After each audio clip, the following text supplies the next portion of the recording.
Ooh, I am live. And why is this not focused? I got to get the trusty water bottle.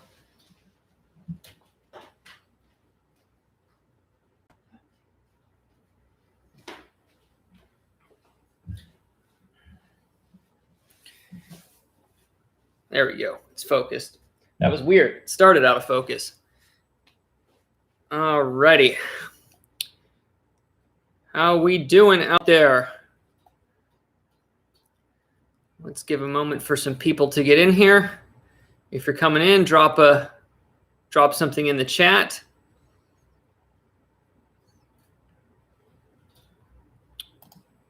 And I hope this is working.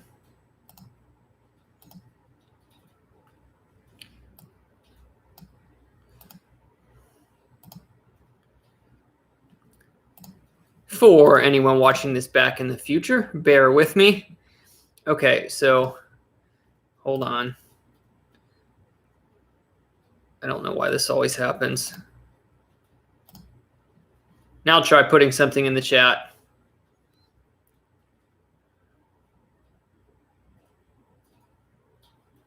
Why does something always happen to me? I can't see the chat. Hold on.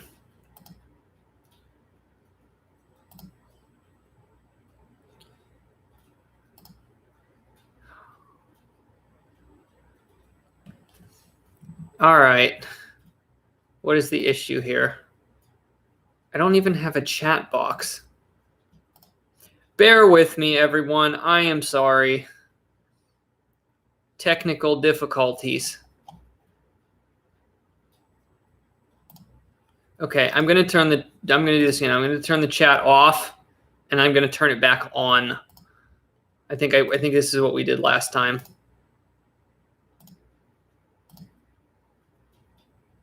Okay, there we go. I don't know why when I try to set up the slow chat when I start, it never shows up when I start the stream. Okay, I got it now. Benjamin, Vaughnman, McGaw, Addicted to Sense, Thomas, King P, Raymond, Linda, Gooser. How's everyone doing? Alrighty. So I'm glad this is working. It's been a while since I've been on here, and I know I haven't posted any regular videos, but do not worry, the channel is not dead. I am actually working on some videos. I'm not doing a lot of detecting. It's really hot right now in the summer here. But I actually have been getting out a little bit, but I'm making a series out of like one location, and then I got some other edits to do. So there'll be some metal detecting videos on the way, one which is going to be longer than an hour. So if you're tuned into the channel mainly for metal detecting, I actually do have some on the way. So looking forward to getting that posted. Alrighty, notifications are working good. Hey, Loretta. Hey, Ed. Hey, Backyard Beeper. Sorry to hear you're at work, Backyard Beeper, but who knows how long I'm here. Maybe I'll still be here when you get off. Sometimes these streams go pretty long. But I got caught up on a lot of stuff I wanted to get done today, and it's super hot out there today. It's like 86 and sunny and humid, so I'm not doing anything outside. I did a little bit earlier, but it's getting too hot. Hot in Wyoming. Yeah, I bet. Linda said it was hot the last few days. Today, the humidity really dropped. That's good to hear. Actually, now that I mention it, the humidity isn't horrible out there today. I think it's just the temperature makes it feel hotter. But yeah. Okay. Vaughn said, shaved your head. Yep, just like my dad did just like 2 days ago. Thank you for the comment on the glasses. I appreciate it. I actually usually don't have these on in the streams because they're for far away. So I'll probably take them off here in a minute. Jason said lighting issues. Nope. This is just my dark paneled room. I don't know if you can see in there. Getting ready to paint this wall. There's stuff happening in here. Painted one of the bedrooms and painted one of the sides of this wall. Waiting to finish here. Had to do quite a bit of prep work. That got put on hold after I moved everything out of the way. So today we're just going to wing it. I got a few things to show here. And yeah, we're just going to wing it today. Maybe do some snacks here for lunch and then see where this all goes. we'll just get to talking. Basketball hoop isn't gone. It is right there. So super chats, any super chats on today's stream? Of course, you get a dunk. It is June. This is my first live stream of June. So subscriber of the month, highest super chat right there. I'll also give something away to the highest super chatter. We'll get into that soon. So if anybody wants to get us started with the dunk, go for it, and I'll go get it. Basketball's in there somewhere. So I'm just going to hang out in the chat for a minute, and then I'm going to start making some food, I guess. And then we'll just hang out for a while and see what we got to do. I got some Coinstar finds to show. I finally got some finds in a Coinstar recently, which is cool. Nothing too amazing, but I'll show them because I got them sitting right here. And then I got some spicy foods to try if anybody wants to make me miserable.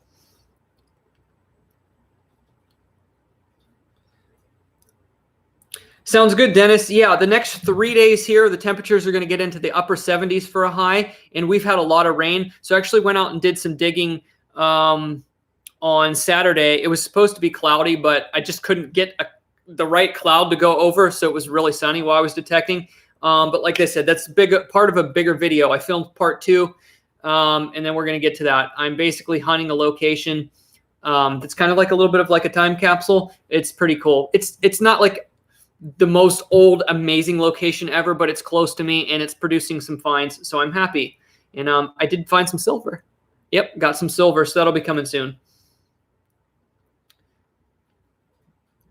Thomas said, gonna sunburn that noggin now. Yeah, I gotta be real careful. I've done it before. When I first started shaving this off, I fried my head a few times really bad. So yeah, I always have my shade hat on now while I'm outside for an extended period of time.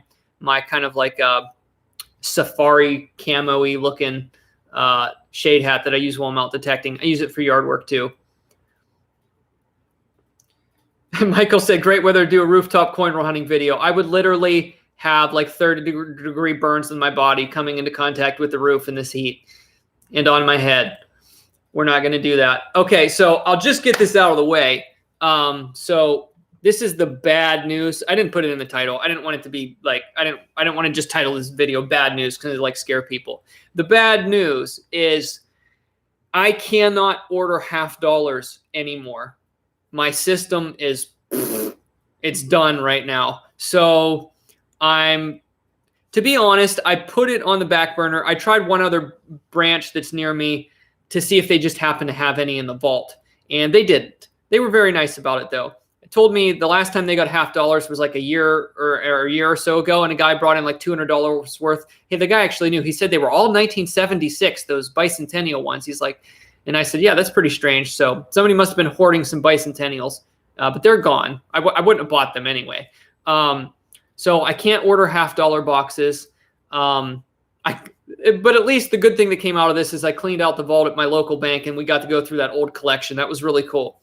So I'm going to try to have my dad call to one of the banks that he has an account at to see if they'll order them. But I used to have an account there years ago, and I don't know if it was the branch I was working with. They didn't want to order me stuff, but that was a long, long time ago. So I'm going to try that branch, and if that doesn't work, I'm going to try a few different banks to see if they have them, and if I set up an account, if they'd be willing to order them, or to see if they have anything interesting. So it's time for me to diversify and try to build some more relationships with other banks around me here to see if I can open up another stream that's more consistent.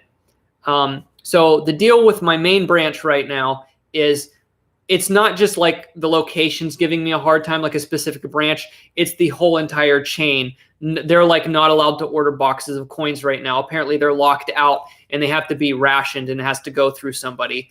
They can't just order whatever they want, apparently. And I've been told that by multiple tellers, so they're not just making it up.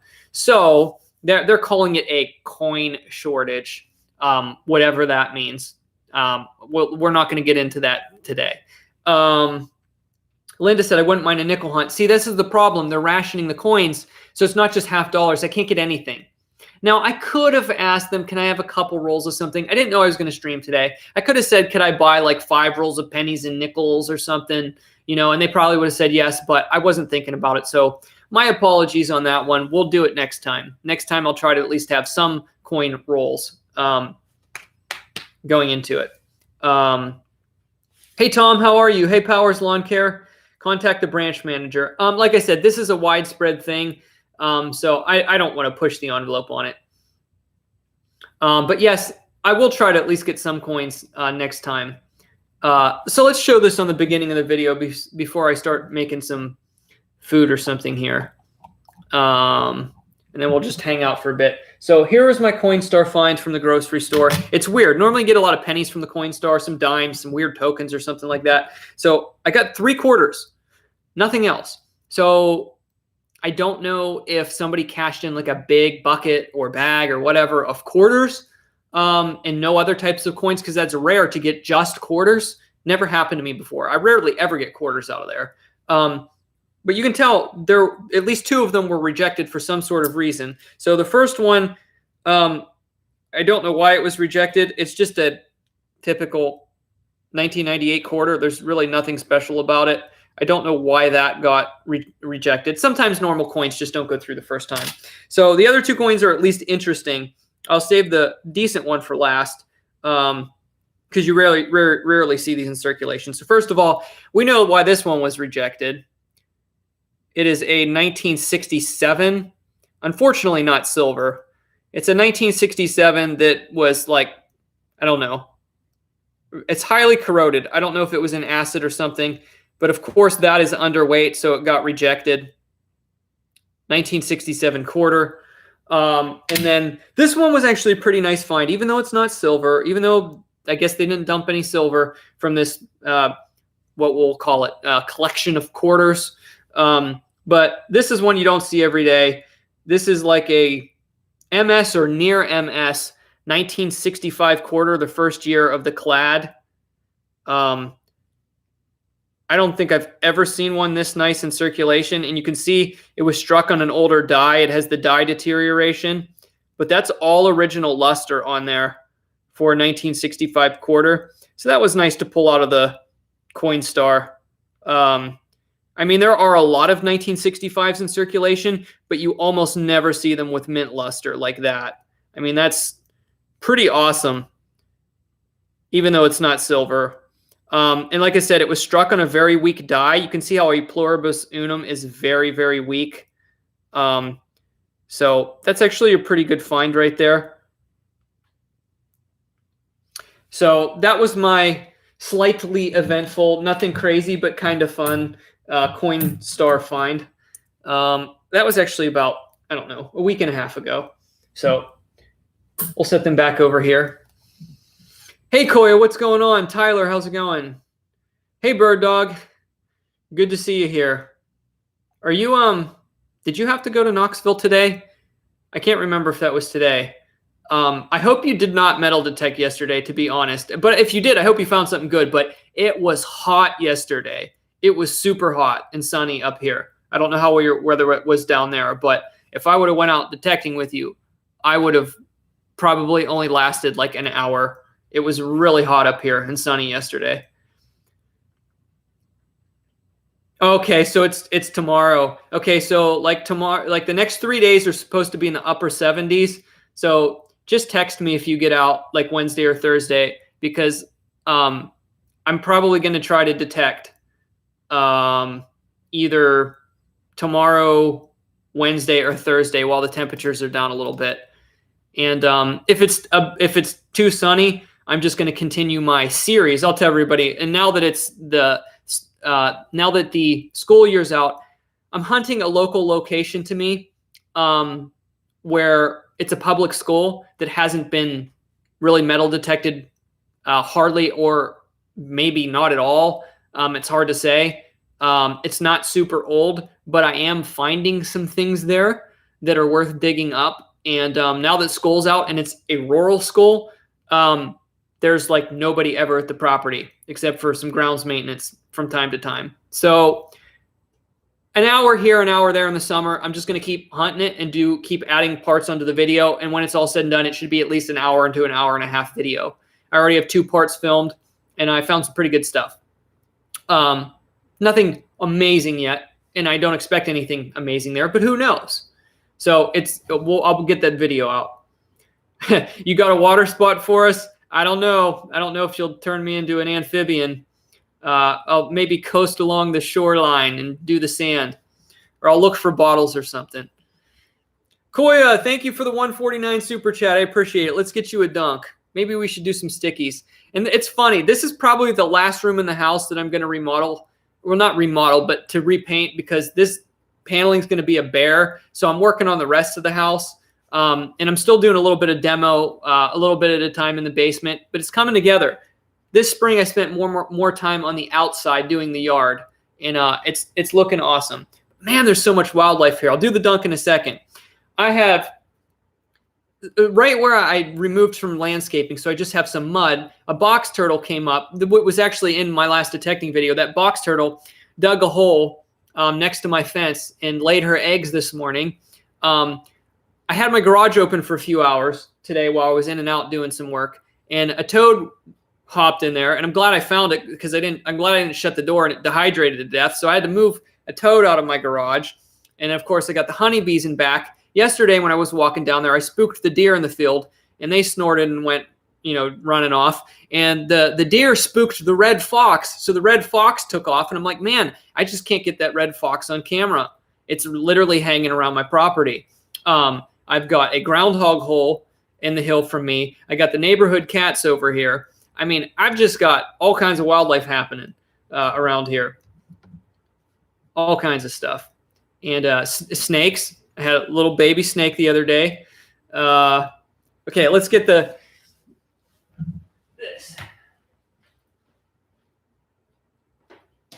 Let's get a dunk in for Koya Moon with the 149 super chat. All right, that feels good. So 149 is the highest super chat so far. You may be the most budget subscriber of the month if that's the only one I get, which would be awesome. You could snipe subscriber of the month for $1.49, possibly, if nobody else beats it. Linda said you need a wildlife camera. I actually do have a trail cam that the previous owners left here. So if I get new batteries in it, I should probably set it up. Why not? But yeah, I have filmed some of the wildlife when I come across it. Where's my phone? Set it over here. Where did I set my phone? Oh, phone.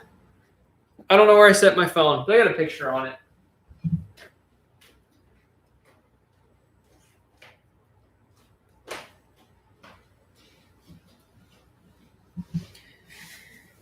Okay.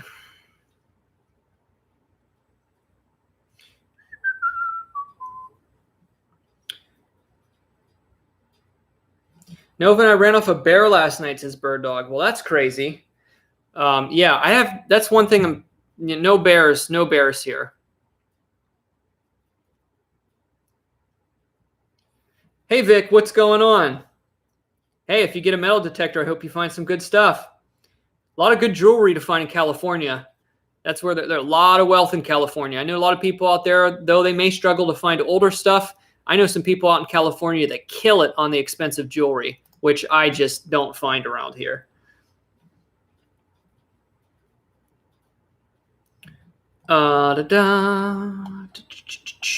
Okay, I want to get it out of my car anyway. Hold down the fort literally for like 15 seconds. I'm going to run out to my car and get my phone and some other stuff I got to get. And then we'll get into something else here. No, I know where it is, Michael. I was just in Walmart, and my phone is in my car. I'll be back.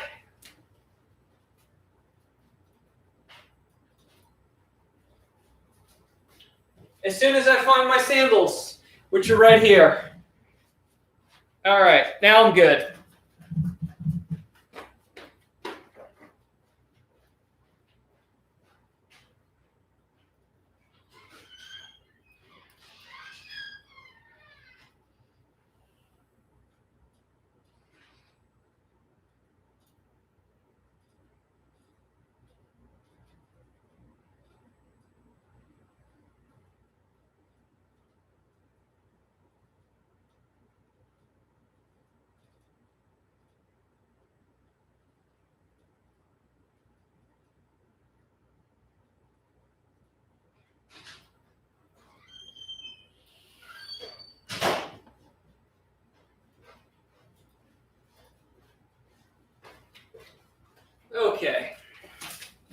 get all this stuff set aside here. Oh, speaking of which, before I show this, how do you like my new chairs, guys? Guys, did I say chairs? Not plural. This is my new computer chair, which was actually going to go in one of the bedrooms, but it's very comfortable and works perfect as a computer chair, actually.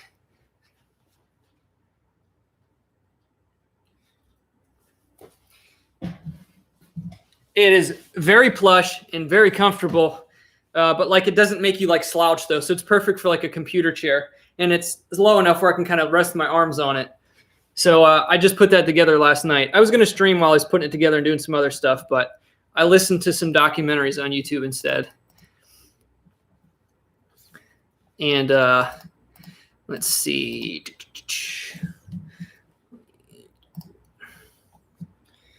rid of this. I'll catch up in the chat here in a minute.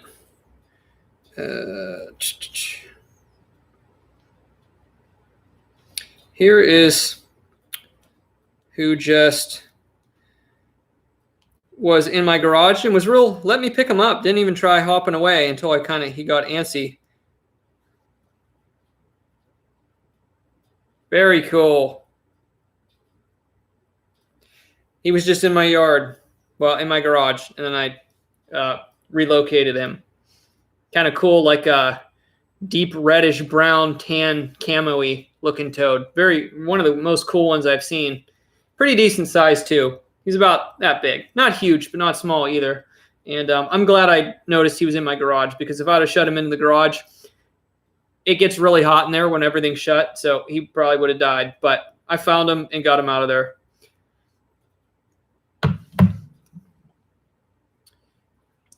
Hey, Sarah, how's it going? Hey, Plugs, what's going on? You're working. When are you going to be home? I got something to show you. I absolutely cracked up. So if you can't look now, it's fine. I'll save it for later if I'm still here.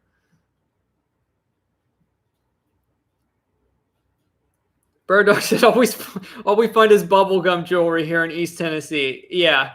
Or like the best silver kid stuff we find is like those old kitty gem rings. I find them around the old houses. They were actually silver when it was cheap.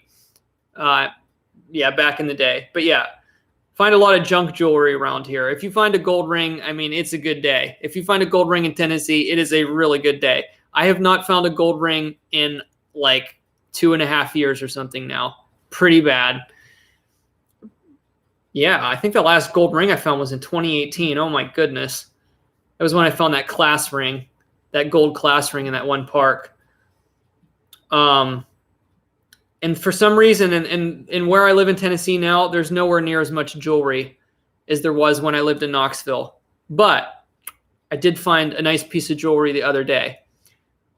Not gold. It is silver, though. That'll be coming up in the video.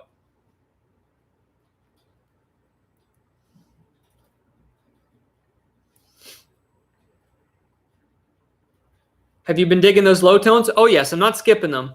Unless I'm in an area where I'm almost never hunting areas where I have to cherry pick anymore. Very rarely, because I try to stick to public. Well, I mean, I only door knocked twice this year. I got 2 yeses. Those videos were both posted earlier this year. But right now, I don't feel like knocking, and I don't like doing it in the heat anyway when I like detect for a couple hours and leave. So I'm just not. I'll probably, in the fall, I'll probably start knocking again. I didn't do a lot of detecting this spring, but in between when we get a nice shower and, have some cloud cover, I'm going to keep working on that series and hunting that one rural school I found that's putting out some finds, at least to get some content out for everyone. So, and I'll do some other detecting too, but just, of course, this time of year, it's a little bit spotty. But when it gets really hot out, this is actually when I do a lot of my editing. So you'll probably see some random videos pop up from this spring and from previous years that I've never posted. But yeah, channel's not dead. Just after I stopped getting coins from my bank, I just took a break from the streams and just wasn't posting anything else.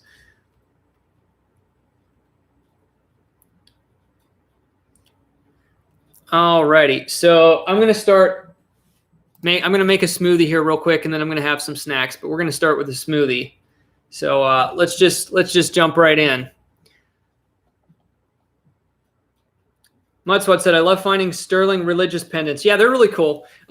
When I grew, where I grew up in Pennsylvania, where I started metal detecting, when I picked it up as a serious hobby, I found a lot of religious pendants up there. The town that I lived in was heavily, or I should say, very Catholic influenced, and there was I found a lot of religious pendants in the lawns and stuff. I don't really find them down here nearly as much, but up there, I found quite a lot of Catholic-related religious pendants. Michael said, I'm torn between a Garrett AT Pro and Equinox as a first detector. Any thoughts? Well, I don't have any substantial experience on the Equinox, so I can't do a comparison for you, Michael, as far as my opinions between the two. But the Garrett AT Pro has been proven in its price range to be a great detector, multi-purpose for coins, relics, and being waterproof. It's not like a perfect detector, but in its price range, it is one of the best, even though it's not one that I use currently or haven't for a long time. I have nothing bad to say about it. I think it is one of Garrett's best models. The Equinox, I can't really do a fair comparison, but Bird Dog could probably do a comparison. He might be able to tell you more on that one.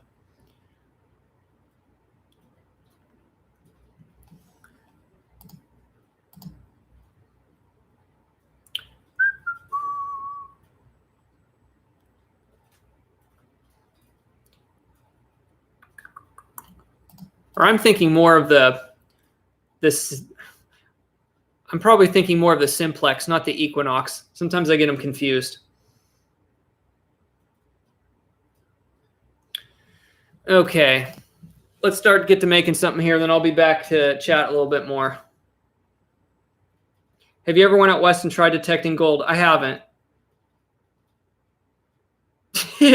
Okay, Bird Dog, we'll see.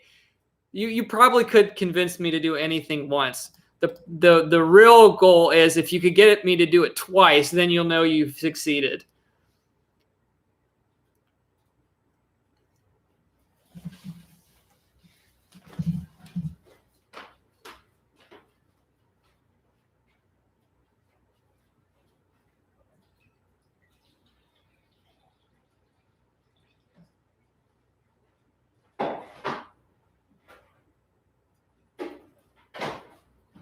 I'm still here if you're just coming into the stream. Just prepping my smoothie.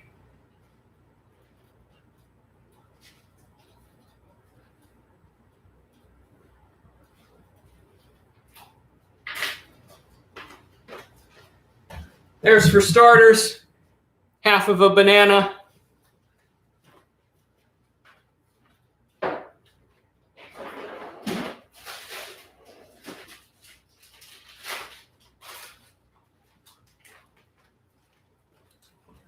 Some blueberries.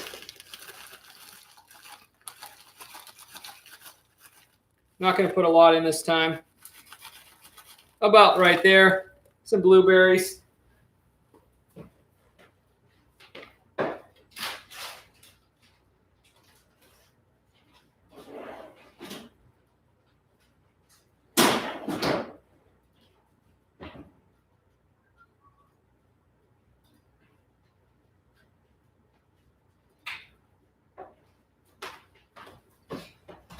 I randomly had some of this I'm trying to use up. It's just trace minerals. Add some of that in there.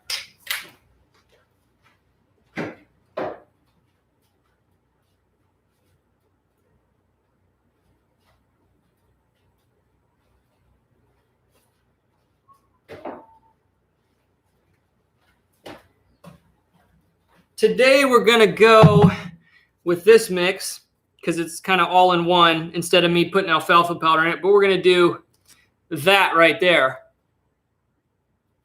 Pina colada, beauty greens, and collagen. We're going to put about, this stuff's pretty potent. I don't need a lot of it. We'll put about, that much in there. This stuff smells really good.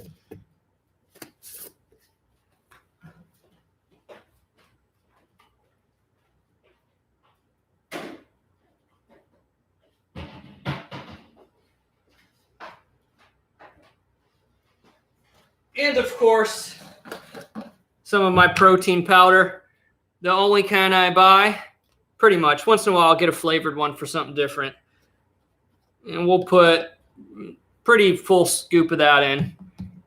So I could use the protein right now. Actually, we'll add a little bit more. We're going to make this, because I didn't eat anything yet today. We'll mix this up and I will return.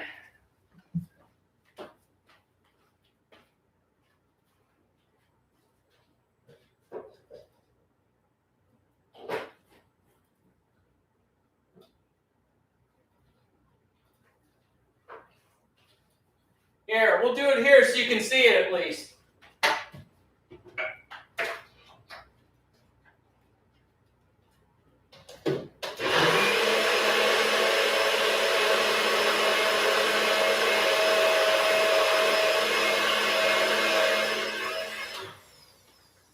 Shake, shake, shake.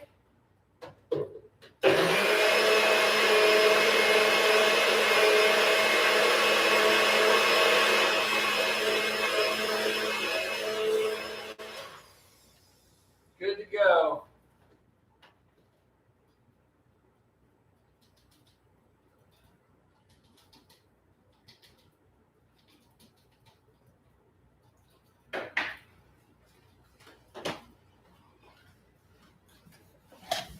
Ooh, that's hitting the spot right there. Good stuff.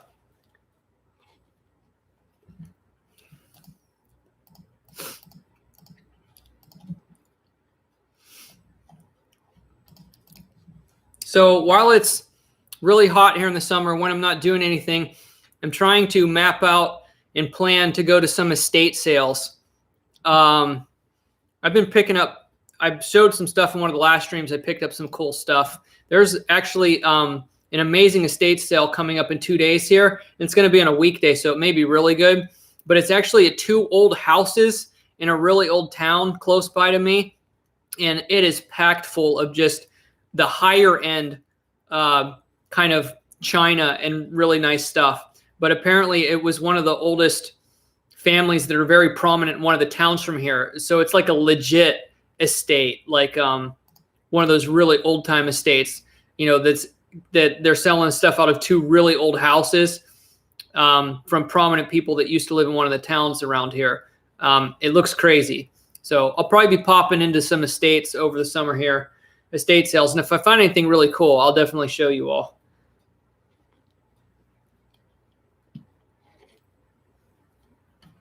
All right, let's check out the chat. Oh, I bet it's hot in Arizona, Dizzy Giraffe. What's going on?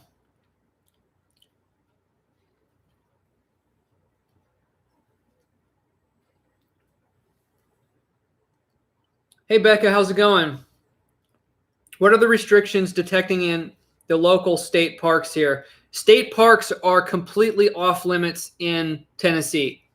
Completely. You can't have a metal detector even on like on any I'm trying to think. State park. Yeah, Tennessee, you're not allowed to. Okay, there's one caveat to that. I can't remember the website I used. You're only allowed to metal detect in state parks in Tennessee. You're only allowed to metal detect man-made beach areas in the sand. That's the only place you're allowed to metal detect on state property, state-owned property in Tennessee and the state parks. Man-made beach areas, and there's a list of them. Some may be off limits, but I think if you go to the state website, there's a list of the ones that you're allowed to metal detect, and it's just the man-made beach areas.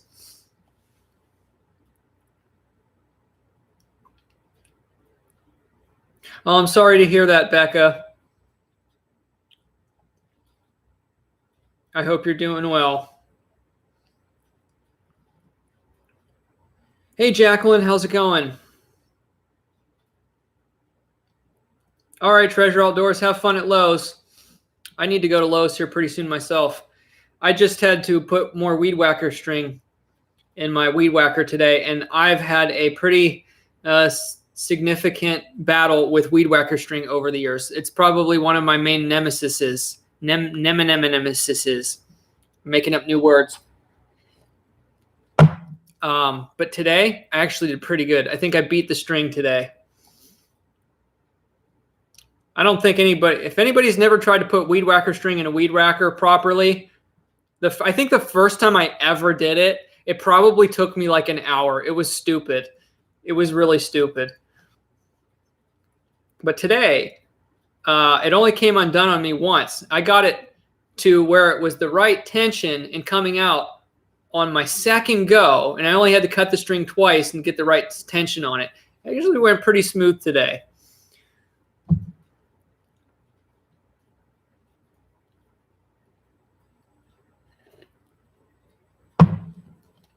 So the weed whacker string today didn't have anything on me.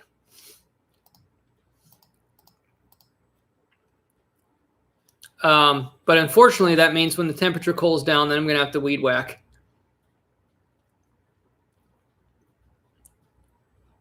Tom said, maybe you can get some permission to hunt when you're there at those estates.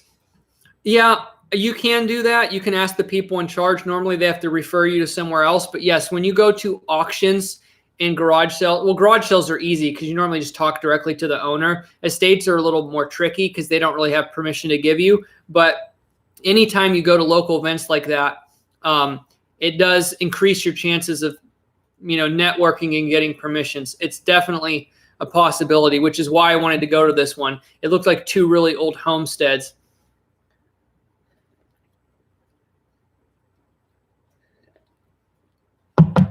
Man, that smoothie's really hitting the spot. NutriBlast, my favorite spinach and radishes. That's interesting. I've never put radishes in any type of drink. Zalbricon, what's going on? You're asking me. We're just hanging out right now.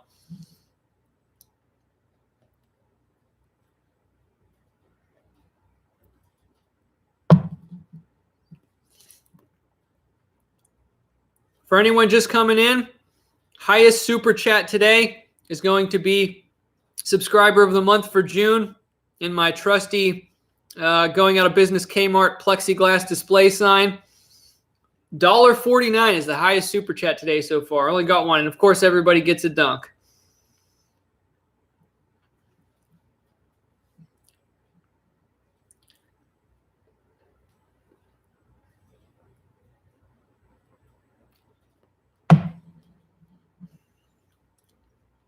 Okay.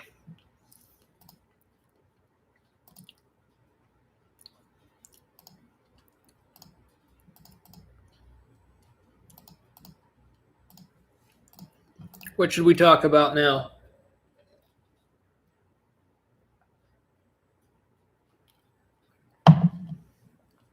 But yeah, can't wait to finish getting that main room painted white so I can get rid of that ugly tan color.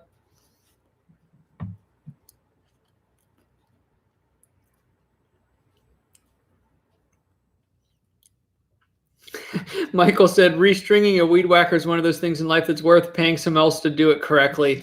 It's not fun. That was all trial and error. I think the first time I did it, I think I gave up the first day because I spent like an hour and a half trying to get the string in there the right way and couldn't do it. But today, I absolutely conquered. Second attempt, went really smooth. I have a system too where I take the string out of the original package after I use it, and I tension a zip tie on it, and then afterward I take it kind of out in loops, and it takes a little while to get it out, but then it stays really taut, and then I increase the tension a little bit. I've got the weed whacker string system, I think, down to a science now after years of fighting with it, and I'm pretty happy about that. Hey, Palmetto Prepared, what's going on? Yes, it's very hot today. I hope all's going well with you.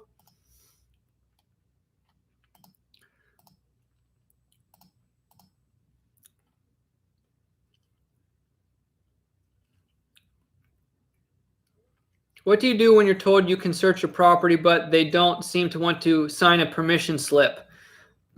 I don't ask for permission slips. I think some states you're supposed to have written permission, but I don't do a permission slip thing. And if there's a weird miscommunication, like, you get permission from the husband and the wife kicks you out, or vice versa, or a different family member, or it's an odd situation, if they tell you to leave, then I just leave. Or if it's, something like that. but I usually, like, I don't get written permission.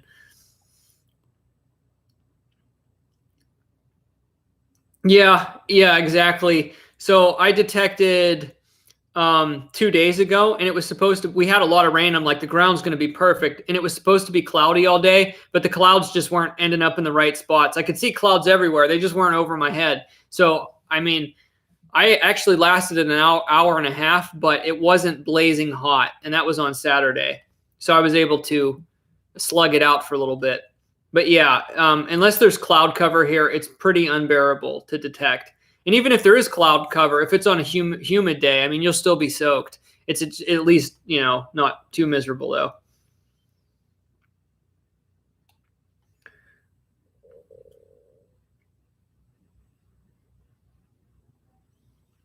Yeah, Linda, exactly. If you put the weed whacker string in too tight, then as it's spinning, you don't get any more string out, and then you can't, it doesn't cut anything. If it's too loose, then it keeps shooting out and you keep stripping it off and you waste all of your string. And then when you have to wrap it the right way, and if you don't wrap it the right way, it can get balled up. And there's so many things that can go wrong. Or you get it, the worst thing is when you get it all wrapped just perfectly and you move your thumb for 1 second and the whole thing unwinds. I mean, there's so many things that can go wrong.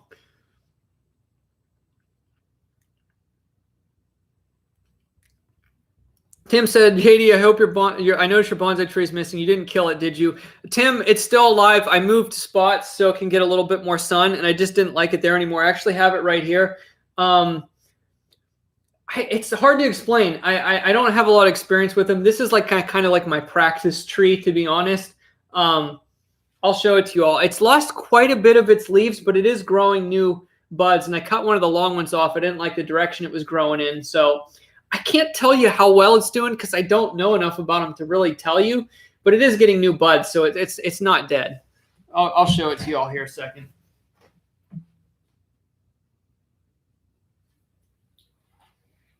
So there it is right here. You can see some of the new areas that are coming through here. I cut this one back that was really long and starting to sag down. It was kind of growing sideways, though. I probably should have let it go. Like I said, I'm learning. I probably shouldn't have pruned that one off because it wasn't growing up. On the bonsais, I know you want them to usually grow out more. So eventually, if I repot this, I'll probably reposition this. I was never a big fan of this one that I got. Like I said, this one was just from Lowe's, but I'll at least try to keep it alive. And maybe this will be the one where I'll try to get some miniature plants off of it, where I'll try to replant some of the trimmings off of them, which you can do. This is supposed to flower in the fall, so we'll see what happens. I have no idea.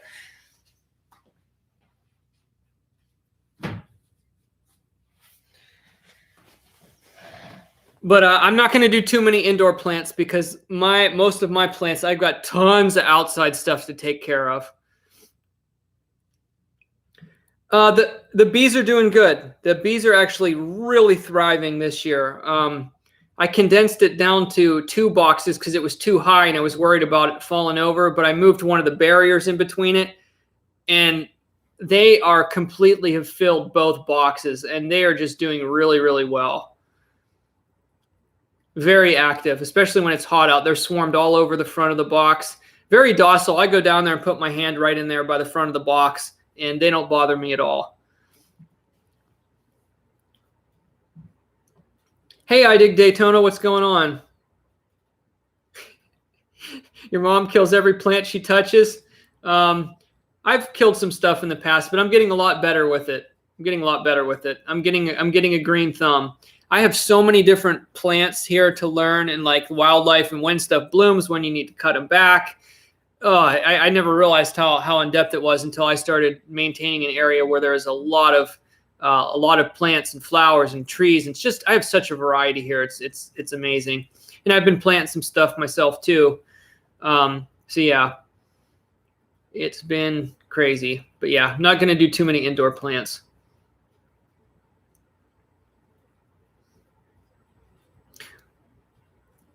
You're going to get another box, maybe expand a swarm. Probably not, because I think technically, at least according to the owner I bought the house from, I don't think you're supposed to have bees here because where I'm at, I'm within city limits. So I'm trying to keep this on the down low, and I'm afraid if I got another box, because I know it's usually good to, if you can, to have at least 2 hives. That way, if one's not healthy, they can kind of help each other out sometimes. Or, you can, move, or move part of the hive if you need to or something. But I'm pretty sure I'm just going to leave with the location I'm at now. I'm pretty sure I'm just going to leave it to the 1 box because I just don't want them swarming too much and end up causing an issue in the neighborhood or something. So we're going to try to keep it on the down low, and I'm just going to keep it to the 1 colony. Brian, how's it going?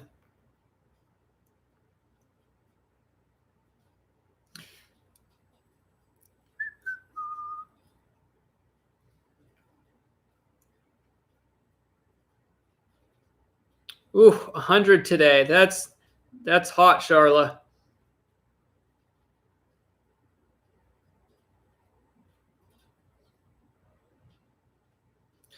Yep, that's why I'm doing this stream here. I'm just enjoying the AC right now because it's getting into the hottest part of the day, and actually pretty soon here the sun's probably going to start hitting in this direction.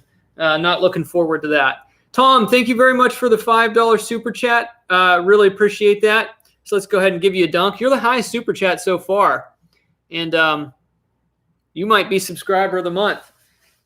Where'd the ball go?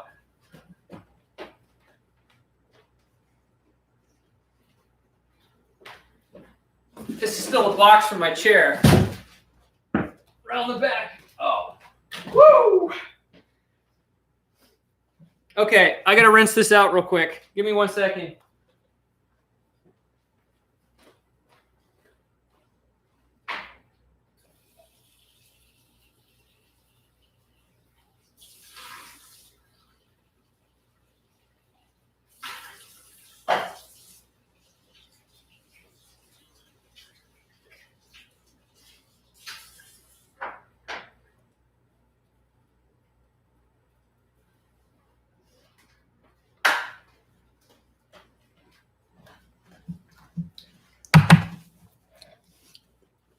Okay, so, plugs, are you available right now? I have something to show you. You still at work? But anyway, for your guys's enjoyment and for my torture, I don't know how bad these are going to be, but I've Walmart just started carrying these, so I figured I'd pick them up. Blue Diamond Almonds Extremes Ghost Pepper. Now, they had a cayenne pepper one, and these are, of course, supposed to be hotter than the cayenne pepper ones. And it says on the top, warning, this snack kicks back. So let's say the next super chat, we'll break into them and give them a try. They're probably pretty hot. Oh, wait, plug. So here's this. Hold on. I cracked up, right? So I was looking at Ollie's had a flyer out. You're not going to believe this. I cracked up when I saw this. Okay, you ready? Ready for this? On sale, men's beefy t-shirts. Beefy tees. I'm going to have to go buy one. I cracked up when I saw that because I call everything beefy. So I have to get me a beefy tee. I did a double take when I saw that. Yeah, sitting in here in the AC eating ghost pepper almonds. But no, it's going to cost you. Yeah, next super chat, I'll try one. Eating a McDouble fries and a Coke and watching the live feed can't be better than this. There you go, Brian.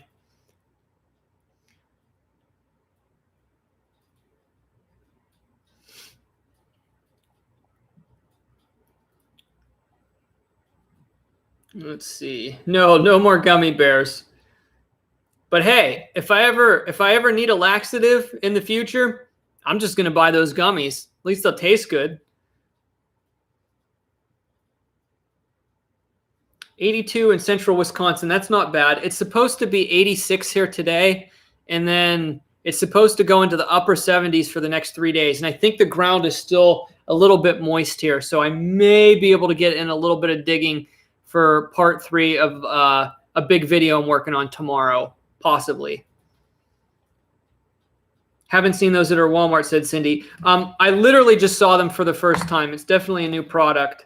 They just redid that section, the nut section. So what's the hottest pepper you've ever eaten? I don't know. I don't eat a lot of straight like peppers. I mean, I normally just eat green peppers. I don't, I'm trying to think. What's the hottest pepper I've ever eaten? I don't know. I mean, I just randomly eat. I mean, I don't go out of my way to get hot peppers. I like spicy foods, you know, generally. Pepperoncinis.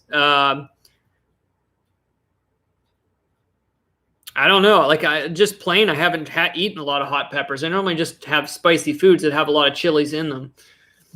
Just don't try them by themselves. I've never eaten a ghost pepper. I would have to train for that because I'm just popping one of them in. I don't care if somebody super chat $500. I ain't popping a ghost pepper unless I trained for it. I would like to see you go metal detecting on Coin Beach in Delaware. That would be fun.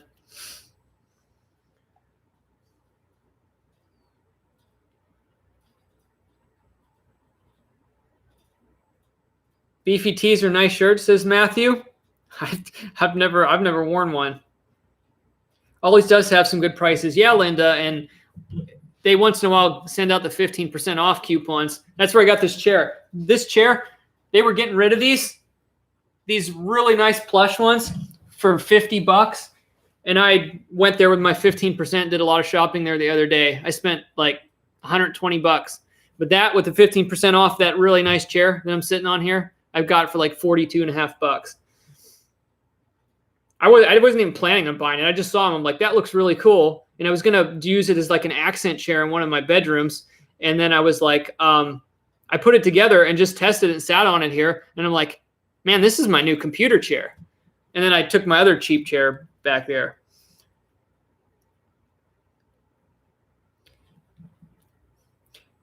That sounds interesting, Mark. Like I like spicy like foods, but I'm not like big into like just hot sauce. Like I've never been a fan of sriracha, not that because I'm just not a big fan of like the taste of it. The only thing I got interesting, I'll show it to you guys here real quick.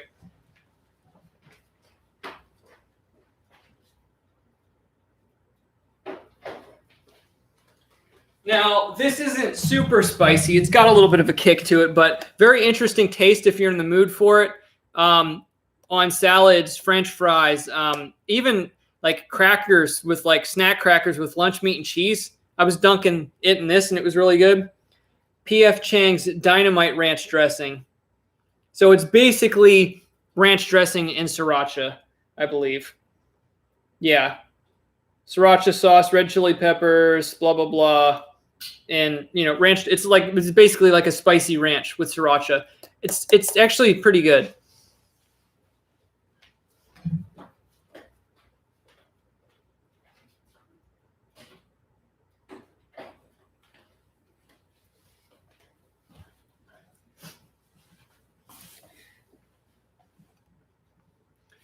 Dude, if you like eggplant, slice it and cook it, put cheese and pepperonis on it. That's kind of interesting. Pepperonis on eggplant. I've had eggplant before, and I actually haven't had it for a long time. That sounds very interesting.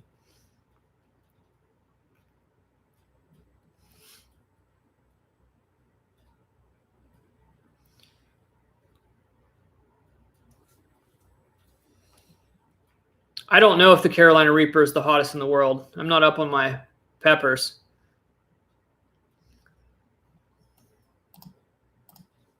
All right. Well, I didn't eat much today, so I'm gonna bust out some snacks and we'll just hang out for a little while.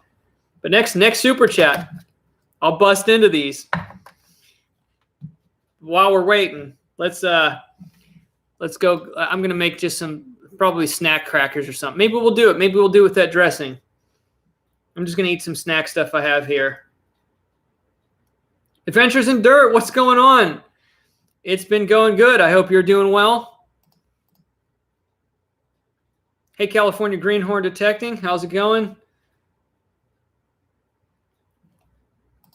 All right. We got 72 people in here. Pretty good for a spontaneous live stream. Not too shabby.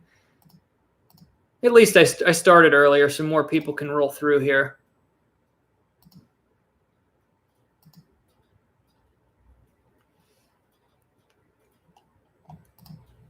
Indiana Tones, how's it going?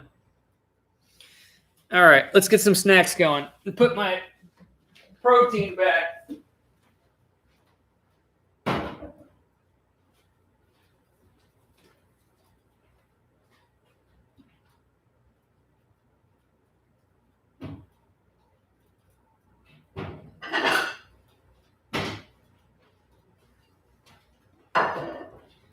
Let's see, what do we want?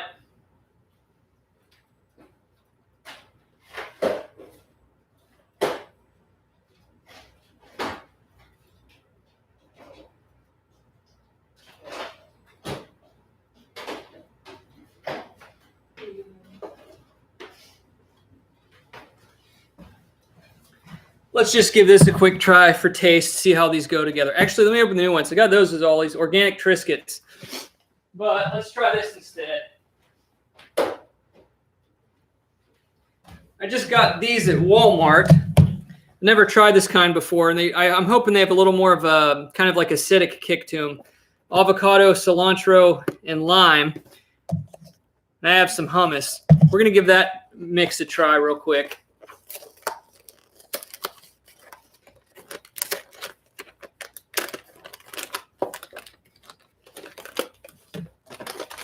Let's put this down here a little bit. Thank you, Vaughn, man. Appreciate that. I always forget to say it. But if you're just coming in now, hit the thumbs up. Actually, not too bad. 65 people in here and 64 likes already. That's actually more than normal.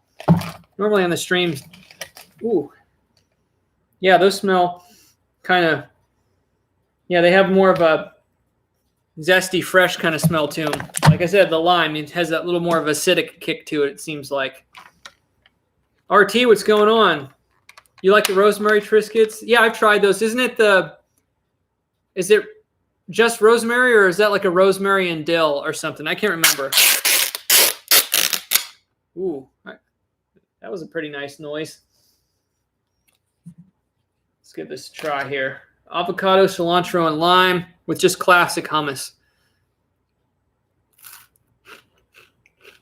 That's it. Rosemary and olive oil. Yeah, those ones are pretty good.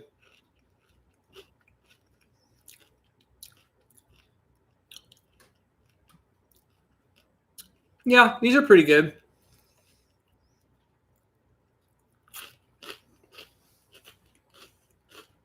Mm-hmm. I like that.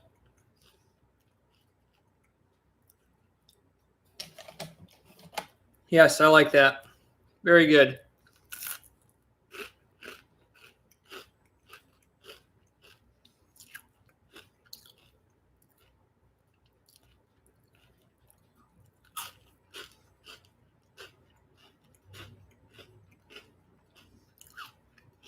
I like it. I'm going to have one more, and I'm going to pivot to something else.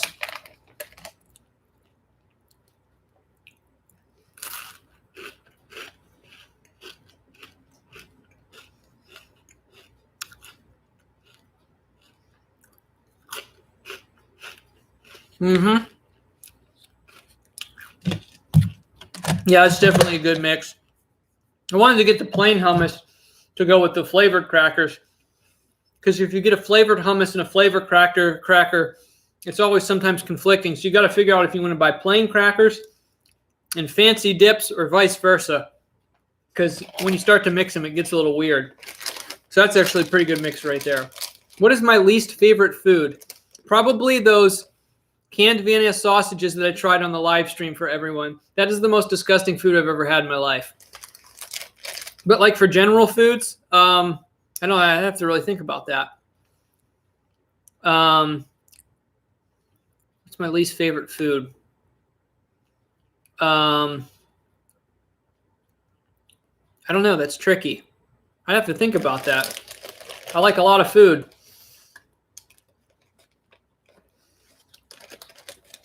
Ooh, chicken marinated kebabs on the grill. That sounds really good.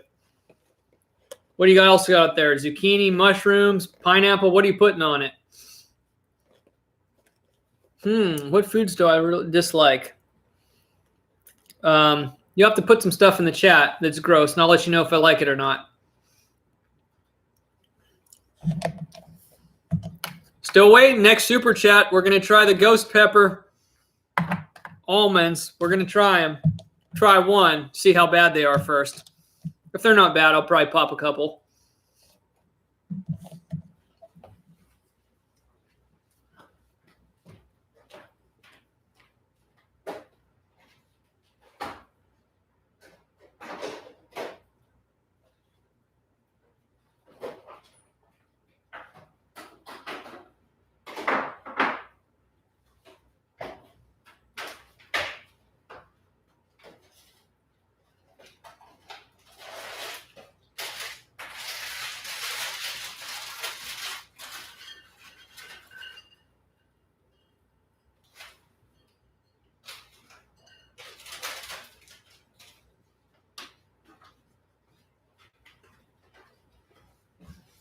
Just going to do some ham and cheese crackers with our sriracha ranch.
There you go. Just made a couple of them real quick. Got my sriracha ranch. So I didn't eat yet today, apart from that smoothie. That's the first time I ate today, and it's 4 o'clock now.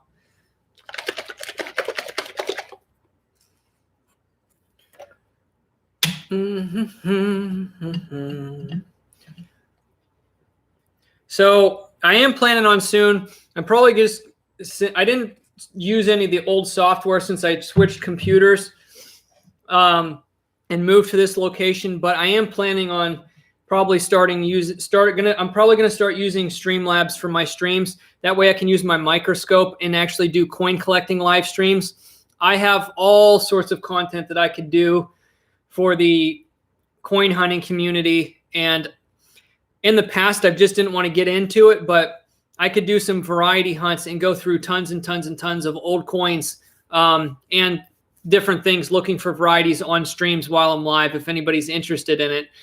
I know a lot of people like the various types of coin hunts, so it's something I can do in the future because I have a lot of stuff I need to go through that I've been storing over the years. And before I sell any of it, they all need to be checked to make sure I don't get rid of anything rare on the cheap, let's say. I need to take my glasses off.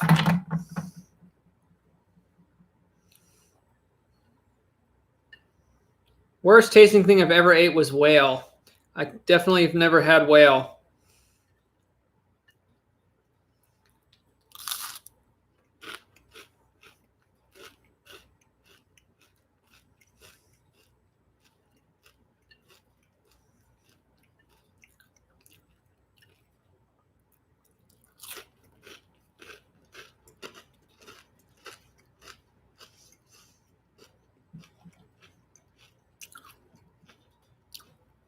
Hey, Coit, what's going on? Boiled chitlins are not my favorite. Fried, they are tolerable. I think anything fried is at least tolerable. Definitely not in my top 10 want to try list. Hey, Nick, what's going on?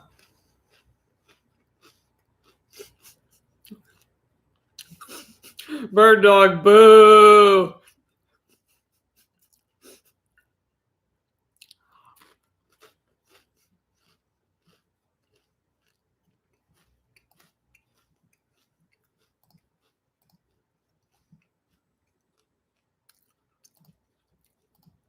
Yeah, this is hitting the spot here, actually.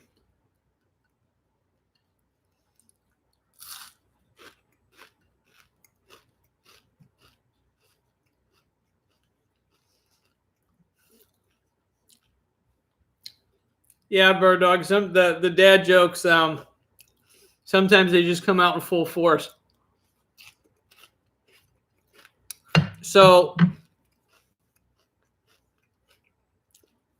Mutsawat said, is that plastic cheese? Actually, long story short, I had credit for I don't know how to pronounce it, Daya products to try some different stuff. That is actually not cheese. It is actually a cheese, plant-based cheese substitute, and I'm using it up because I have it. There's no protein in it. It's literally straight carbs. It actually doesn't taste bad. But yeah, that's a long story. That's not actually cheese. It's a cheese. Anyway, back to my story. So there's this long time joke. My mom, this is going off of Bird Dog's joke. So his joke, if anybody can't see it in the chat, when we were talking about whale, he said whale has to be well done. Okay, so that was his dad joke. So my mom has these little, I don't know what you call them. She uses them like a purse, but it's like a bag that's like this big, kind of shaped like that. It's got the zipper that goes around like this and kind of opens up. It's not like a traditional purse. So where I grew up, one of the things we used to do quite a bit, I really liked when I was younger, is go duck pin bowling, which is, the small ball, the small pins. They call them duck pins. So the joke was that the bags that she used looks like one of the carrying cases for like the old small duck pin bowling balls. So like if we're going somewhere or like she's always running late, it's like the joke's always, well, grab your bowling bag, right? They grab your bowling bag. So the joke was, I said, she got a new bag that looked like one. And I said, yeah. She said, you like it? I said, yeah, I said, I can't remember what I said, but anyway, I said, it's where you put your spare things. Just horrible, horrible dad joke.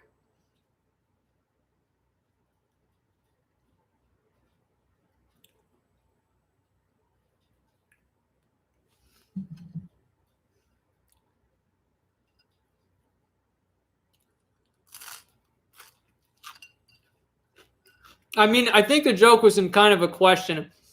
I can't remember exactly, but I said, does it work for your spare things? To see if she'd pick up on it, and she didn't.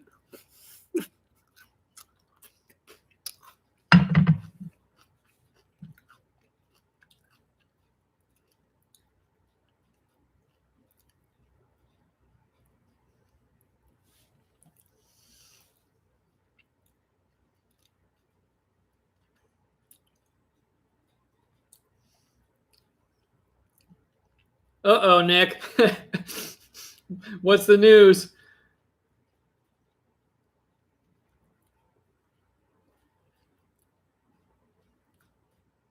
See, I don't like tofu.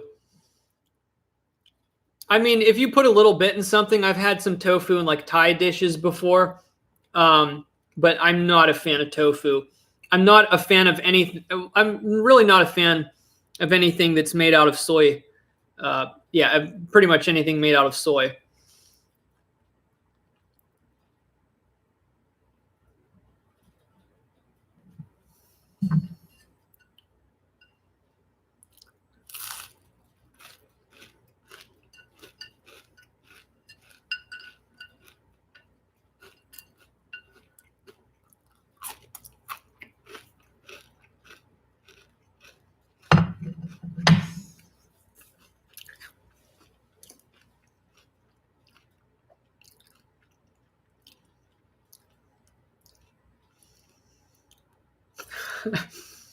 No throwing tomatoes. You're going to get banned from the chat.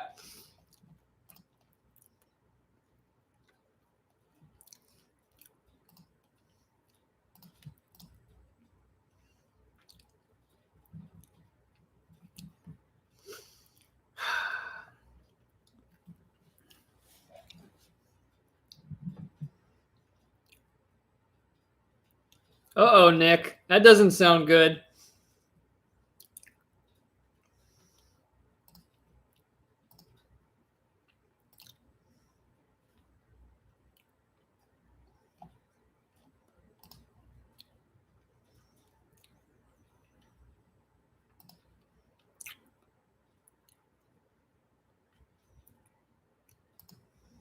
Okay, I know something we could do fun. I agree, Bird Dog. Tofu is pretty nasty. That's one food I just don't like, no matter how you make it.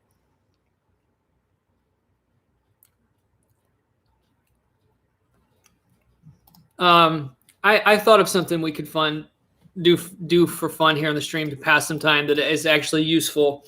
I need to take my motorcycle test because I've been putting that off. I think I have the page bookmarked here. I can run through the questions and see if I pass. I failed miserably the first time. I did the practice test. Let me see. I know I have it saved here somewhere. Tennessee motorcycle permit practice test. Here we go. This will be fun. Okay. Here we go. I think there's 15 questions and you have to get 12 to pass, something like that. It should say here. Let's see here.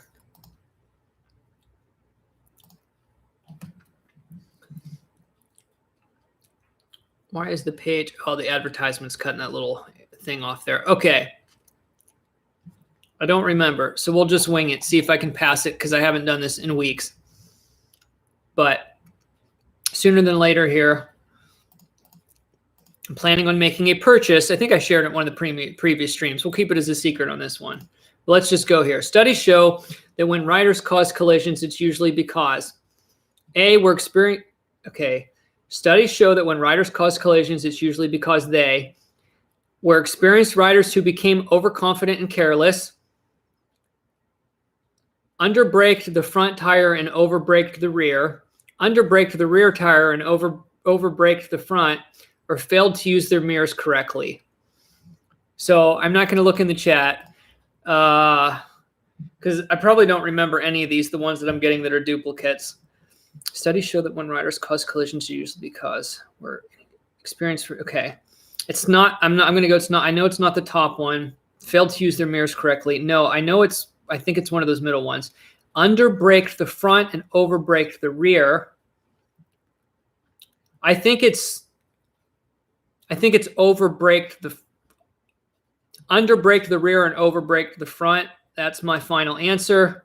I was wrong. It's underbrake the front and overbrake the rear. Well, this isn't going well. Okay, I'll have to remember that. So use my logic and then reverse it. Okay. To carry a passenger safely, you must start slowing sooner, use only your front brakes to slow, always drive in the center portion of the lane, do all of the above. Start slowing sooner, use only your front brakes to slow. Always drive in the center portion of the lane. I know that's true. I know you have to start slowing sooner. Only use front brakes to slow. That makes sense too, based on the last one. I'm going to say do all of the above. Final answer. No, it's start slowing sooner. So yeah, you're not supposed to use the front brake. Okay, so I'm going to fail this time because I got the first two wrong. I always talk myself out of the answer.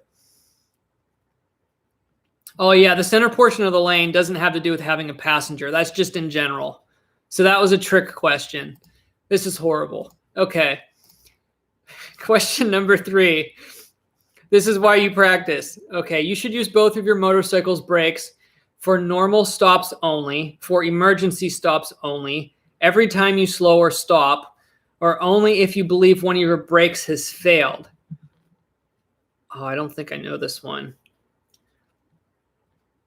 You should use both of your motorcycle's brakes for normal stops only, for emergency stops only, every time you slow or stop. I'm going to go every time you slow or stop. Yes. Oh, yes. Oh, yes. Okay. Next question. Wearing an approved helmet will reduce your visibility while driving, increase your chance of suffering a neck injury in a crash, increase your weight and force you to adjust your tire pressure, reduce your chance of suffering a head injury in a crash. Well, this one's kind of goofy. Wearing an approved helmet will. It's not going to hurt anything. Yeah, it's going to reduce your... That's an easy one. Okay, I've never gotten that one easy before. So yeah, it's going to reduce your chance of suffering a head injury in a crash. Okay, that one was bizarrely easy. It was so easy, I almost talked myself out of it because I thought it was a trick question. Okay. Next question. When attempting to pass another vehicle, you should engage your turn signal, look in your left mirror, and check your right mirror, flash your high beams, turn your head to look left, raise your face shield to increase visibility. Well, it's not that one. Okay, so we're passing another vehicle. You should engage your turn signal, look in your left mirror, and check your right mirror. Turn your head to look left. Yeah, you're passing. You should turn your head to look left. Aha, got it right. Okay, we're on a roll now. I think I can only get one more wrong, though, so this is probably not going to be good. Or wait. Oh, okay, here it is. Never mind. 20 correct answers to pass, 5 mistakes allowed. So you have to be like 80% correct. So I can still redeem this one.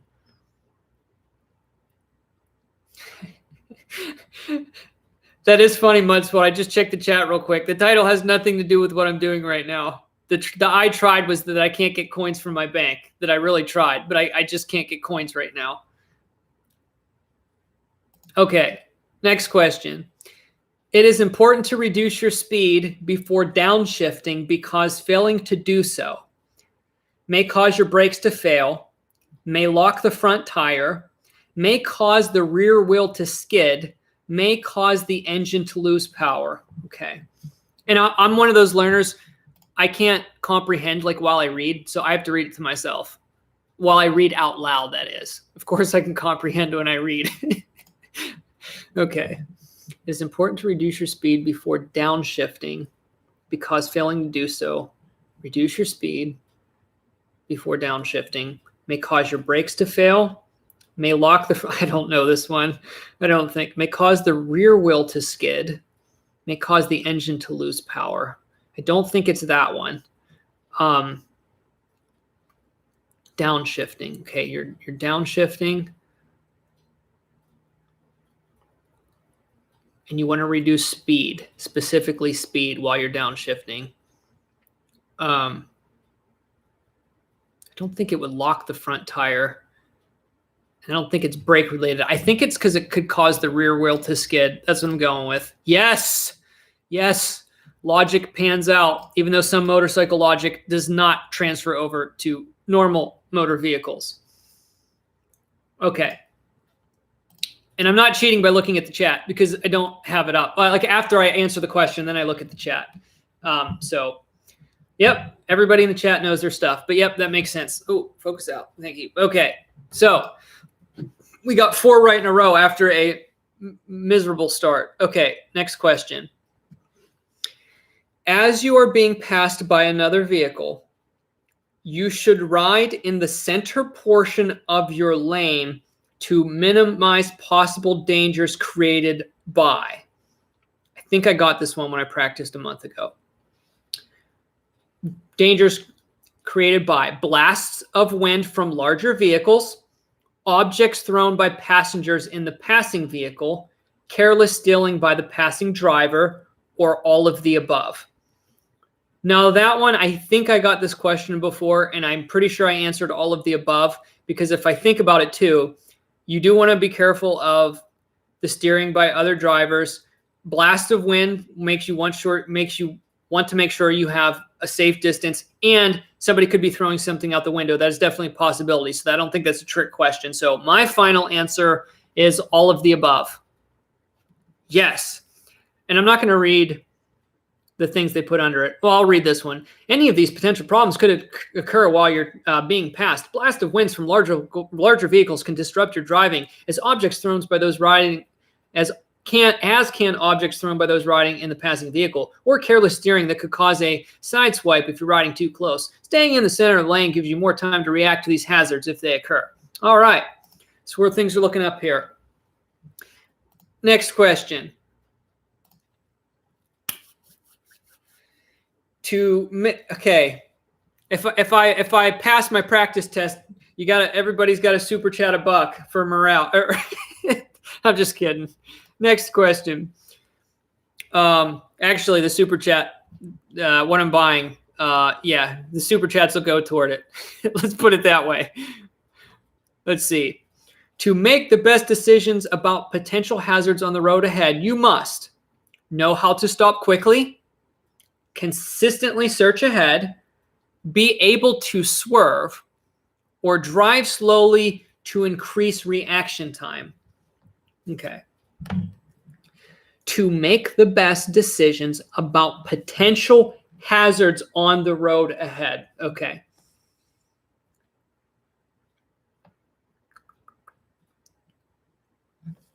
I think I had this one before. I think I got this wrong.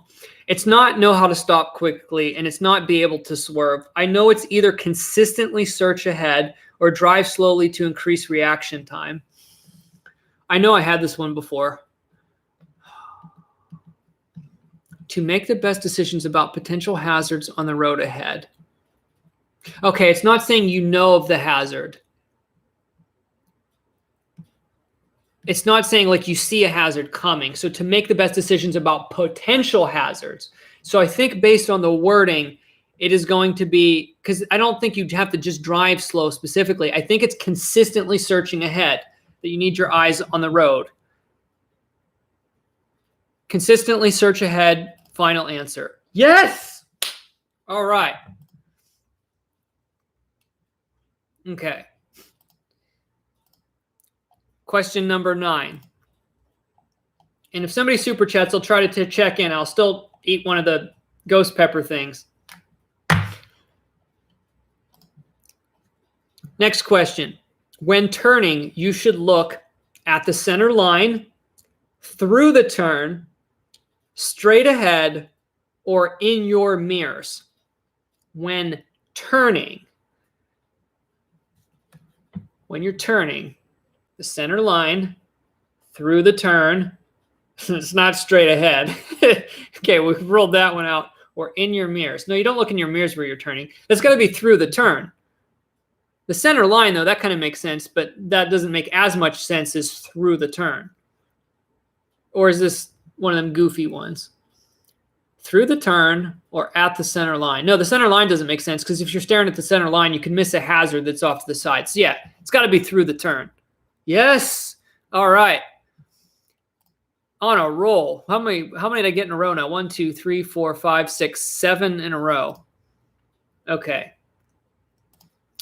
A loss of power to, I think I had this one before. A loss of power to the rear wheel could indicate that your motorcycle has loss of power to the rear wheel, a stuck throttle, a flat front tire, a broken chain, or a hole in the fuel line. So now this one, I don't think I am going to get this one. A loss of power.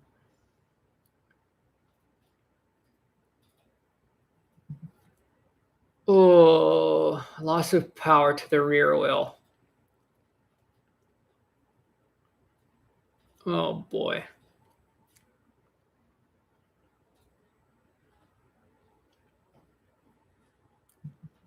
I don't know this one. And I obviously don't know a lot about motorcycles. I don't think it's a stuck throttle. I'm leaning away from it being a flat front tire. So a hole in the fuel line or a broken chain. I'm pretty sure I had this question before too. I have no idea.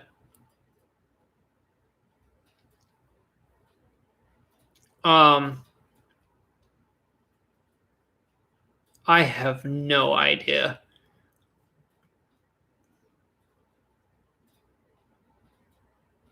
I'm like a deer in the headlights right now. I'm stuck.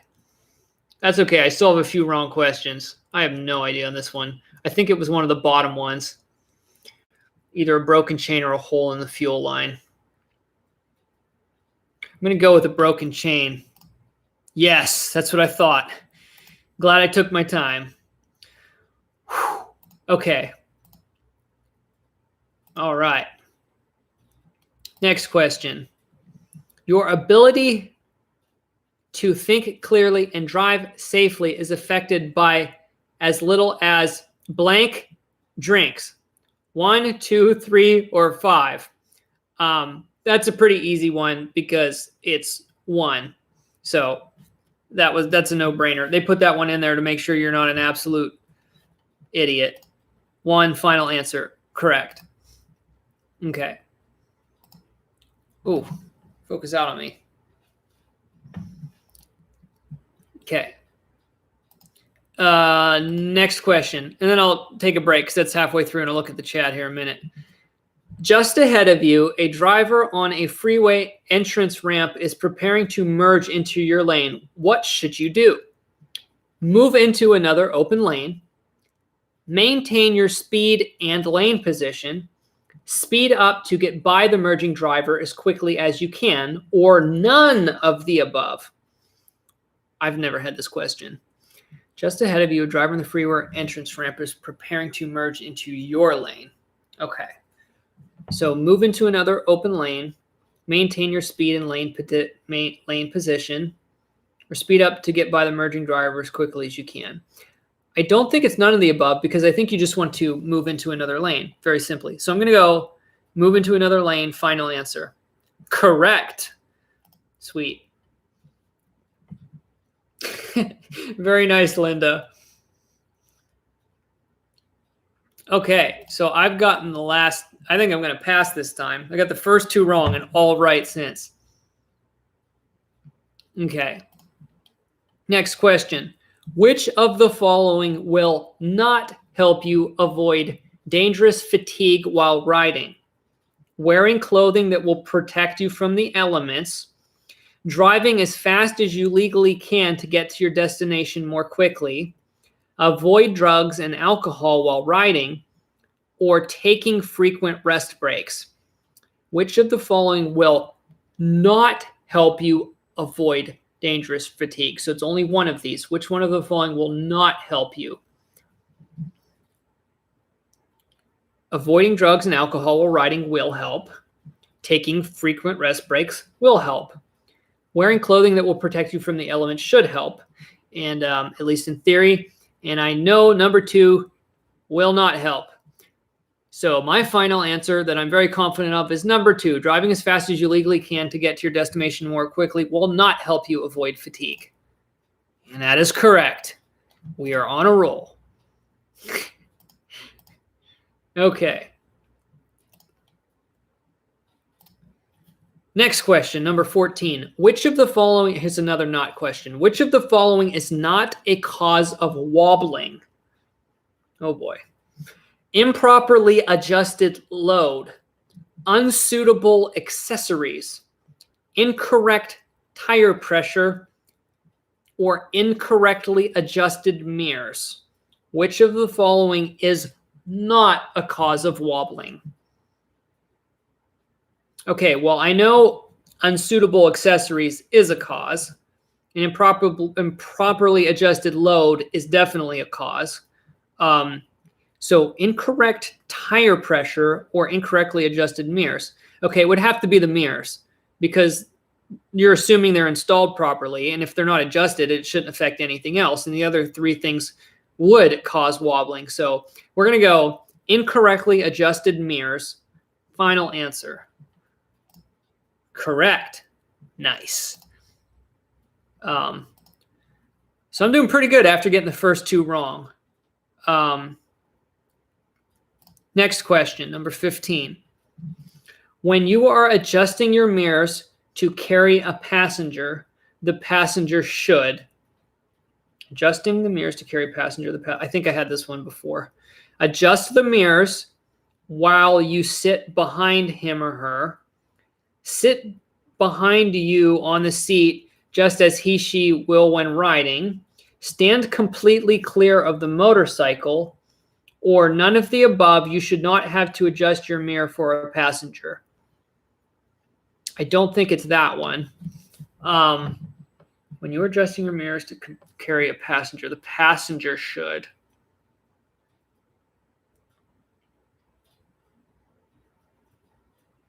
Oh, the passenger should. That's a weirdly worded one. Oh, okay. So, okay, I get it. This one's just worded a little goofy, but I'm figuring it out here. Sit behind you on the seat just as she will when riding. Stand completely clear of the motorcycle. Adjust the mirrors while you sit behind him, her. When you're adjusting your mirrors to carry a passenger, the passenger should.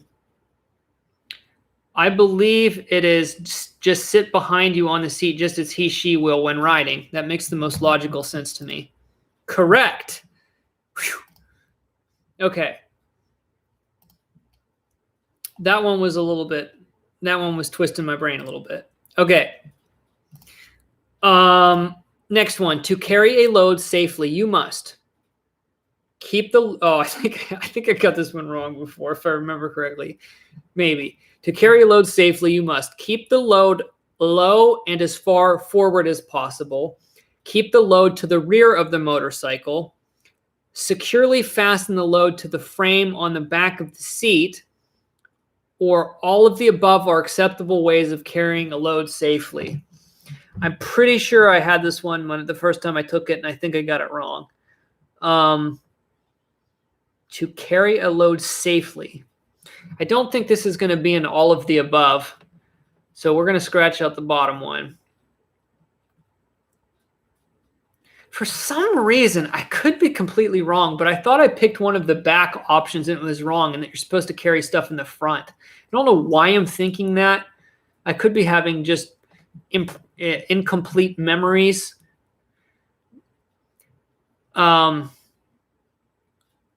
Incoherent memories, something like that. Keep the load to the rear of the motorcycle. I think I said one of those and it was wrong. Securely fasten the load to the frame on the back of the seat.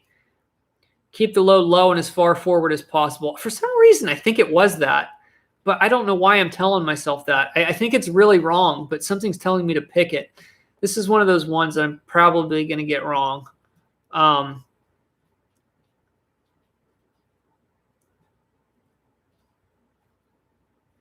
That doesn't make any sense to me, though. So why would I pick it if it doesn't make any sense to me? Why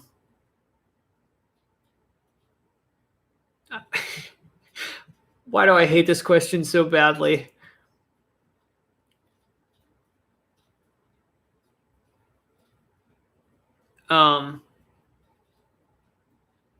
I don't know why. I just, for some reason, I think this is one of the ones where logic didn't apply. Don't hate me. I'm going to say keep the load low and as far forward as possible. Yes, I got it. I knew it because I got that one wrong before. That one still doesn't make sense to me. Somebody's going to have to explain the science behind that to me. So it's keep the load low and as far forward as possible. I think I got that wrong because the first time is because everyone I've ever seen carry a load on a motorcycle, I've always seen it on the back. And I know I got that wrong the first time. So I'm looking in the chat now. Don't overthink it, follow your gut. And the only reason I got that one right is because I got that one wrong the first time I took it. And I knew it wasn't, it made no sense to me. Okay. So we got it right, man. After a bad start, this is going really good. Okay, next one. To make a normal turn. Oh boy, what's a normal turn? Oh, I've had this one before too. Lean your body more than your motorcycle. Lean your motorcycle more than your body. Lean your motorcycle and your body at the same angle, or do not lean the motorcycle or your body at all. I know the answer to this one.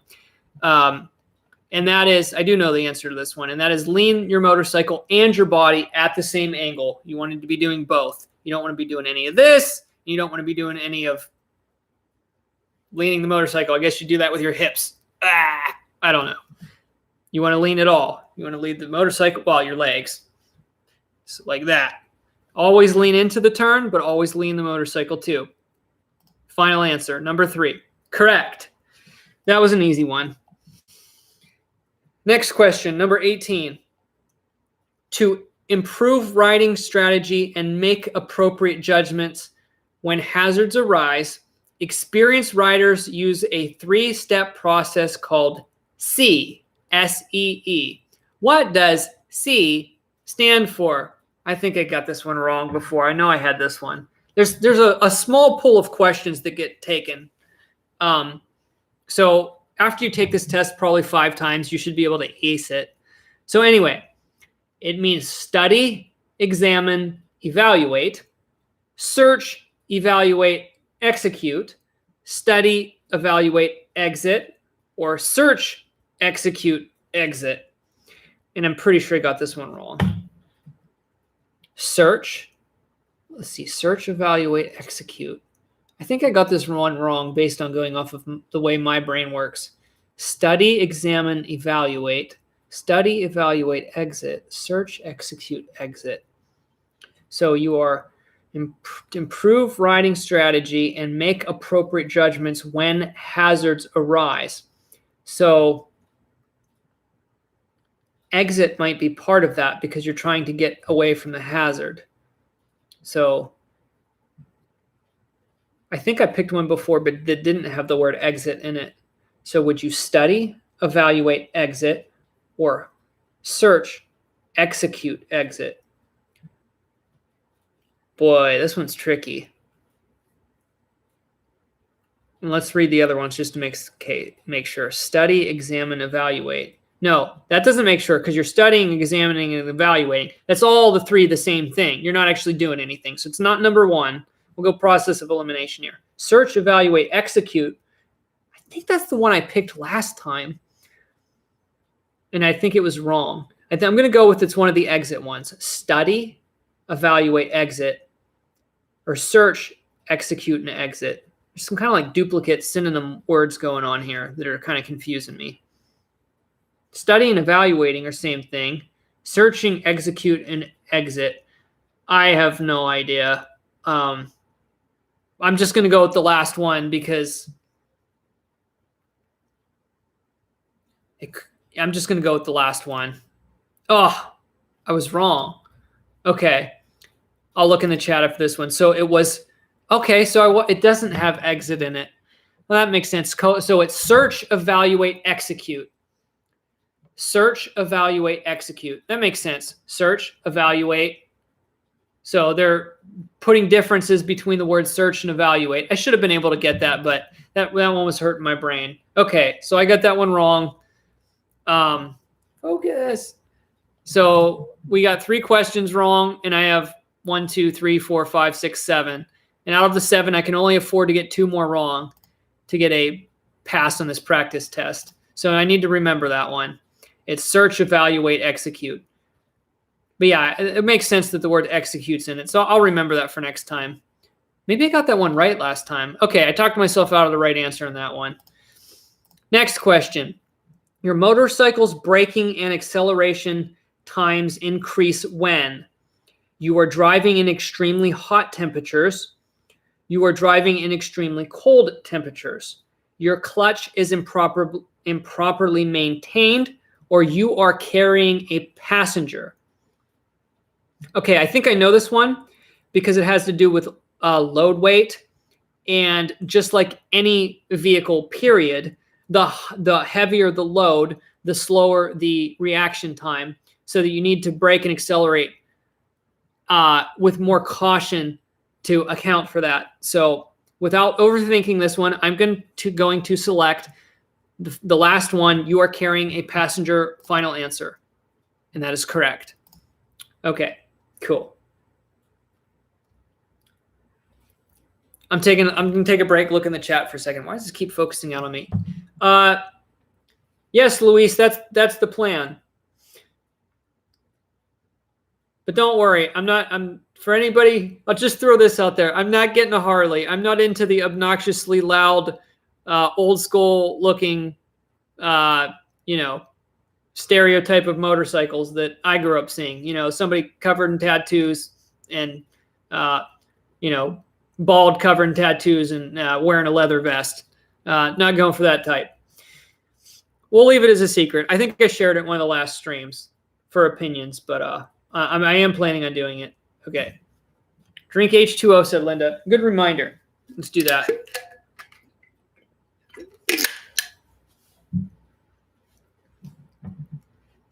Very funny, Jason. I see that. Why is this? I think there's something behind me this keeps focusing on. Let me get this box out of the way. Maybe it's because the sun's out. I don't know. It's trying to focus on something behind me. It might be this chair. I might move that chair.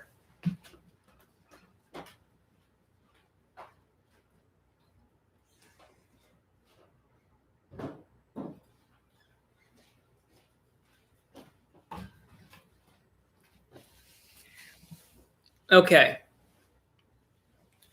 You missed my other question. Scroll up. Okay, let me look real quick. There you go. Yeah, you probably shouldn't bring $50 boxes home on your motorcycle. Yeah, definitely not in your backpack. You don't want to be riding your bike and go, ah. Then you have to do a wheelie with 18 pounds of $50. That's only if you have one box. Okay. Next question. Question number 20. Following the vehicle in front of you closely either makes you more visible to other vehicles, helps you react to hazards ahead, is a major factor in collisions caused by motorcycles, or ensures that the driver in front of you knows you're there. And now I got to read it to myself. Following the vehicle in front of you closely. Okay. Makes you more visible to other vehicles. That doesn't make any sense. Helps you react to hazards ahead, possibly. Is a major factor in collisions caused by motorcycles. Oh, following the vehicle in front of you closely. Yes, I know that's true. Ensures that the driver in front of you knows you're there. No, that's an easy one. That's number 3, is a major factor in collisions caused by motorcycles. Because you don't want to be too close to the vehicle in front of you. Final answer, correct. Okay, question number 21. Oh boy. The correct way to park beside the road is, I know I got this one wrong last time. This was one that hurt my head so bad. At a 45 to 90 degree angle with either tire touching the curb. At a 45 to 90 degree angle with both tires clear of the curb. Parallel to the street with either of your tires touching the curb. Or parallel to the street with both tires clear of the curb. Now, if I remember correctly, you're supposed to have one close to the curb and one leaning out, if I remember correctly. So it's not with both tires clear of the curb. Parallel to the street with either of your tires touching the curb. So it could be that one. At a 45 to 90 degree angle with both tires clear of the curb, no. Or wait, or there's that the angle. Oh my goodness, this is not going to go well. Or at a 45 to 90 degree angle with either tire touching the curb.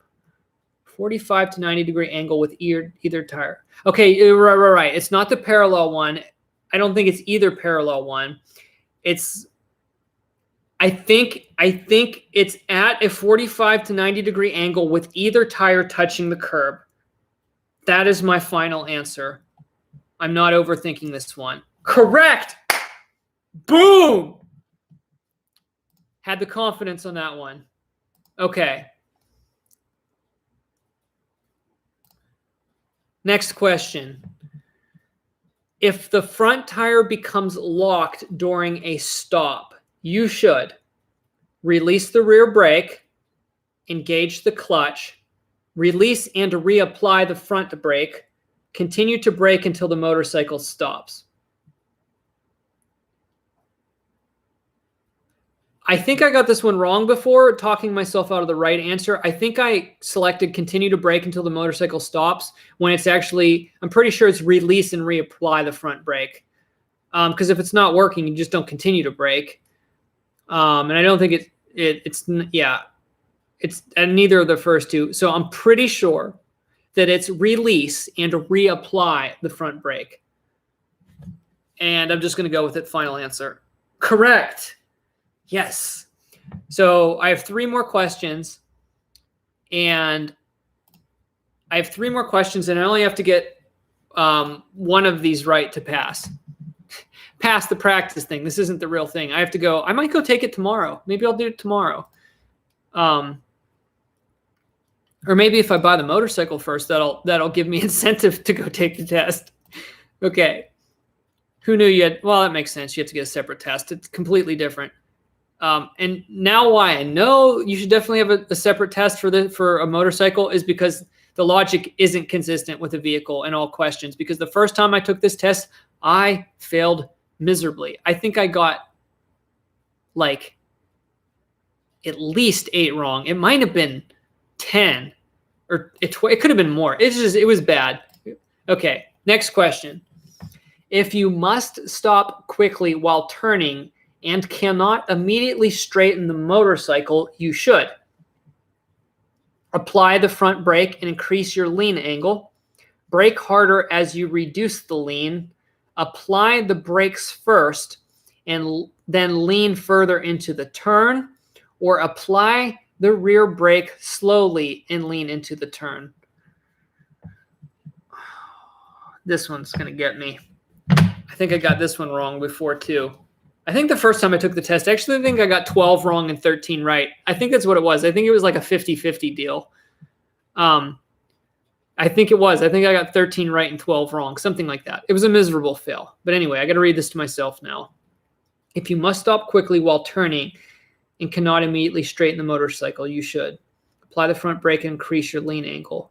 Brake harder as you reduce the lean. I think that's what I picked last time. And I think it was wrong.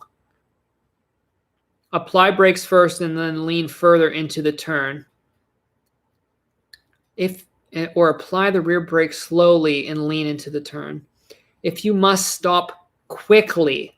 So I don't think it's the last one. Apply the rear brake slowly, because I think that's a conflict of interest there. So we'll roll that one out. Apply the brakes first and then lean further into the turn. Brake harder as you reduce the lean. No, you don't want to reduce the lean. So I think it's either apply the front brake and increase your lean angle. Okay, the front brake, increase your lean angle, or apply brakes first and then lean further into the turn. Oh boy. I think it's 1 or 3.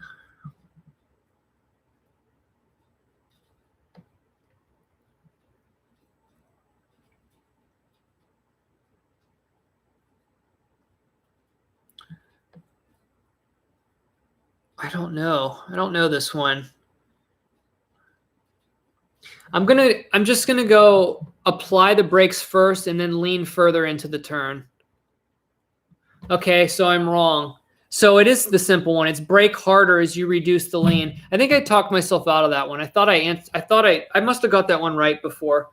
I talked myself out of that one. Okay, well that was a mental flub.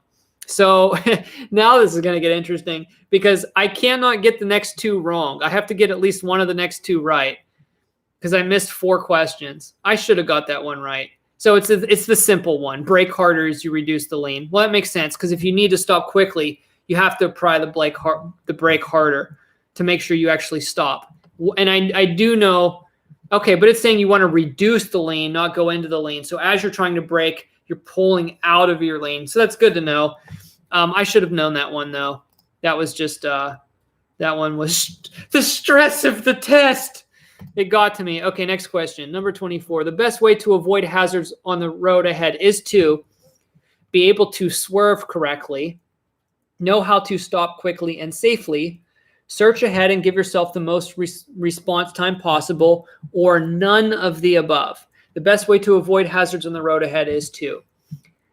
It's not number 1. Know how to stop quickly and safely. It's not number 2. I'm pretty sure it's number 3. Search ahead to give yourself the most response time possible. That plays off of a previous one where you always want to be looking ahead, because that's the main thing. It doesn't matter how quickly you know how to stop or if you know how to get out of the way. It's always about searching ahead. So we're going to go number 3, final answer. Correct. So I passed the test, but I got to take the last question anyway. So if I get this one wrong, I have the maximum amount of wrong answers I can have. So this test isn't a cakewalk if you're not a motorcycle person. So if you're giving into the pressure, it would be very easy to fail this test because they're randomized too. This isn't the exact test. Riding in the center of the lane should be avoided if possible, makes it difficult for other drivers to see you, keeps others from sharing the lane with you, is the only position in which it is legal to ride. Now, I'm pretty sure I know the answer to this one, and that is keeps others from sharing the lane with you. So I think when I first took this test, I might have said should be avoided. I don't know if I said that or not, but I'm pretty sure it's keeps others from sharing the lane with you. So we're going to go 3, final answer. Correct. Okay, so view results. My score, 84% out of 100. You need 80% to pass, which is 20 right, 5 wrong. I got 21 right, 4 incorrect. So I passed with, well, I couldn't have gotten 2 more wrong. So that's actually pretty good. I'm pretty happy with that. All right. Oh, focus on me. Sorry, that was out of focus. Maybe it's focusing on my calendar. I think that might be it. Who knows? Anyway.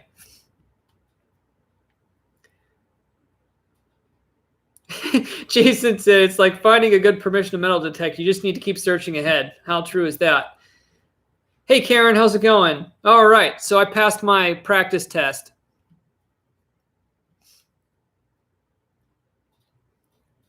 Hey, Benson, what's going on? Hey, Henry.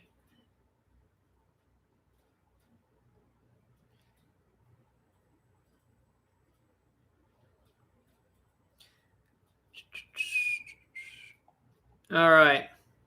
Mudswat said, are you getting a motorcycle? That is the plan.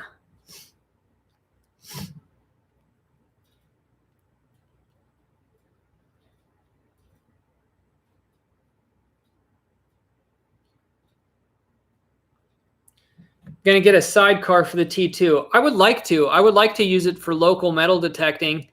So for Tennessee is like the perfect area for motorcycling. Where I'm at, the traffic isn't horrible, and I can go up into the hills in rural areas and just have really good turns and enjoy it, but without a whole lot of traffic.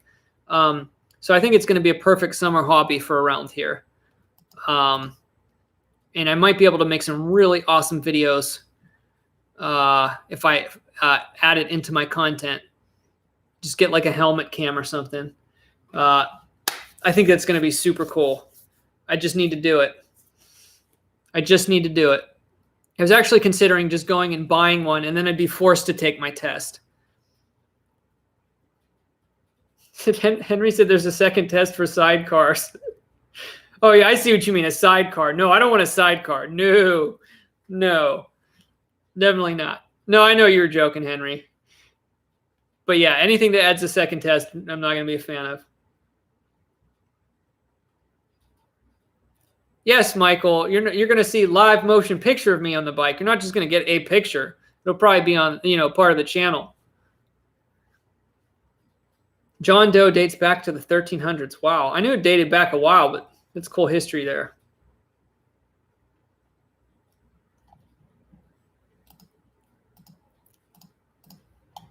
So really, nobody even wants to send $1 super chat to get me to try a ghost pepper almond.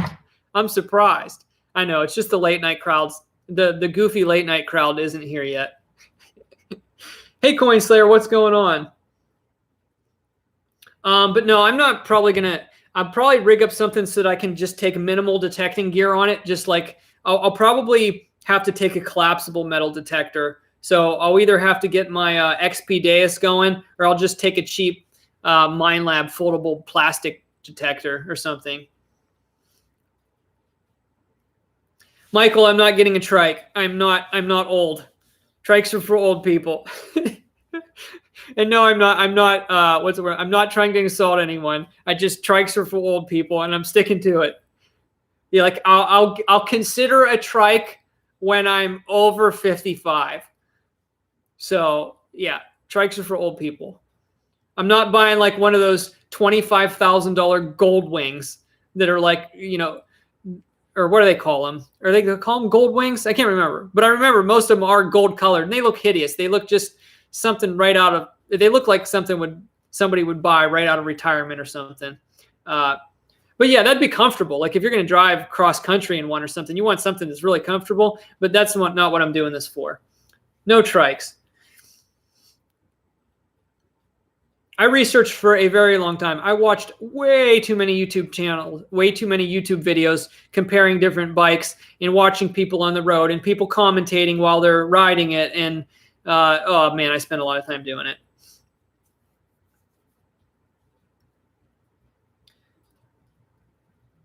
Yep, I'll need a simplex, Bird Dog. You're probably right.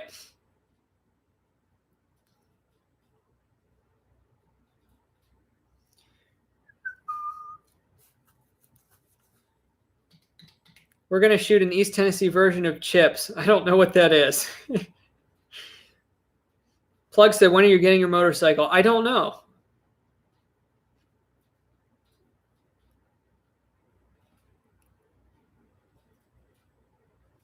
I do not know.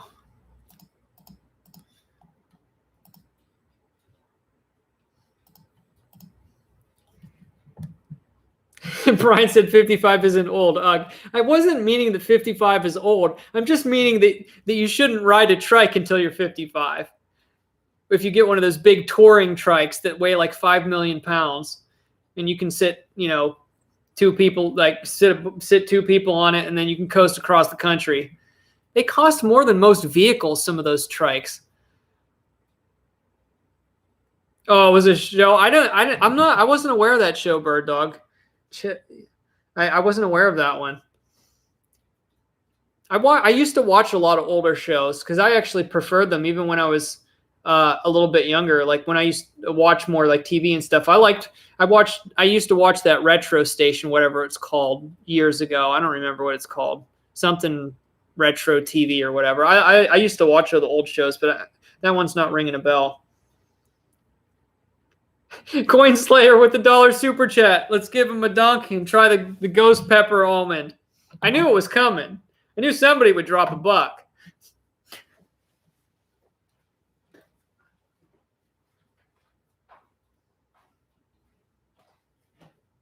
Let's bring the heat. Oh, you can't see the hoop. All right. Oh, Euro step. Oh! Okay. Let's try that again. I want to get that right. So I didn't do it the right way. I did it the last second. There we go. That's a proper Euro step. Okay. I need a drink first. Oh, I forgot to put my dressing away. Hold on.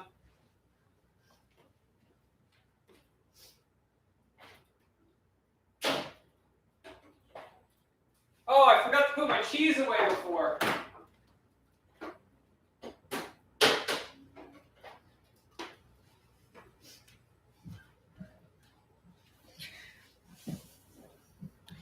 Okay, here we go. Let's get this down here a second. So the highest super chat today so far is $5. So for $5, you can be subscriber of the month, or not for $5. I mean, when I end the stream, the highest one. I'm just saying it's $5 so far. So it'd have to be $5 and a penny, whatever. And if it's a foreign currency, it's got to convert to USD. Let's see if this makes a good noise. If I can get it started.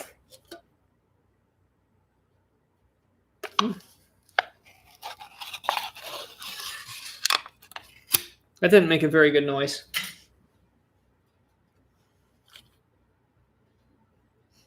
Well, they're not burning my nose. A little bit there. Ooh, that looks very visually appealing. Look at all of that coating on there. So I don't know what hot scale they're going off of, but you can see 4 flames here and 1 is not covered. So they're saying on the heat scale, I guess. I don't know what they're going off of. This has to be their hottest product, so I don't know what they're basing this off of, but they're going 3 out of 4 on the heat scale, whatever they're using. I don't know what that's supposed to mean. Before I try it, almonds, what's in here is almonds ghost pepper seasoning, which is salt, spice, sugar, paprika, tomato powder, onion powder, yeast extract, citric acid, natural flavors, including extractives of ghost pepper, maltodextrin, extractives of paprika, vinegar, solids, beet juice concentrate, extractives of annatto, vegetable oil, which is almond canola and or safflower. Okay. Here we go. Blue Diamond Almonds Extremes Ghost Pepper going in. After I show you, I got one with a lot of fuzz on it. A lot of spice.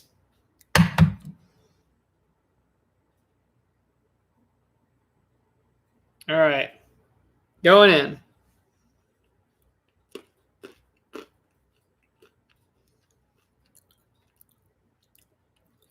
Ooh. Ooh.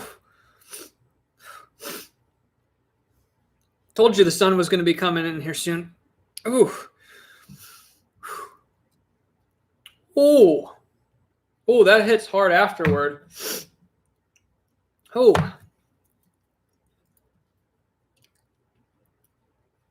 Okay, that's not... Man, that... Wow, that hits the back of the throat. Hitting the throat more than anything. Whoa. Okay, well, that wasn't bad for one. But I couldn't eat a lot of these. Wow. Normally, I don't make products this spicy just off the shelf. Okay, so one wasn't bad. Yeah, Linda said, imagine when they build up. Well, let's build it. Coinslayer sent another $1. I'll pop another one.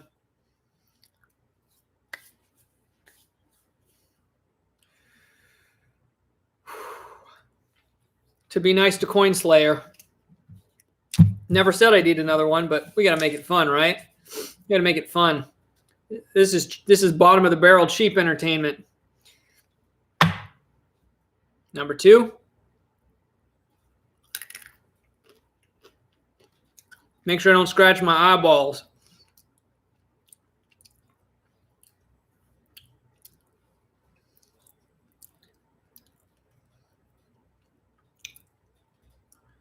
These are delayed. It doesn't hit immediately.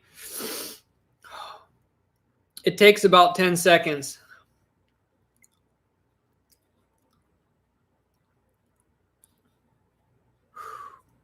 Actually, it builds. That builds.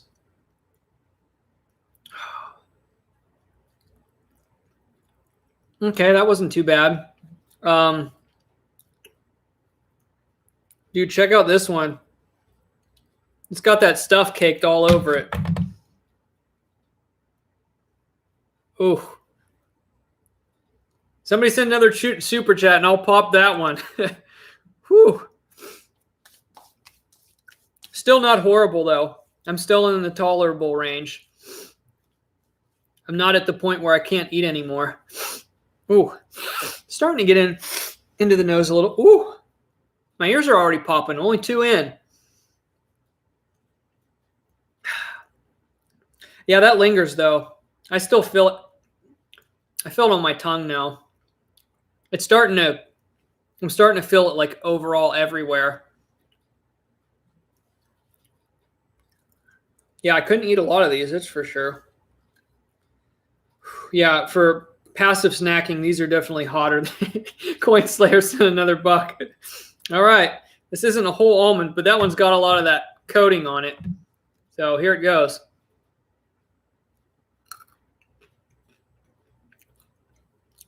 Oh man, that one had a lot of coating. Yeah, I knew right away when that was kind of soft from all that spice on it. Oh.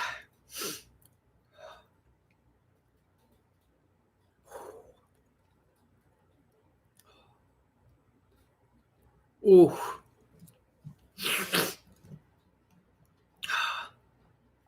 Oh, my ears are popping like nuts right now. Brian said they have a Carolina Reaper almond that's rated 4 of 4. Okay, so it is a scale within their products. My store, my local Walmart only has the cayenne pepper, which is a 2-star, and these, which are 3-star.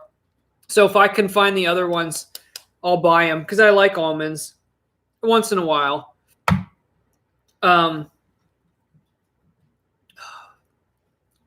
actually try to chew it fast. I don't want to leave it in my mouth too long. I just chew it and downed it. Haven't drinking any water yet because I want this to be actually challenging. I wouldn't say it's challenging yet, but it's starting to get a little, I can tell where this is going. So, tell you what, next super chat, I'll eat 2 at the same time. I'll eat 2 at the same time, and we'll speed up this process.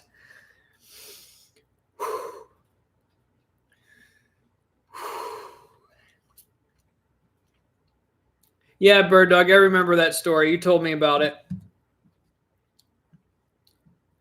Yeah, I don't eat a lot of almonds. I think we talked about that before because I felt not very well after eating a lot of almonds in the past too. Oh, I almost did it. I almost touched my eye. Whew. Use this part of my... I'm not crying though. It was itchy. No tears.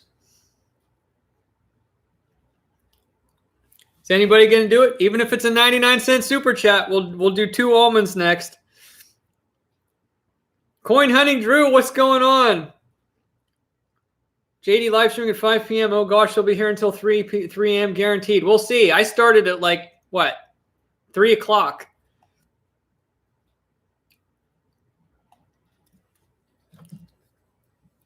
Trying out some ghost pepper, almonds. Oh, I just spilled the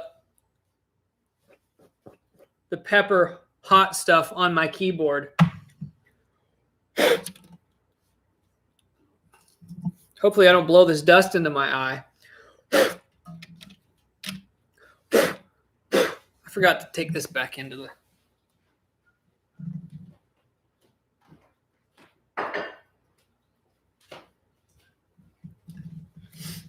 So what we'll do is while I'm streaming here, I'll tell you what I'll do. I'll just leave them here. And now every time somebody super chats, I'll just eat one. And we'll see how many I can go without taking a drink.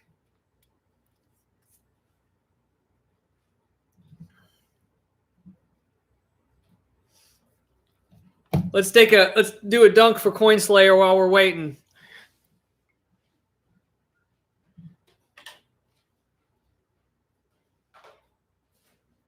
Get ready for a windmill.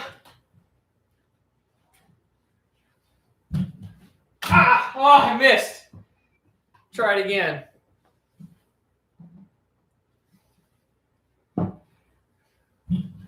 Ah! Come on. Let's do it with the left. Ah! Come on. I gotta get a legit windmill going here. Ah! There we go.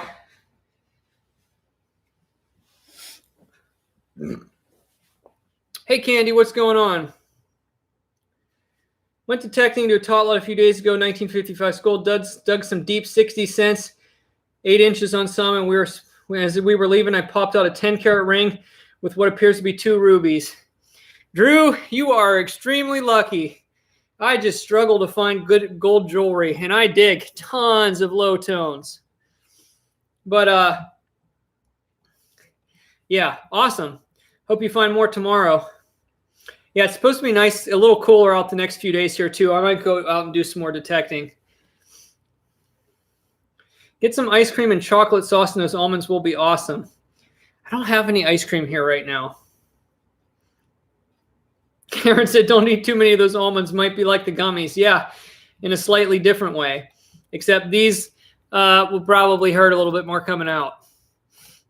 Coin Slayer with another $1. I did say I would eat 2 at one time, so we'll do it for Coin Slayer. Here it is. Woo. Okay, let's just not get picky. Let's just get 2 out here. 2 average normal size almonds.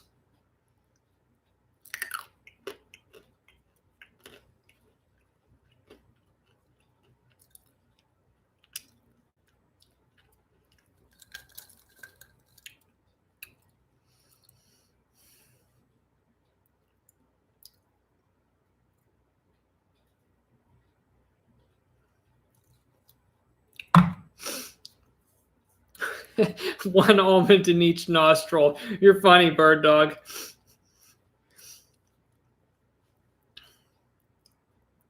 Am I building up immunity? Those didn't seem to make it worse.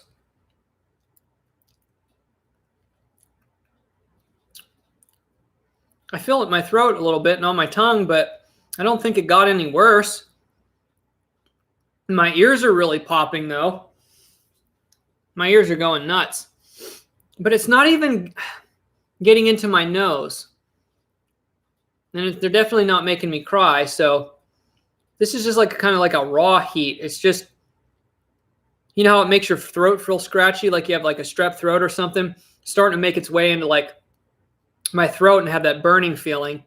But I mean, it's not doing much other than that. So we'll say next super chat, I'll pop 3. I'll pop 3 at the same time. We'll see how it goes. Oh, awesome, Drew. 1921 school. Yeah, I saw your text on that you sent me. Lots of iron so bad I could hardly detect. Sadly, the skull seems to have been filled in. Well, that's a bummer. Don't give up, though. See if you can isolate anything out. I'd give it another try. It'll be bad if you have to burp, says Tom. However, about an hour away, I have nice 1830s house permission. That's sweet. Things will be slowing down for me here soon. Maybe I'll have to make a trip up your way and we could detect or something.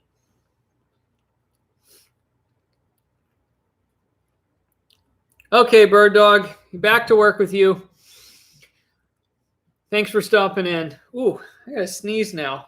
Maybe it is making its way into my nasal cavity. Oh, I got to sneeze.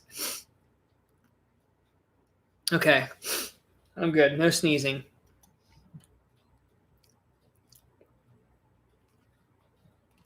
Next super chat of any amount, we'll pop 3 almonds. 3 of the ghost pepper almonds. And like I said, guys, if I can find the Carolina Reaper ones that are supposed to be 4 stars, not stars, 4 flames, the blue diamond ones, I guess they have a 1, 2, 3, and 4. That's pretty smart marketing to make it like a, 4 different heat levels. That's pretty smart marketing, to be honest. That's a pretty good idea.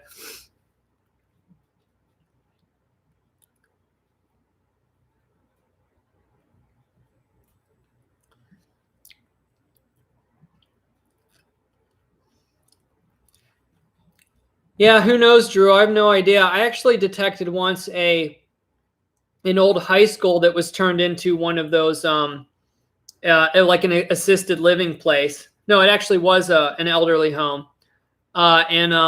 Same story there. I got permission to hunt there, but other people had detected there. It wasn't that it was fill dirt. I found like, I don't know, 1 or 2 old wheat pennies and like a nickel from the 50s, but somebody had cleaned out that high school pretty good. I never found a whole lot. But that was back before I was really good at detecting too. So I probably missed some stuff, but the place wasn't loaded. But I was bummed out too because it was an elderly home. for like 15 years or something. I don't know how long, but quite a while. I figured maybe it was never ever detected, but apparently it was before. So maybe before it was a home, other people had detected it. That's probably what it was.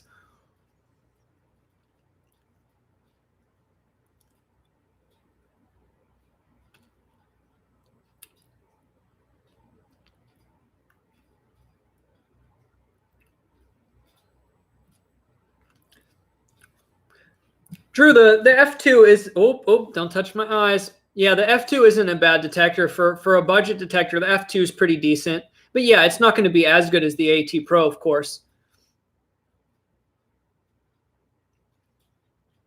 But yeah, the AT Pro is definitely going to have advantage for sure.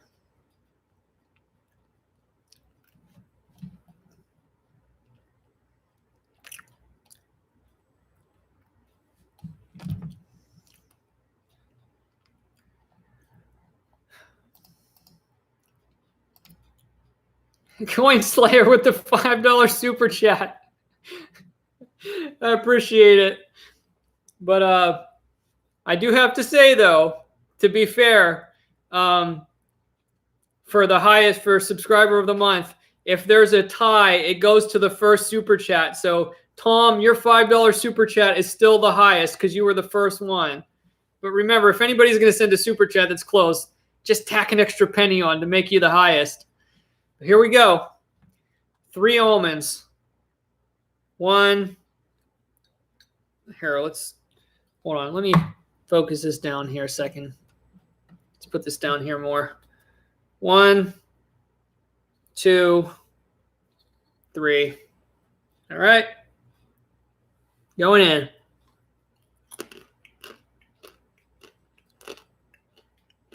Ooh.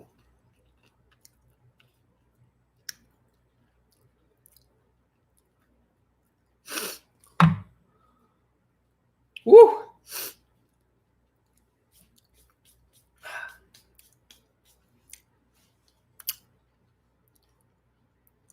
I hit the back of the throat pretty quick.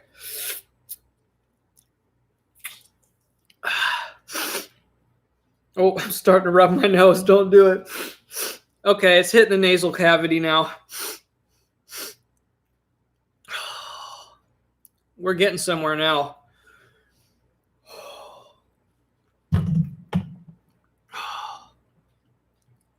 Ooh, yeah, that lingers.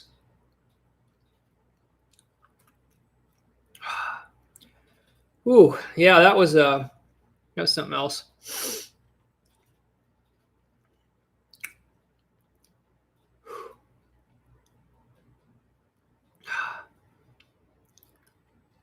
Man. Still wasn't horrible, but that was definitely a notch up. Oh, I'm willing to up the ante because I'm kind of curious too, because I'm invested in this. Next super chat, I'll eat 4. I'll pop 4 at one time. And then maybe I'll pull the plug there. Yeah. It's giving me the sniffles now. That 3 at a time, that definitely hit the nasal cavity. Still not getting teary-eyed, though. I got to be careful not to touch my face. I just kind of rubbed it all in on my hands.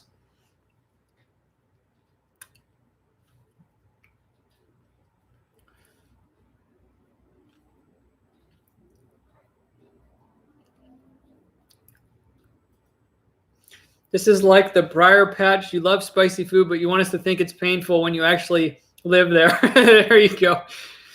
No, actually, I want to build my tolerance to spicy foods because I really like spicy foods. So I'm kind of enjoying increasing my intolerance. So it's like, I definitely don't. I've never trained for any of this, so I'm not stupid. I'm not just going to throw a whole Carolina Reaper in my mouth. I've seen the YouTube videos of some people just getting very sick over it.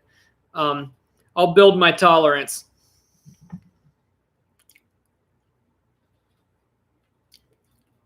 Plugs. I'm not able to get coin. I'm not able to get $50 rolls from my bank. Coin Slayer sent another $1. Hey, that's cheap. You got me. You got it a quarter a piece there because I'm eating 4. As I was, my bank, has clamped down, and it's not just me. They said the tellers are not able to order coins at all, boxes. They like are rationing out what they get for the businesses and stuff. All right. I said I'd do it for any amount, even $1. Here we go. We're going to get four almonds. 1, 2. I'm just trying to take average looking ones, normal size, normal amount of coating. And this is really going to, my nose is still tingling. 4 of them right there, you can see.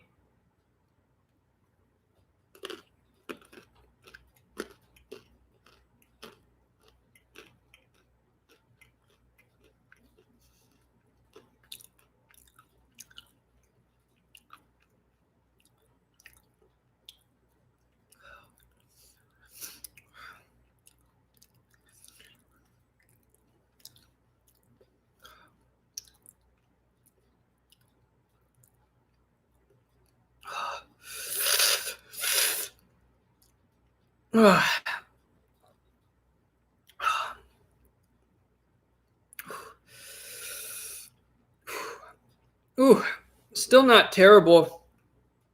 Candy Hall, thank you for the $5 super chat. Because I'm crazy, I'll do it for you. But I'm doing 5 next. 1, 2, 3, 4, 5. 5 ghost pepper almonds. And for good measure, I'll lick my fingers. That was probably the dumb thing. Oh, it's gonna burn my lips. That was dumb.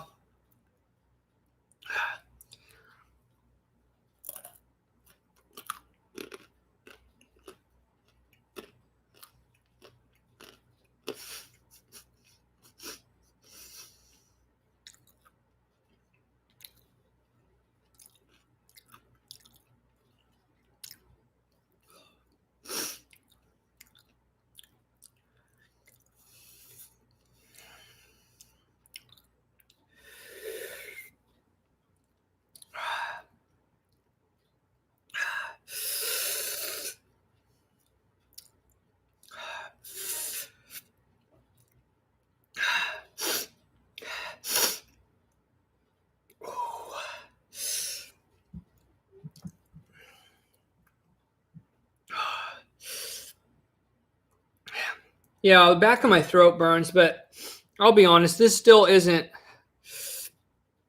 It's not horrible. It's bearable. It's not.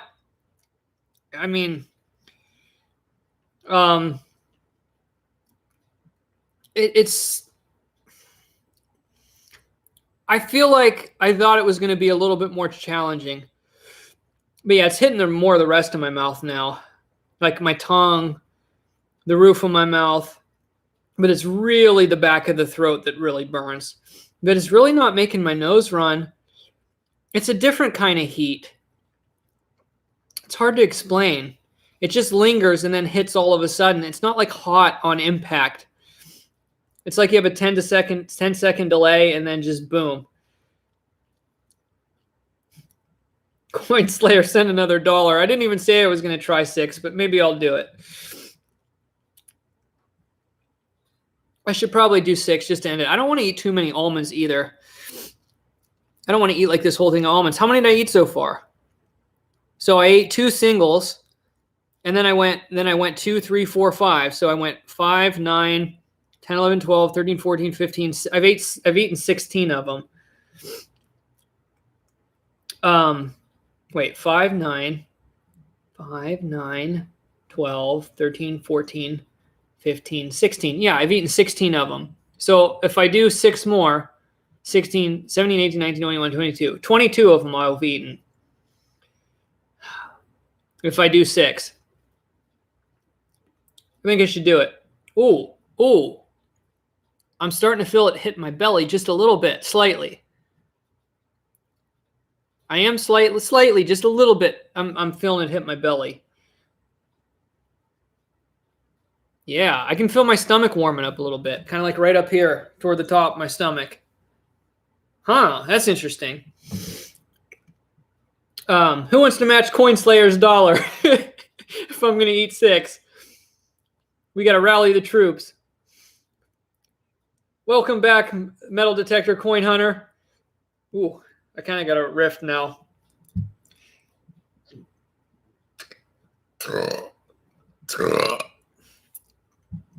Excuse me.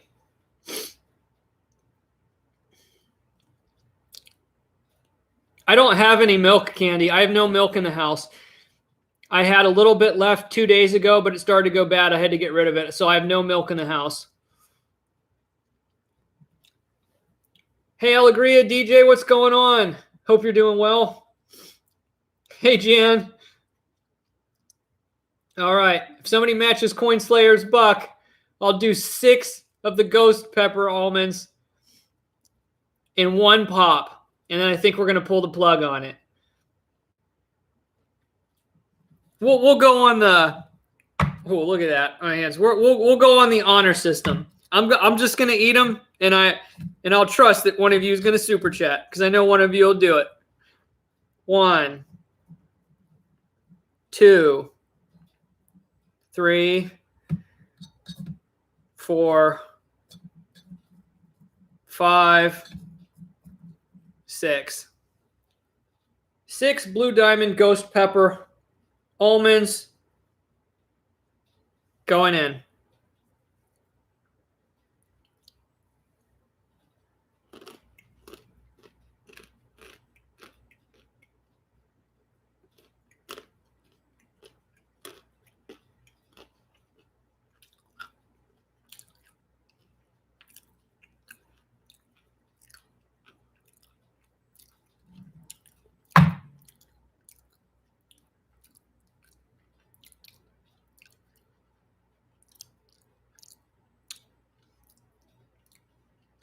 Woo!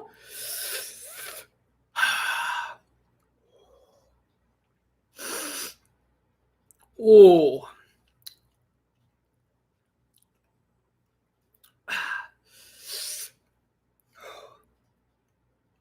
Ooh. I feel like I'm entering a new dimension. This is kind of awesome. I'll have to do this more often. I feel like it's clearing up my head. I feel more alert. I feel like life is more vibrant. I feel like my existence has been amplified. John needs a hobby, says Jan. I'm good on the hobbies, Jan. Were you here while I was taking my motorcycle test? Well, I just did it live. Well, the practice test. I barely passed it, but I passed the test. Whew. I think I'm getting to a point where it's like not increasing. Like when it hits it first, it kind of increases, but it's not like amplifying the existing state of my throat. It's not like making it more unbearable. I have more saliva running though. Thank you, Drew, for the $2. But yeah, there was 6. So I've eaten 22 of them now and not making my nose run. This is very interesting. Making me like kind of sniff a little bit, but it's not like, visibly running. My eyes aren't burning. My ears are popping. My ears are definitely popping. And I feel it all over in my throat. But I just, I don't think there's any reason to do 7. I don't think it's going to change things a whole lot. And I don't want to eat a ton of these anyway. So there it was. 22 ghost pepper almonds. What do you say, guys? Should we end at 30? Hopefully this doesn't burn too much coming out the other end. Should we just up it? Forget we ate 22. Should I just do 8 more 1 pop? What do you think? Should we just make it 30 and call it a day? Make it 30 and call it a day? And Coin Slayer, you're the highest super chat so far. All right. Coin Hunting Drew said no, don't. I think we should just do it. Let's make it fun for everybody. Let's be miserable. We're just gonna dump. Oh, that's a huge one. Let's push that one in the back. We don't want that one. 1, 2, 3, 4, 5, 6, 7, 8. We're just going to do it. We're just going to do it. And thank you to everyone who super chatted for my pain. Let's see. Turn it this way. You can see them. 1, 2, 3, 4, 5, 6, 7, 8. That makes it 30. 30 ghost pepper almonds in total. 8 at one time going in.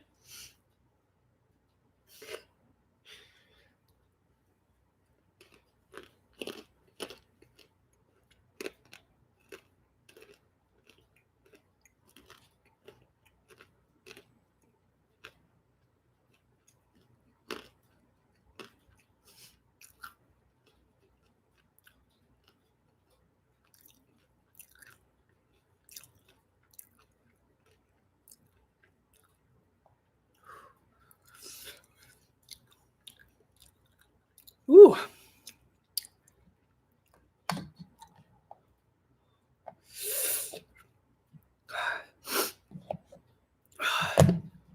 Ooh. Oh, yeah, that's hitting a lot harder than before.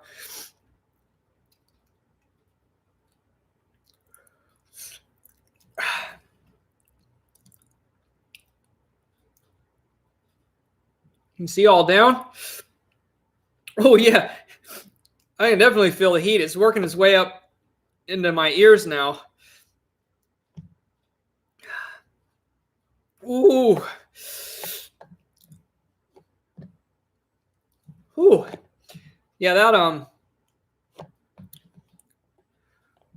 that's something else.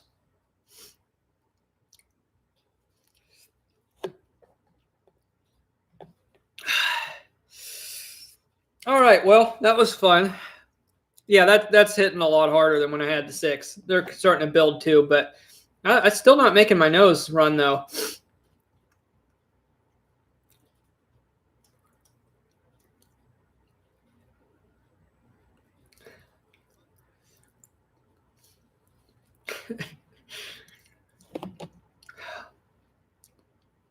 All right, I'm going to go wash my hands. We're done with this. I'm not eating more of them.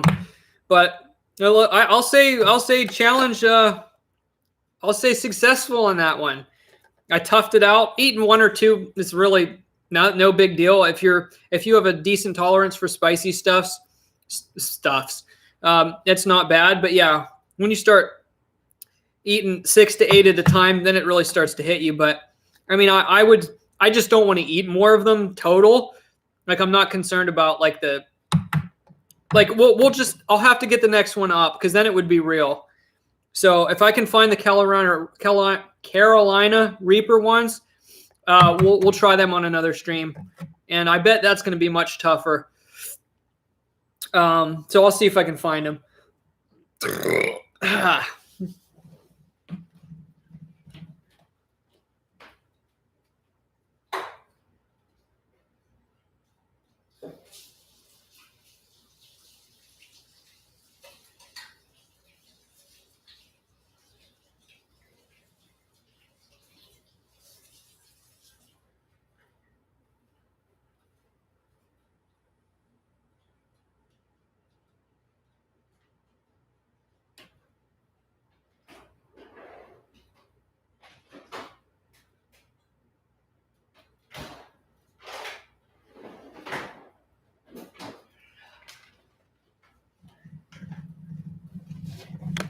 I'm going to wash them down with some chocolate-coated almonds.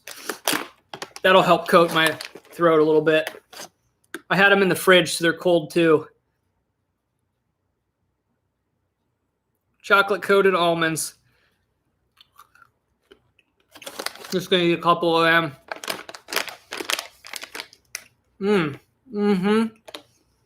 Oh, yeah.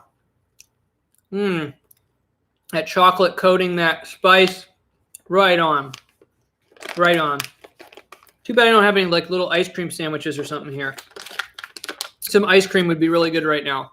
Like an ice cream sandwich or something chocolatey and ice cream like. But actually, oh man, I still taste that spice. Michael said Roundup, make it. I just gleeked. Anybody see that? Everything in my mouth must be activated. I just literally shot a geyser of saliva out of my mouth. That was not cool.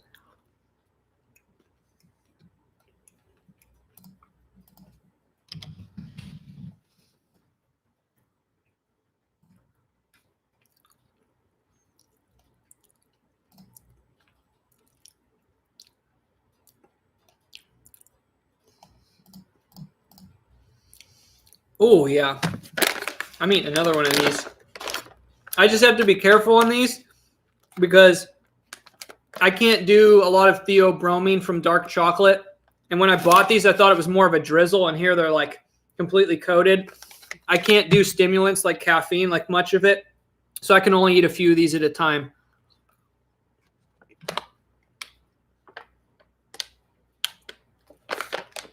Thank you for the $10 super chat, Alegria DJ, for an ice cold drink. Thank you very much.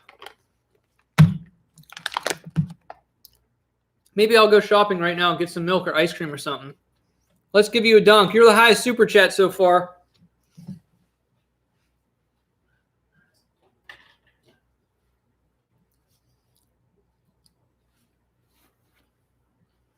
Let's do a tomahawk.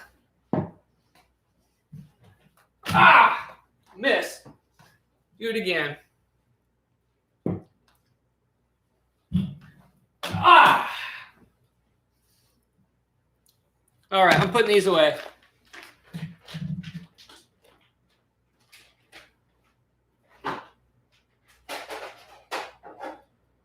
Oh, I forgot I had a little bit of this left.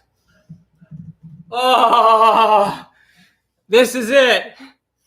This is it. This is going to help.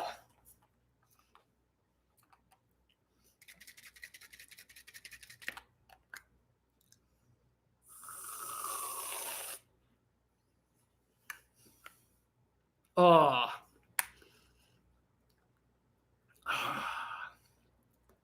Oh, yeah. That was nice. That helped a lot. Okay, I'm putting this away.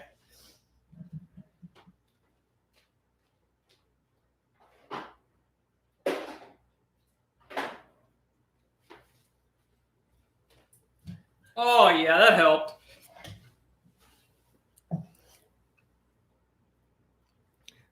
No mud swat. That big bag, I got them at Ollie's. They have them for $6. That whole giant bag right now. And I used my 15% off. I got the cashew. I bought a ton of stuff yesterday. When I bought this chair, I got a bunch of snacks and all kinds of stuff. A steering wheel cover. I bought all sorts of random stuff. Do you know the outer part of cashews is like poison ivy? I do know that nuts have toxins in them. Almonds are worse than cashews. But I'm like immune to poison ivy, so I'm not concerned about that. But no, actually, you saw Bird Dog in here before. He has a story. He like got stuck out on his kayak or something once overnight, and he had a whole bag of almonds, and he almost killed himself because it's like the toxins from the almonds. He got really, really, really sick from eating an entire bag of almonds.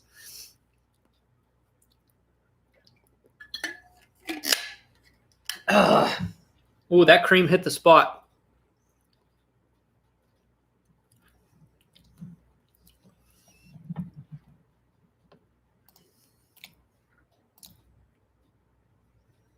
Ooh, Linda, Brazil nuts are good.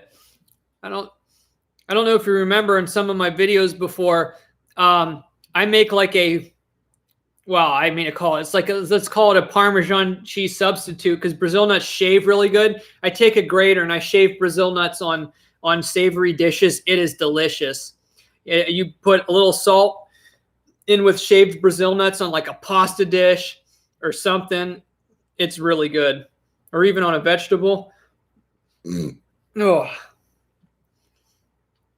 Pistachios are good too. I still have pistachios here, but I got a pretty bad batch. There's a lot of gross ones, if you all remember on previous streams.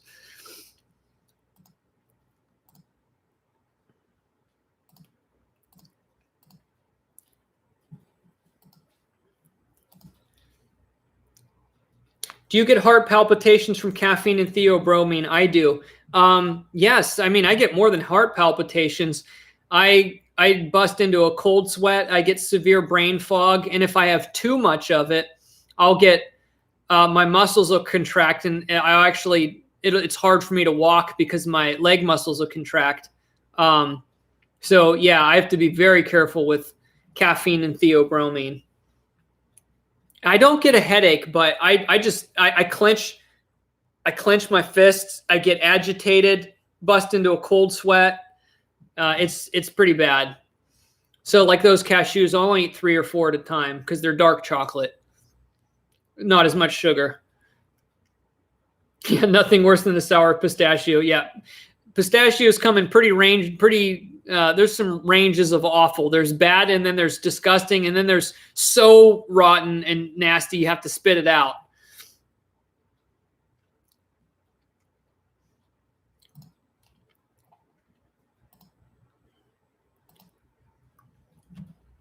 All right. Well, while I think about if I'm gonna stick around here a little bit longer. I mean, I only streamed for 2 hours and 42 minutes. That's nothing for me, but it kind of it drags a little bit when I don't have coins. I mean, it's much more engaging. So I'll figure out something maybe that we can do if I stay a little bit longer, because still a little toasty outside yet. If I do some outside yard work this evening, I'm not going to start for probably another hour anyway. I need to do a little weed whacking. So let me clean up here a minute.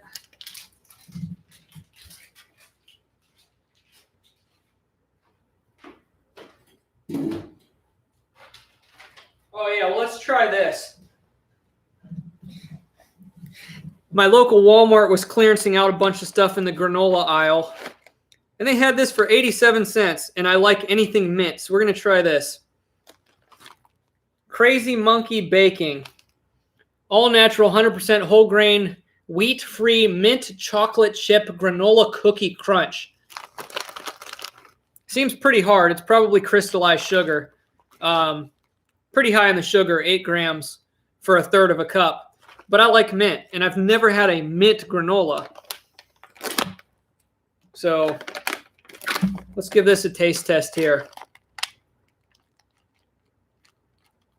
I kind of like the graphics there. There's the crazy monkey.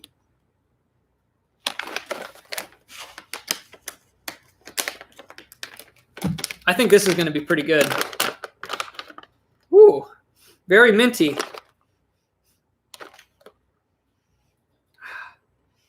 Yeah, I like that.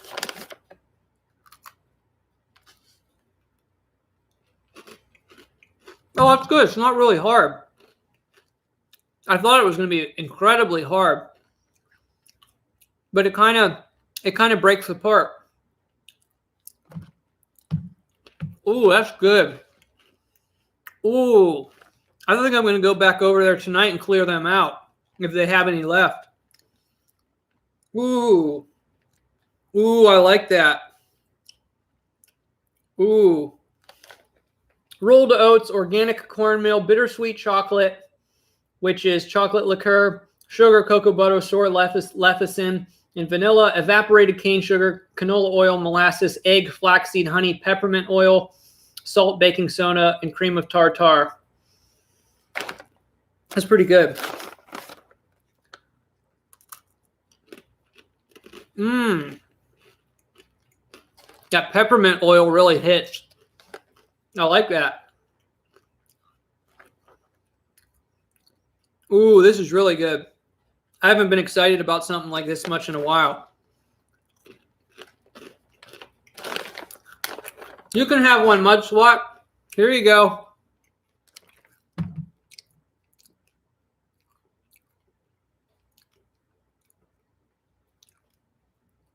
Open up. Hey, wow, look at that camera. Works pretty good. Mmm.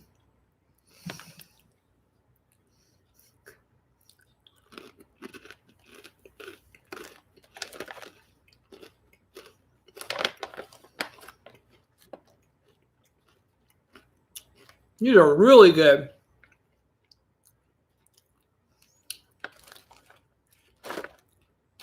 I gotta stop eating these.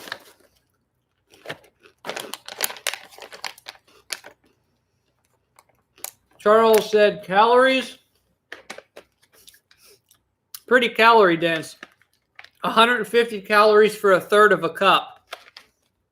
Like I said, 8 grams of sugar, 7 servings. So there's 56 grams of sugar in this bag. It's pretty high in sugar, which is why I wouldn't eat this whole bag in one pop. That's a lot of sugar. There's a lot in here, though. This isn't one of those cheap bags, that the small ones, they're normally like 3 or 4 ounces.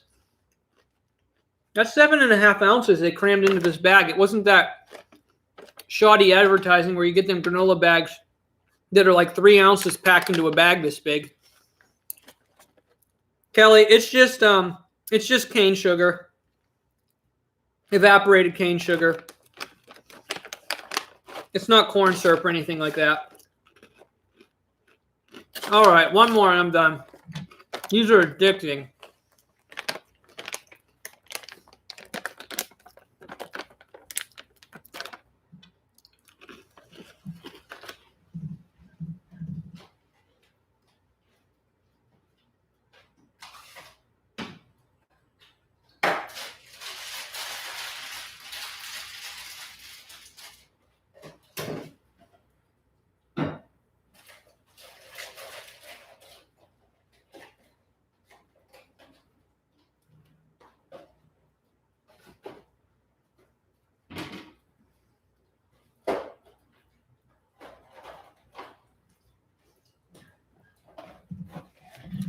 Here's another product that's decent. And if anybody watches this stream back and is not used to this channel, I'm not sponsored by any of these companies. These are good with cream cheese and other stuff on top of them. Mary's Gone crackers. All right. It's like a healthy version of a cracker. It is. MGC flour blend, brown rice flour, tapioca starch, quinoa flour, millet flour, palm fruit shortening, tapioca syrup, chia seeds, cane sugar, sunflower oil, sea salt, and then leavening, blah, blah, blah. Paprika, xanthan gum, black pepper, rosemary extract for freshness, and they're organic. Those are pretty good. I've tried them before. Not opening them now. Oh, yeah, cream cheese. I'll show you the kind I like.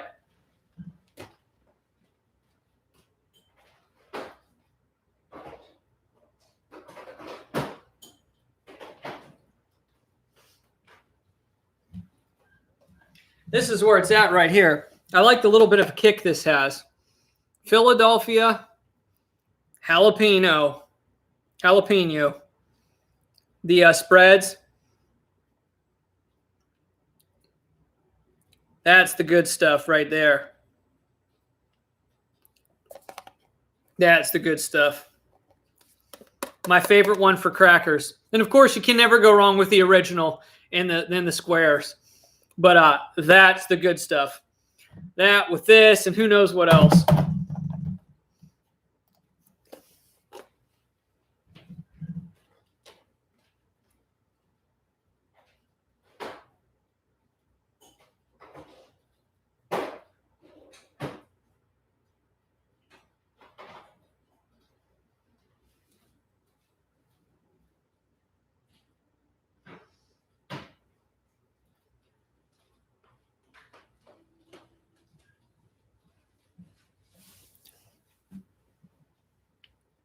Benjamin Franklin approved. That joke went over my head. Artichoke jalapeno dip too. Yeah, I like. It's been a long time since I've had any type of artichoke dip. I do like artichokes.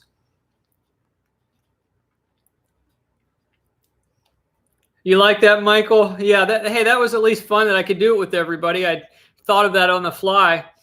I had fun. It's better than doing that by myself, just me and my own thoughts.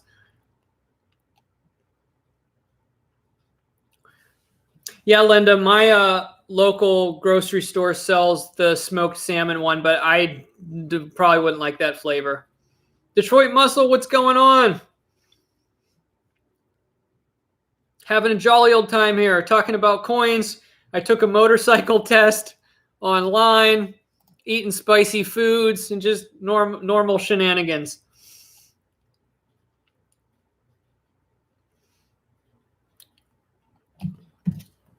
I'm literally going to go over to Walmart tonight and buy the rest of those granola bags.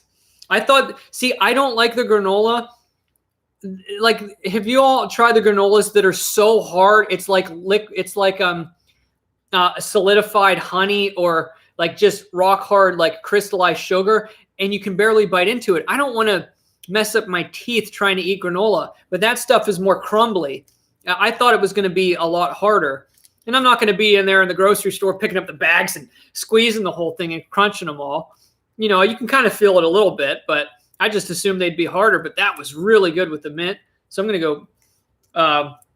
I'm gonna go clean them out if they have any more, because they're redoing that aisle, so they're clearancing out all their ones that don't sell well. I think they were normally like $3, now they're 87 cents. Somebody's gonna clear them out quick, but they're on the bottom shelf, so maybe if I go over this evening, they'll still be over there. Yeah, I hate the rock hard granolas. You can't enjoy it. Like, and also too, the rock hard granolas are always insanely sugary. Like, all you taste is sugar. Like one that I was really disappointed with, they came out with a new one. Like, I'm sure some of you have tried the Lara bars. Well, Lara bar, they started making their own cereals, Lara bar cereals. So they take the same ingredients in a bar. They took their top selling bars and made them into a cereal. And I've always liked the cashew nut Lara bars. They're the only one I ate. I always thought they were really good because it's just like dates, cashews, and that's it. I think it was 2 ingredients. I think it was like dates and cashews. But anyway, and they made a cereal out of it, like a granola cereal out of it. And it was literally like trying to gnaw apart crystallized sugar that was like so hard, like you couldn't even bite into it. Like you could leave it sit in your milk for 2 minutes and it was still hard if you ate it as a cereal. I was really disappointed. I was really disappointed. I can do that, Susan. Thank you. I have like 200 V-nickels. Are they worth anything? Yeah. Even V-nickels in very poor condition, would be worth like 50 cents a piece, even in poor condition. I mean, V-nickels definitely have value.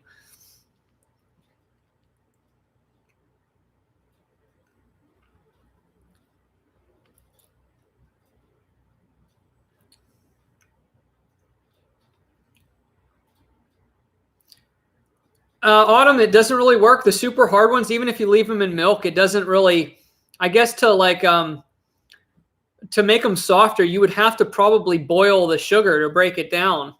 Because even in milk, it doesn't really break down. Now, it may make the cereal itself softer, but it's still very hard, the sugar. I got a 1937 Buffalo nickel and a 2006 Park. That's awesome. My dad recently got a dateless Buffalo nickel back in his change.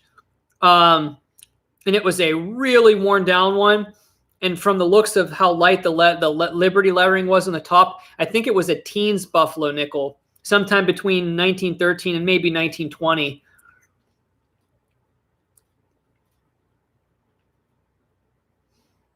I still feel a little bit of that heat, like in this region now, from all those almonds. It's not in my throat anymore. The stuff I ate kind of got it out. My ears are still tingling a little bit. They're like itchy now. I got like itchy ears now. It's kind of weird, the after effects of that spice. But no, that wasn't. I thought those almonds were going to be worse, to be honest. I think they're about what I expected, though. I think they're about what I expected.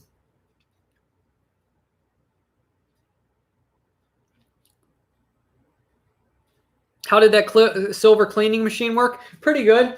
The Sonic cleaner, I still have it. I just didn't do any more videos with it. But yeah, it works really good. I'm going to keep putting some stuff away here.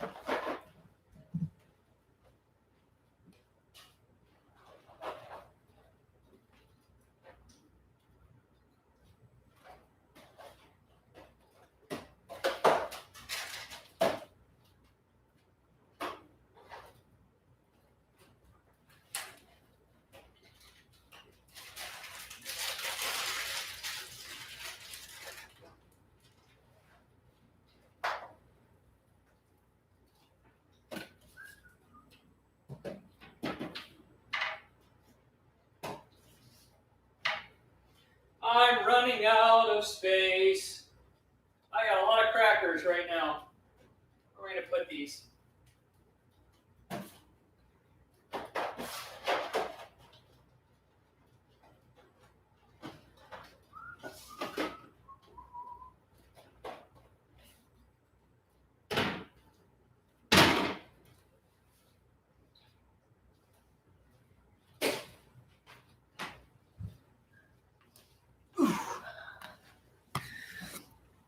Okay.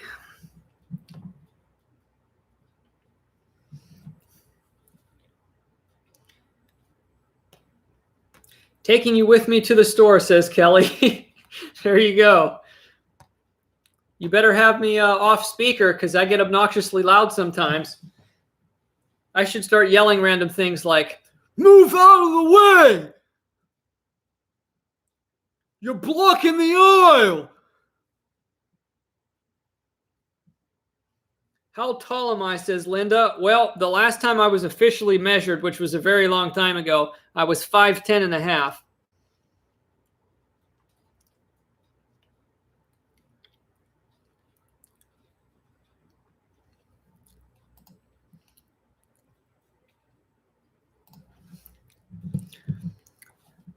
Oh, and Kelly, you did have the highest super chat on the last stream. Was it when I was at my parents' place? So if you want to, if later when you get home or whatever, if you want to email me your address again, I'll send you something out. Because I told you I would before, and you were the highest one. So I don't remember. I could send you another one of the mini bars. Just tell me which. I don't remember which one I sent you. I can send you a different medal. I still have more of those. Or I could send you something completely different. I think my dad wanted to keep his sardines, so I couldn't steal my dad's sardines to ship them to you. What did I try? You probably mean from the title. The title of this video is basically my failure to secure $500 boxes of half dollars. My bank won't order them anymore, so I'm trying to sort out the coin roll hunting situation for the streams. I got to try some more banks. But we're just hanging out today, eating spicy foods, taking motorcycle tests, talking about random things, and whatnot. I tried is the title of this stream. That could apply to so many different things because I literally tried some spicy foods. I think the back of my throat, it doesn't burn anymore, but maybe it's a little bit raw.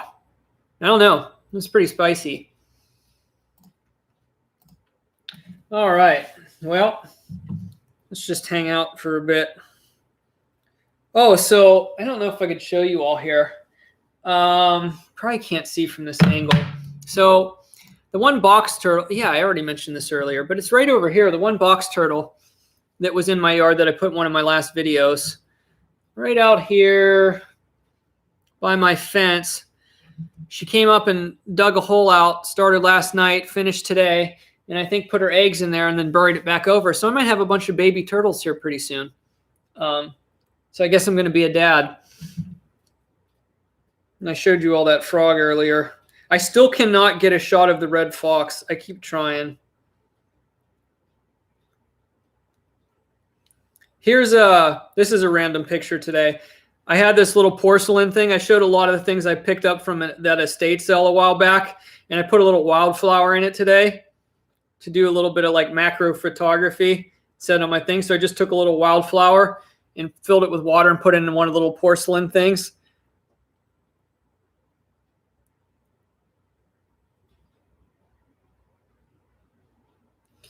That's it on my phone. Actually, I should just show you. I have it right over here.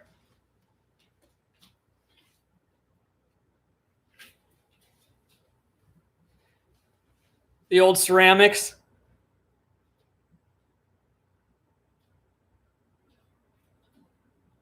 I don't know how well you can see that there.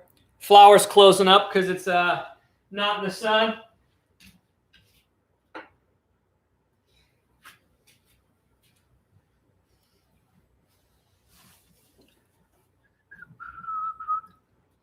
Everybody sent John a roll of $50. If anybody has boxes of coins or something they'd want to ship me, I wouldn't complain. I'll pay you for them. But that'd probably be a lot of money to ship. But I will look around at some more banks to see what kind of coins I could scavenge, even if they only give me penny or nickel rolls or like little quantities. At least we'll have something to go through. I wasn't even thinking today because I wasn't planning on streaming. I should have asked the guy for I should have asked the teller just if he could sell me some rolls of pennies and nickels just for why not. What is the most valuable coin you have, says Upstate Craze with the $4.99 super chat. Thank you very much. The most valuable coin I have currently,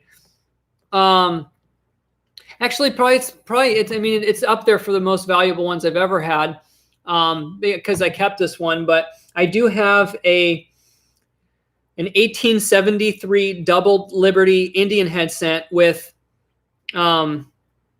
probably extremely fine 45 maybe details.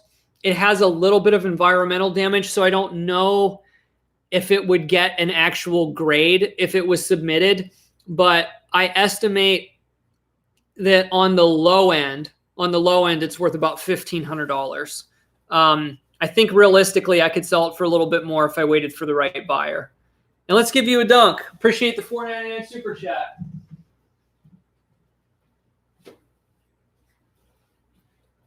Let's do a reverse. Ah, not quite. We'll try that reverse again.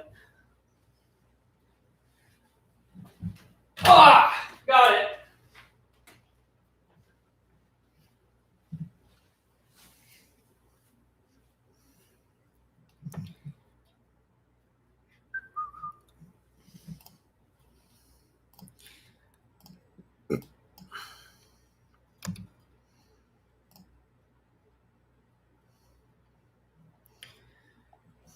Da-da. You're fine, JJ. I forgot earlier too. It's always weird when I try to put the slow chat on when I start the stream, so I turned it off. But I just turned it back on so nobody can chat. You can only put a chat for every 11 seconds. So that'll keep the accidental duplicates from coming through.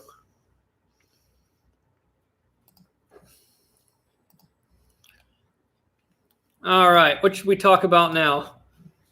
Let me, I'm just going to continue to just piddle around here and get some office stuff I have to get done. I know what we could do. I have to fill out the plant watering schedule on my calendar. That'll be mundane.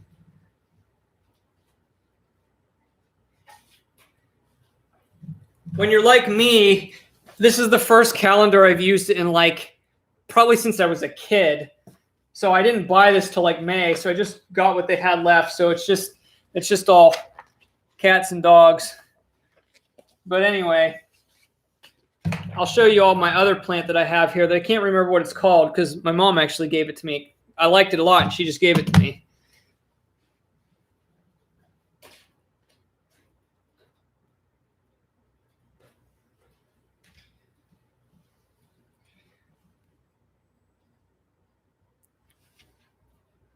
But anyway, when you water this, it has a real kind of like citrusy, like lemony smell to it, and it's kind of real velvety. I just call it a button plant. I actually don't know the actual name for this, but I like it a lot. And it does well inside too.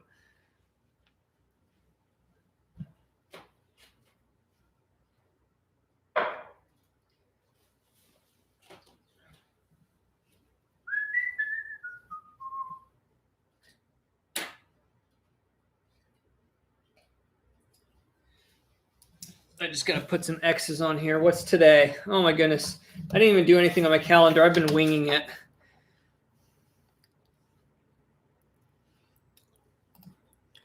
It's already June 14th. That's crazy.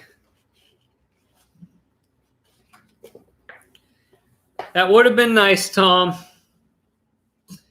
Let's see. Oh, 14th. So I got to water my bonsai every other day.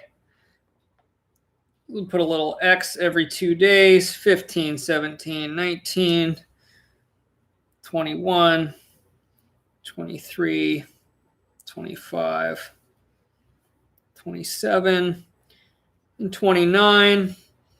And then I'm just going to color in. I'm trying to water that other one, give it a big, deep soaking about once a week. It doesn't need watered every day. So let's I'll water it today. And yeah, we'll do it today. What's today? Today's the 14th, right?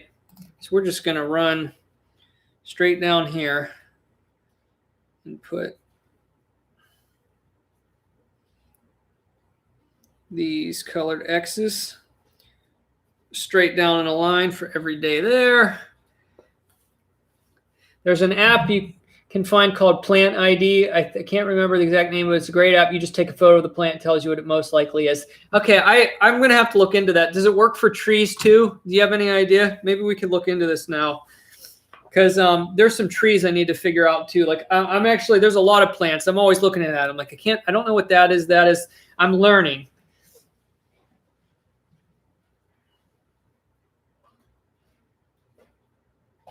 All right, back in a second.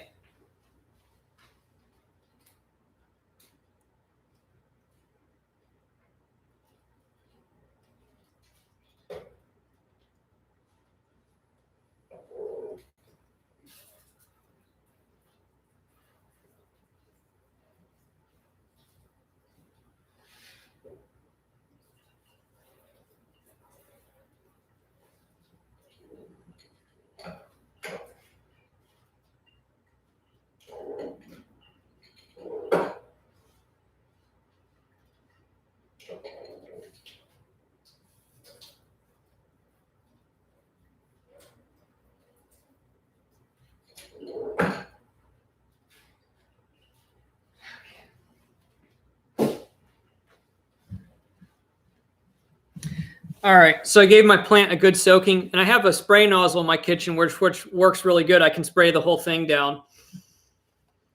I have that app, and it's called Plant Snap. Thank you, Linda. I appreciate that. I'm going to have to look that up. I'm actually going to try that. Let me save that here. Let me put this open in a window, another window. Plant Identifier app, #1 mobile app for plants. Sweet. Okay. Well, I guess I could do this on my phone now. Let's do this real quick.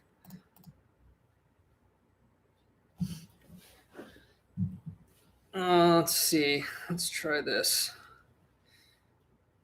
Let's go to Google. It's called Plant Snap.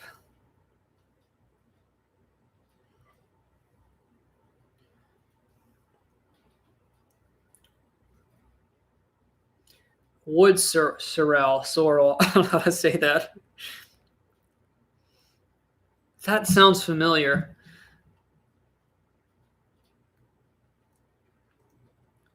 I guess I could try. Yeah, let's try with that plant. Let's do this. This will be fun. See, we always come up with something to do. Wait, what is that?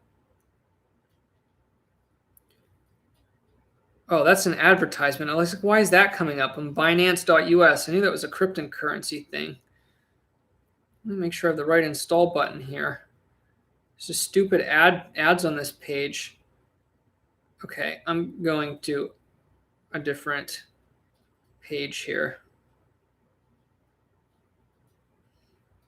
Google Play has one called Picture This, and it has 171,000 reviews, 4.4 stars. Maybe I'll do that one instead of Plant Snap. Because I like this page better. It's just from the Google Play Store. Picture This, identify plant, flower, weed, and more. 4.5 stars out of 172,000 reviews. I'm going to try that one.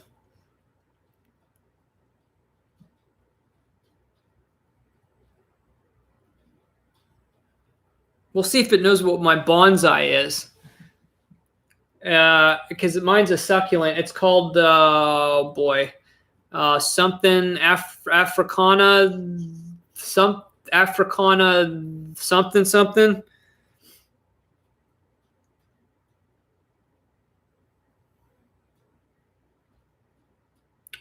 Okay, continue with the Google.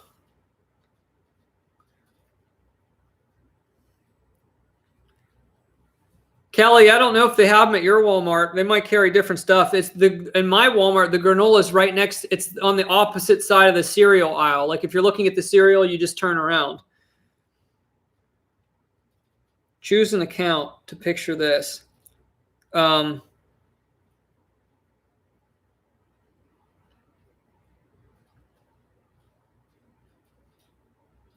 Oh yeah. Okay, I want to use this account.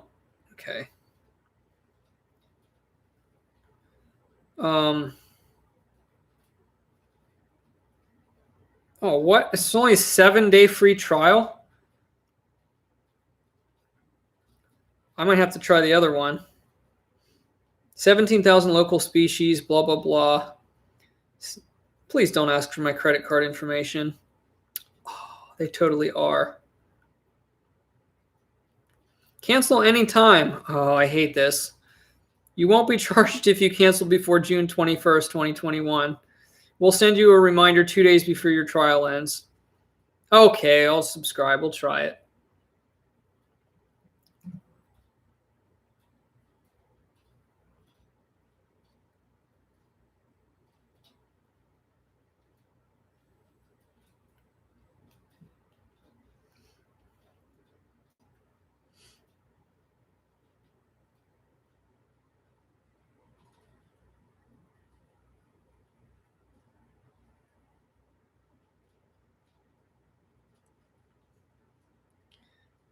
Okay, let's see.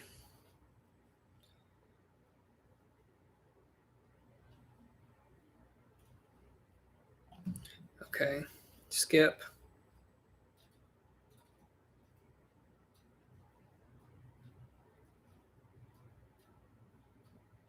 Okay, cool. We got the camera up. Let's try this. I'll try my other plant that's in the sink first to see if it tells me.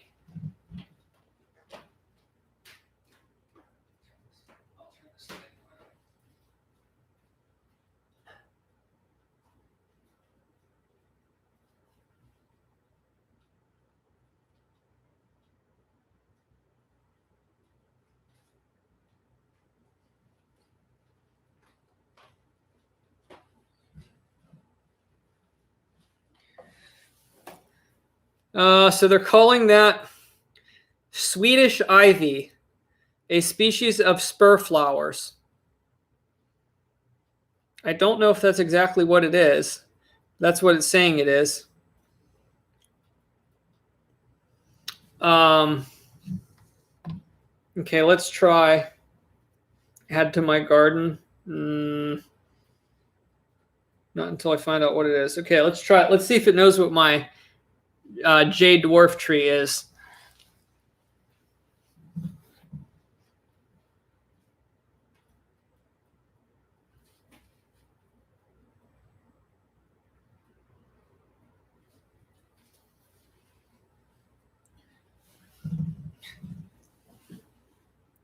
Man, it knows what it is. They're exactly right. Also, an elephant bush, a species of Portulacaria, also known as a jade dwarf plant. Wow. So they got it right. Yep, botanical name, Portulacaria afra. Yeah, that's it. My goodness. That was, it doesn't even have a lot of leaves on it right now. Linda said try the wildflower. Yeah, I was going to do that. Well, I don't know. That one might not show up really good. I have roses in a milk glass vase because I have a rose bush that went absolutely nuts. It's like gigantic, like this big. So I had to trim some of it off today. So I brought some of it in the house here. It should tell us what that is, no problem.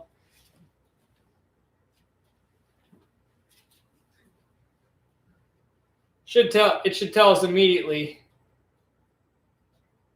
on that. Yeah, it was too dark. I gotta do it up this way.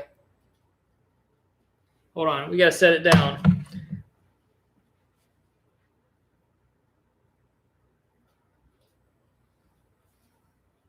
Yep, China rose. A species of roses, also known as garden rose, Bengal rose, or Chinese rose. Botanical name Rosa chinensis. All right, there you go.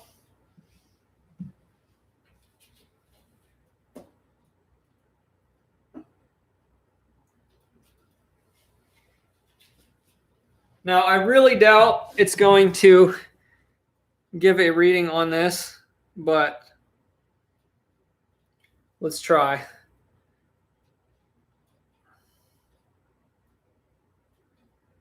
Get a really close up of this flower. Man, look, it did it. That is exactly what it is. So this is a Deptford pink. It's a species of pinks, also known as a grass pink. The botanical name, Dianthus armeria. And I'm pretty sure it got it right on that. I'm looking at the way the leaves are growing there. Yeah, and it branches off. Yeah, I'm pretty sure that's it. So it's a Deptford pink. Interesting.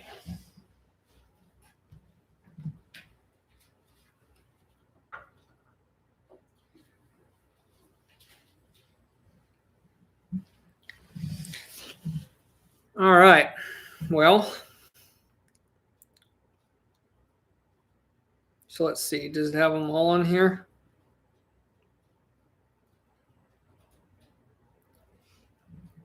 Hey, Jeff, how's it going? Yeah, Coy, isn't that little vase cool? I got a lot of cool ceramics at an estate sale. I was there the last day when everything was half off. That thing was a quarter and then half off. That's hilarious. I grabbed a bunch of little stuff like that.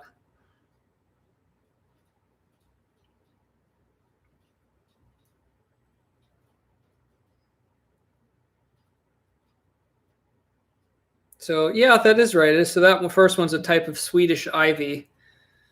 Swedish ivy, also known as a candle plant or a Cuban oregano. The botanical name is, oh boy, Plectranthus cervezin lime, something like that. Kelly, you're in the wrong store then. If all the granola is in boxes, my local Walmart has quite a few different bagged granolas, a lot of different bagged granolas.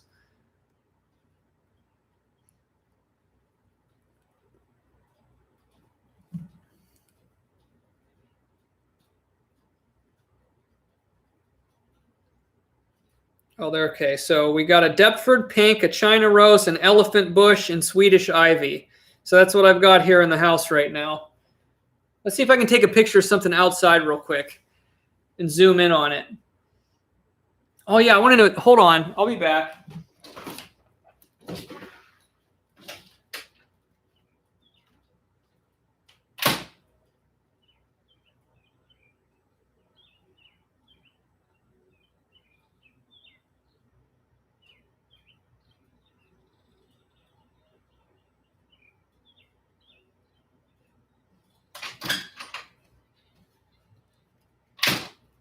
Man, this is way too easy. It even worked with the zoom and it was a little bit fuzzy. So I have them plants that show up like kind of red and yellow on top. I think you might have seen it in my last video. So they're called red hot pokers. A species of red hot poker, also known as a torch lily poker plant, African flamethrower, torch flower, devil's poker, or tritomia. Botanical name, Kniphofia uvaria.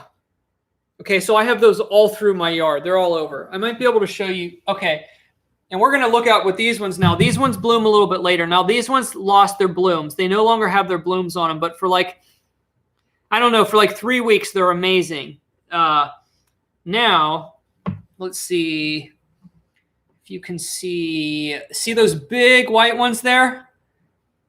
Those are a slightly different kind. They have more coarse leaves, but when they get big, they just put off these massive blooms and keep growing up.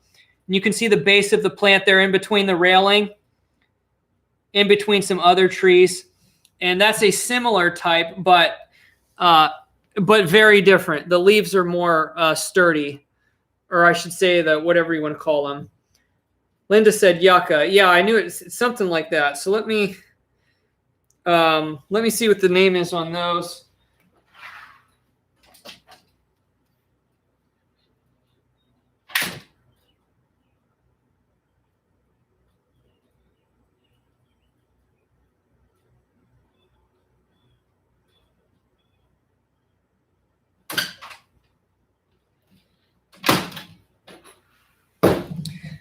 Okay, so they call that one Adam's needle, a species of yuccas. also known as Spanish bayonet, beargrass, silkgrass, Adam's needle and thread, common yucca, Anita palm, or the botanical name is Yucca filamentosa. Yeah, I like the African flamethrower too. That's what I'm gonna have to call him. Let's see. Okay, well, I've got a gigantic lamb's wool out there. Now bugs have been eating the top of it, but let's see what we can find out about that.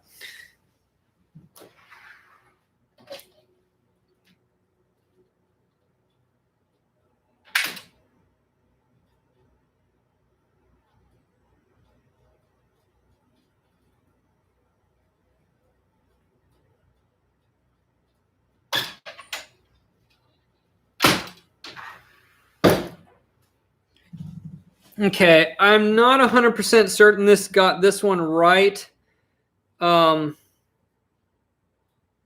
It might be. My mom always just called them lamb's wool, but this one's called common mullein, a species of mullins, also known as woolly mullein, which is probably it. Flannel plant, that's a funny name. Great mullein, beggar's blanket, Aaron's rod, juniper staff. The botanical name, Verbascum thapsus. So here's there's the picture of mine, and then the one that they're showing. See this one, mine, it looks amazing when it comes in the spring, and it's about to bud on the top, but all these middle leaves there, there's a certain beetle that really must love those leaves, and that's really the only one of the things in my yard that's being eaten.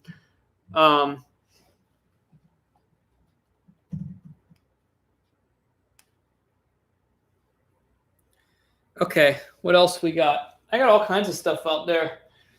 I'm gonna do one quick test. I'll be back in a second.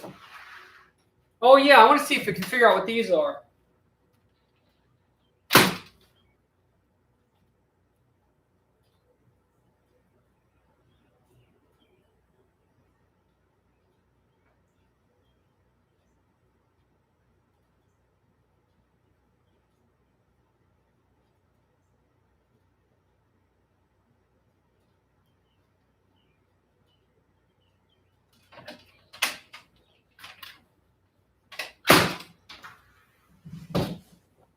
Okay, so I'm not certain if this is the right thing. Mine here are these very long individual ones that come up from the ground that have like a big root ball, but they don't come out of the ones like the yucca, though they look similar. And it's saying it's these, which they're saying is just a type of lily. Lilium brownie something viridulum, a species of lilies. I don't know if that picked the right one there. I'll have to look into that one a little bit more. I got all kinds of stuff out here. We could go for quite a while here.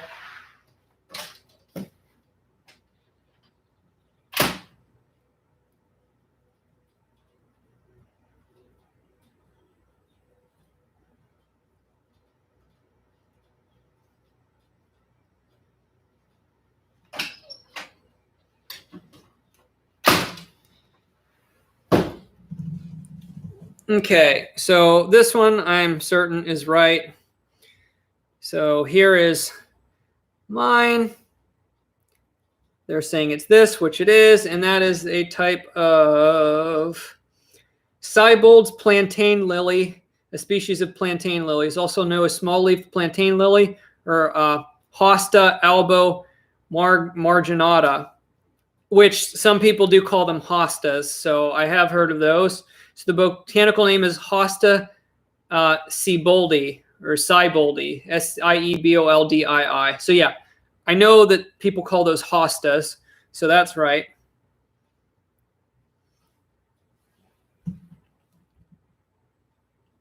You should take us with you, as I'm having a difficult time making out your photos. Yeah, what I'll do is I'll do a video sometime like high definition. On the live streams, I can't switch the stream over to my phone. I'm on my webcam now, and I can't take my webcam with everyone. With me. But I will be able to do a video showing all of it. But for now, I figured we'll just figure out all the names of a lot of this stuff. But the only thing I can show you back here, actually, no, apart from what I showed you, from this angle, you'll only be able to see like some small spruce trees, the yucca, and just some small trees. Probably, I lost most of my annuals. The flowers are already dead. I should have one more thing out here I want to check.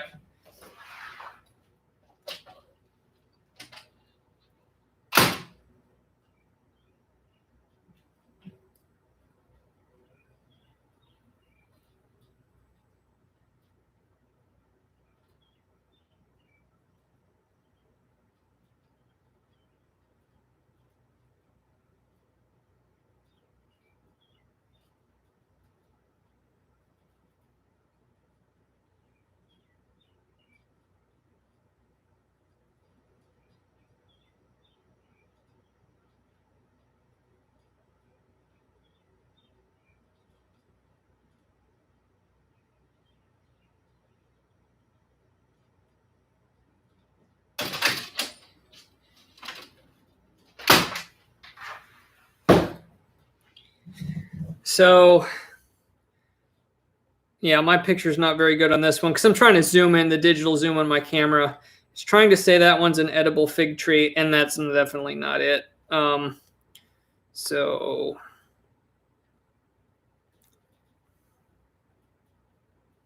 unless I have no idea what I'm talking about, and there were edible fig trees planted here. They're definitely not fruiting.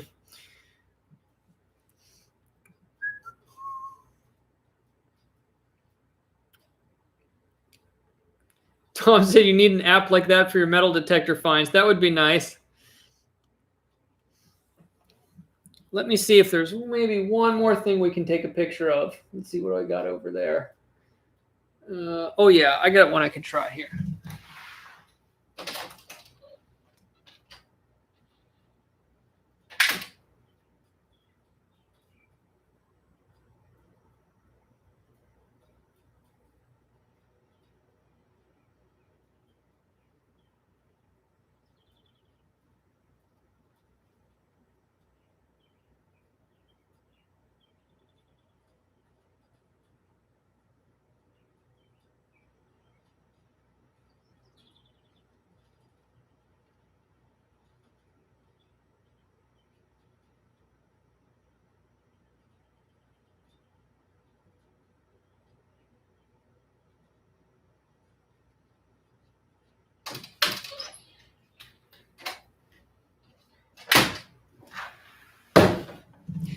I tried to do one of my ground cover plants, and it was trying to tell me that it was a Engelmann spruce, but it's not because it's not an actual tree.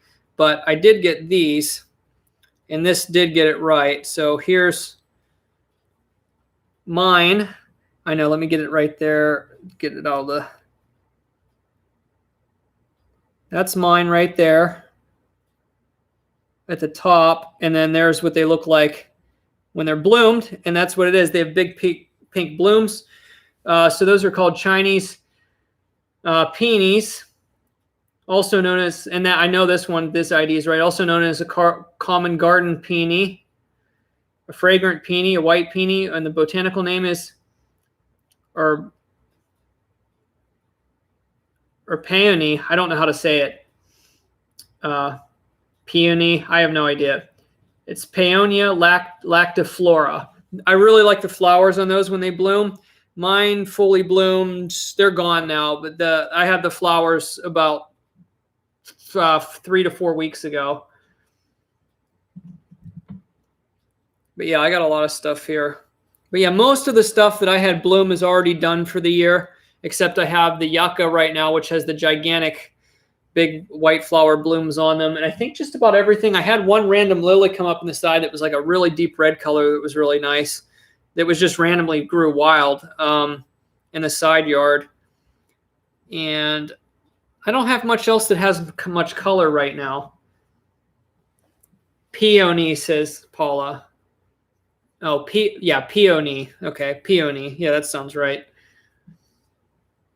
I think my mom called them peonies. That's probably why I called them peonies. But yeah, peony is more true to the spelling. Because I think my mom did tell me what that was. She knew what a few of them were. I think she mentioned the peony, and she knew what the hostas were. I don't think she knew the name of anything else, except for the obvious stuff like roses and of course the other stuff. I got a few interesting things I want to check out too.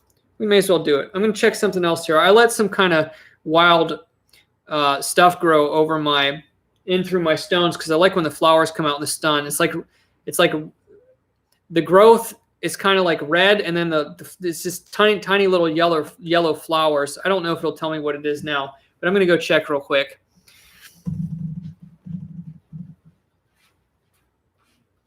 I got to go out this way for that one.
Okay, so it actually did identify that, even though all the flowers are closed right now.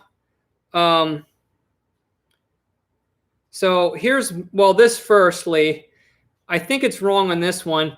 This is a bush I replanted in the back that's doing really well.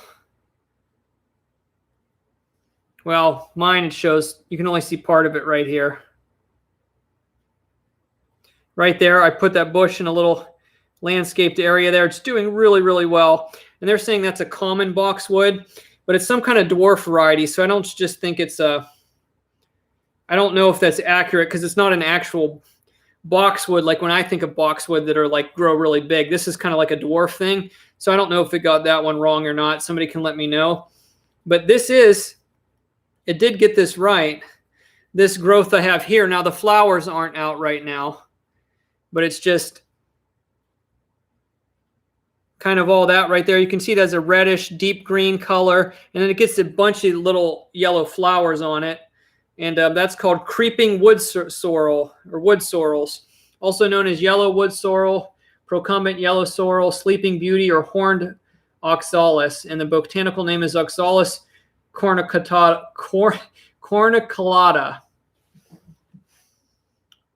And I let that grow even though it came through my my landscaping one area because I thought the flowers were cool when the sun hits it in the morning. So I'll probably pull those out here because they're right by one of my footpaths.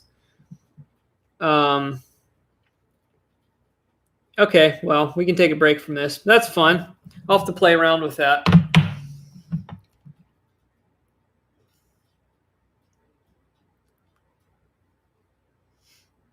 You should go out and make a temporary label on all of them. Well, actually, it saves them all on here. So I can go through and look at them all. And then I'll remember. I just have to keep telling myself over what they are. But yeah, I still have a lot of stuff that I could try to figure out what they are.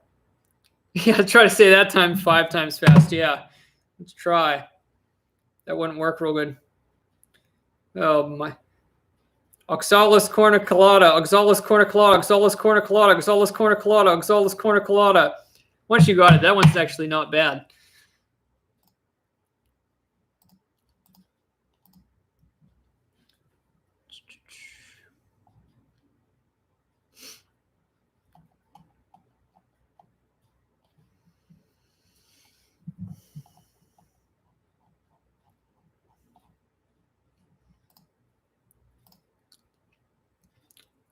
Man, I think those almonds made my throat a little bit raw.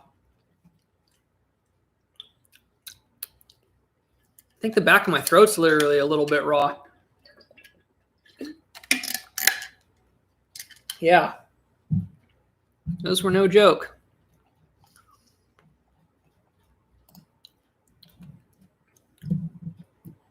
So I'm going to have to check out that other one, though, Plant Snap.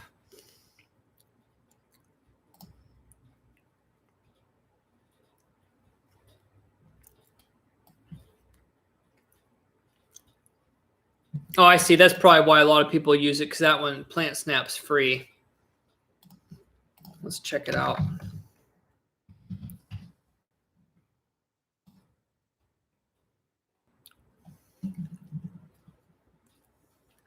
I got to go directly to the website, because I was on some weird site before, not some weird snap.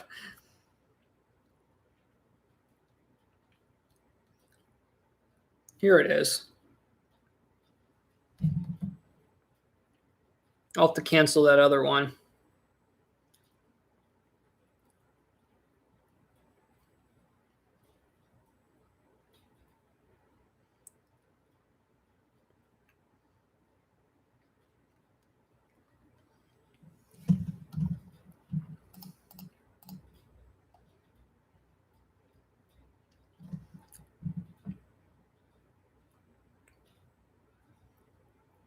Open. Where nature and technology live in harmony together. Oh yeah, this is much more simple. So they want you to upgrade. 3-day free trial, $2.99 monthly, blah, blah, blah.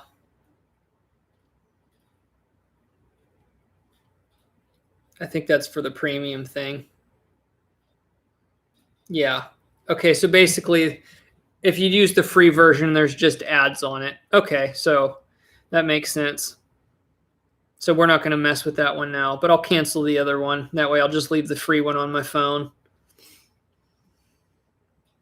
Good night, Robbie Royal. I'm not going to be metal detecting the beach, but I will be getting some detecting videos up, so you'll see me swinging somewhere.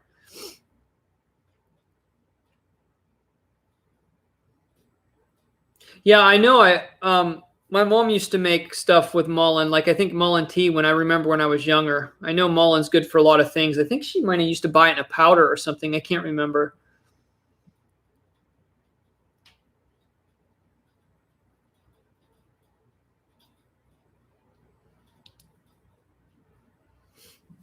Okay, hold on one second.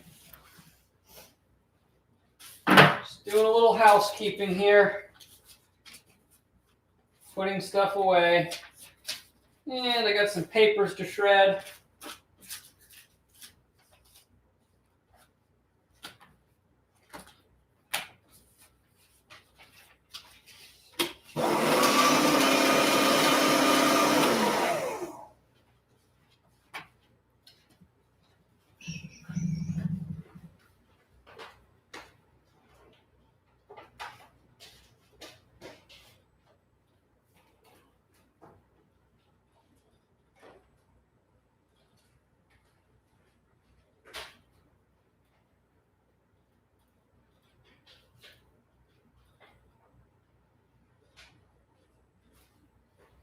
Dun, dun, dun.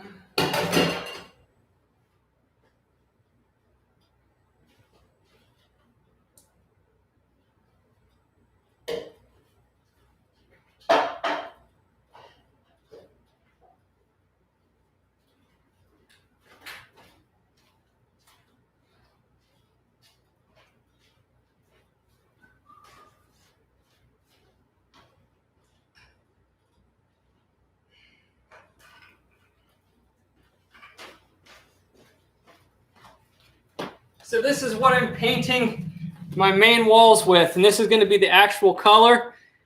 This stuff works really good. I'm glad I took my time and got some good stuff. Valspar high hiding primer and sealer.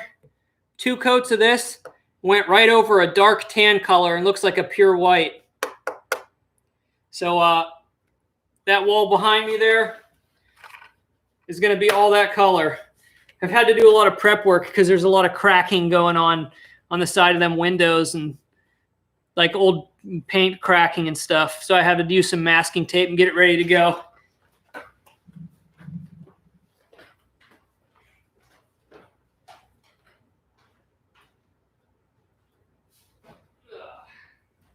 Oh, yes. I know what I'll show you all here. All right. I guess when I started onto the plants, I bored everyone, and everyone left. We got 31 people in here. Let me show you guys what I finished. Okay, so if any of you remember the ski, right? Remember the water ski that I found way down by the creek that was in really bad shape while I was metal detecting the back end of my property and where I found a lot of trash washed through, right? Well, I restored it, and wait till you see what it looks like, because I had this vision and I got it done.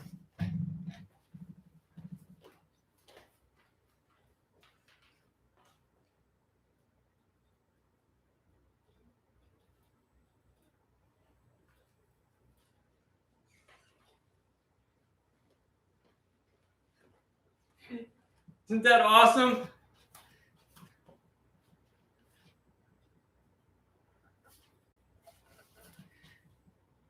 This was quite a bit of work to take the whole thing apart, clean it, sand it, paint it, gold screws. I put everything back together. I could only not use one of the original screws here because it busted off in the inside. I can completely remove the part that was shredded, the back portion of it, but I saved all of this and took the plate off, cleaned it, sealed it back on after painting. And now I just use it as a display. And the only place where it was really bad is you can see where it was chipped originally here. But there you go. I restored the whole thing.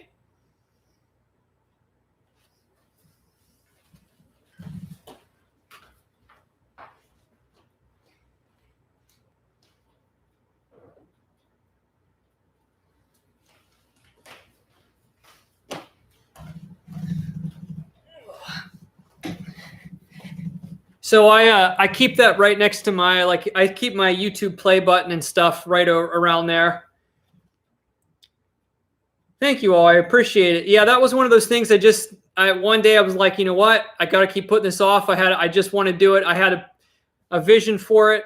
I've had that electric blue paint for quite a while. And one day I'm like, I'm going to strip it down, clean the whole thing, paint it, and then figure out what I was doing with it. And finally did it. And that's the same electric blue paint that I used in the historic condo that I used to live in. I had some of the paint left over, and I kept it over the years because it's a really awesome blue color.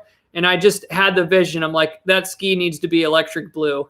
It was originally pinstriped, and you could see on the inside of it. I don't know if you could see it on the video when I originally posted it. All of the pinstripes, except for under where you put your foot in, were all faded and completely removed. But there was no way I was going to recreate the pinstripe effect. That would have been a whole nother level of difficulty. Henry, no idea where the other one is. Probably still on some. It's probably still on the dude's foot, and he's probably down there somewhere.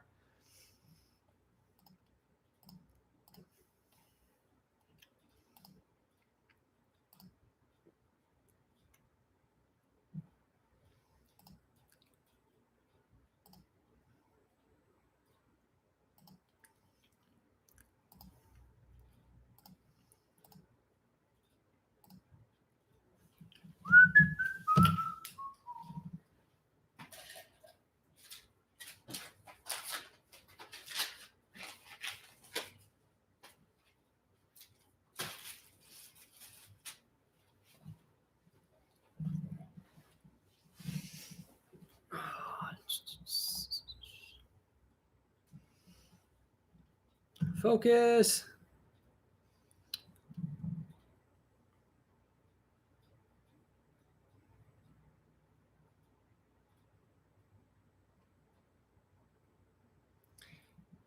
I think you're like a fine wine, JD. Go weed eating, come back and chill. Good stuff. Keep up the great work. I appreciate it. Maybe I'll go weed whack now. What do you think? I'd have to abandon you all while I go do yard work. It's time of the day where the sunlight is just putting off really weird angles and the focus is going. It's very odd right now. The garage is doing good. I need to clean out a little bit more because I've been doing a lot of moving stuff around. And I'm doing yard work and I have a lot of stuff in and out of there. I need to sweep it out and clean it up a little bit.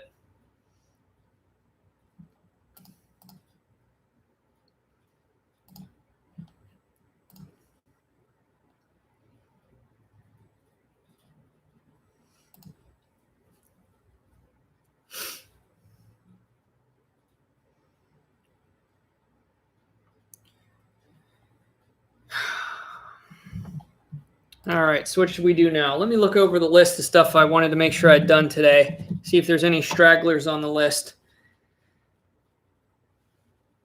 Did I finish the demo on the basement hot tub? One bit at a time. Now that it's summer, I'm working on it again. But that thing, I tore out the closet down there, so I'm no longer keeping that gigantic walk-in closet. I'm just going to make that one big area a gigantic rec room. The hot tub is slowly but surely getting out of there.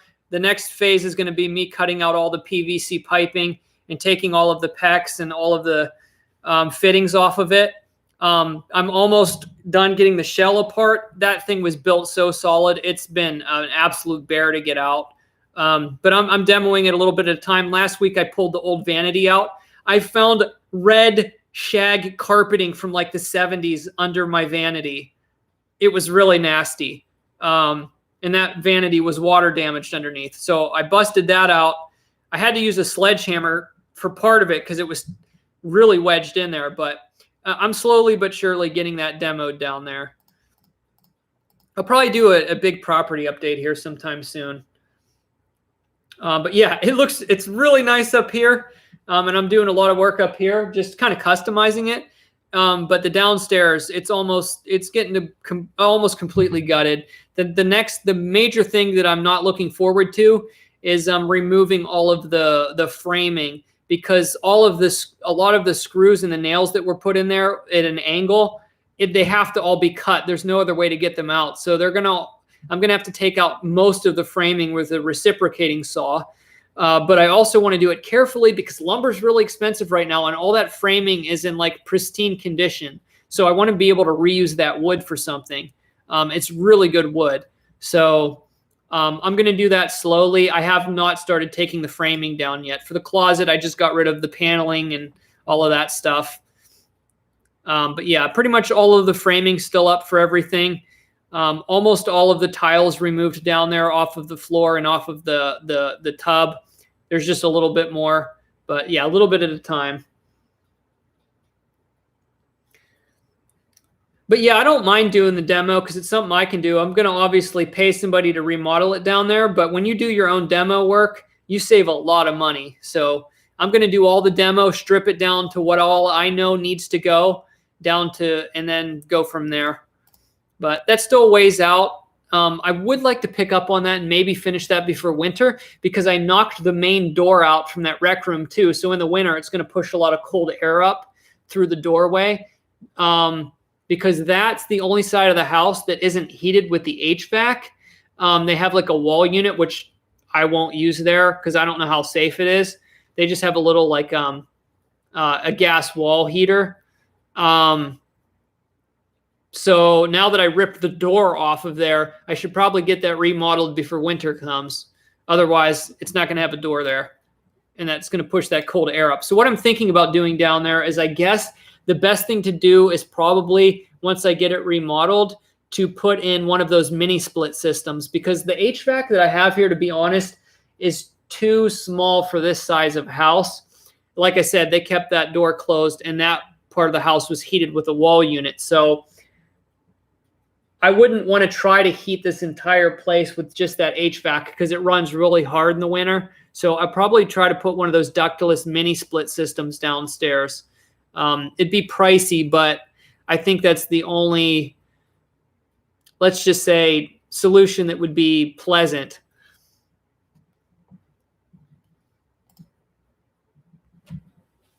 All right, let me check something here real quick. Yeah, them spicy almonds, man. I think they made my throat a little bit raw.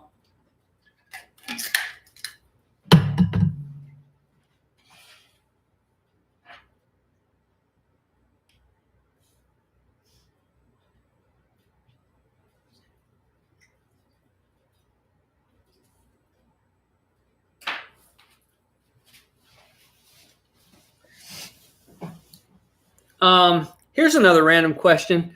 Does anybody in here know anything about hot tubs? Do y'all want to figure out try to help me figure out what my hot tub's worth that was left here with the property? It's kind of annoying to try and sell hot tubs, as I found out. I knew it wouldn't be easy. I have an offer from a dealer that they said they'd come and pick it up for $1,000 because it's in really good shape. The best I can figure out is brand new. They're actually like the dealers list them for like $7,400, but it's a few years old. But I know like a vehicle, even worse than a vehicle, like in a hot tub, you know, after you own it for 6 months, it loses probably half its value immediately. But I got an offer from a dealer that said they'd give me $1,000 for it. So it must be a pretty good one. I was thinking on the high end, it was actually worth $3,000 used, lightly used. But they offered me $1,000, which is telling me, you know, they still have to come pick it up, make a profit, deliver it. Coy said, have you put it for sale on Facebook Marketplace? You could get $3,500. I've never used Facebook Marketplace. So you think that works pretty good? I've always used Craigslist in the past for oddball things. But Craigslist in my area just doesn't seem as good. It's not a very populated area. Facebook Marketplace might be better.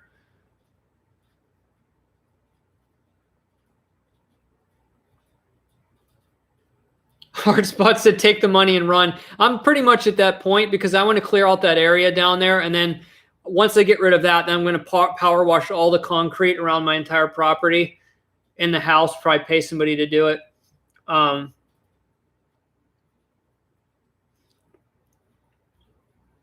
You flip furniture sometimes. Okay, I might have to try that. If they offer you $1,000, they'll likely sell it for $2,000 and $2,500. That's what I was thinking. I was thinking minimum they'd get $2,500 for it. Let me see if I still have the pictures on my phone. It's a Dimension 1 spa, and it is the model is Cove. It's actually a pretty nice one, but I just won't use it. It's in good shape, except the cover has some moisture damage in it on the inside. Let me look here.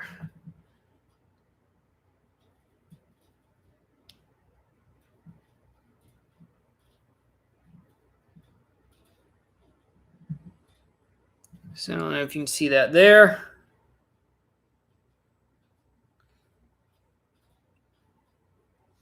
And it's in pretty good shape.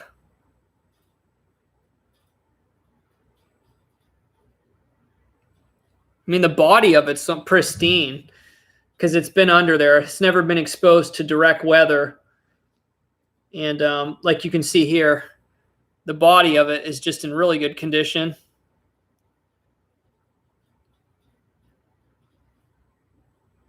And that's what it looks like with the cover on it. Apparently, my neighbor said that they only bought this like 2 years tops before I bought the place. So apparently, according to him, they didn't have it very long.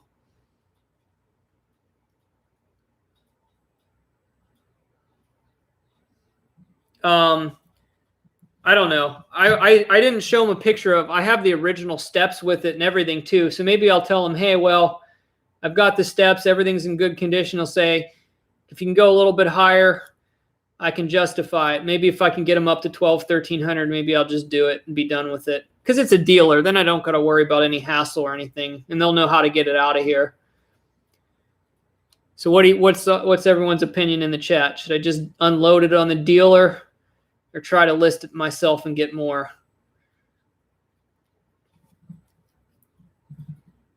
We'll put the hot tub money toward the motorcycle. How's that sound?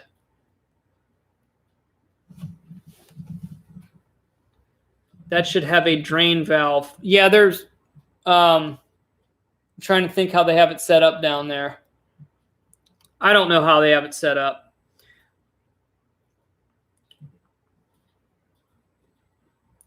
I think you are on track with the dealer.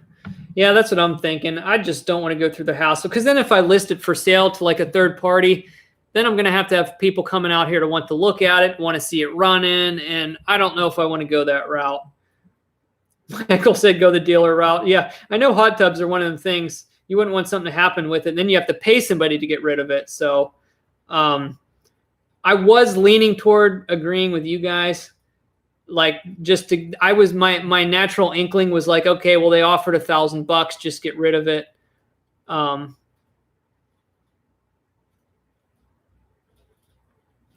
That's what I was thinking. So maybe but I know 1,000's really on the low end. So it's kind of like, man, maybe I'll try. I'll see if I can get them to go up a little bit higher. I'll say, hey, I've got an extra filter for it. I've got the steps. They've left everything here. It's all in really great shape. Rent out the hot tub? No, thank you. Coy said tell them $1,500. I was going to do that and see what they say, but then I figured best case scenario, they're going to say, okay, well, we'll split the difference or give you $1,200 or something. But I don't want to scare them away either, because if I try too high, I have a feeling they might just say, well, no, 1,000's our offer. I thought it was kind of weird because I kind of approached them. I honestly didn't even expect to get an offer from a dealer, but one of the local dealers has like a trade-in program, and I asked them. I said, can you give me can you give me an estimate on what my tub would be worth on trade-in? And if you give outright offers, can you tell me that too? And they came back to me in literally about 45 minutes. And they said they would give me $1,000 for it, either cash or $1,000 trade-in value, which was kind of odd because normally they would give you more on a trade-in, but they said you could use the $1,000 on a trade-in if you wanted to, which there's no incentive to trade it in if you're just going to get the same as cash. So I think I might have some wiggle room there.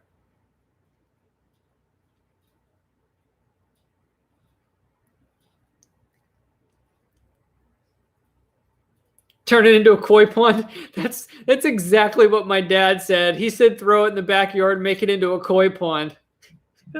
I could throw it down over the hillside and fill it up and put some goldfish in it. Ed saying that go with the dealer.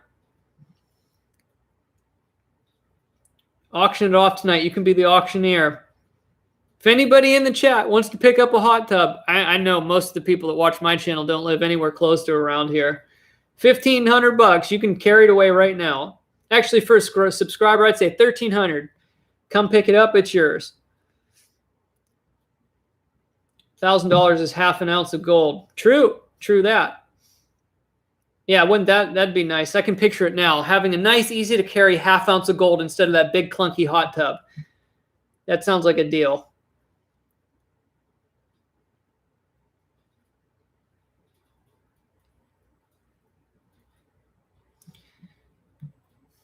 Turn it into a tiny home for a hipster. There you go.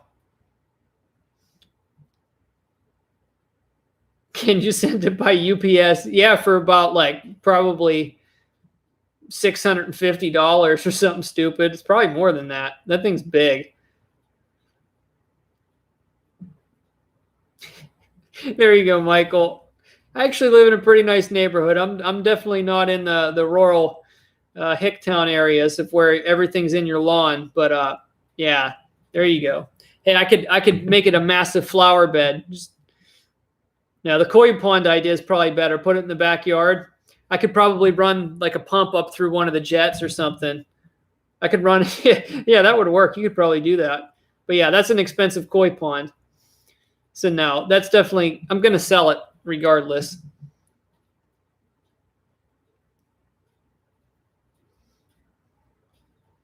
Yeah, I think that dealer is going to get it. I think I'm just going to let him take it. like I said, I was actually surprised they offered me $1,000 for it. But I did learn this. This could have something to do with it. The coronavirus actually it created a bubble in the hot tub market. Believe it or not, no pun intended.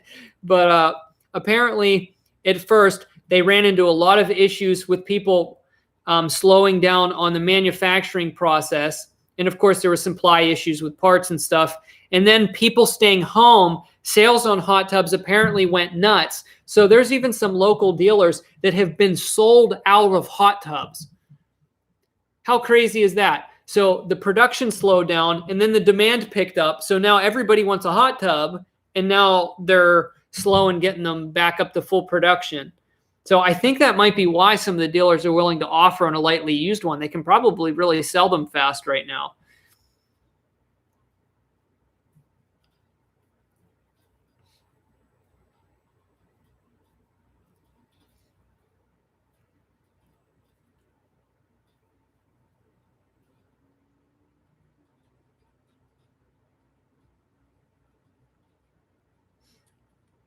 There you go, Brian. Hey, it could be the coin tub. I could just take every coin I've ever found metal detecting, clad coins, and I can just throw them into the tub and see how many years it takes me to fill it up. I've already got about 40,000. I've got about 40,000 clad coins in a big giant bin. We could do the clad tub.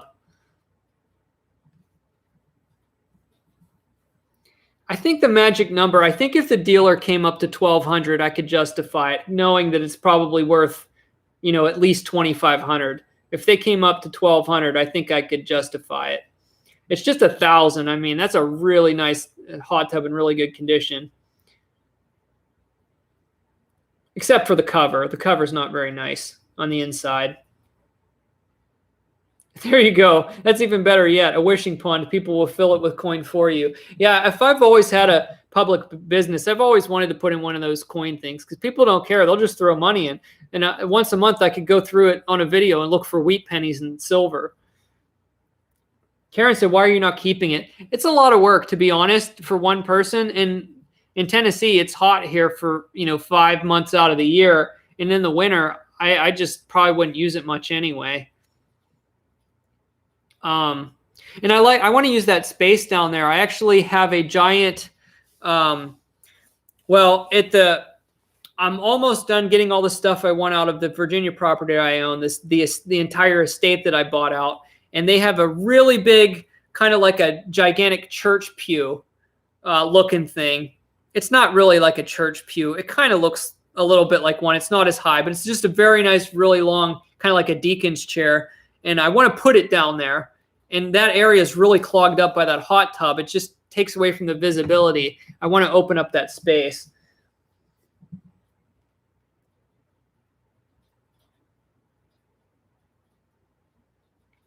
Putting a vending machine in my front yard. I think I'll pass on that one. I don't want any attention here. I really don't want any attention here.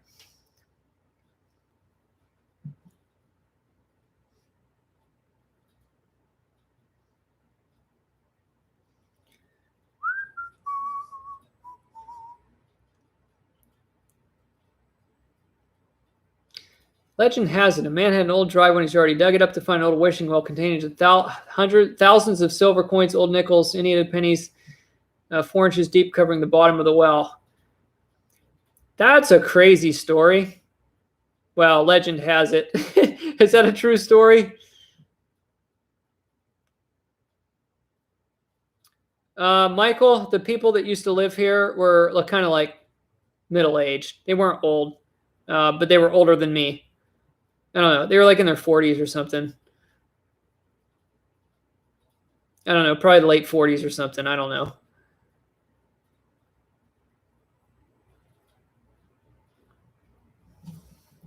So they're the one, the guy is the one that, okay, here's another thing that's going to run past you guys. I need ideas on this. So this guy is the one who built they were very, he was a very industrious person, and he did a good job, doing fixes to stuff and keeping things nice. They took good care of the property, but he also did a lot of work that's how someone is when they don't want to spend a single penny, everything's just you done with materials you have, like everything gets zip tied, it's like that sort of thing as well. So he's the one that actually built that oven, that pizza oven that's in my backyard. So there's like a ton of clay in a square, and then he put lumber around it. So within a few years, the front of it was rotted out so bad, I knew it was going to have to come down anyway. But the only thing securing that oven is concrete on the bottom of the oven, and then it's all clay. If I remove the clay, the oven's going to come apart, and I want to find a way to preserve it.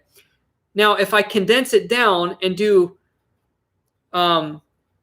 like maybe retaining wall pavers in a circle, that's possible, but that would be a nightmare trying to get that all level and to keep the clay from running down while I'm building it, because there would be a lot of shifting. And then I'll show you to here. Like it's kind of like you saw it in that short video I posted last, but you can see right there, apart from that concrete that's underneath it, and you can see they have the gas running to it. I have to get that disconnected. But under that concrete that's holding it all together, I spent like an entire day hauling, because that was wider. I probably took 30 buckets of clay, like pretty decent sized buckets of clay, and dumped it over the hillside on the back of my property. And there's still a ton of it there. But I can't leave it like that forever, because of course the rainwater is just going to keep washing that, eroding that at times. So I'm trying to figure out how I can salvage it, because it would be a shame to lose that. And I'm trying to think if I could somehow put support under it and build something underneath it while I'm demoing it to hold it up. I need an engineer's advice. I don't know if anybody has any ideas, because he actually had a wood beam running underneath it to hold up some of the concrete so it didn't break. And of course I had to pull that out. So the only thing holding that up is literally just solid Tennessee clay. So I don't know what to do with it, other than the fact, like I said, I already got like 30 buckets of clay out of there. And then there was stones on the top. I got like probably 7 or 8 buckets full of white rocks on the top of that they used to try to make it look better, that I used somewhere else in my landscaping. And then there was rubber and mulch in there around a plant I had to sort out. Mint was growing in there. I had to pull out all of the roots. That thing is just, and then getting the retaining wall out, the rotten stuff was easy to get out, but I had to use a reciprocating saw for the areas that were still not fully rotten. And it was probably, I don't know, like 2x4s. Probably, yeah. Well, not, yeah. It wasn't 2x4s. But just, I'm trying to think how big they were. But anyway, probably like this. How many of them? Like 8 of them stacked up, going each way around the side. So it was, this whole project, my goodness, getting rid of that taking that apart has been quite the chore. Plug says, what's going on? Always something new. We were downloading an app and identifying plants all over my house and yard. And now we're trying to figure out how to salvage my oven that's underneath about a ton of clay. Cement walls. See, that would be possible if I could cement some of the clay in. I didn't think about that, but if I condense some of the clay down to where it's just like an oval around the oven and then seal it off, that's possible. I could try to seal it off. Let me see if I can get a good shot of it with my phone from here now. The digital zoom's probably not going to do it justice. Oh, this will be good enough. And you'll see how much clay I removed. I got all the wood out of there. And like I said, all the rocks off the top. And I already condensed it down quite a bit. Yeah, let's do it this way. So you can see there.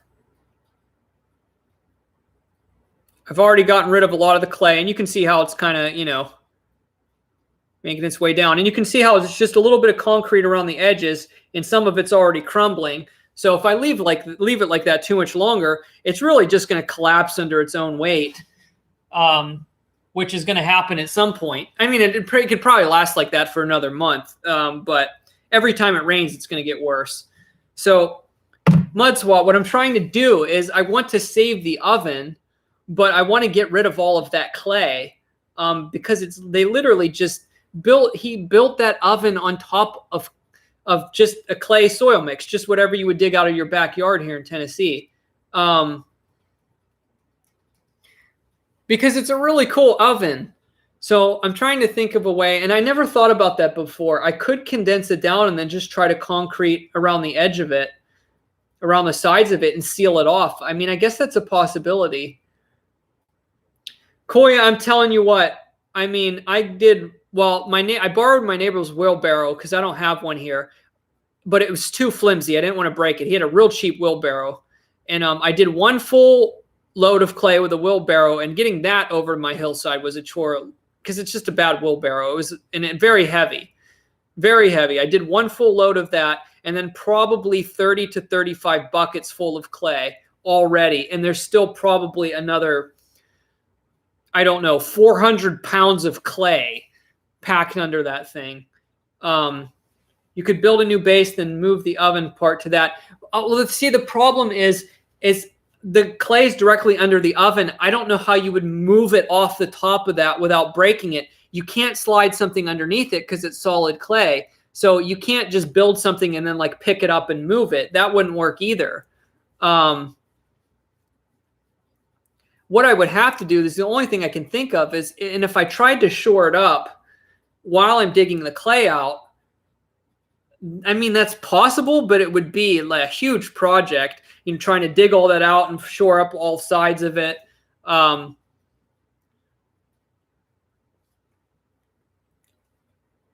Yeah, exactly, Mud Swat. That's the thing. As soon as some of that clay collapses, the whole thing's just going to fall apart under its own weight. He just basically used like some bricks and cement, and then, you know, like he treated like his own, you know, like fired his own clay, I think, to like finish the top. It's good, like I said, unless it's done meticulously, I know it's just going to collapse under its own weight. Do a quarter at a time, carefully remove clay from the base, brick it, do that all the way around. Yeah, that's probably going to be the only way to do it, but man, I don't know if that's going to be worth it. That's probably going to take days. Well, with one person, you know, even with two people, that would be easily a full day.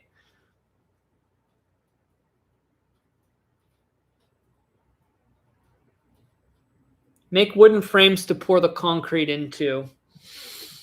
Yeah, that's the problem. I wanted to get away from using the wood because it was just rotting out because he had it up against the clay, and I don't want to get into putting more frames around it. So I think going back to putting wooden frames around it is going to defeat my purpose again, because eventually the wood's going to rot out. Michael said, tear it all down, haul it away, and get a Weber grill. I'm actually never going to use it. I just think aesthetically it's really cool. I just like it. I'm probably not going to use it, but I still want to salvage it. I'd hate to see it go to waste.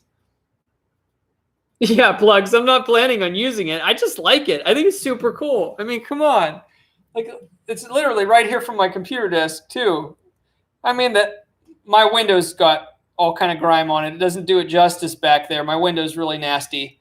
These are old windows that have like stuff on the inside of them, but I mean, it's really cool. It like completely adds to the aesthetic of the whole property. If you could just pick it up and slide a piece of plywood under it and just move it. Yeah, that's the problem. There's no way to get it up. Yeah, take the wood off after the cement dries, right? Yeah, but if I poured it with that, but it's still going to be a process, because if I use wood, I'm still going to have to build it the whole way up to the top of that and the whole way around. So even if the wood's not staying there and you're just using it as like a, you know, kind of like a, what's the word I'm looking for? You know, like a, what's the word? It's off the top of my mind though. a frame basically. I can't think of the word. But anyway, if I do that, I'm still gonna have to get all that wood anyway.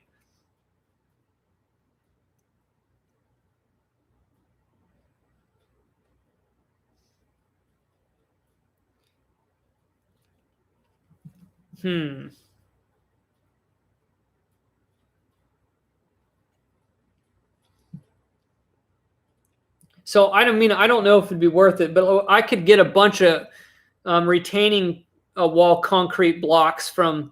This was the idea I had. Now this would be a big job, but I could frame. Thank you, Kelly. I don't know why the word frame just slipped in my mind. I couldn't even think of the word frame.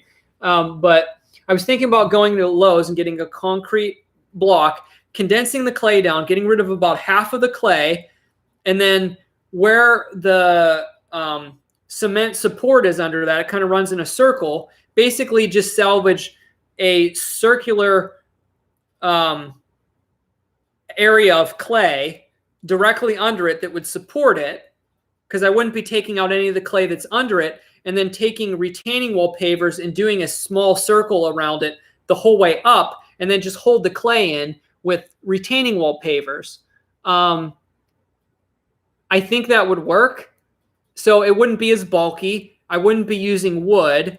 It would preserve the oven, and then it would be kind of cool because it would have a uniform circle running around it. Now, in theory, that sounds really good, but to do that job is a completely other idea. That's the best idea I was able to come up with.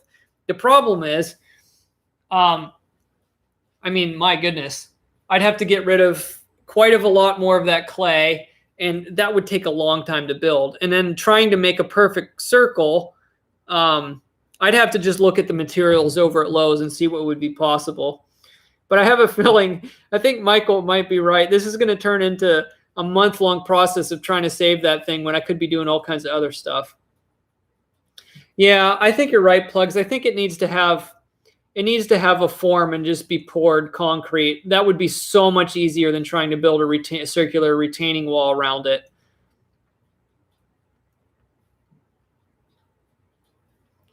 I could maybe, I don't know if it'd be worth it. We'd be getting into some money. Maybe I could just hire that would be probably the thing. Maybe I'll just hire somebody that pours concrete and tell them, say, hey, here's what I need to do. They could come out and give me an estimate, and I'll say, I'll get rid of the rest of this clay here. Here's what I want to do. Can you encapsulate this? And then maybe they could even make like a square concrete pad around it. I think we're onto something now. I think I just need to hire someone.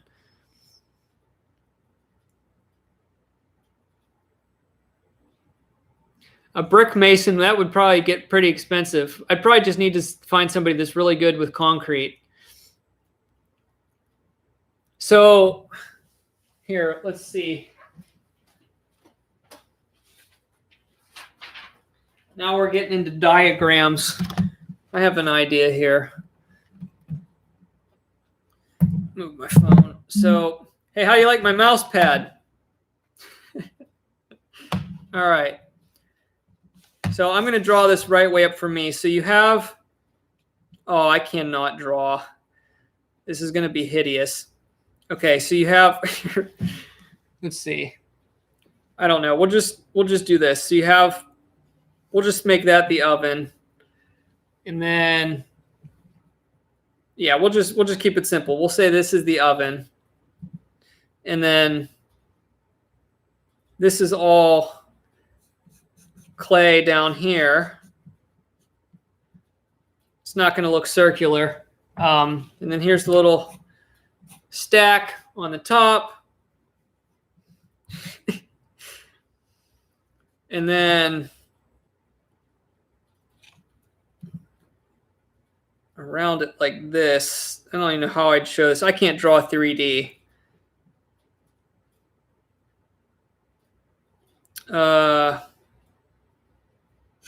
We'll just try this, see what happens. Something like this.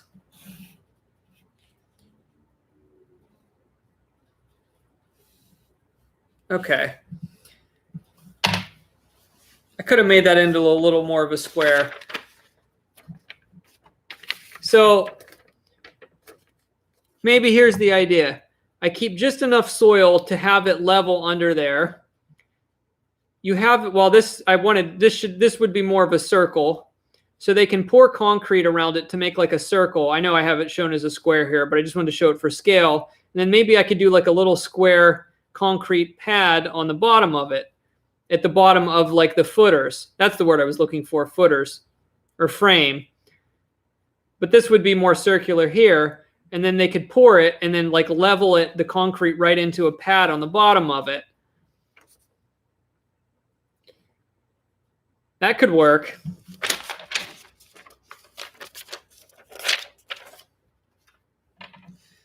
I don't know. I'm spitballing right now.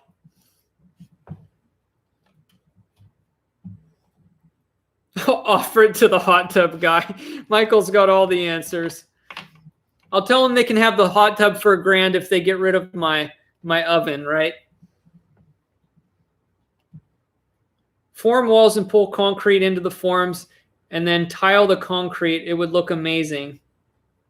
Or I could just make it like a mosaic. I could stick all types of old pottery from like metal detecting in all the concrete.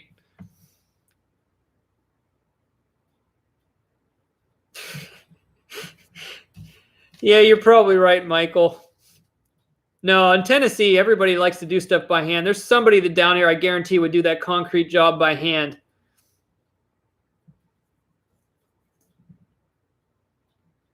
I'm not letting anybody drive big machinery into my backyard. Not happening.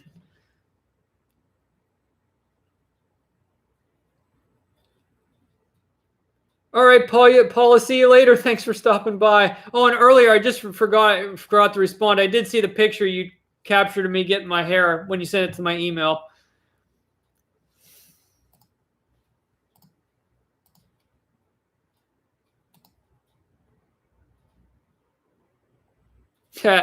That's funny. I just refreshed my YouTube page because I was just checking some stuff on this end. I was checking my mail and I just refreshed my YouTube page, what was up. And the last comment on my channel was for one of my videos. And the comment is boring, ... Gotta love it.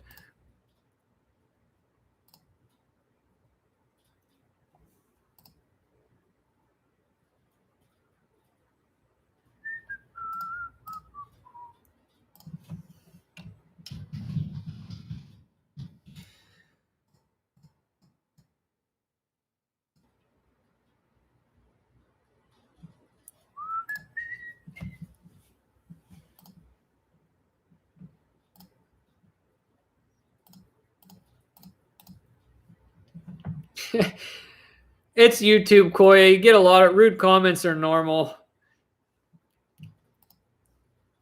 And then which video was that on? That was my metal detecting in Pennsylvania video, which was actually a pretty good one. But if you have a bad attention span, that was a long video. I thought that was a pretty fun one, though. Anyways, what can we help you with next? Well, you could send money for the oven project. No, I'm just kidding. Is the land level around it? Thankfully, yes, Kelly. It is level. Well, never mind. On the one side, it immediately starts to slope up. So now that I think about it, good question. That wouldn't be easy to do a pad there, like a flat pad.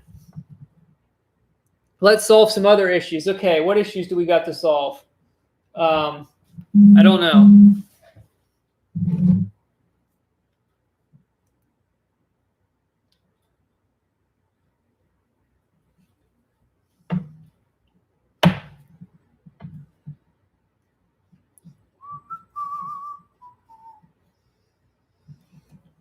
What else could we do?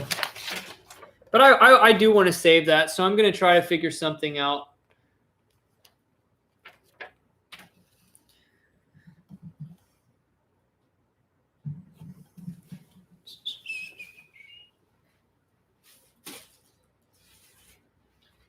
La da da. I'll be back in a second. I got to use the restroom. Been here for 4 hours. 4.5.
Here was my other recent purchase. I got this at Ollie's, where I got this chair.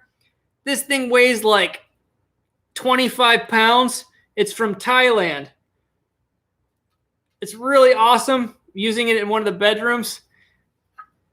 I got it for like 17 bucks. It literally weighs like 25 pounds.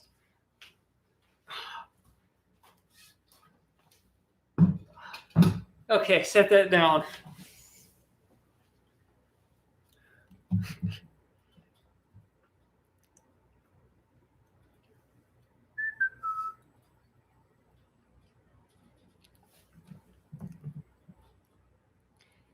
Michael said, be honest, JD, what's keeping you and Rob from doing a metal detecting weekend and video series? Not much now. Probably just summer heat. Might just have to wait till fall. But the actual reason for that is we were going to do a big meetup with me, Rob, and Bird Dog. But Bird Dog ended up moving. But now that might actually make it easier because Bird Dog lives closer to me. So if Rob is free this fall, we probably can get a hunt together. It's just not a good time of year to do it because if he comes up here and it's 85 degrees and humid and sunny out, I mean, we wouldn't be able to detect more than like an hour and a half and we would all be exhausted. So it's just now, it just turned into a seasonal thing. But now everything's in place and things are slowing down for me. And I know Rob wants to do more traveling. So I think this fall may be the time that it actually happens. There's really nothing keeping us from it now apart from just waiting on weather conditions.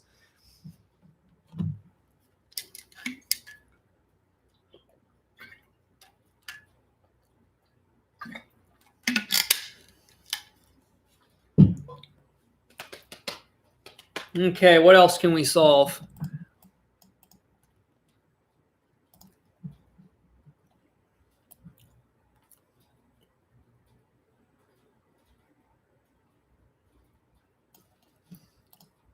Let me check something here.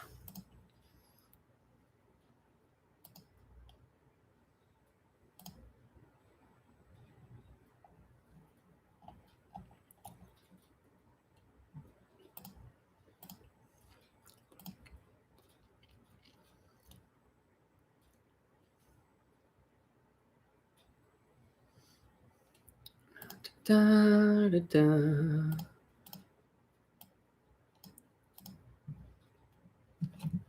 All right. Maybe I should take a break. Maybe I'll run over to the store. Maybe I'll run over to Walmart and I'll clear out the rest of that granola if they still have it. And then I can take a break and then come back and leave the stream on. I was going to pitch to you a vest that keeps you cool in the heat from Amazon. I'm about to test it out. Oh, well, let me know how it does. That's pretty interesting.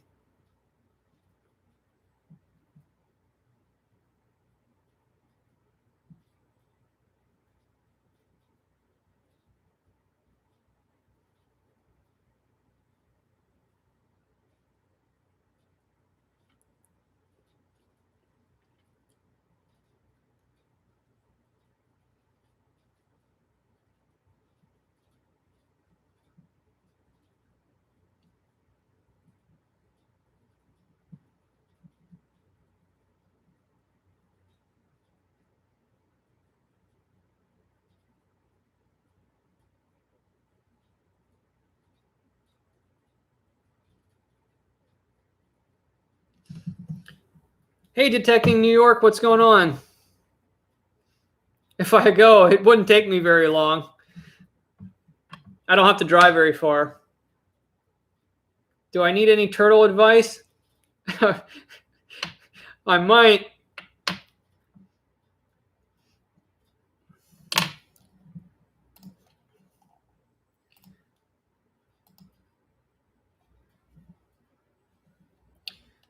La da da. Hold on, I'll be back in a second. Kelly said, switch to your phone and take us with you. I don't think you can. I've never actually streamed on my phone because I don't think the quality would be that great. I don't know if I can switch to my phone. Can you switch to your phone? I wouldn't even know how to do that.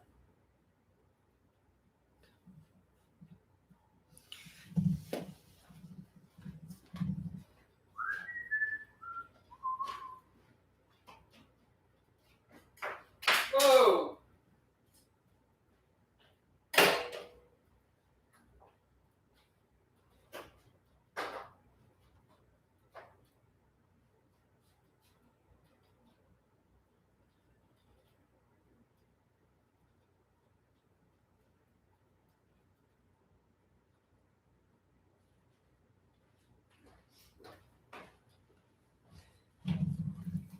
And before I go, here's one last thing I'm doing here. You can all give me your opinions, but it probably, honestly, on this one probably doesn't matter because I already have my mind made up on this. So this is a wall where I peeled off really old wallpaper because it had to go. It was actually the same wallpaper that's over here. I don't know if you all have seen, but I've left it because it has this kind of vintage look, and it's only covering a little bit of space over here, so I left it. So let me show you this.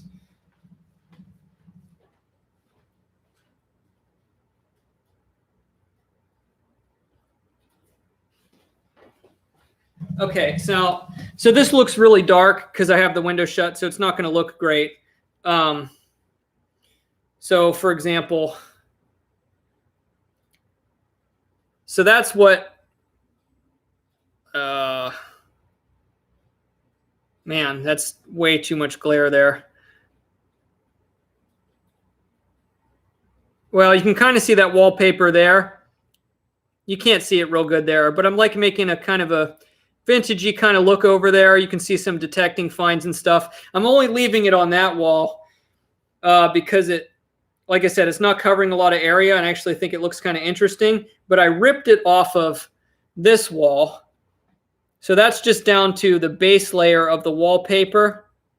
And it looks nasty, obviously, so instead of scraping all of that wallpaper off, the rest of it, the backing, and then painting that, I had this idea to do a more of a white, like a kind of more of like a rustic, like a rustic replica paneling that like Home Depot has, that's more like kind of like white with more of like a whites with like wood grain in it, and then run it long ways, like lengthwise, to make it like mimic shiplap. And I've seen somebody else do it, and it looks pretty cool. And that's what I was going to do on that wall there. That's at least the plan. Let me see if...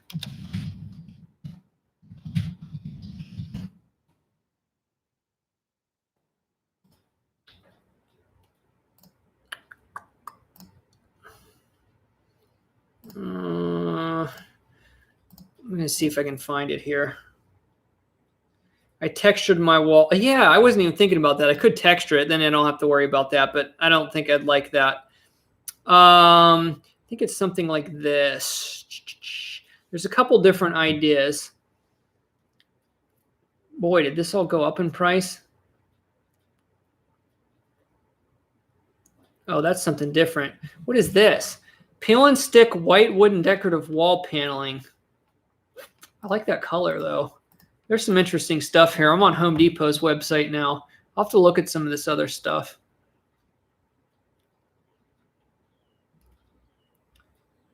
Ooh, that would look cool. Oh, that's actually kind of neat.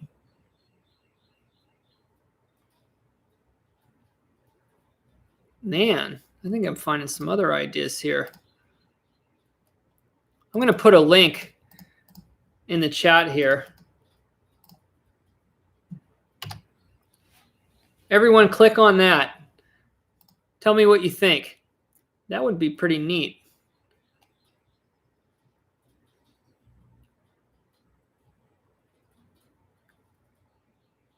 Do they have this in stock at the one by me? Ship to store, ship to home. Ship to home for free. Okay, so this is, you could get this shipped to home for free. Oh, I see. Okay, so it's, oh, I see. It's $11.90 per square foot. So for a box of 10 square feet, you'd have to pay 119 bucks. That's not bad. This would save me from having somebody to pick it up.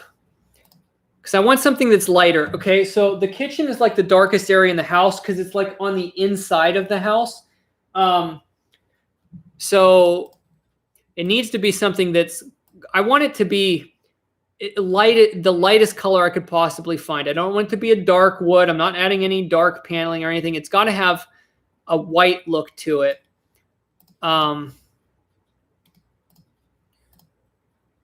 Let me give one more option because this one's even lighter. And you tell me if you guys like option 1 or option 2. If I use one of these, I might just have to do the standard panel boards and just have somebody install it. But I'm going to put one more in the chat.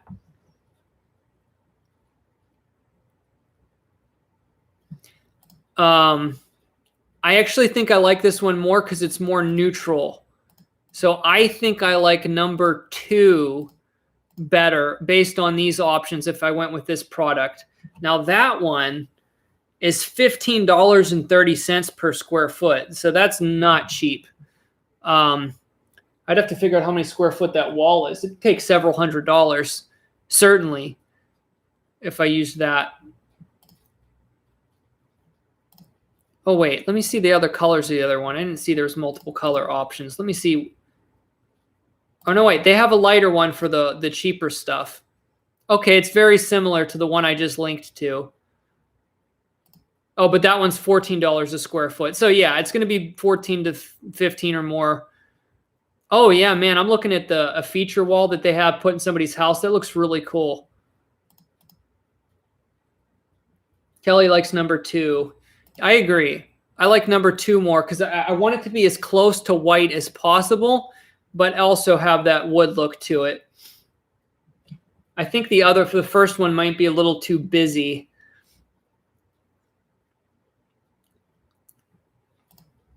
I actually like that a lot. And I think that's about as light as color as I'm going to get. And then if I want to, I could always, if I want to, you know, soften it up a little bit, I could always put some dark decorations over there if I wanted to. Check out Ollie's before you commit to Home Depot. The only problem, Linda, is if when you're looking for a very specific product, Ollie just always has stuff that's, you know, overstocked or something like that. So you can get awesome stuff there, but there's certain things that I'm doing that I've got to have a specific product. And I don't want to just use like leftover materials because this is like my main living area and I want it to be happy. Option 2 says Ed. But yeah, I don't mind using the cheaper bulk materials from like the discount stores if it's something that I don't really care about, or if it's just a cheap fix for something that isn't very important, or if you're like remodeling a property and you just need to make it look nice. But for my place, that's like the main wall. I'm going to have to look at that wall every day. I've considered putting real shiplap on it, paying a contractor to put real shiplap up there. But, you know, it would cost probably between materials and labor. I mean, you'd probably get into $1,000 at least to do real wood.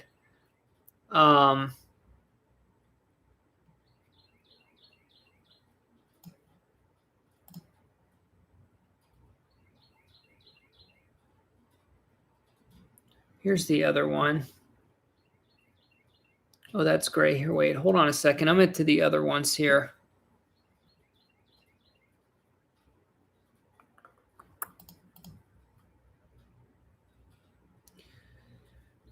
Basically, I just want something to be easy. I know a contractor that'll do simple jobs and stuff, and he does a really good job. So I just want to use whatever materials he can do a quick job with. So basically, I just want this to be a quick and simple job and to have it done. I don't want it to turn into a huge project.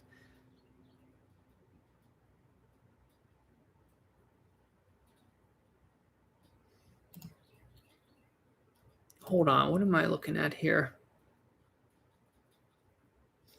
Okay, so if you buy the, hold on, is this it here? This is the lighter stuff. This is really light. Elegant wood, white resin decorative wall panel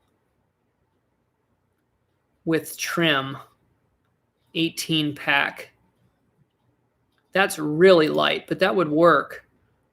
And that's only, obviously I'd have to have somebody install it, but that's only $2.74 a square foot. And that's like their popular stuff. There's some interesting stuff here.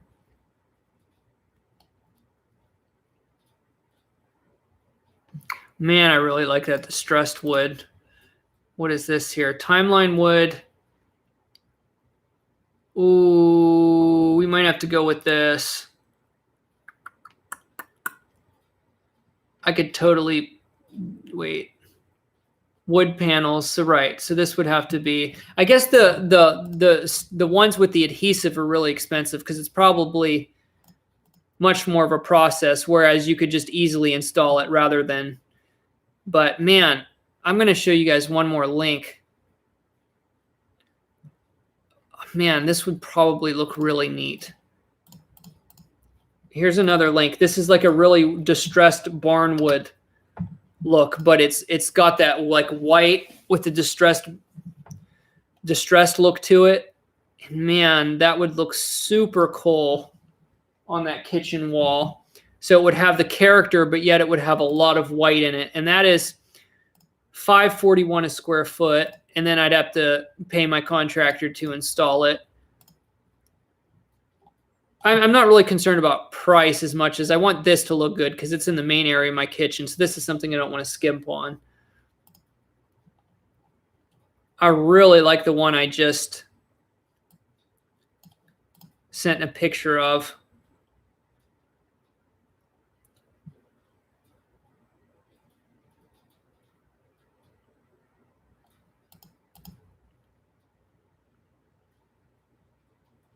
Yeah, it has that distressed barnwood look.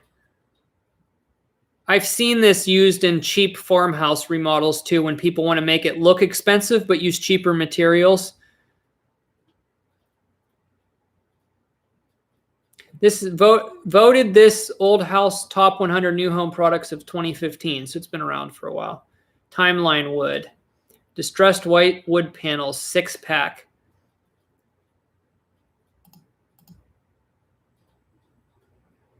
Yeah, the distressed wood is just super cool. I think this one looks better than the other ones just because it has more character. I'm going to bookmark this one. And also look at Lowe's. I don't think Lowe's had as good of a selection, but I can get some good deals at Lowe's.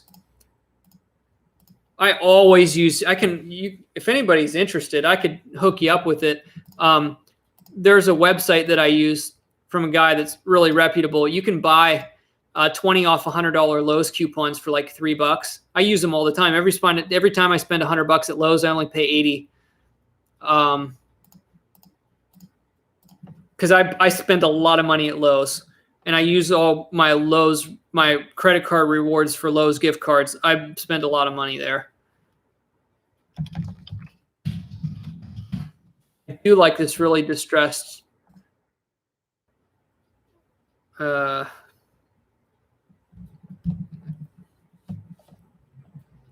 Let's see what Lowe's has for the distressed wood. I don't think they have as many options as Home Depot does. Just distress the wood yourself, use real wood. I'm not installing it. That's the whole point here. This is not my area of expertise, putting up walls. And I have to go around it all has to be cut. I don't have a circular saw. That's one thing I don't have that I need to get. I've never learned how to use a circular saw. That's the next thing on my list of things that I need for around the house work. But I'd have to go around an outlet cover, and I just don't want to do the job. I'm just going to pay somebody to do it. Because if I do it, I'll be mad if I mess it up. And if a contractor messes it up, he has to fix it.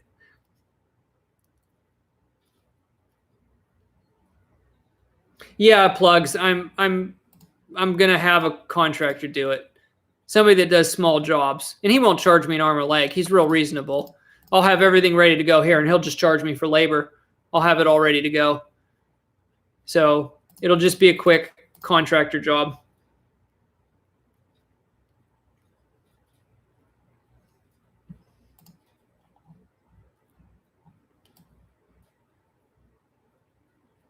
Barn gray, top trending.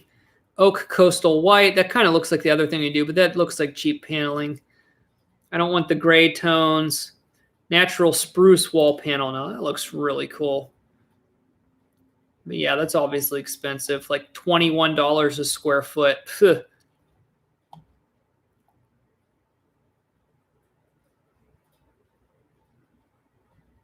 Or no, that's for each panel.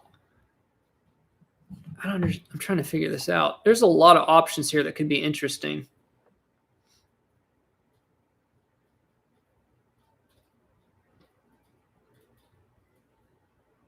So you would get that and then you'd stain it, but that would be dark. That's pretty cool though.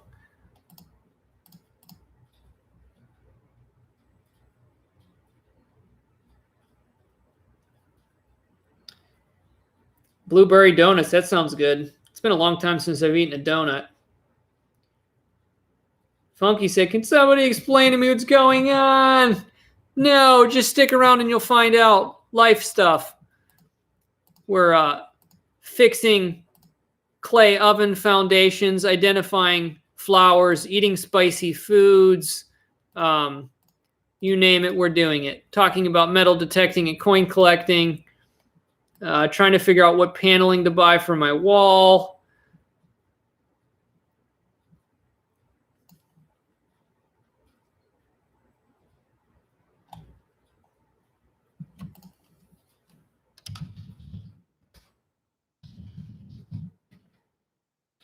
Stressed, shiplap, wood for walls, wood planks, wall boards. Let's just type in distressed and look at all of this. No, I need to be under what? That searched everything.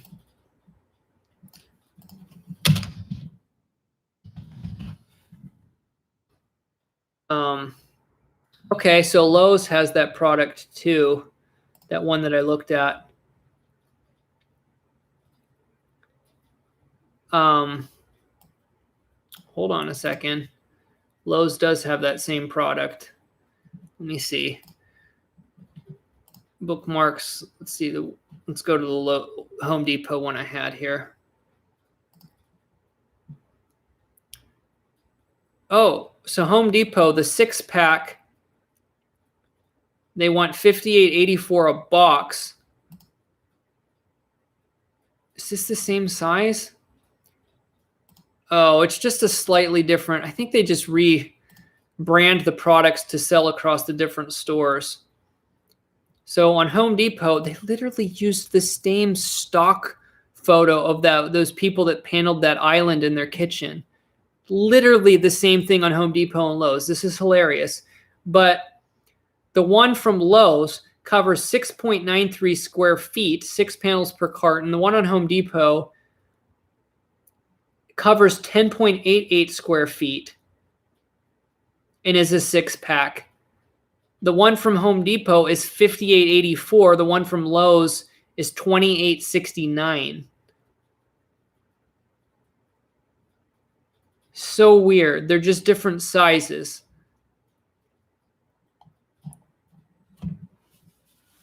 Why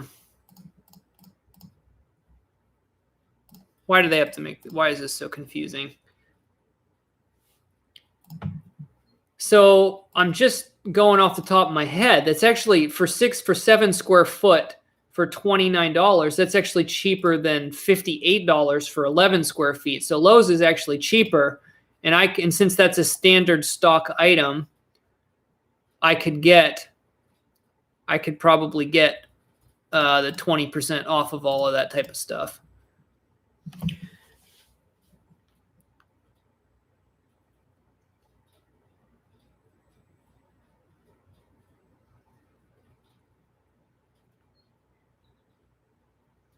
Oh, I'm sorry, metal detecting is illegal where you're at. But I don't know. You could take it on vacation with you or something.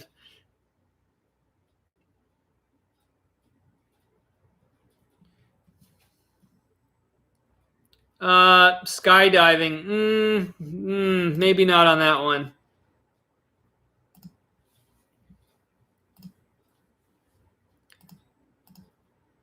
Yeah, I could get that from Lowe's.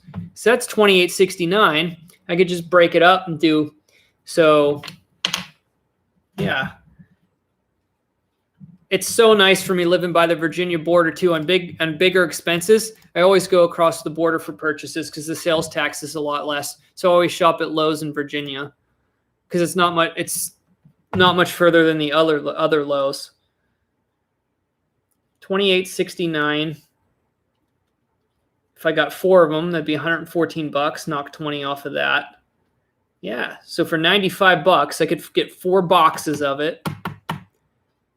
6 panels, so per 4 boxes, I'll round it up to say 7 square feet. So 7, 14, 21, 28 square feet. So I could get 28 square feet for $95 plus tax. We'll just call it $100.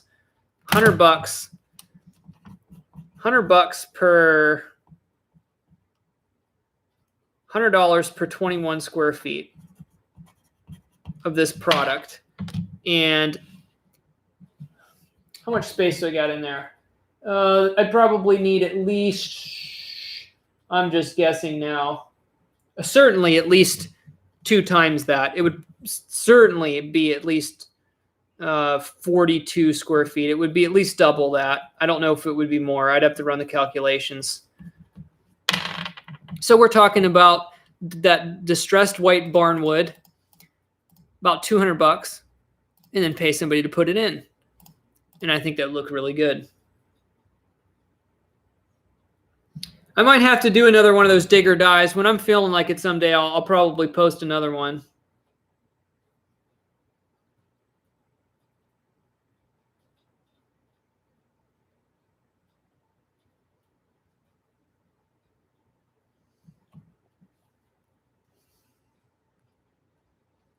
So, yeah, of course, at Lowe's and Home Depot, you should always check your products before you leave because you can always get bad stuff. And I think they really abuse that stuff during shipping. So I bought a brand new toilet from Lowe's, and I'm thankful that to get it into the car, I had to take it out of the box with my dad to fit it in the car because we were just using my Honda.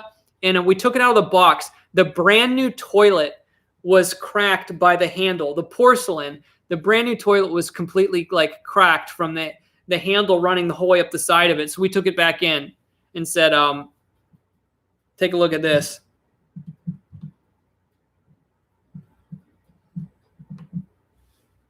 $20 by 20 is 400 square feet. Right. I'll measure it real quick to get an idea.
Okay. So somebody run the conversion for me. We'll do it real quick. It's going to be roughly 98 by 90 inches. And then I'm just going to need a tiny little itty bitty strip on the side wall.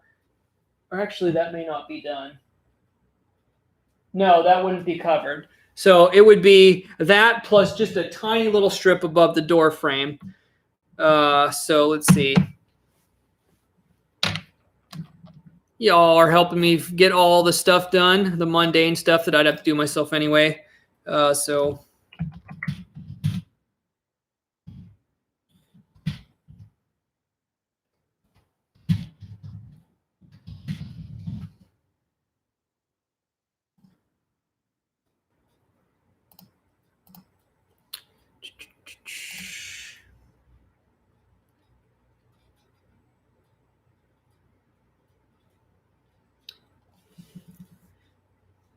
hey, my mom's in the chat.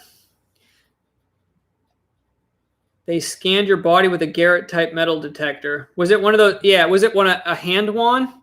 Hand wand? Garrett sells industrial metal detectors. I know Garrett sells the security ones, the wands.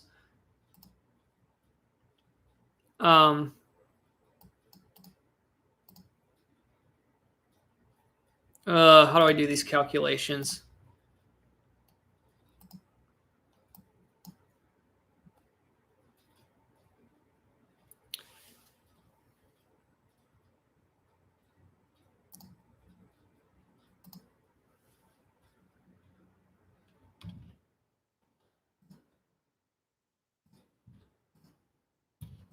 Okay, so 98 inches by 90 inches is 61.25 square feet. If I did that right. So, like I said, I knew I would need at least two loads at $100 a piece. So actually, I'd have to go over, let's see, 42, 52, 62. I'd have to go to at least 62 feet. It'd be a little bit more. Let's see. Well, yeah, it'd be probably 63 would probably do it. So if I added another 21, we'd be at 63 square feet would be about $300. And I need 61.25 for the main wall. And that might not be enough. That might be pushing it. I might have to buy a whole nother box. That's cutting it really close right there.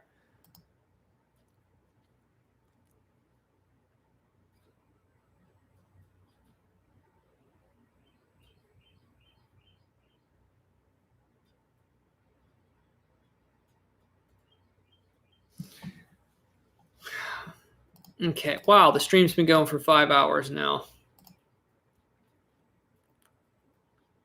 So let's see, 98 by 90.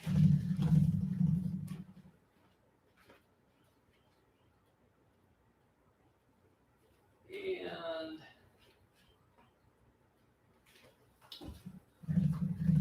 yeah, I would have to buy another box. That would be cutting it too tight.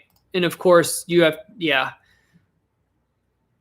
Yep, I'd have to go with another box. So I would have to get exactly 70 square feet. I would have to get 70 square feet. And that would completely do it. And then of course you're considering scraps too. If not everything's cut, you know, you got to cut around stuff. 70 square feet would do that whole wall, no problem. So 70 square feet would be 1, 2, 3, 4. I was counting 4 boxes per. So 4, 4, 4, and 1, 4, 8, 12, 13 boxes. There we go. 13 boxes.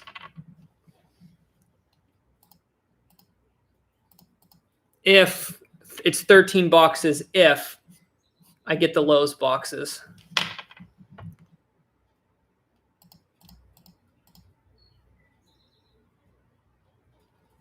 $13 boxes. So we'd be at about 300 bucks.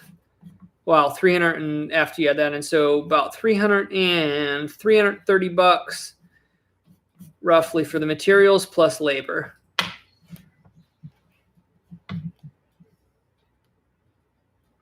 Yeah, and if all the pieces are in good shape, right? But that's the one thing where if it's not in good shape, you can just swap it out. Linda said you'll have to show us when it's complete. Absolutely, absolutely.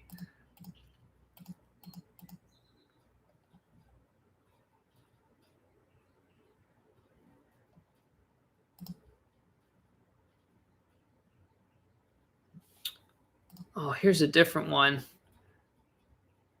Ooh. See how it starts when you start looking at something else? That's really nice too.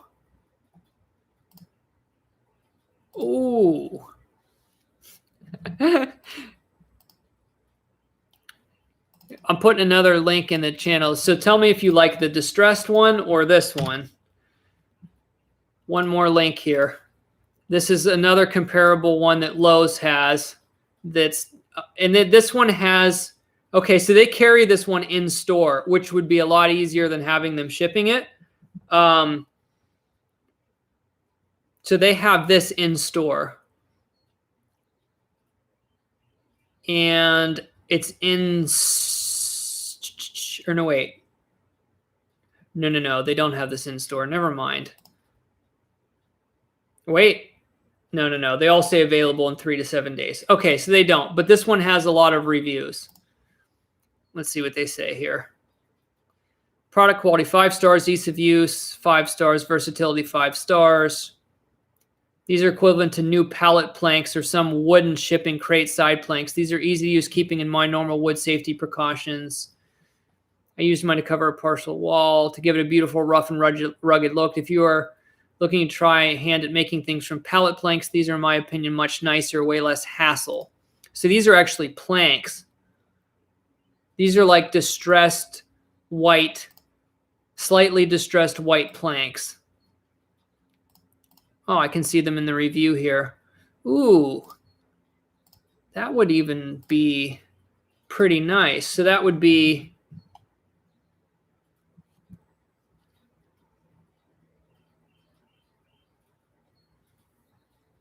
$25 covers 10.3 square feet.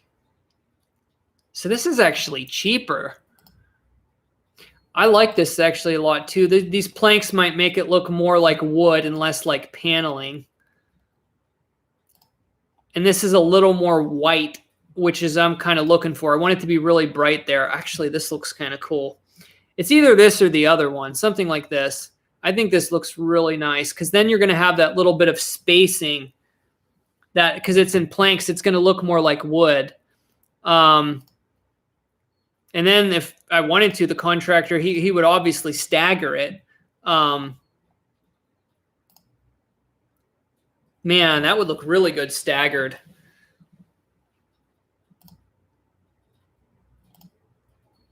Whoa, Amanda, I like their feature wall that they'd use that on. That looks really awesome.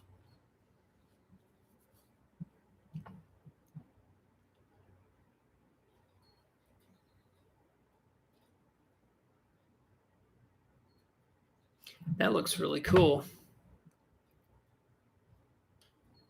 And that is a product that's been around for a while. You know what? I think that's the best one we found so far. Like I said, either that or that rustic looking one. Let's pull that up one more time. Distressed pine wall plank. No, so these are planks too. But they fit. They look like they have more of a tight fit. Which I don't know if I like. I kind of like the little bit of a gap that the other one shows. It has good reviews too, basically 4 out of 5 stars. All right, Karen, thanks for stopping by. Yeah, I'm probably leaving to go here to Walmart soon anyway.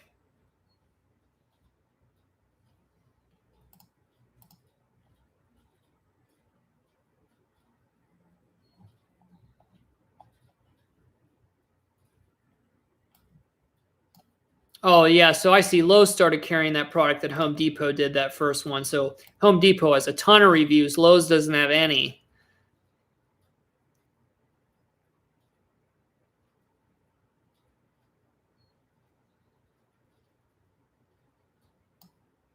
Okay, I'm going to look at some pictures of people that installed it.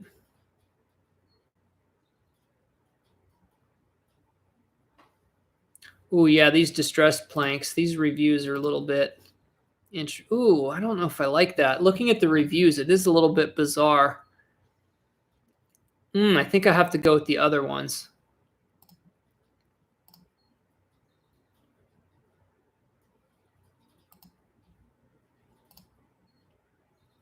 Oh, wow, somebody did their ceiling with that. That looks really cool. It looks like an old rotting out ceiling, but it's brand new. Now that is fascinating. That was the best idea yet. Somebody did their ceiling with that, put the recessed lighting around it, and then they have subway tile and barn doors. That is amazing. Okay, they get $1 million on that idea. Okay, I like that idea. To use in a bathroom, that looks really cool. And a little half bath on the wall, that looks sweet. So basically, it just depends on where you're putting it.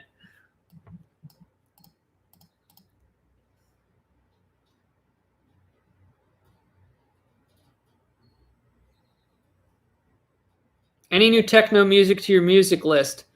Nothing specifically, except have you ever watched the video of the one viral video of the pipe guy on YouTube? He does some old techno and like trance music, but he plays it on PVC pipes. It's kind of addicting to listen to. Just type in the pipe guy on YouTube and watch the video that has like 65 million views. All right. Well, I got my 2 ideas here. So we'll leave it at that. I'll bookmark this one. Let me see the reviews on this if anybody has pictures.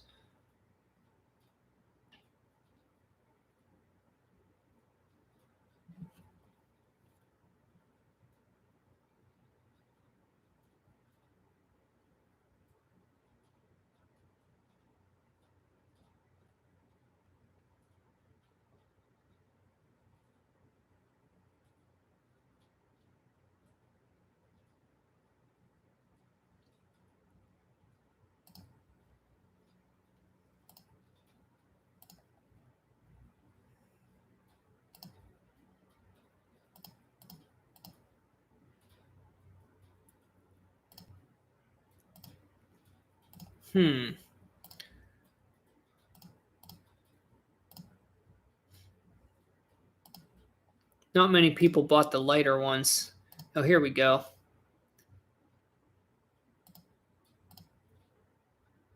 I see. Those are boards. That's kind of interesting. So they vary in length, I see. Yes, that would be pretty rustic. Alrighty.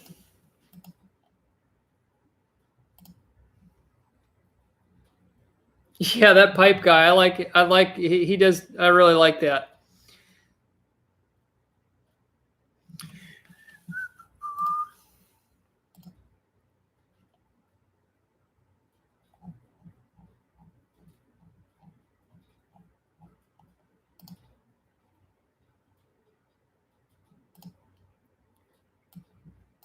Somebody said in one of the reviews, the problem with the product is they package it while the paint's still wet and all the boards stuck together. That's not cool.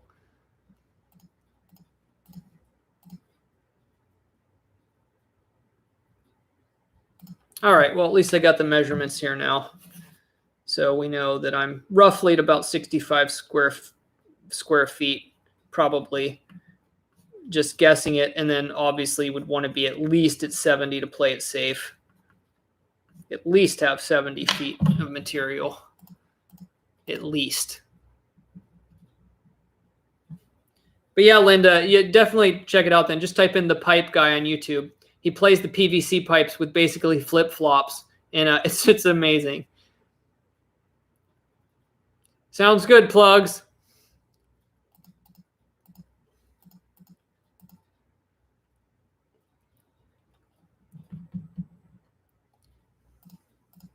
Yeah, I need to spice up the live streams. We need some music. I need to get some bongos or something.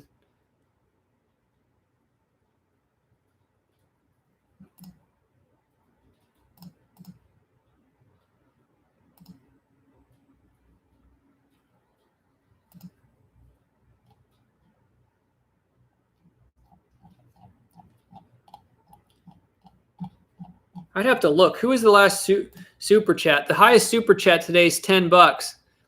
So while I'm still here, if anybody super chats, let me make sure on this. Let me go to my thing here.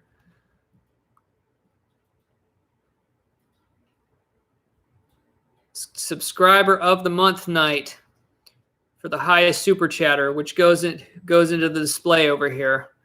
Let me make sure I have this right here. Yes, it was Alegria DJ, $10 USD super chat. And his comment was for an ice cold drink, and that's the highest one tonight. So there is still time.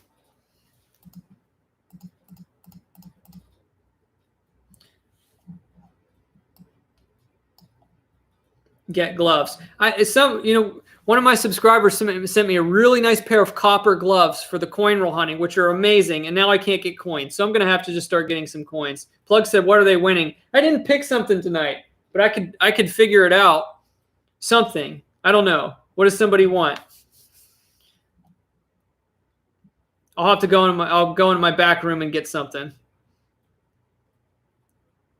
NASA said something's happening tonight in the sky. I don't know. Well, even though I snacked earlier, that was the first time I ate today, so I'm going to need something else to eat too. So I'm going to run to the store real quick, see if I can grab some of that granola. Why don't we do it?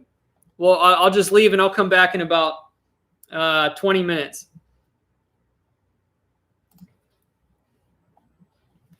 I'll have to make another BRB sign. Hey, look, at least I got a more spiffy official chair here. Very nice.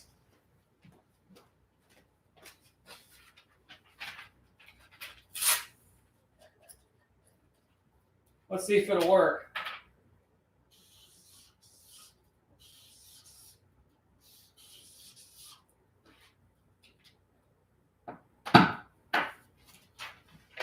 We'll see if it'll work. Yeah, that'll work this time. I'll just set something there so it doesn't fall later. All right. I'm going to run out. Oh, wow, it's 8:16. I'm going to run out, and I will be back in like 20 minutes with food.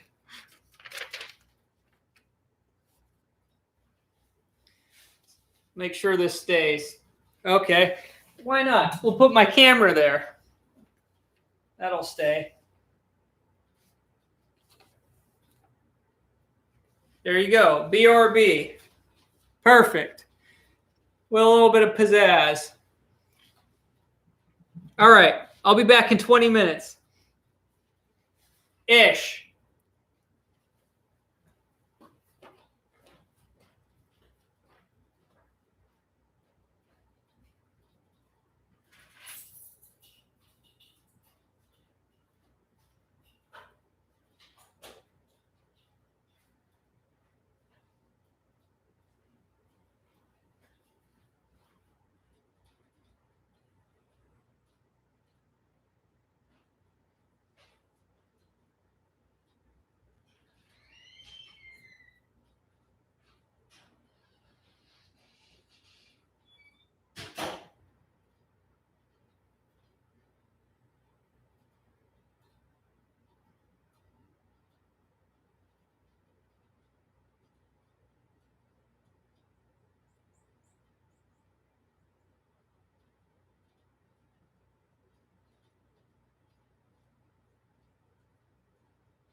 Okay.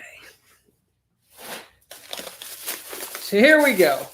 The good news is they had the last 2 bags, so I cleaned them out. My Crazy Monkey mint granola on clear out for 87 cents because that stuff was amazing. For dinner, we're going to be making ground turkey. 97% lean ground turkey. And I wasn't sure what I was in the mood for, so I got sauced, cheese sauced broccoli, and then also penne and vegetables with Alfredo. I think I'm going to go with the broccoli tonight to go with that and make a bowl out of it. We're going to probably start that here in a moment. What do you say? Let's see what we got going in the chat.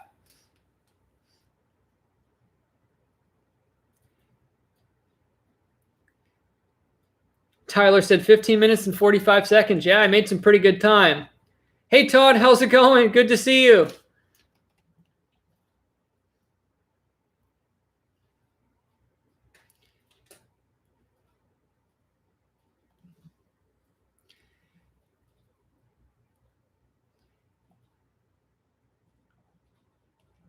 All right, let's start cooking because I am really, really hungry.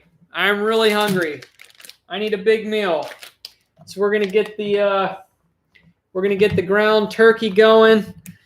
And like I said, I think today, I think I'm going with the broccoli. I think I'm going with the broccoli and cheese today. And this is just gonna get tossed in the microwave. All right. Let's get rolling here.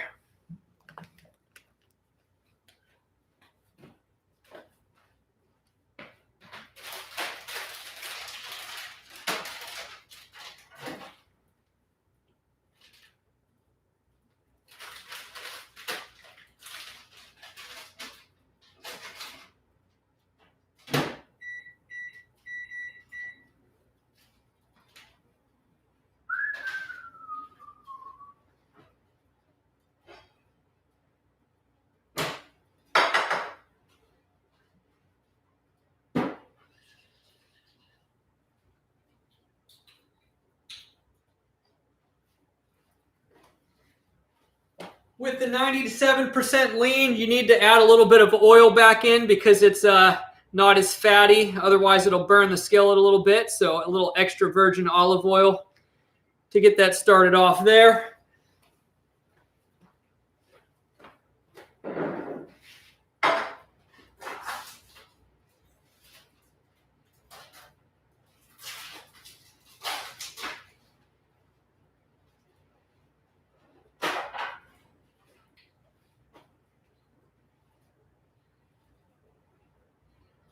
We're going to do a big hunk of meat tonight because I am hungry.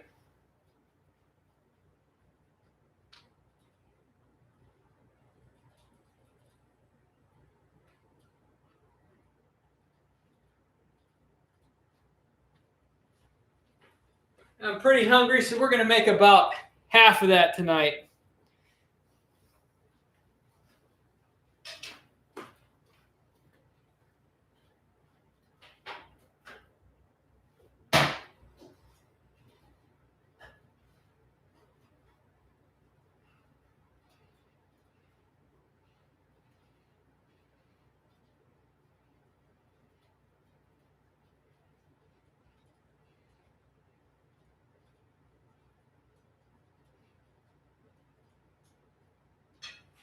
All right, we got that going.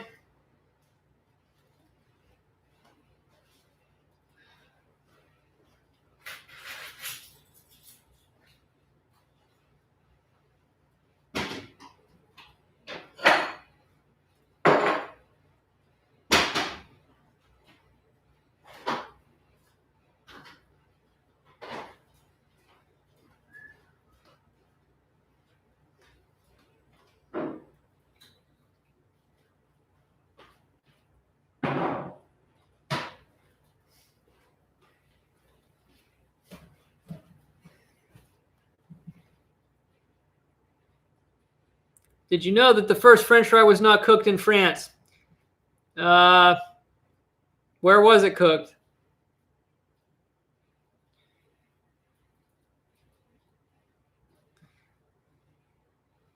Ooh, homemade lasagna. That sounds good. I haven't had lasagna in ages. Lasagna has to be made right. The frozen stuff's garbage. Lasagna has to be fresh.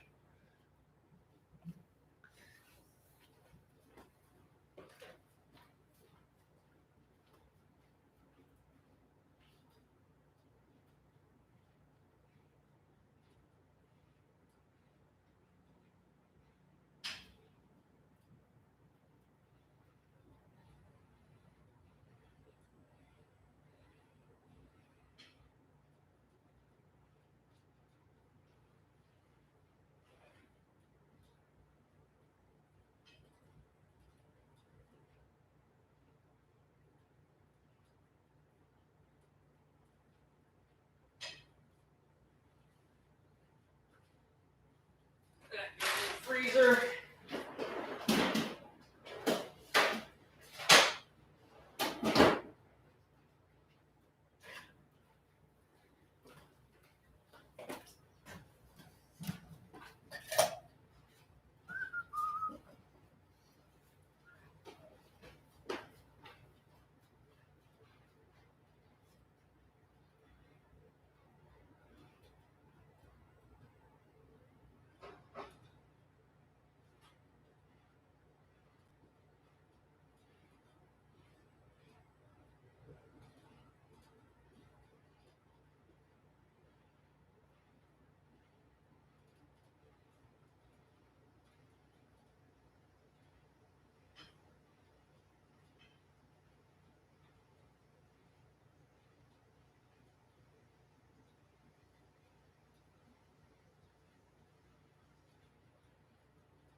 Still browning the turkey. It'll be done in a second. Just about ready to go.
All righty.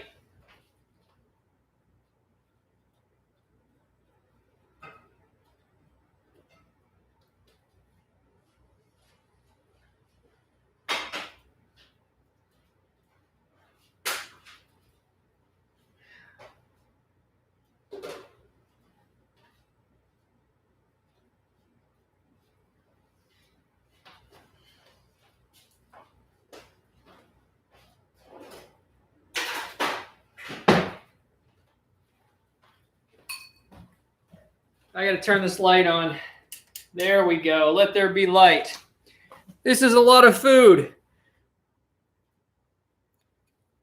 Stirring that in, I got to make sure I don't lose any. Man, that is a mound of turkey. Didn't seem like there was as much cheese sauce in the broccoli bag this time. I'll have to scrape a little bit of it out of there. This is going to be...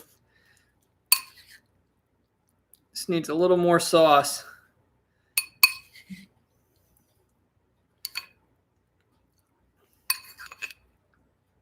Man, that is quite the bowl.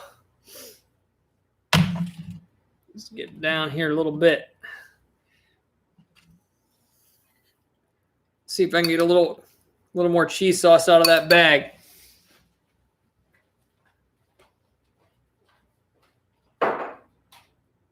Yeah, a little bit more in there.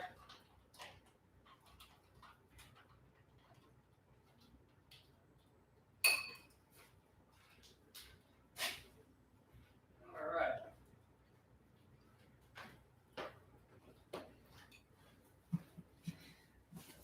So now I can focus on the chat a bit. Ooh, salmon and steamed broccoli for Kelly. Very nice.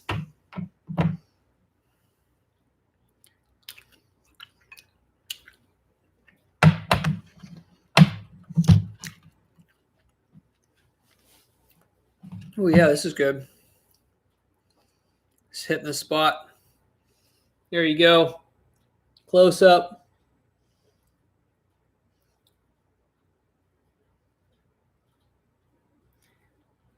Broccoli with cheese sauce, ground turkey.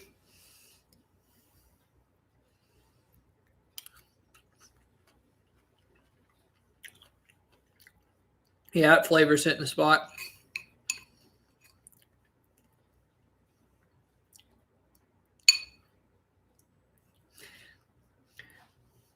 Hanging out here today, Todd. Actually, they've had some stuff to deal with up there.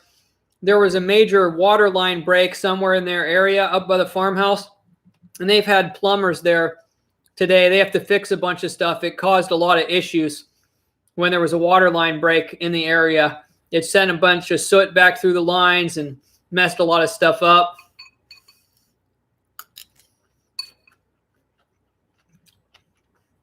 So no live streaming up there while the plumbers are running around the house.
All right, what should we talk about now?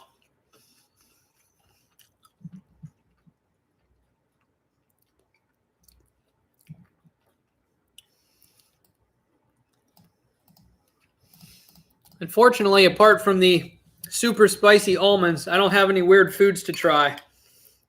Unless somebody wants me to eat, I don't know, spicy pickles or something.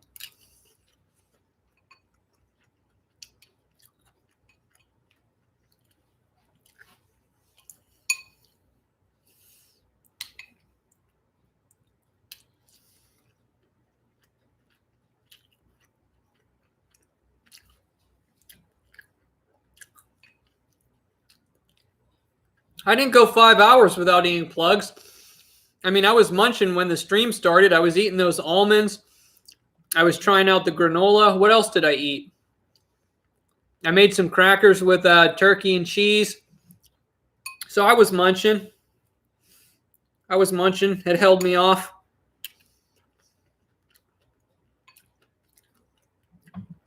But I typically do intermittent fasting.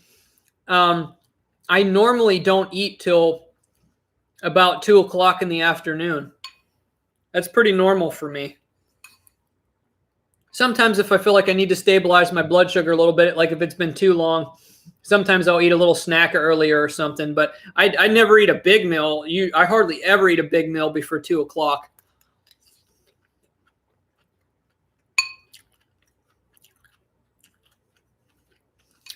Oh, right, Linda, and chocolate-covered cashews, too. A couple of them.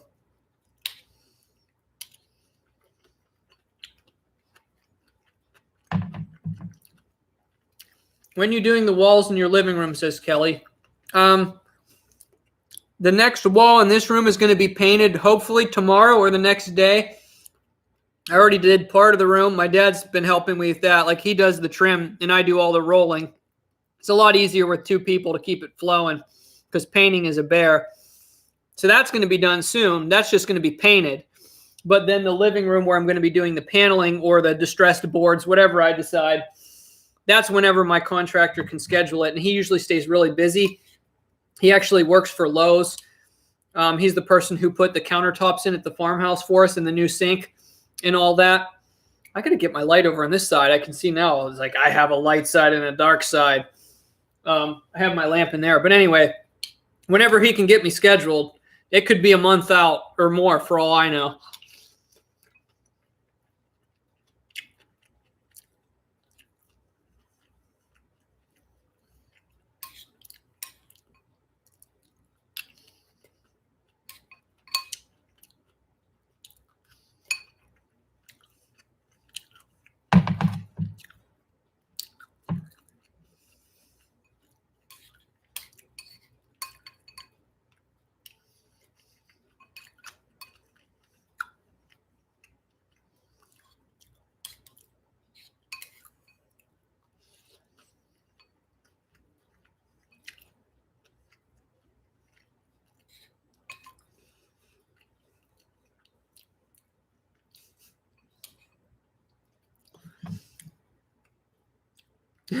Drew's back. Hey, I left for a while. I went shopping to get some stuff to cook.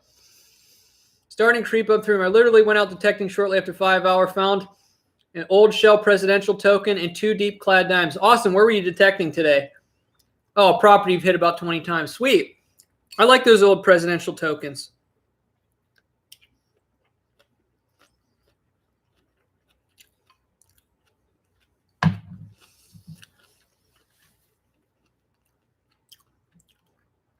Michael, I'm more concerned about biting my lips because my jaw is very misaligned.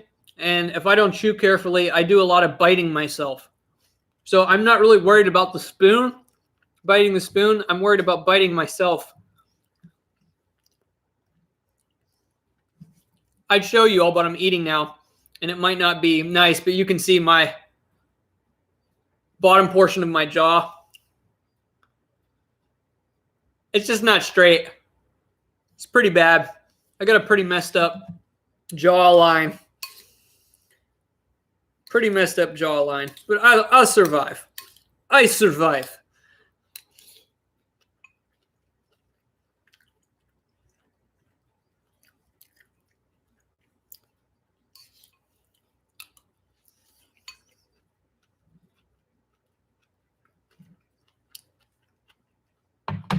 This is bugging me. I got to get that other lamp.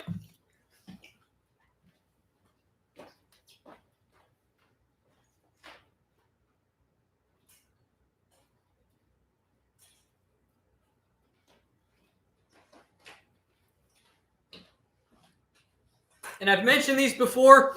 These are the best lamps ever.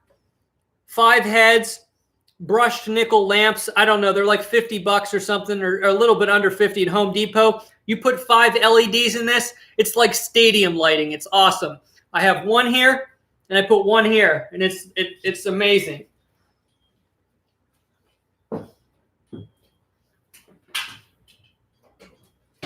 And let there be light. And they have 3 different settings if you want to put dimmables in them. And look at that. My dark side is gone.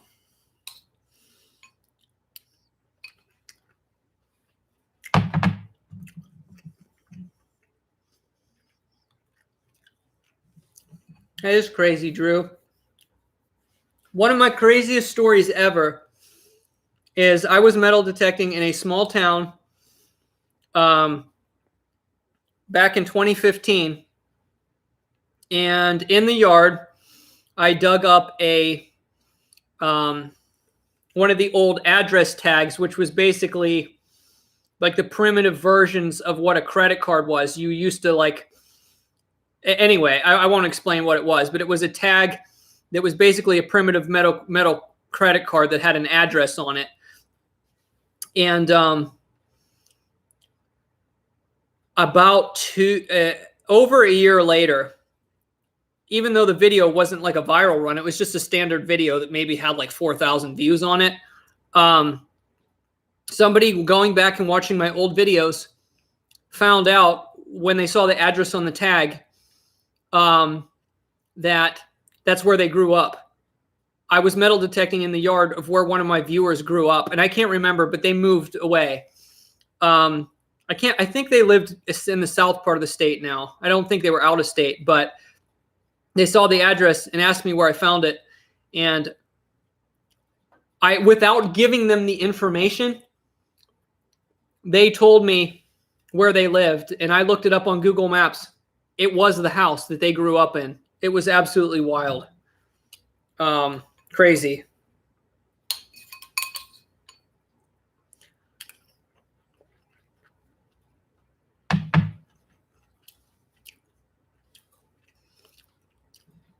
So one of my viewers, I dug up the address tag that would have been that one of their parents probably dropped, because it was out near where you would park your cars on the edge of the road in the grass in the lawn.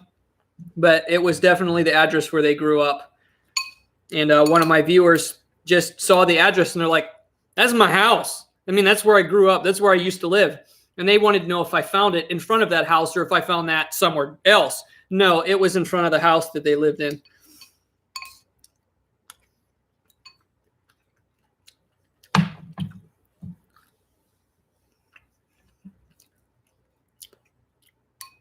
It was kind of a little bit of an odd circumstance, though. They got in touch with me. I got in touch with them on Facebook, and it was a time when I was living in an area where I didn't have a lot of space to sprawl out. I knew the tag was somewhere in one of my relic bins, but I didn't get, I told them when I had a chance to go through the stuff, I'd get back to them if I could find it. And I found it a few weeks later.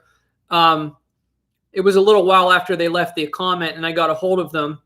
And when I got back to them and told them I found it, I could never reach them a second time. So I don't know what went down, but I was going to return it to them. But then we kind of, they didn't respond after I got back to them when I found it. So I'm not sure what the deal was. If they changed their mind, they didn't want it anymore, or what.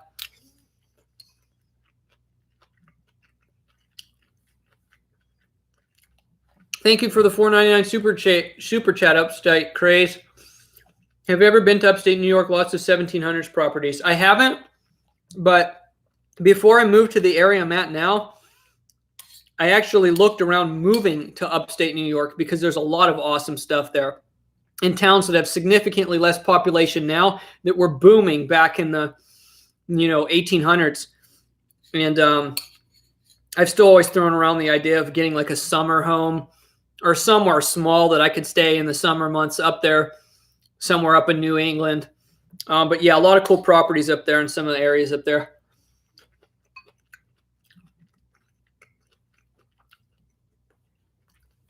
And just because they're a little more, let's just say, government friendly, I've also at some point thrown around the idea of moving to Vermont.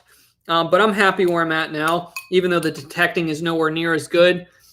But like I said, maybe it's something I can just focus a little more on some traveling and stuff. But it would be awesome to live in a place where I could go out and, frequently find 1700s and early 1800s stuff. It's a real challenge around here. But I'm glad that I've slowed down over the last couple of years. I really needed to slow down for a bit, but doesn't mean I'll slow down forever. But I put a lot of work into settling into where I'm at over the last several years, especially moving into this place. And I just needed a break from the traveling, and I've got a lot of my life in order, and I've just enjoyed the downtime and pursuing some other different things too.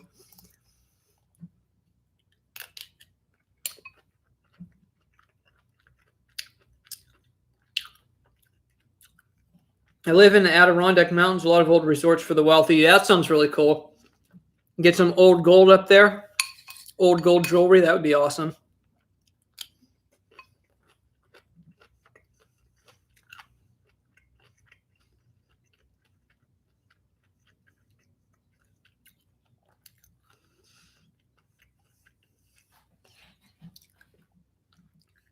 Hey, Drew, when I was looking around where I wanted to end up, I did consider around what's I'm thinking out here, Columbus, Ohio, not specifically in Columbus, but in the rural areas surrounding it. I considered moving up to around kind of like east to northeastern Columbus, kind of like Sunbury area. I threw the idea around of moving around there at some point, but it didn't happen.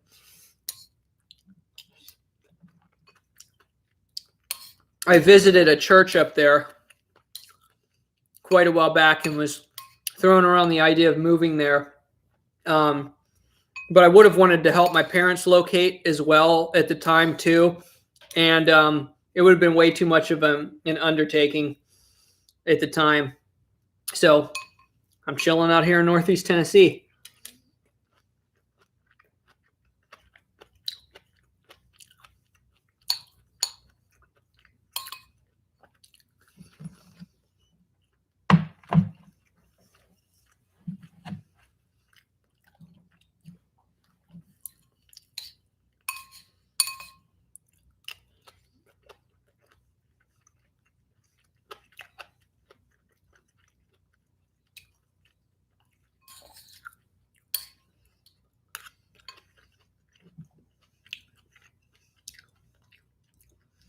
I'd like to get some of the Herkimer diamonds. That would be fun.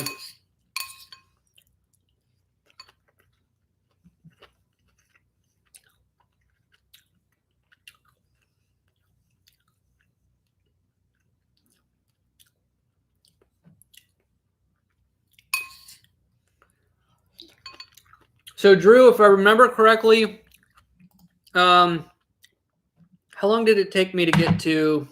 I'll look it up here.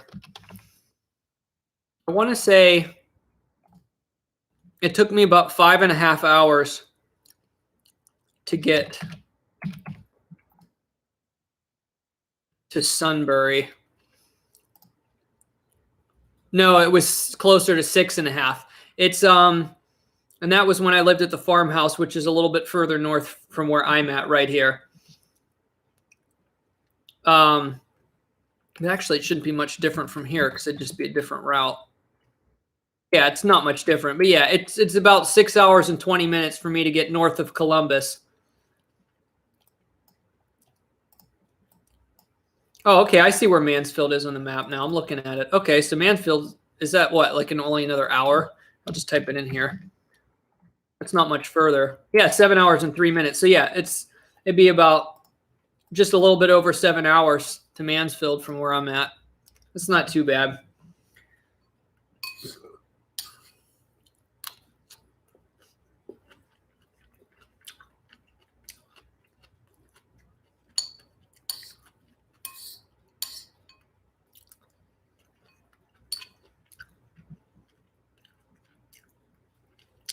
Hey, Koi, I know coin collecting has helped a lot of people because it's not as strenuous. I know a lot of people that have resorted to coin collecting to help deal with like mental issues and different problems and addictions and stuff like that.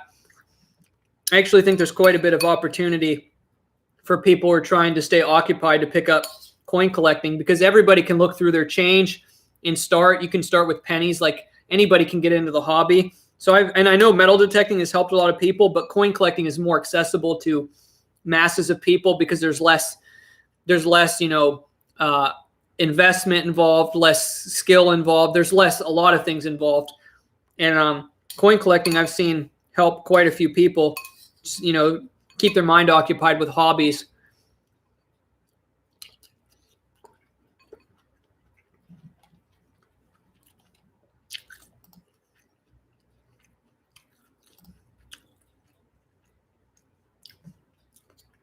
I don't really follow the new coins much, Plug, so I don't really have any opinions on West Point quarters.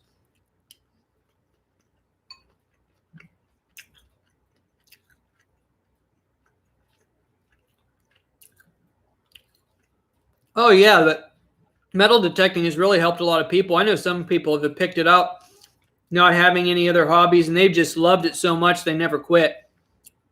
For the right person, metal detecting is just, for some people, it's life-changing. It really is. I know it changed my life in a lot of ways.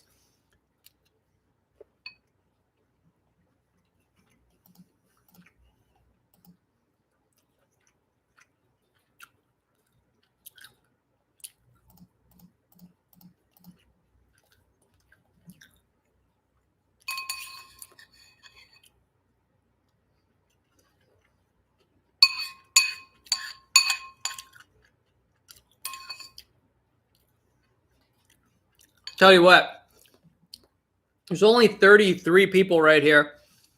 There's only 33 people here right now, and I know a lot of people won't make it this long into the stream or skim through it.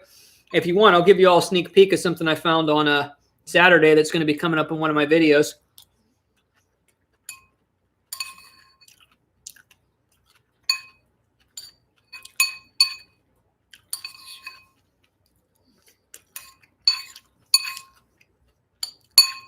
If I show it, though, you have to send a super chat. I'm just kidding. It's a viewer's fee. It's early release fee.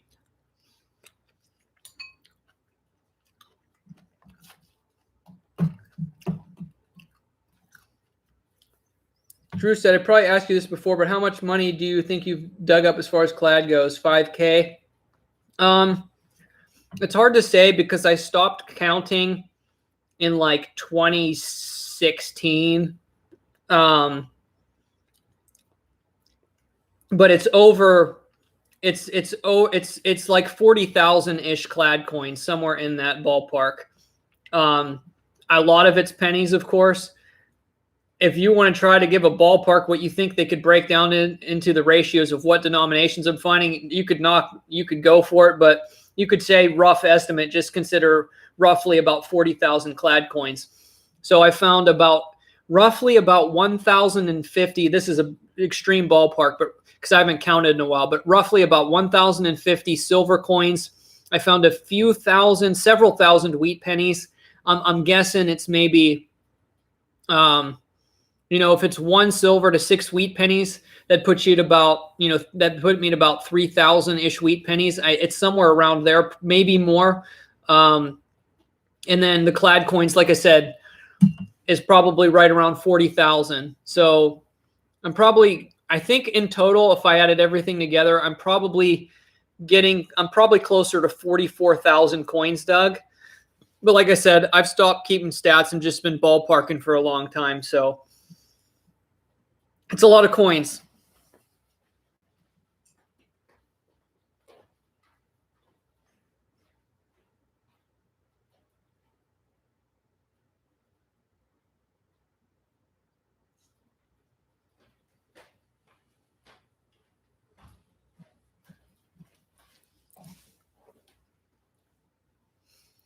When are you going to find another gold coin, says Andy? I hope soon. Linda said she's going to be back in a minute, so I'll show the find when Linda comes back. We'll give her a minute. I got to clean out my bowl here anyway.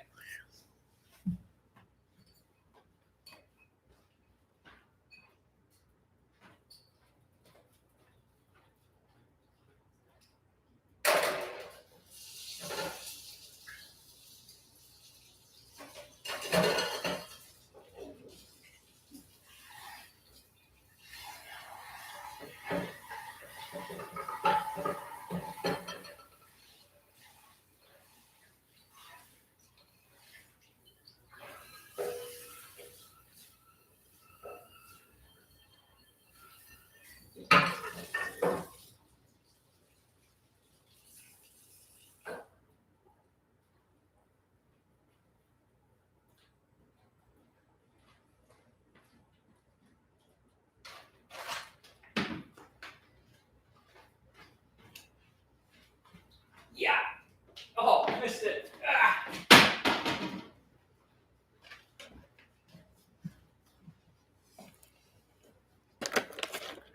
Now that's how we get to top off that meal.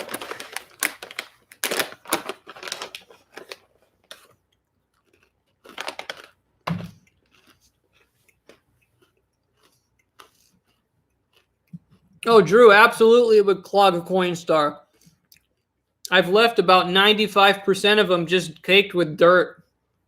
Well, most of them got a good rub to see the date on the ones that looked older.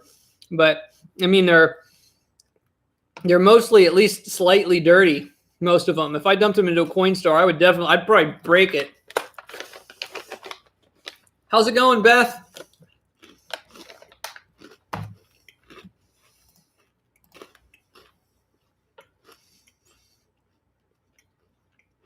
All right, Paula, good to see you back. I just had a big supper, ran to Walmart, grabbed some food, cooked up some ground turkey and broccoli and cheese sauce.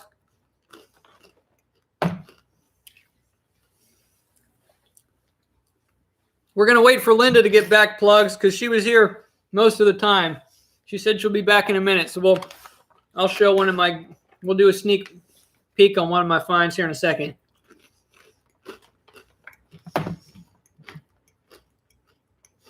Yeah, I remember when you told me that story, Drew. That was nuts.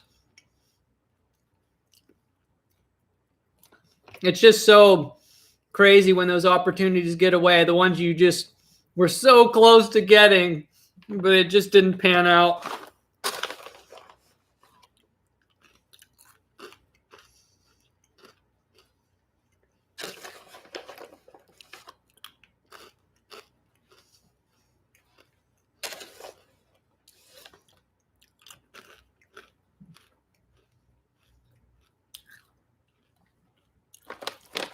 Man, is this stuff good.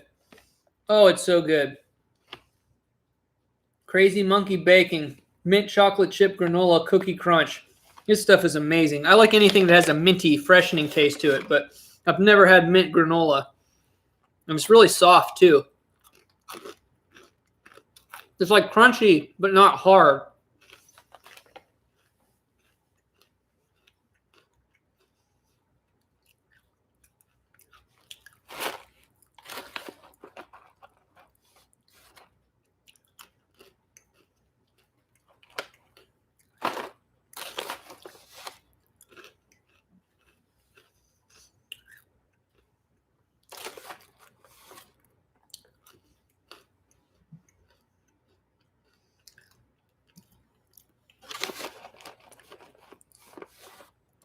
Drew, you'll have to tell Plugs about the gold bullion.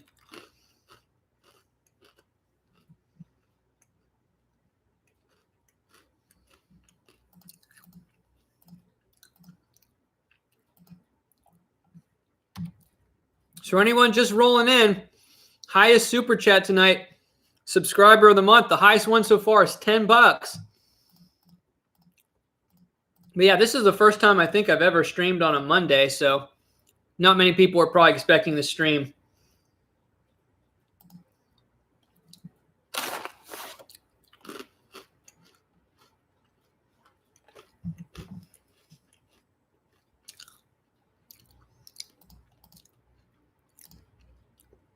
And I always send something to the highest super chatter too. I just didn't send anything aside tonight specifically.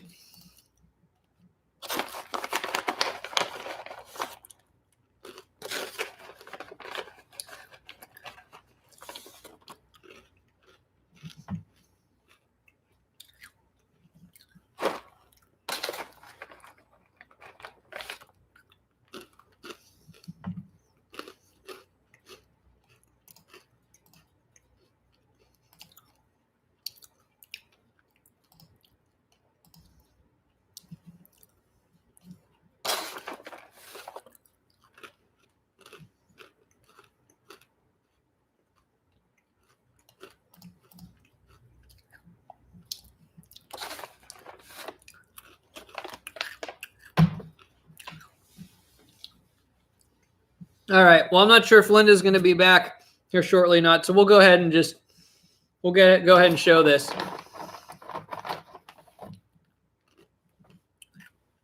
So here's what I found on Saturday.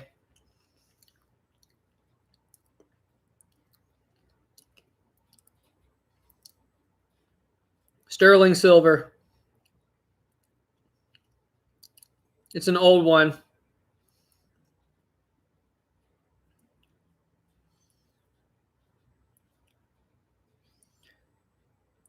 Just trying to get that detail to show up a little bit there.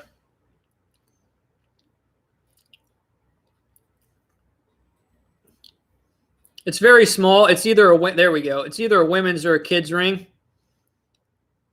Now, it is very old. It was probably like a family heirloom or something. I can see the sterling mark clearly, but the maker's mark is really rubbed in the middle. So I'm going to have to really get some magnification on it if I want to try to identify the maker's mark on it. But it's a significantly sized maker's mark, so I should be able to see enough there to tell where it's from. But like if you can see for me, I mean, it fits.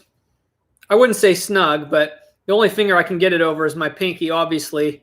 I mean, it's either a kid's ring or a women's ring. But I found this at an old elementary school. So whether it's a kid's or like a teacher's or a parent's, it's hard to say. But nice piece of silver. Thank you, Todd.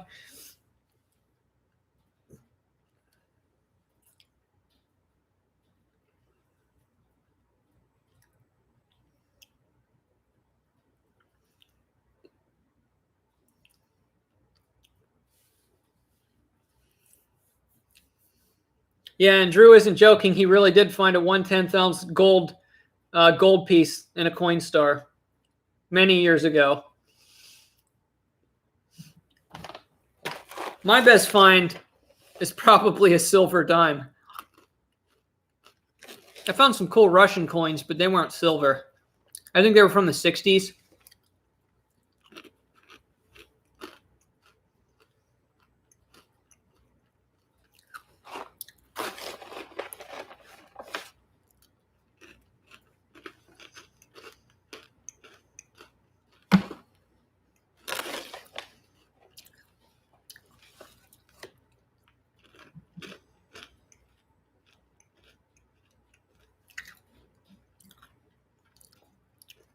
At the Coinstars, all you do is look at the reject trays where it spits out the coins where the machine doesn't accept. Sometimes people don't check them when they're cashing in coins and they just leave them in there. And the odds of getting something interesting are high because normally if it rejects something, it normally means it's not a typical weight U.S. coin. So it could be a corroded zinc penny. It could be a foreign coin. It could be silver because it weighs different. So anything that isn't the same size and weight as a normal, like a penny, nickel, dime, or quarter, it just rejects it. And of course, it takes, the dollar coins. I think the Coinstars, do they do 50-cent pieces and dollar coins? I actually don't remember.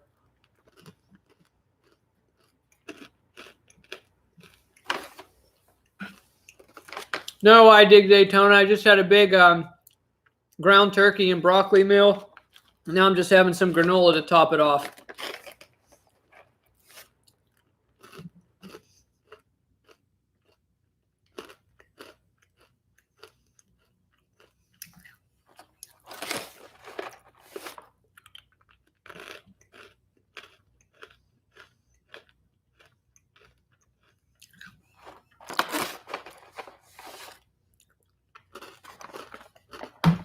Oh, but yeah, I don't think you were here, Drew. I showed him earlier.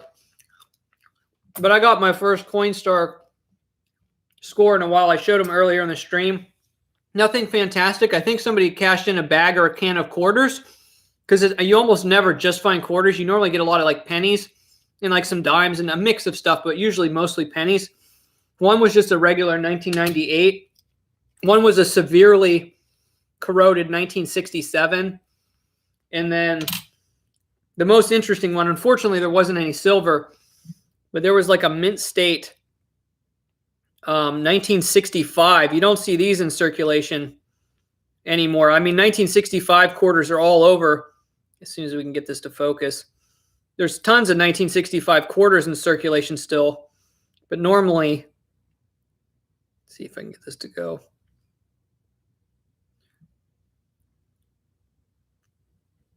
It'll go here in a second. Here, this is what I need to do.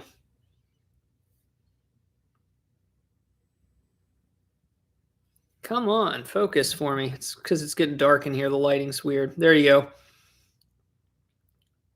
It's struck on an old die. That's all mint luster. 1965. I was surprised when I saw that in there. But hey, it's better than nothing. For some reason, the one Walmart by me almost never has anything in the Coinstar. But the one Kroger I go to periodically, for some reason, that's the one I've had the best success at. There seems to be coins in there a lot of the time. I think people use that machine a lot more.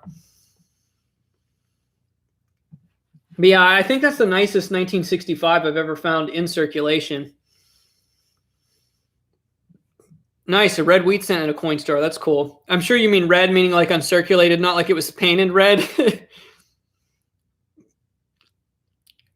Yeah, I don't know what it is, Drew. Like the Coinstar that's at the Walmart that's by me, there's like never anything in it. I don't know if somebody else checks it or if people don't use it a lot. It's kind of by the service desk. I've only ever seen people dumping coins into it one time, and I made sure I circled back when I was done shopping to see if they left anything, which they didn't. But yeah, the one for some reason I think the more like the supermarket chains, specifically supermarket chains, for some reason I think people use the Coinstars more at them rather than like the Walmart type businesses. So I don't know what the deal is with that, but I noticed it seems to me that people, specifically grocery stores, use the coin machines a lot more.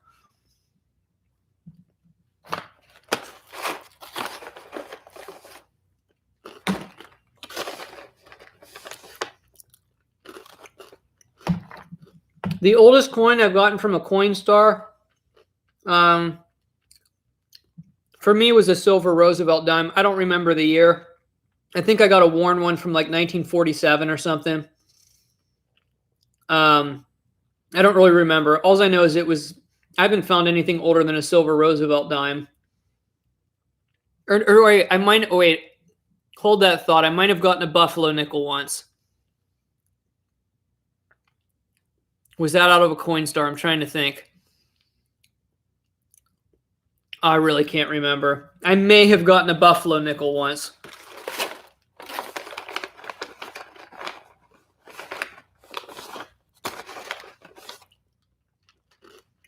Oh yeah, Drew. That brings back memories. Where I grew up in Johnstown, Pennsylvania, Giant Eagle was like the main grocery chain. Wow, does that bring back memories? Yep.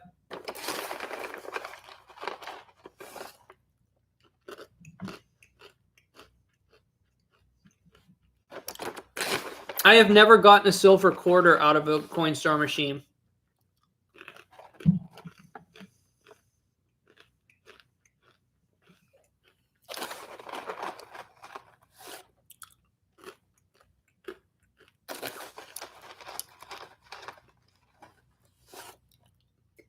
I'm still here, Vaughn, man.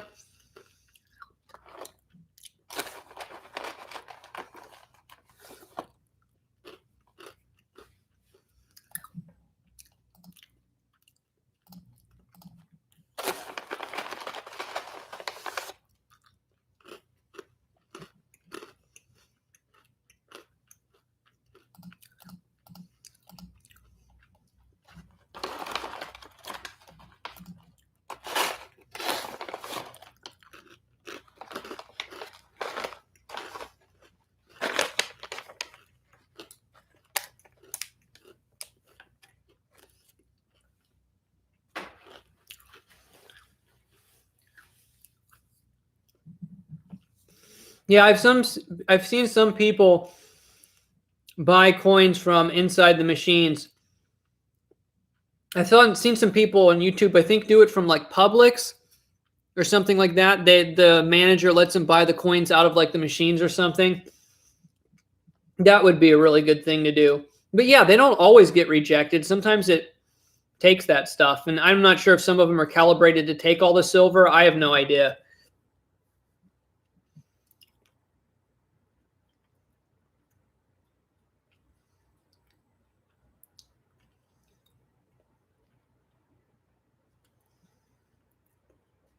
Kelly said, how many calories so far? I have no idea.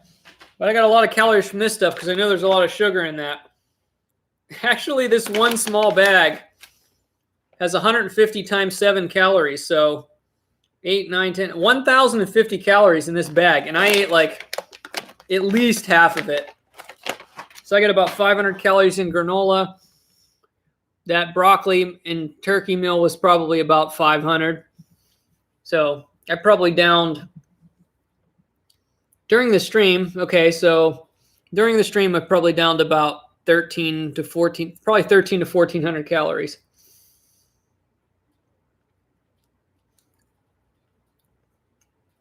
No, Drew, I don't still have my Giant Eagle rewards card. Actually, I never had one. I didn't like shopping there. And I only ever went there when my parents did. So I don't think I ever had my own rewards card. But most of the time, you just go off of the phone numbers anyway. Just make them punch it in. I never had one because I left Tennessee in my mid-20s. And for the last few years I lived there, I didn't really shop there because where I lived, I had other stores closer. Well, and the one Giant Eagle that was close to where I lived before I moved to Tennessee was like one of the oldest, worst ones and not in a very good part of town. And it was like disgusting in there. So I never shopped at it. Some Giant Eagles are like old, like really old.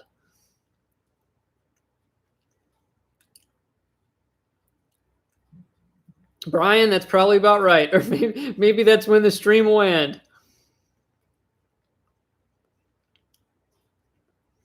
Random question. How many non-American coins have you found on your hunts?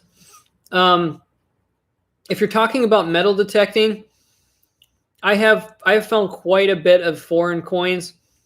Of course, the most typical is a Canadian penny is the most frequent thing to find here in the States that's non-American. I have a small handful of Canadian coins, only one Canadian silver. I was happy to knock that off the bucket list. I dug a Canadian silver dime from 1945. And I've a lot of British coins. Of course, here in the United States, especially if you look in older areas, I found a few old copper coins. I found a British halfpenny from British King George II halfpenny from like 1727 to 1750. But a lot of British coins from like the early to mid 1900s. Some silver ones. I found a silver half crown from 1942 that was 50% silver, just a gigantic silver coin.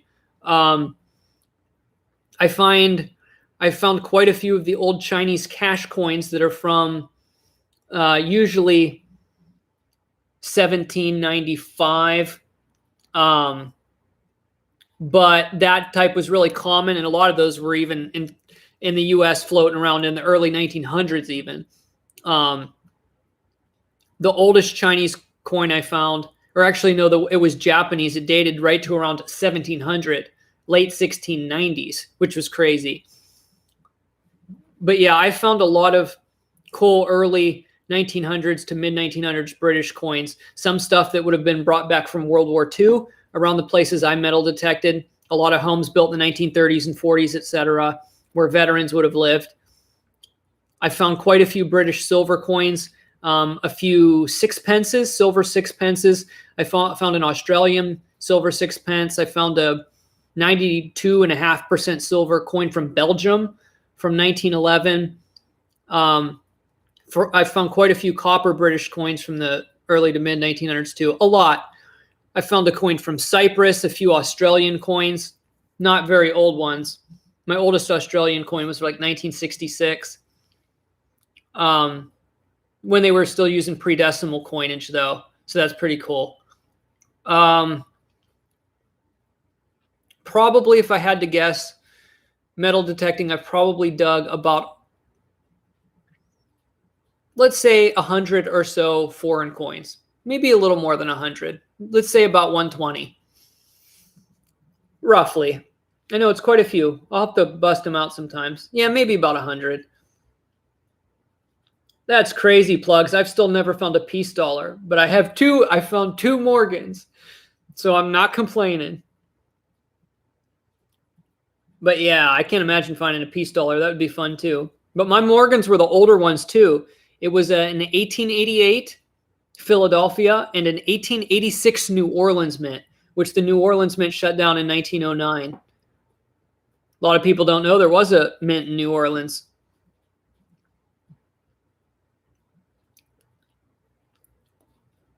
Yeah, that's crazy, Brian. So the King George II half penny I found is one of the oldest coins you can find in Tennessee. So when I found that, I was super happy.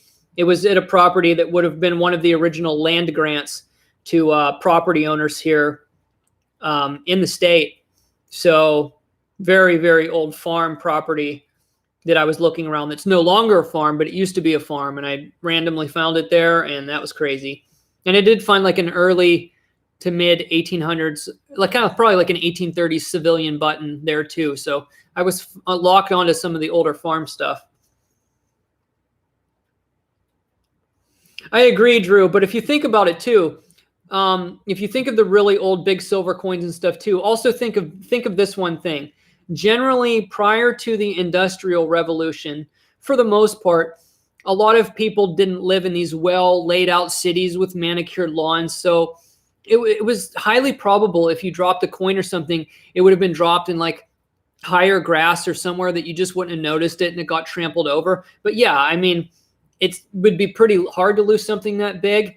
But picture the places that these are normally dropped are not these well manicured lawns like we see today. It was a little bit more rugged living in many cases, not all cases, but it's like there wasn't as vast amount of urbanization as far as pristine lawns and lawn equipment and all of that sort of thing. So, and people spent tons of time outside. I've metal detected houses even from just the 1930s where 90% of the coins I found dated from like the 1930s to the 1960s, and there was nothing, like almost nothing modern, rather than like a few coins from the last 30 to 40 years in the lawn.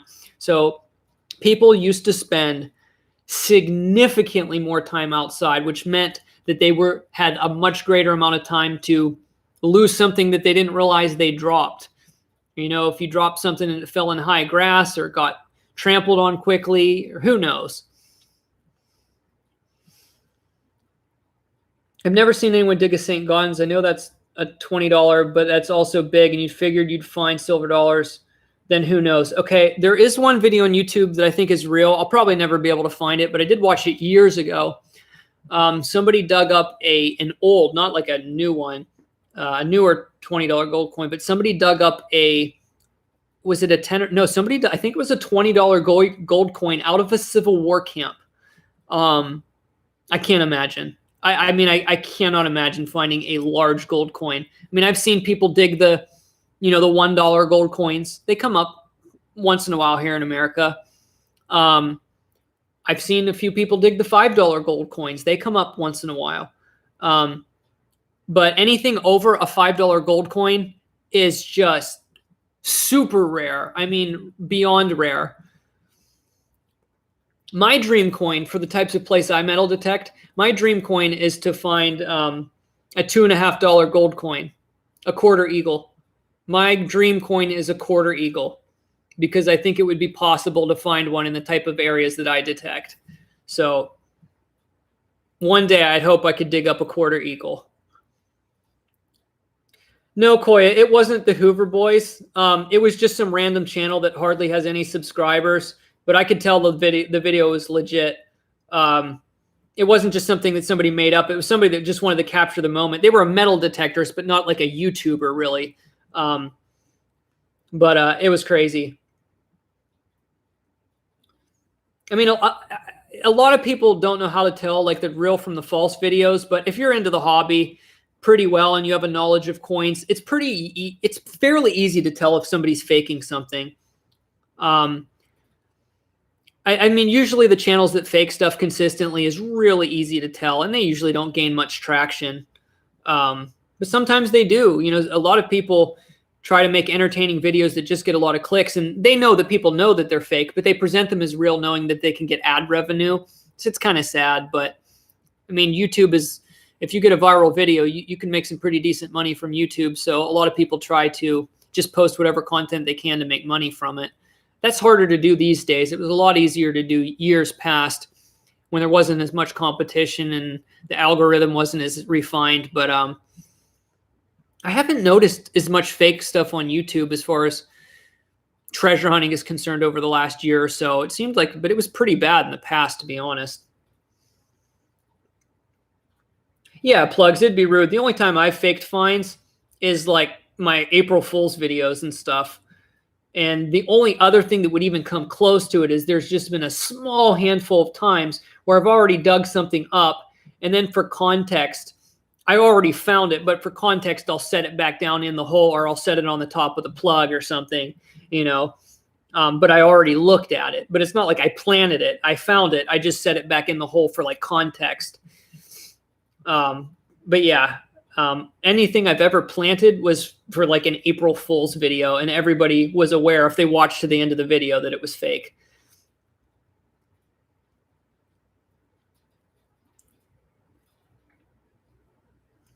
Drew, the 1877 Indian heads do pop up once in a while around the older sites. I've never found one. I don't know if you used to watch, he doesn't really hardly ever post anymore, but Tony 2 Cent found one like 4 or 5 years ago in the woods. Amazing. I've seen a few 1877 Indian head finds on YouTube. I think Plugmaster Ford, I know some of you know him, Jeff. I think he found one too. I'm trying to remember. I think Jeff found one a few years ago. Oh, hey, Linda, real quick. Oh, there's a lot of people coming in. But I wanted to show you, because you've been here for most of the stream, this was my sneak peek. I found this on Saturday. Really nice old sterling silver ring. It's going to be coming up in one of my video series soon. It's going to be multiple parts and probably over an hour long. But I dug that on Saturday. That's like my 4th piece of jewelry from this location. So that's an old one too, a very old one. Well, very old meaning like probably just going off the back mark. I'd say this is anywhere from like the 1920s up until the 40s. I'd have to do a little more digging to see if I could figure out exactly when it's from. It's a fairly old one. And where I found it wasn't that old, actually. So I think it was like a family heirloom type thing.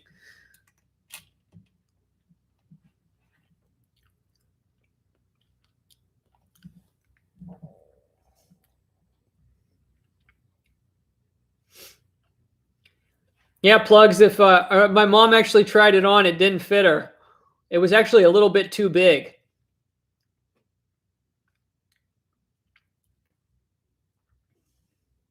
Because actually, where I was hunting that location is closer to the farmhouse. So I stopped there on the way back. And she got to see it.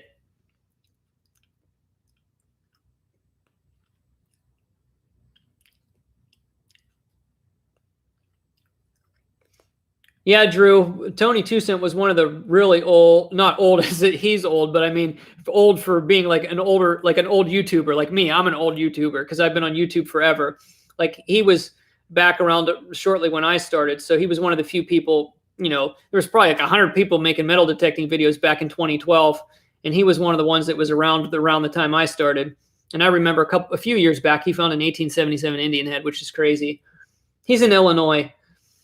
But I've seen, you know, just my years of being in the YouTube treasure hunting community, I've seen probably three or four 1877 Indian heads pop up. I mean, it's a 1 cent coin. So to be honest, people drop them a lot more. You're more likely to find a rare penny than you are like a rare silver quarter, because pennies were much easier. More people had them and they got lost a lot more. I mean, I've seen a few people dig up the 1909 SVDB cents. So Rare pennies do pop up. And rare everything pops up, but pennies more so than anything else. Oh yeah, Nugget Noggin has been posting videos. He started before me. I don't know how old Nugget Noggin is now, but he had to have started when he was like 12, because his voice was still high pitched when he started. How old is Nugget Noggin now? Is he like 22? I have no idea.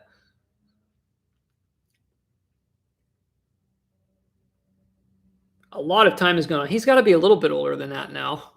Maybe 24, 20. I don't know. I'm 32. I started YouTube when I was like 24, 23. So Nugget Noggin's probably about my age when I started, which is just crazy to think about. Like, it just hits me sometimes. It's like I'm not in my late 20s anymore. I'm literally going to be 33 in November. Crazy. We're going back the time down. We're going into the time machine now. Drew says he's 27. Do you know that definitively?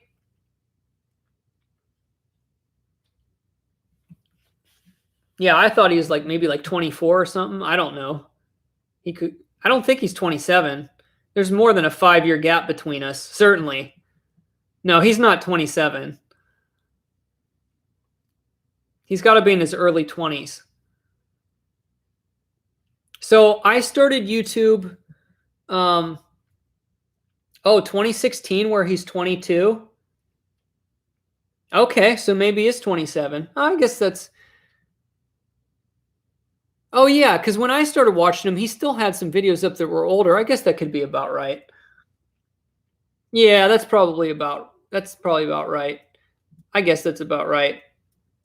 So there's only about a 5 to 6 year gap between us. So when I started YouTube, I'm not sure if anybody, I mean, I know Coinating Drew knows who he is, but I don't know if any of you have watched Deep Digger Dan. Dan, even though he doesn't post on his main channel anymore, that it's kind of abandoned for years now. He posted his first video about 3 to 4 months, I think, before I started. So I started around the same time that Dan started. He was the first metal detecting first metal detecting channel to like kind of really get a lot of traction, because he was digging up World War II related artifacts. So it had a mass appeal to it. And of course, he found a legit tank in the woods, and he was looking in all kinds of crazy places that were very appealing to a wide audience. And back then, nobody was doing YouTube. So you could, I mean, if you did some fascinating content or just had amazing discoveries, your videos got around more than they do today. It's more spread out today, just because everybody's on YouTube. Everybody and their mother's on YouTube today. That was the good old days back in 2012. 2012 is when I started posting videos. Dan still has a channel. He just doesn't operate his treasure hunting channel anymore. He has a channel now where he drives around. Him and his girlfriend, they drive around in an RV all around the UK, and it's just vlogs, basically vlogs and tours and comedy and whatever. You know, he's just kind of an entertainer. Just, you know, he's the type of person, he could just turn on the camera and make some kind of content out of it. I don't have that personality to just do random vlogging videos. It would get so boring so quick. That's why I keep this type of thing to the live streams, because if I did normal content like this, it would just get so boring after a while. I can maybe do like one vlog a month and keep it interesting. That's about it.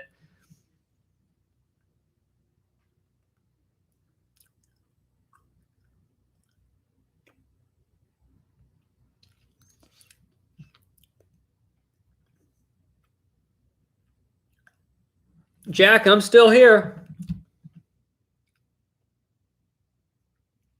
Yeah, SC Digger's been around for a long time. Most of the people who used to post way back in the day, their channels are dead. But I'm trying to think of who still posts that has been around since like 2012, 2013. Even some of my closer friends that I met in the detecting community way back then have stopped posting videos. Yeah, apart from Nugget Noggin, Aqua Chigger, And myself, I don't know of anyone that I know still's posting videos that started before I did now, an exception to Aqua Chigger and Nugget Noggin.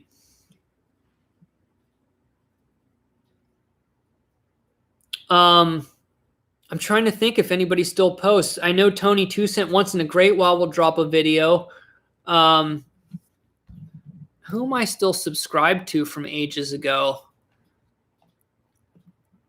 Because I have kept in some channels in my subscription of people that I used to talk to quite a bit, just in case they ever posted again. But most of the channels have gone dead. It's kind of weird to think that I'm one of the last original YouTube metal detectors from 2012. It's kind of weird. So let me see if I can find anyone else. Yeah, even all of my friends from back then stopped posting videos, except for a couple people. Some people are more metal detectors than YouTubers. Some of them stopped because they didn't want other people finding their spots and stuff. So one channel that's not completely dead is We Dig History. He's Shane. He lives up in New England. But when did he start posting videos? I've known him on YouTube for a long time. Okay, so 8 years ago. So he started slightly after I did.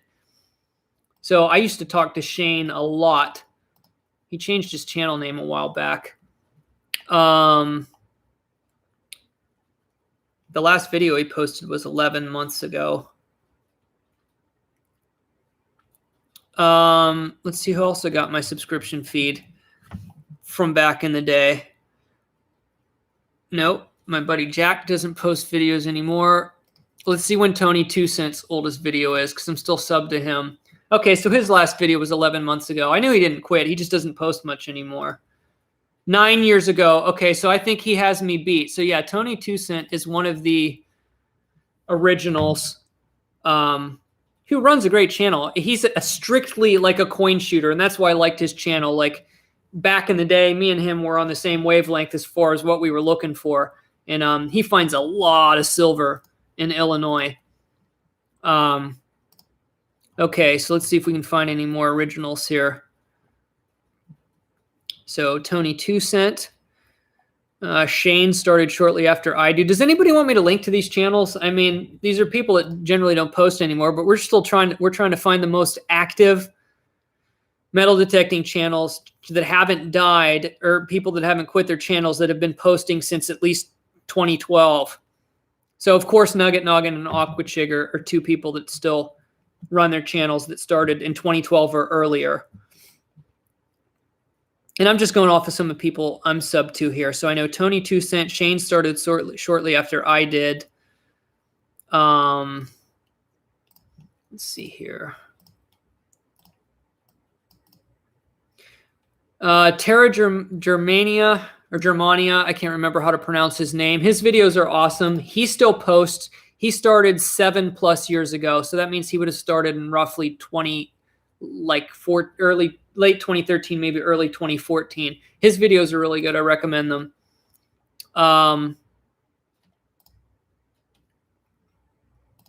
Okay, so Terra Germania. He's a little bit newer than when I started. And then I got I know someone who's been around for a very, very long time and a friend of mine, a few people. I know Matt from Tar Heel Digging, but he hasn't posted in over a year now. His oldest video is 8 years ago. Oh, I can click on him for the exact date.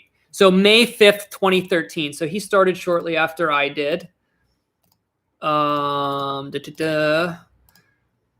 And then another person I know who hasn't quit YouTube, we're getting to right here, who still pops into the live streams. I don't think he's here now, but if you're here, Joe, I know you would have commented. But Pittsburgh Coin Hunting, Joe Redcorn, his oldest video is 7 years ago. Yeah, he started January of 2014. So he started posting about a little over a year after I started. So still not older than my channel as far as detecting goes. And of course, Detecting the Berg is even older than Joe, because Joe was part of his hunting group. Who else? The old timers in my subscription feed. Peace Havens was an older metal detectorist in the UK. Found amazing stuff. Very, very, very, very, very, very knowledgeable guy. I know if you're still here, Drew, you know who Peace Havens is. I don't know if he passed away. I've known a few metal detectors over the years that have passed away that I was friends with, and they just disappeared. Actually, yeah. I don't know if Peace Havens, I've always kept him in my subscription feed to see if he would ever post again, but I don't know if he passed away or not. His last upload was over a year ago.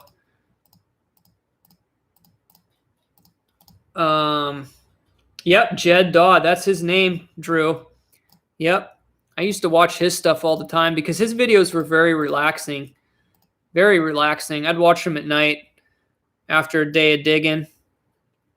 Who else? But yeah, so the only people we found that have started before me, just only a couple that I'm able to find. I'm sure there's a few more out there. That might be it.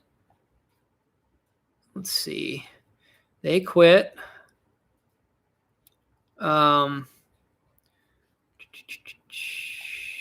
He no longer posts.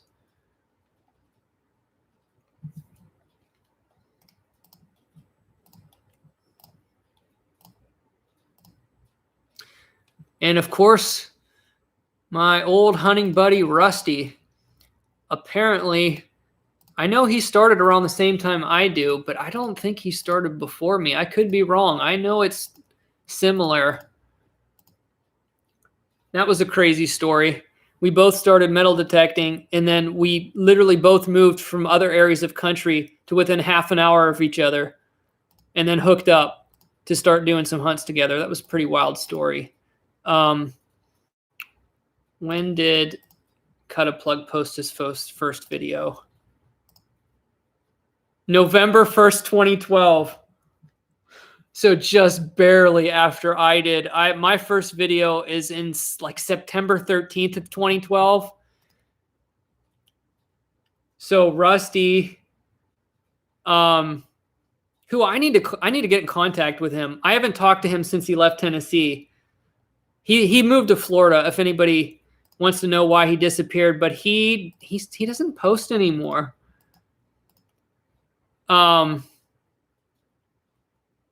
Okay, so I have him beat by like a couple weeks. That's funny.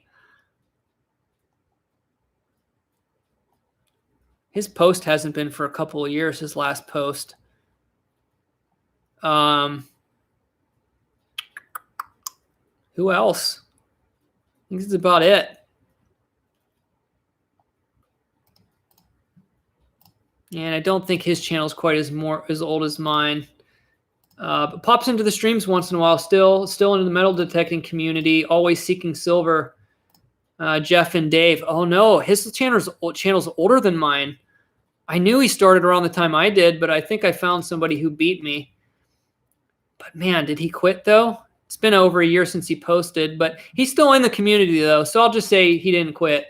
I know he still detects. I just don't know if he's posting anymore. So his first video, Always Seeking Silver. First video, July 28th, 2011. So he has me beat by over a year. So we're going back memory lane to the old school metal detecting channels. This isn't like mixed hobby channels, like the broad fusion treasure hunter mixture you see today, like scuba diving meets metal detecting meets coin collecting. Like we're talking traditional metal detecting channels like my channel was back in the day. And there's not a lot of the original posters left. So we did. I found one of my friends that's channel's older than mine. And I know these other two people have quit. Let's see.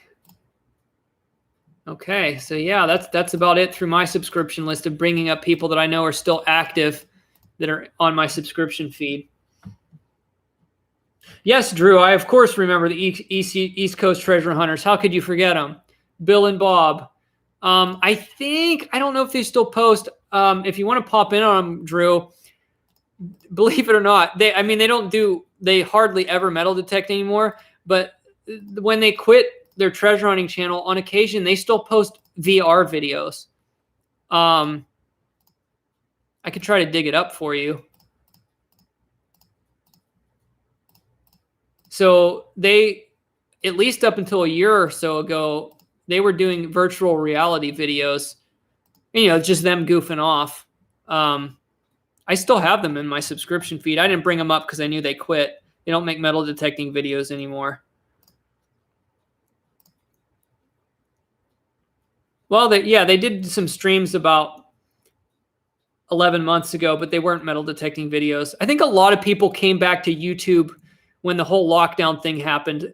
I've looked at 3 or 4 channels now from the old school YouTube days, and they all say they've posted 11 months ago. So I guess people were getting bored during quarantine or something and coming back to YouTube.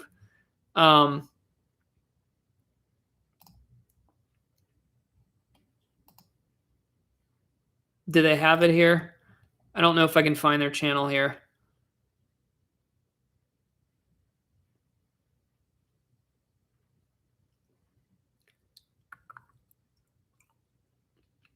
I don't know. I can't find it. Anyway, I have so many tabs up now. Paula said a guy used to metal detect with Bone Squad, has videos back 9 years ago to February 6th, 2012. Yeah, that's been around for a while. So yeah, when I started my channel was what I say was like the beginning of the second wave. There was like a first wave that you could say was everybody from the dawn of YouTube up to 2011. I'll call them the original metal detectorists. I say I came in early in phase 2, and now we're like phase 8 or something. But I just never posted because I was a lot more shy. I wasn't as tech savvy. I was involved in the YouTube treasure hunting community since the winter of 2011. But I didn't start posting videos until September of 2012. But I was around in the winter of 2011. That's when I started watching metal detecting videos on YouTube. Yep, just another pull tab. I don't think he posts. Yeah, Hidden Treasure Hunter. Yeah, Hidden Treasure Hunter, who passed away from cancer. He was a really awesome person in the community.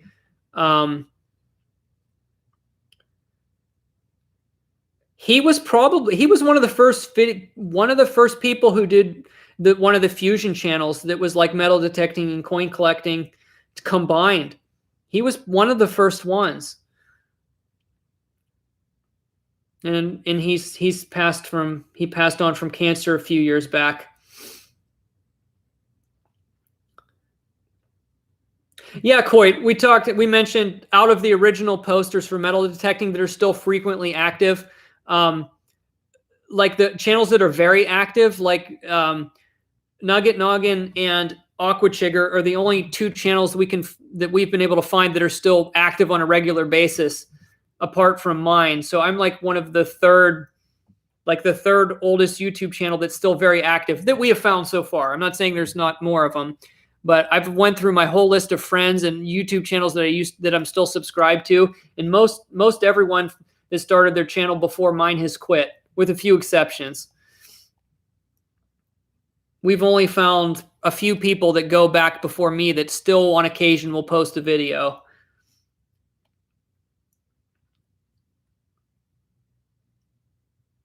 Yep, RJ32. I've definitely talked to him before. Man, keep throwing the names out, people. It's taking me down memory lane. Just another pull tab. He cracked me up. He was hilarious.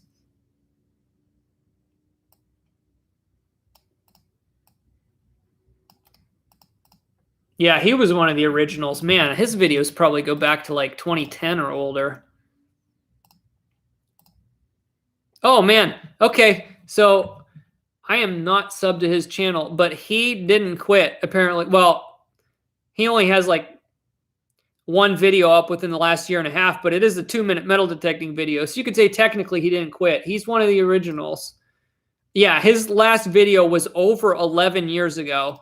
So his first video was a metal detecting video, and it was posted March 19th of 2010.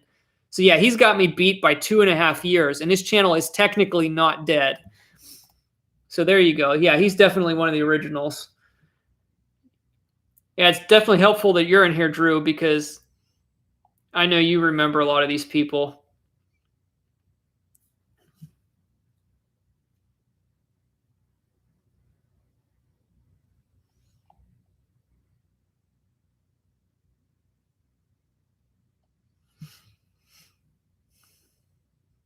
Hey, Rob. I just seeing now you said you're 15 away from 2,000 subs. That's awesome. If there's anyone in here now that wants to check out FL Thunder Digging with Rob, try to get him up to 2,000 subs. That'd be awesome if he could hit it tonight.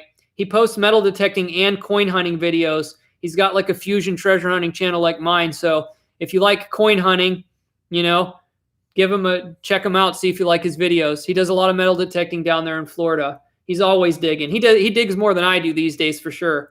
So puts out more content than I do for sure.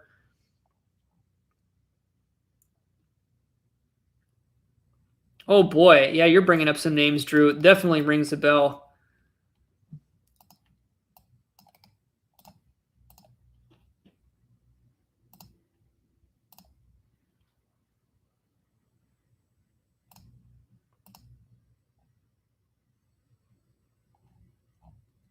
Oh yeah, Super Neo 123. Yeah, I didn't think I thought I was right. He's more of a coin channel, not detecting, but I do remember the name because I mean back in 2013, you kind of knew everybody because there wasn't a lot of people. I mean, if there were only say like 150 people on YouTube making coin collecting and metal detecting content, you could pretty much know everyone. So like all of these names that are getting thrown around, I've at least seen at one point.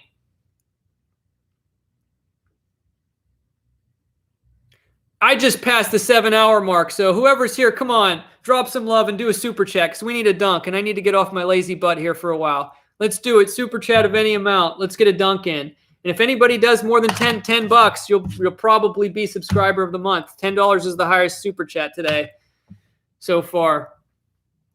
So let's get the ball rolling. That's good, Drew. It's good when you look back and saw you kept in contact, with some people from the old days.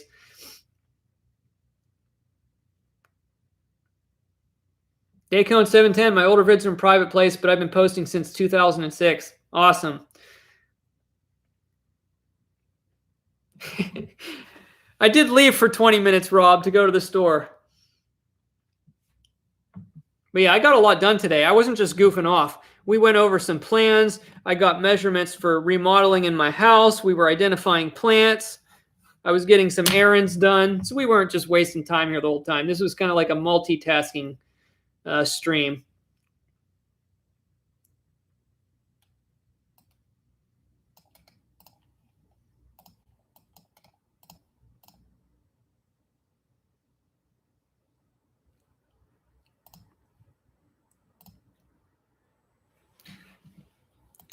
Drew, I think Thomas, I think he passed away quite a while ago. Unless I'm wrong, tell me if I'm wrong. I know he had his leg amputated, but I thought he passed away not too long after that.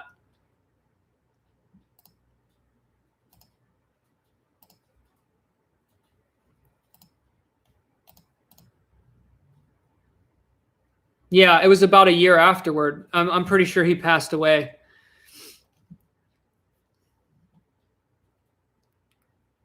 Oh yeah, Michael, and I studied for my motorcycle test too. That was fun.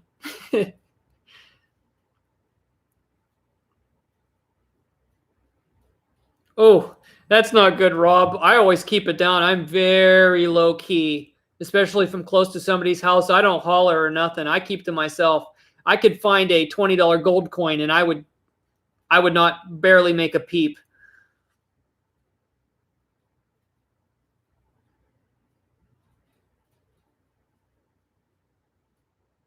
Oh, Eula. Oh my goodness, yes. You're bringing up all the old names, Drew. Yep. Eula used to comment on my channel. Good old Southern boy. Man, I don't know. How did I get unsubbed from his channel? He's still posting. No way. I know his videos have to be older than mine. Yes. 12 years ago. His first video was October 20th, 2008. No way. Drew, I'm glad you're here right now.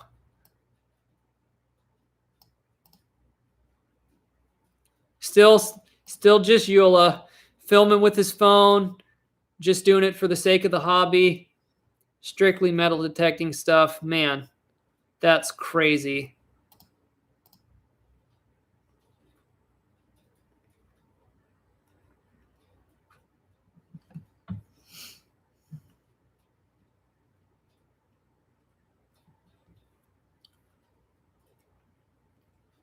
That's cool, Rob. I've never found two SLQs in the same hole, but I did find an SLQ and a mercury dime in the same hole. Yep. SLQ and a mercury dime.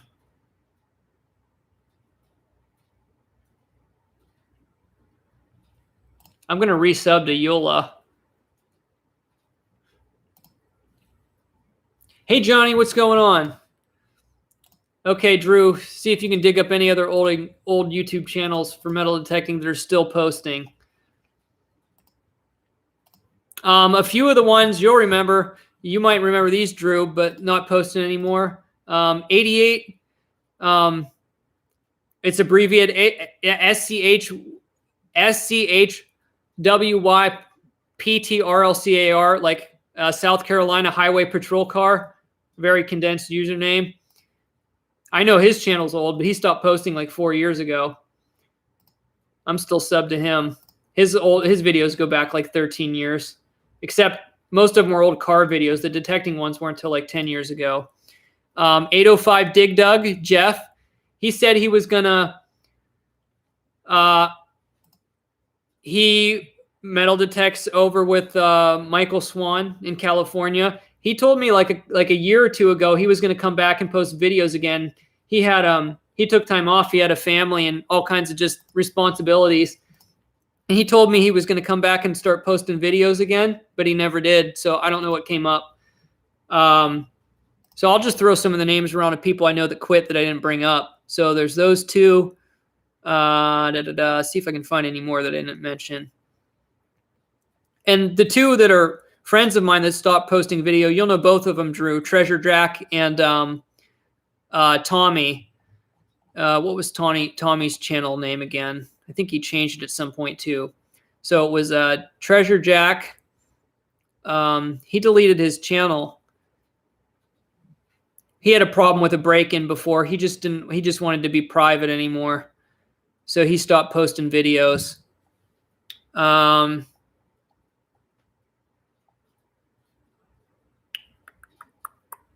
There we go. Oh, I accidentally missed him. So I know John is still active, Metal Detecting Michigan. I don't know how old his channel is, though.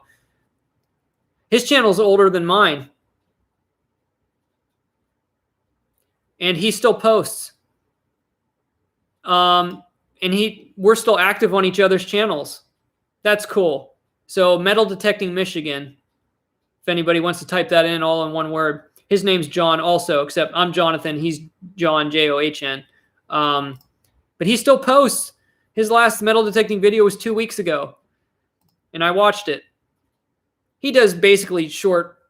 He'll show a couple digs and like a wrap-up usually, or just a wrap-up, just depending on if he films at the time.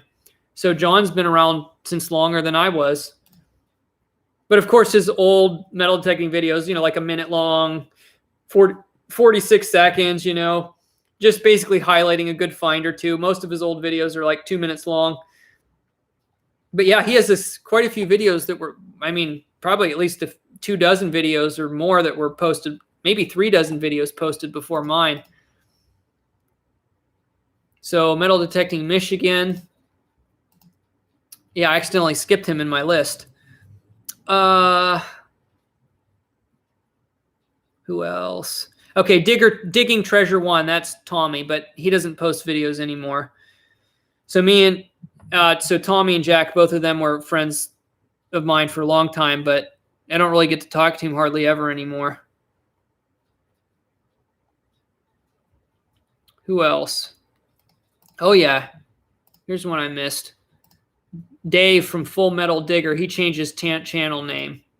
What did his name used to be? It was the same thing for the longest time, and I can't remember his original channel's name.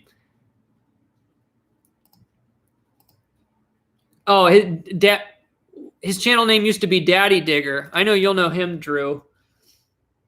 Oh, Paul W. Yeah. Does he still do detecting videos, though? I'm friends with Keith from Detecting the Berg. Still have him on Facebook as well. Yeah, Drew, I mentioned Joe Redcorn, who hunts with him, and I knew Keith's channel went before Joe's because he's part of the same hunting group. But Full Metal Digger, his last video was 5 months ago. He moved to Germany, I think. Yeah. Man, you should see his detecting finds now. And yes, his channel's older than mine. So we've been able to find about 10 YouTube channels in the metal detecting community that are still active that are older than mine. Probably about 10. But his new channel name is Full Metal Digger with spaces. Full space metal space digger. We're going down memory lane.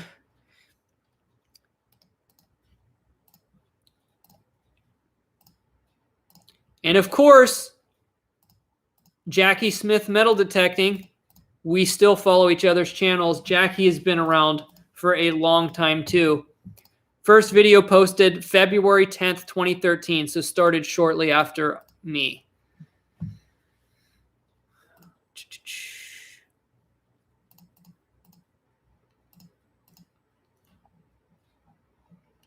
Let's see here. I think that's about it. At least on my list. Yeah. Yep, that's about it on my list.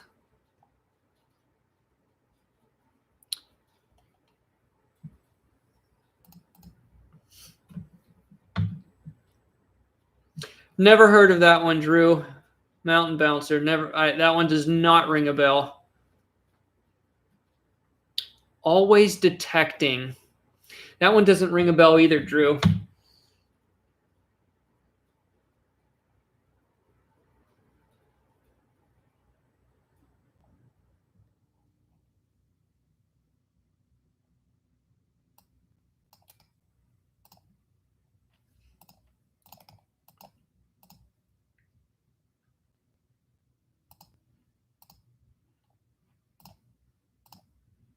Mud Dog Mandy. I don't think I ever watched their videos. She's a little over 7 years ago. So yeah, I've been around since what, 2014? Yeah. Oh, the beginning of 2014. So yeah, been around for quite a while.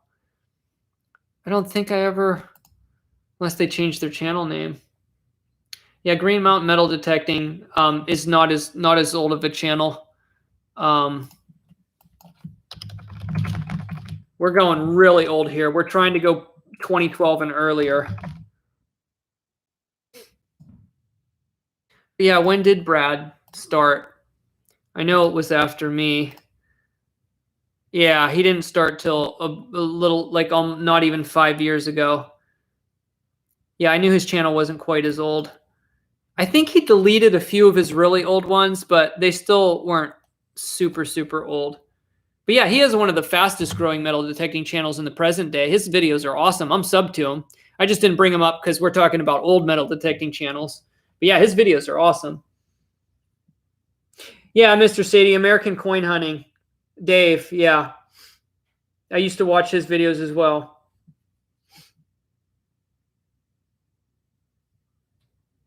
Keithy6. Why isn't he in my list? I've always been I've always talked to Keithy. I always call him Keithy.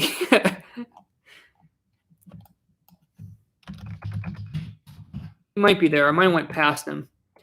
I think he's posted some videos before I started. They might not have been metal detecting related, though.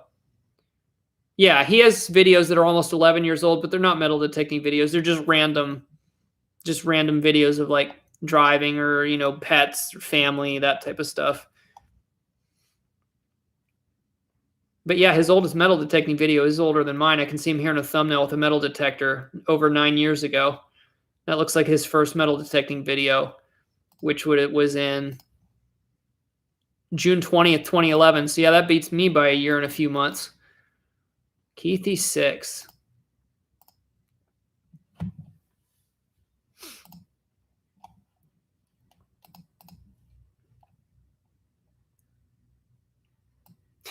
Yep, I know who you're talking about there too, Drew. I know exactly who you're talking about. Isn't that the dude? Yeah. Oh, yeah. I think I stopped watching his videos because he used to cuss like a sailor in his videos. I think that's the reason I just. Oh, and he didn't post often anymore. But some of his videos, just like every other adjective, he was just cussing when he would get riled up. So I do remember his videos though. I know that's him. Yeah, I just copy and pasted it. That's him. I can't remember his name.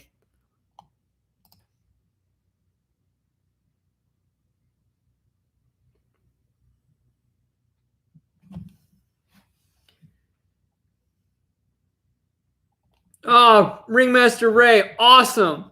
Awesome, but you're killing me. I have never dug up a 40% silver Kennedy half metal detecting. That is my white whale.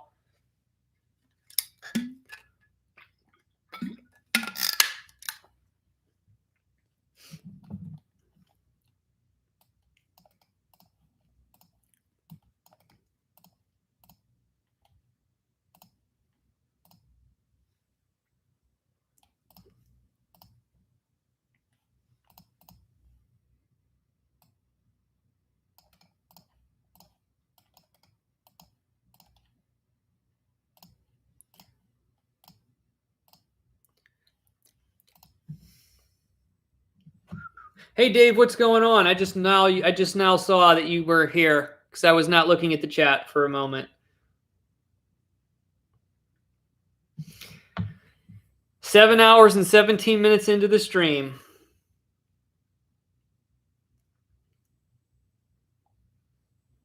Come on, who's putting in a super chat for a dunk? It's been literally like 3 hours since the last super chat. Free entertainment. Nah, I'm just playing with everybody. If I was doing this for money, I wouldn't be here for 7 hours.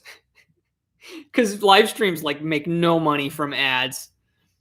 I mean, like, I don't know, like I'll stream that's 7 hours and watched back from ads. It might make like $10 or something.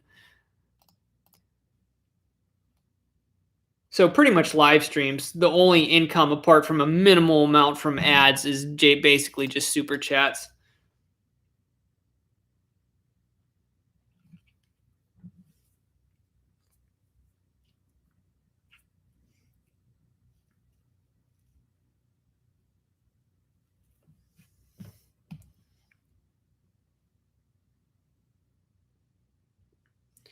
Daycone 710 got a silver. Hold on, I missed it here. Dave, when you sent that super chat, you messed up where I was scrolled up. Shame on you. Got a silver ring and a 1916 Merc in the same hole. That is amazing. Awesome find. Thank you for the $9.99 super chat, Dave. I appreciate it. But Dave, you messed up. You should have sent $10 and a penny. You would have been the highest super chat tonight. You messed up. Subscriber of the month tonight. You're 1 penny short. But remember, it has to be a single one. I have to be fair to everybody. My rules are my rules. I can't change them as much as I'd like to sometimes. But let's dunk. Oh, I've been sitting too long. Oh. And I need to take my sandals off. My feet are sweaty. Okay. Oh man, I've been sitting here. This chair is too comfortable. My new chair is just too comfortable. It has increased my stream stamina. Oh, and I'll keep it real short, guys. Yes, I know who Hilux Yoda isn't as old of a channel. I think he's like 6 or 7 years, not as old as mine. And me and him actually had a little a verbal scuffle many years ago. I don't want to really go into it, but yeah, he's been around for a while.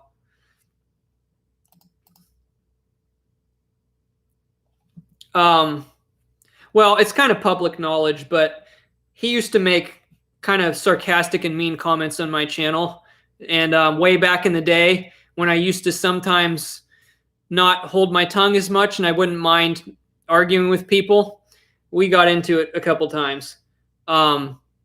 So, but I don't have anything bad to say about him, but he did at least used to leave very sarcastic and kind of mean comments on my channel, because I used to post a lot of, you know, if I go out and post a video, I sometimes I'll post a 20-30 minute video of me digging up wheat pennies, and I guess he just didn't like it or something. But I don't have anything against him, but we went back and forth a few times, and yeah, it is what it is.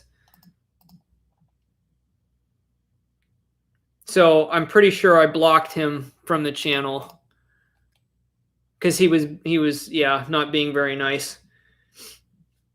So that's that. I don't have anything against him though. I think there was just, yeah, just something to do with, I think there's some old school metal detectors that didn't like, I guess there's some people that don't like YouTube as a form of entertainment. So I guess to a lot of the hardcore metal detectorists, they don't, yeah, I don't know. I'm not going to talk about it.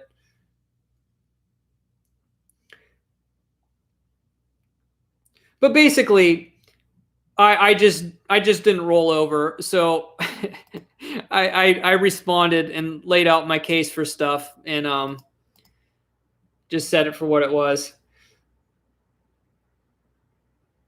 But let's get this dunk in for Dave.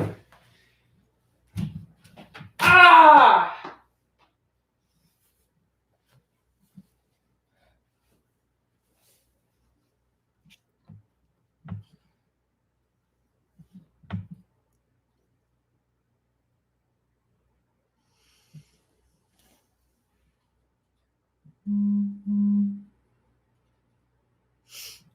Yeah, Rob, it happens.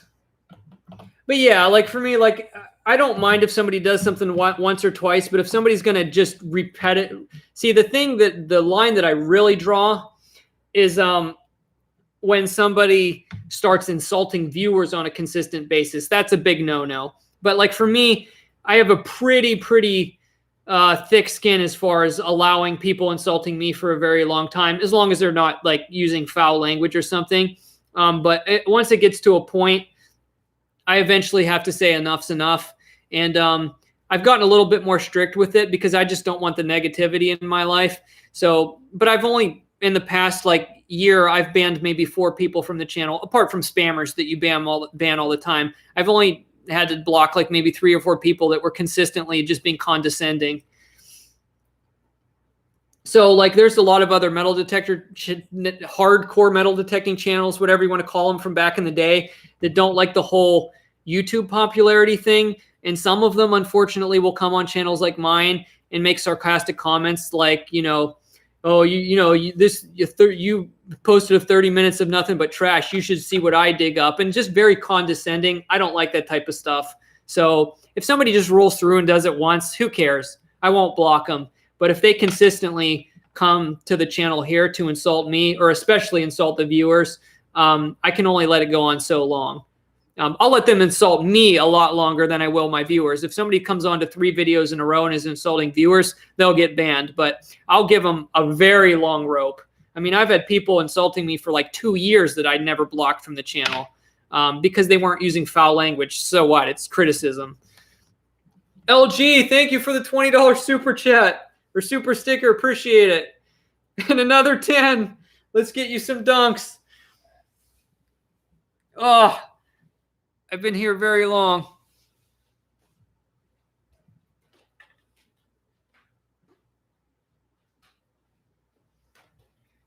Let's go. Ah!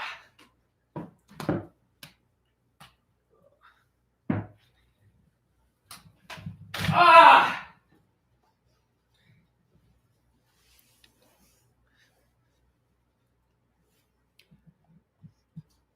So LG's got the highest super chat or super sticker today so far.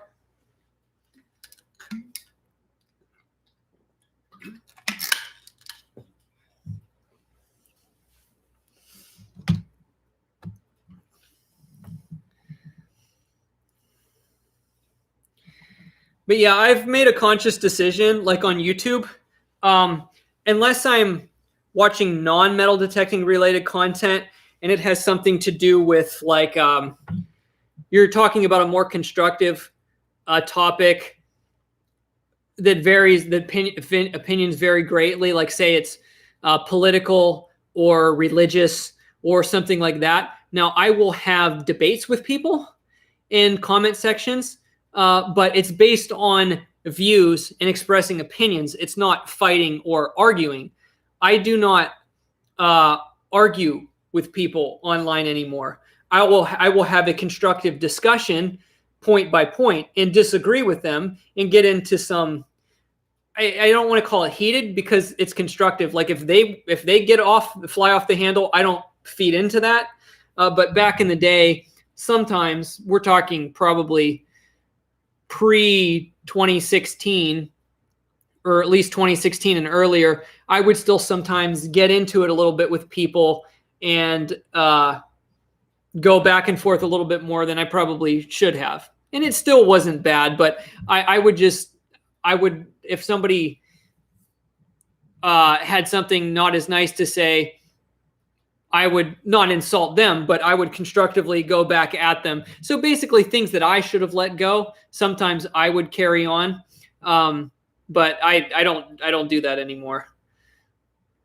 So the only time I ever get into really discussions that can get a little bit more than the surface or potentially lead to something that there could be anything behind it, it's not metal detecting relating stuff. Like the hobby stuff to me anymore, I am so far removed from the hobby drama of like, people complaining about other people still in their spots and faking their finds and, oh, this YouTuber is, this personality and that. Like, there's a big drama side of the treasure hunting community, but I've been so far gone for that for like the last 3 years.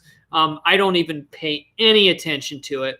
And because I've changed the channel in that way and I don't focus on that anymore, those types of people generally rarely come on my channel anymore. LG, thank you for another $5 super chat. I appreciate it. So actually over the years, we've purged a lot of the unwanted attention from the channel, which I'm kind of thankful about. They just don't pay any attention to me anymore. So I'm happy about that. LG, I don't have any gummies, but if you want, I did it earlier. Earlier, I ate, I'm not making this up. Earlier in the stream, I ate 30 ghost pepper almonds. But let's give you another dunk.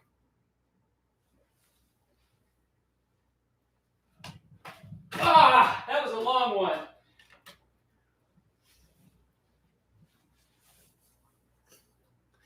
All right, now we're getting the adrenaline pumping.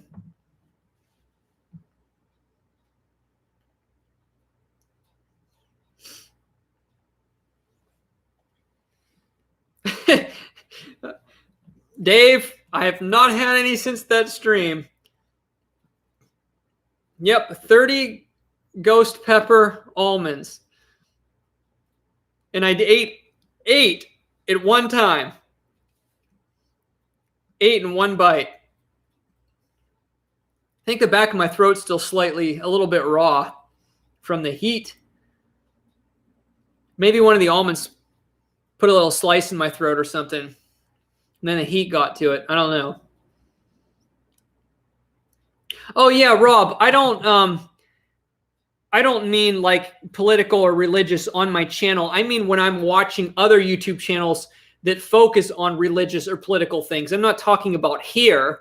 If somebody posts something that's off topic on like a hobby video, I don't get into that. I'm talking about stuff that I'm interested in watching that's faith-based or politically based. I'll engage in discussion on those, but no, I don't.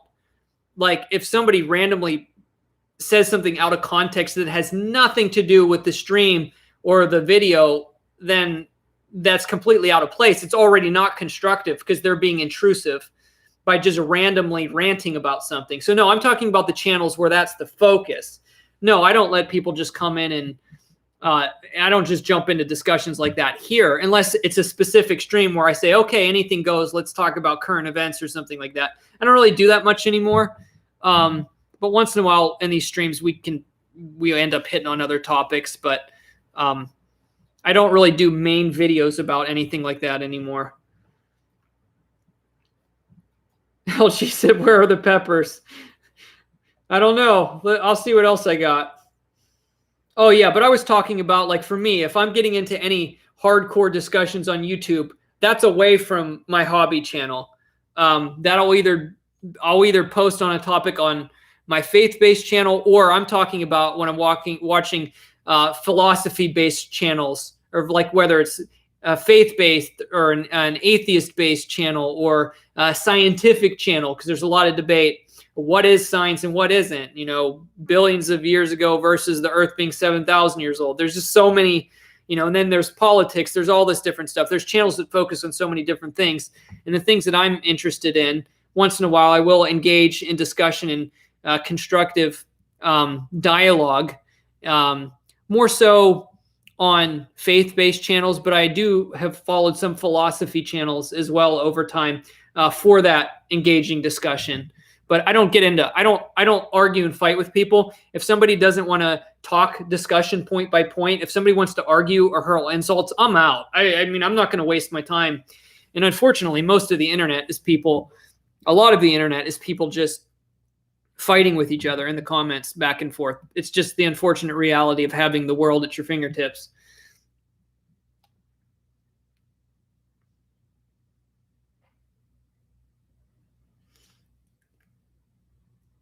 How about the peanut butter and bacon on toast? I don't have any bacon, Paula. And I do have peanut butter and some toast, but I don't have any bacon.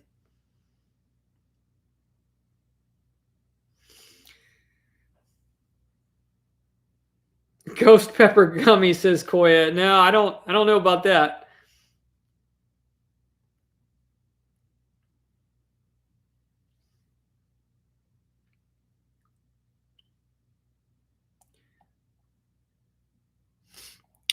Yeah, now the late night crew is starting to come in. Now we got 53 people in here.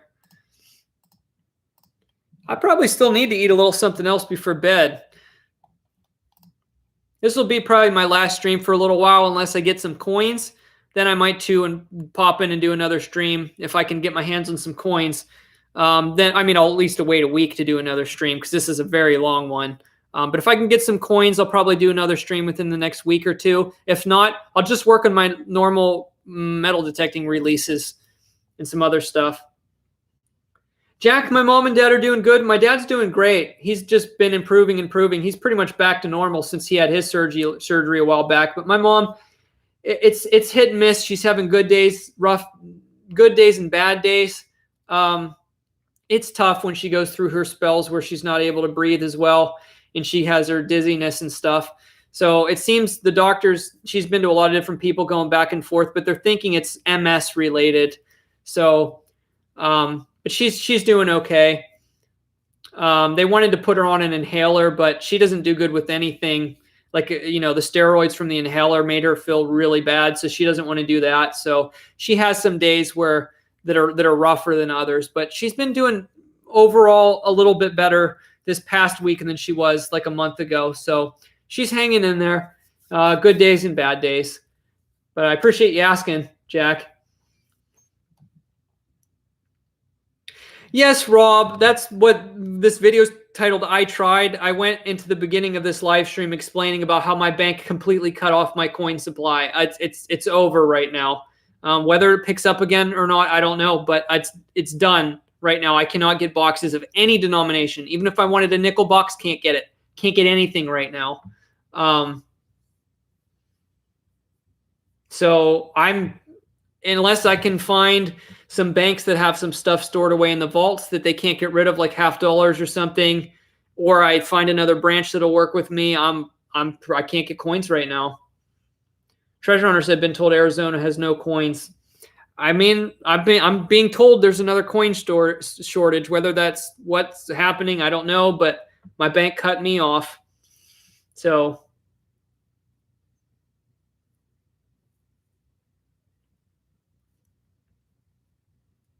plugs, I don't know where the coins are going, but some people think it's a conspiracy trying to get, people into digital currencies and stuff leading into the future. But I don't think that has anything to do with what's going on, but it's weird.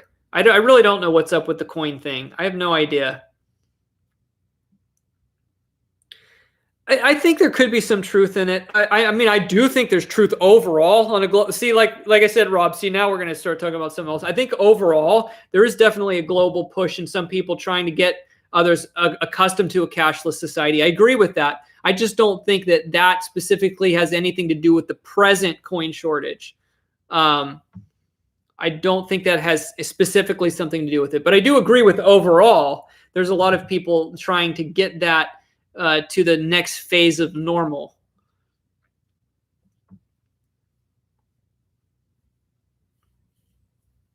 Yeah, I mean, there's a lot of people that are advocating. There's globalists, advocating for a global economic reset. Yeah, absolutely. I mean, Agenda 2030. It's a real thing. I mean, it's out there. It's public. It's not conspiracy theory. There are people that want a lot of this to take place. Hey, LG. You have a good night. Thanks for stopping by for a few minutes, and I appreciate the super chats.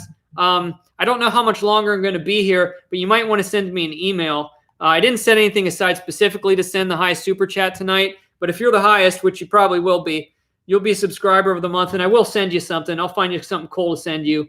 So if it holds, which it probably will. So you might want to shoot me an email before you leave. If not, we'll talk another time. I'm sure you can send me an email anytime.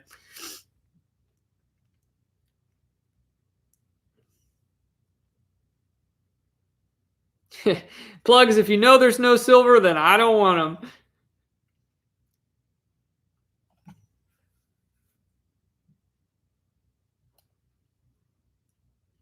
Indiana Tones, are you still on JD from earlier? Yeah, I've been here 7 hours and 37 minutes.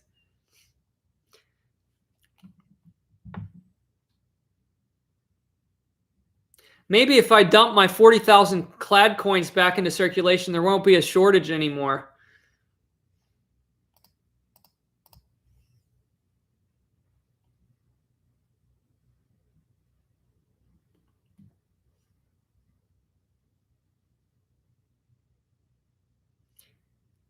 Scott, I'm not going to start getting into the stream, but I don't know how futuristic it is. But eventually, I do believe in some sort of mark that's going to represent economic participation.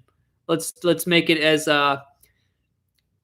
vague but as concise as possible.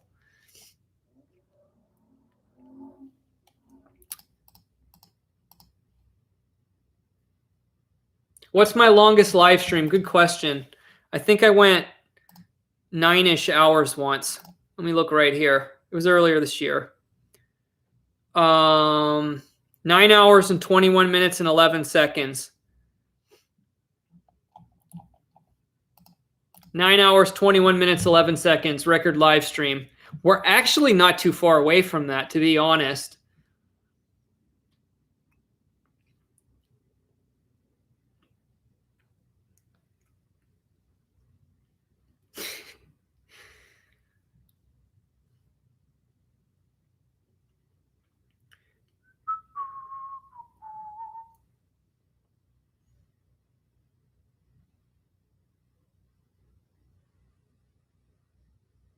Hey, Yoshi Tunes, what's going on? Thank you for the subscription. I appreciate it. Oh, yeah, there's still plenty of stuff in the ground. Even if coins stop circulating, metal detectorists will be busy for quite some years yet. And people will still drop rings and stuff and coins. It takes a while for them to phase out. But yeah, the day that coins disappear, I guess it'll be a little bit sad. But eventually, most things change over time. Coins have been around for a very long time, but I can see a day that they will probably end.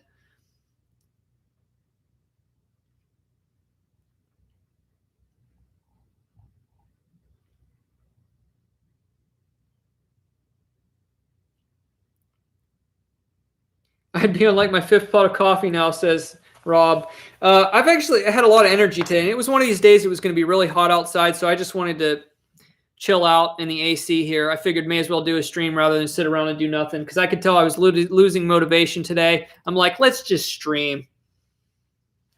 I may consider going for the record live stream. Maybe, let's see. Maybe I should say if some people super chat, we'll try to beat the 9 hours and 20 minutes. That means I'd have to stay at least another hour and 40 minutes. I don't know if I can do it. We'll think about a price on it. But here's the kicker. If I am going to stay to try to make a record stream here, I am going to have to take a bathroom break. So that's fact. That is fact.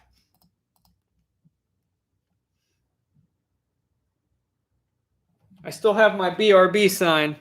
Yeah, over here.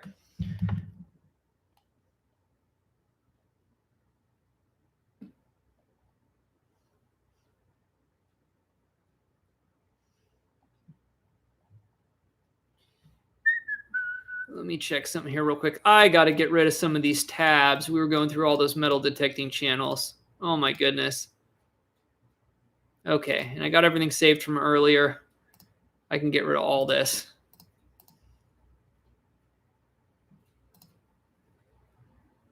Okay. I'm all caught up on that, so.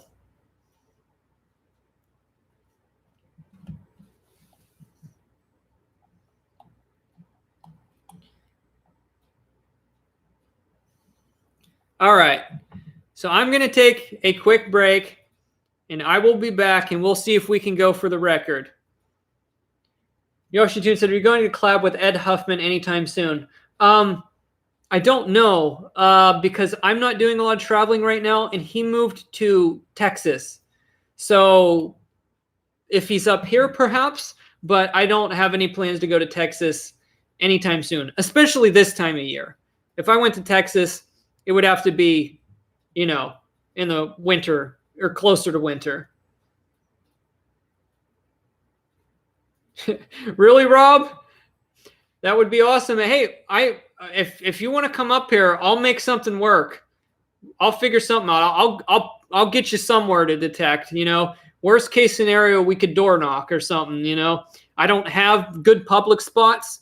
Just ones that I can hammer and once in a while get a good find. But we're not talking old places, so that wouldn't be super fun. But I mean, hey, we could always door knock. I mean, if you wanted to come up here, send me an email. I'll try to get something together. We may want to wait till it cools down a bit. But then again, you're used to the heat. You're in Florida. What am I talking about, right? But no, seriously, if you ever want to come up here, just email me, and I'll try to set something up sometime.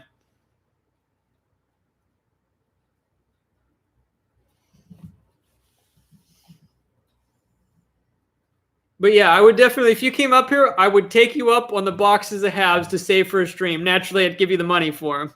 I'm not expecting, here, Rob, just give me $2,000. No, that would be cool. Get to hunt some Florida $50.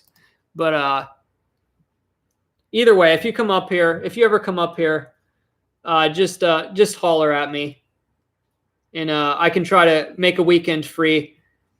That way, worst case scenario, we could at least get a full day in.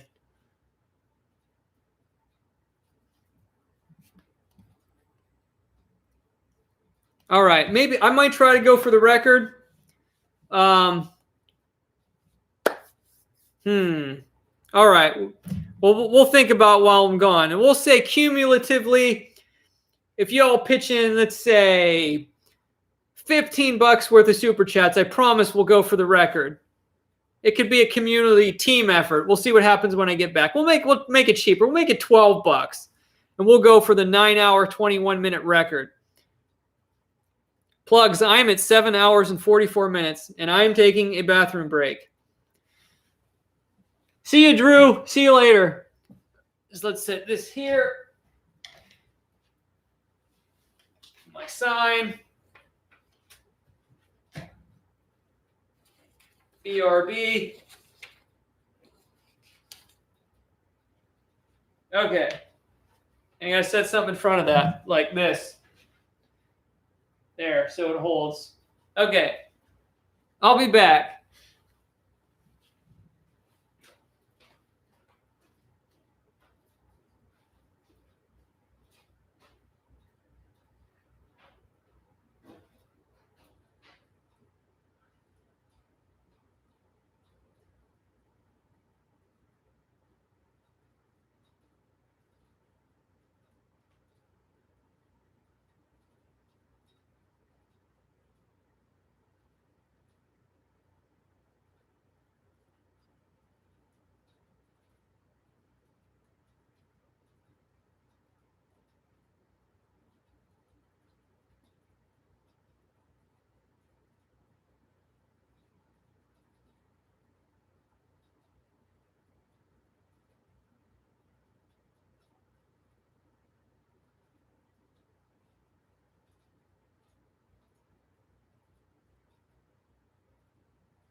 I am back.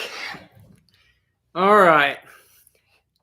Vaughn Man doing his part in the chat.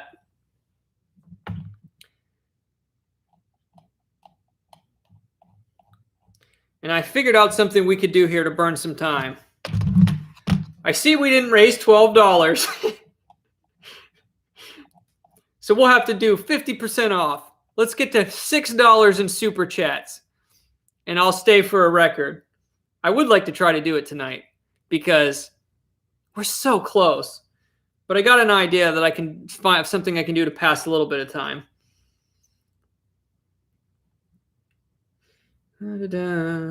Almost 7 hours you've been streaming now. Nope, it's almost 8 hours. So here's something I'm going to try because I've been thinking about doing this. Maybe we can make this work. So I got my coin collection out of storage of stuff that I found in 2012, all of my silver and really amazing stuff. And I've had an idea, so we're going to see if I can get it going tonight, at least get it in preliminary stages, see if it'll work.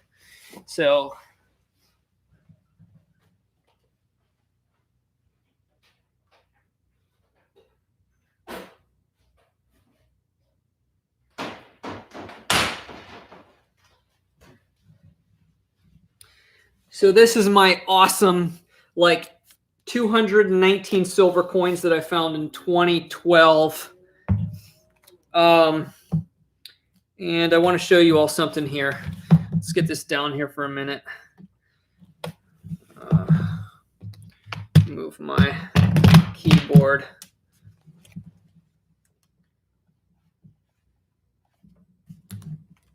Okay. Wow, this is going back memory lane too. Well, we'll do a quick show and tell here. There's the feet. There's the first seated Liberty dime I ever dug.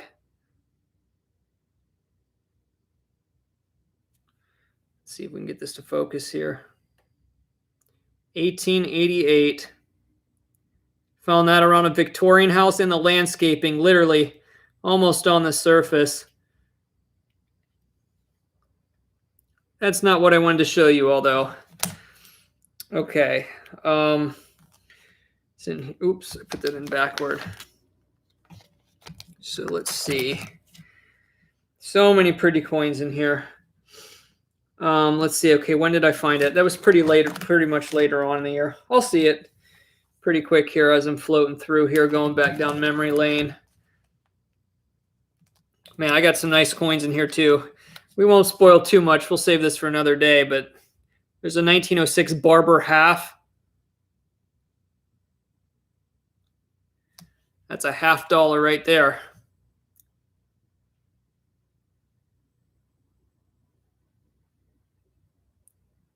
This was all found in 2012.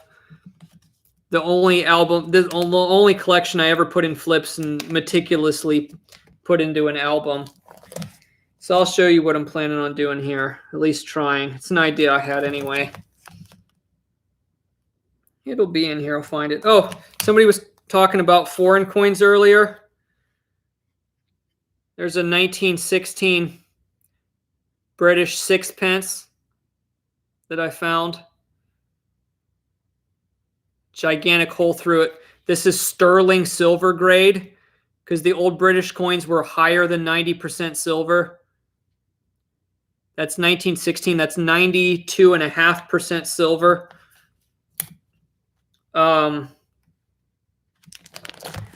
It'll be, oh, there it is. There it is. But I will show you guys first.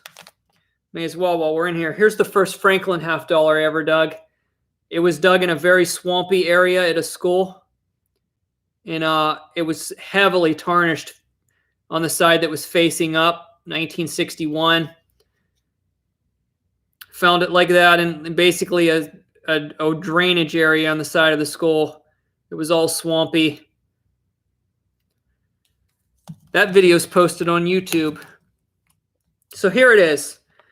A lot of people ask me, here's one of my favorite coins I ever found metal detecting. I mean, it's not my favorite one. I mean, I found a lot of interesting stuff, but this is definitely top 20, maybe top 10.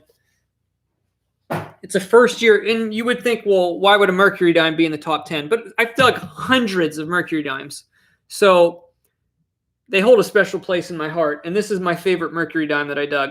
It's a 1916 with nearly perfect condition, golden rainbow toned with solder marks on the back. I think this was on a ring. If this had a D mint mark on it, I would have passed out. Just look at that, 1916. You just don't see these like this. Gold toned. The detail on the wings is just, I mean, there's hardly words to describe this coin. And I know I can't get a lot of light on it now because it's a smaller coin. The bands on the reverse are insane. But you can see there just two massive blobs of solder. I found this around a school that I think was built in the 1950s. So the school where I found this, there's actually a long story. The field behind the school, which is like sports fields now, I remember where I found this in Pennsylvania. And when they put that skull in, they exhumed all of the people buried in the graveyard, or at least supposedly got exhumed all of the bodies. But this was found behind the school, which I don't think had anything to do with the graveyard. I think this was a drop from the early days of the school. It was a jewelry drop. I really think this came off of, I think this was set in a ring or something. It was attached to some sort of piece of jewelry. So I'll show you this idea I had, and we'll see if it'll work.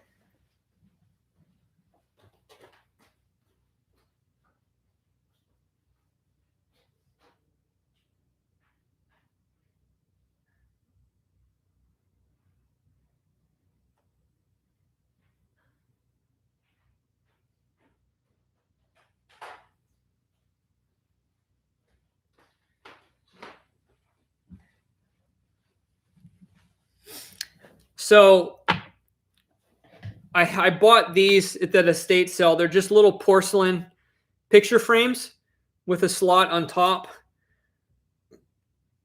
And I was going to see, I guess I should check with a normal dime if it would fit in there. And I could find a way, since it's already damaged, maybe permanently glue it in there. I don't know. It's an idea that I had. Now, I'm just going to do it. I want to show everybody this up close. We're going to take this out of the case for the first time since 2012. And I'm going to show this to you without the reflection. And you'll get to see this Mercury dime in its beauty. Of course, it went flying. So it's out of its case. Let me show this one up close.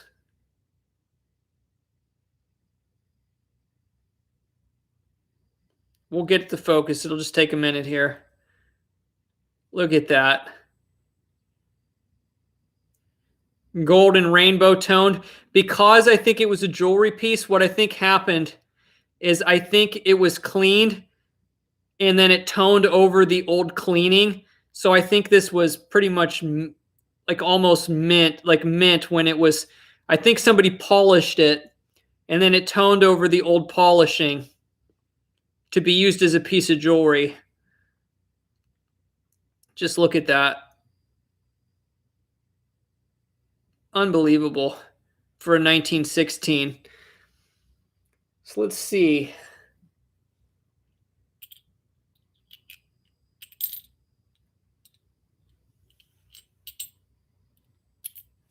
That's pretty much perfect size to fit a dime. It does slightly go through, but you can see you have to line it up perfectly. Yeah, I think it was polished and set in something, and then when it spent probably who knows how many years in the ground or from the oxidation, it toned like golden rainbow over the polishing. That normally happens. You can get some funky colors decades after a coin's been polished, and I'm pretty sure that's what happened to it. But you could see right there, I mean, it's almost a perfect fit in that hole. So if I find a way to put something on the back of it, we could put it right in one of those slots. Now, do I want it in the pink one or the yellow one? I'm thinking the yellow one just because it has a gold tone. So I think the yellow kind of goes with the gold tone of the coin.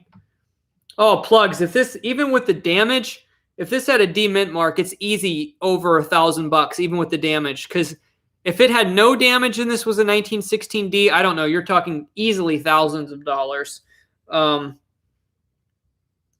It's just a stunning coin. So I'm trying to think how I could do this. How I could get that to stay in there. Testing for size. Yeah, it's... Oh, maybe it won't. I have to tilt it sideways for it to kind of go in. This would be a little bit of a chore. Yeah, because you kind of have to tilt a little bit sideways to get it to fit in there. And I can't fit my fingers below it, but I would think that'd be really cool to mount it on there like that. And just return it into being some sort of display piece like it was originally. Because with the damage, you know, it's not going to hurt the value doing anything else to it. It is what it is.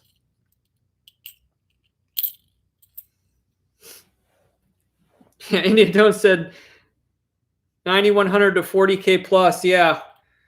Oh, yeah. With a D mint mark and no damage on this, it's stunning. Absolutely stunning. Put a toothpick behind it and wedge it in. Well, I was thinking of, I mean, I could always do it something like that. Use like a piece of toothpick or something like that and glue it to it. That way, if I ever need to pull it out, I can. I've thought about doing something like that to it. Or I could, you know, I'm just trying to think if there would be an easier way to do it. Because I could slide it through the back, but then I'd have to try to find a way to push it up. But I don't know if I have it in me. I don't know if I have it in me to put a blob of super glue on this coin. Linda mentioned some modeling clay. I could use some kind of, I don't know, you could use some kind of wax or something. I don't know. But it would be really cool to just display this.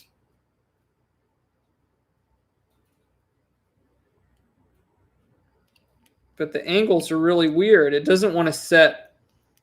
It's weird. Like I can fit it through the hole, but completely flat, it won't go in. So it might be. I think this hole's actually too small to get it set in there the way I want it to. Just have to fiddle around with it a little bit, get an idea. I don't think, let me test the other one. Oh, the hole's a little bit bigger in the other one. So it may have to go in the pink one. The other one has a slight deformity in the circle on the bottom, and it catches. This other one will fit.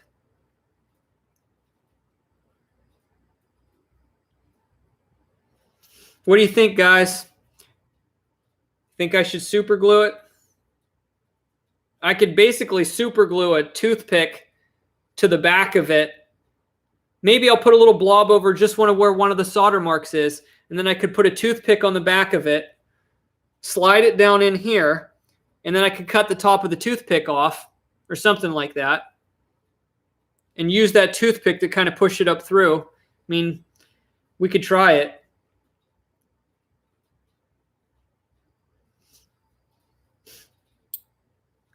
I'm not going to use sandpaper, Linda, because it's going to rub the gold off. It has like a gold trim. I don't want to start messing with sanding it.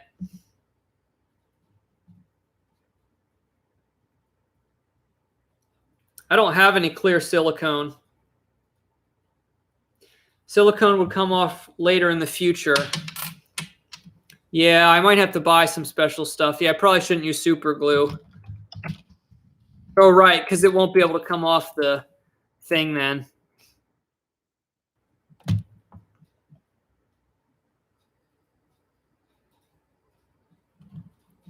Wonder if I could use anything else. What else could I use? I have some I have some plaster.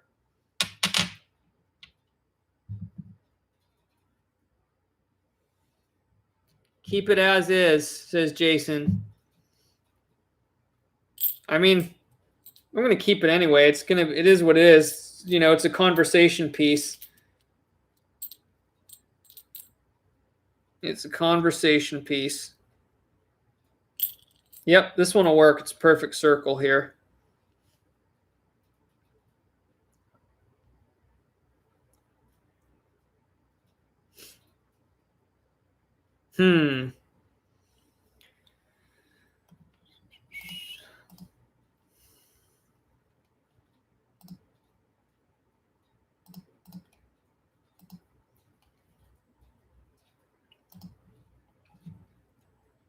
Let's think.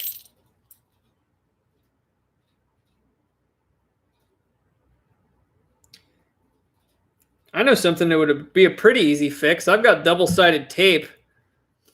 I could just put on the back of it and push it up under there.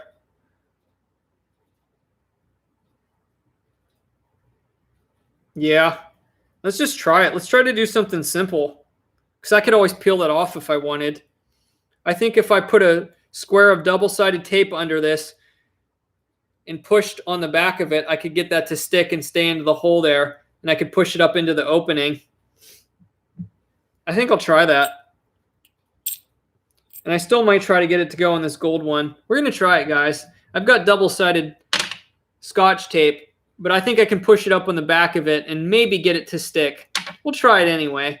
Why not? I've got some double-sided Scotch tape. It's in the garage. I got to go get it. I'll be back.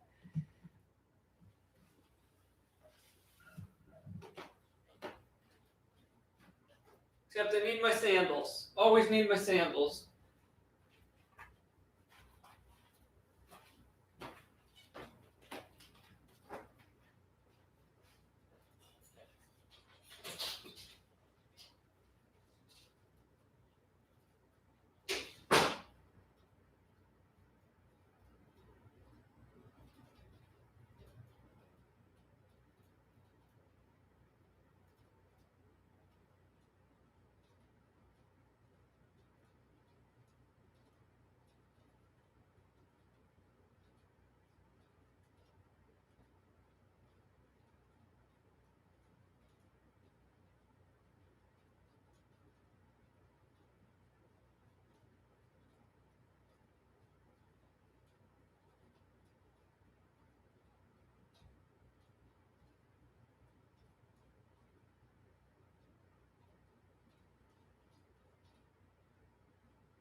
You got some supplies here. Just randomly when I was getting the tape and the toothpicks, had this in my little medical kit. That could really work. Give you an idea on how it would fit if I could slide this down in here like that. Oh, nope, can't get both of those in there. Too thick. But if I put this in first, that'll create like a little, that'll give me an idea of how this would set in there.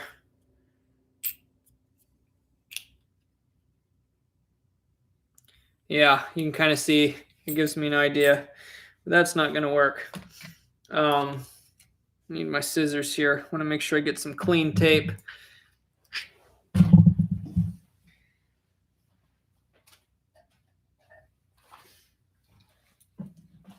Let's give this a shot, see what happens. This tape is really dirty. I got to pull a lot of this off. This is really nasty tape. Okay. Let's just see what happens. How big do I need this? Let's just try it. Let's just go for it. Let's see what happens. Let's see what happens.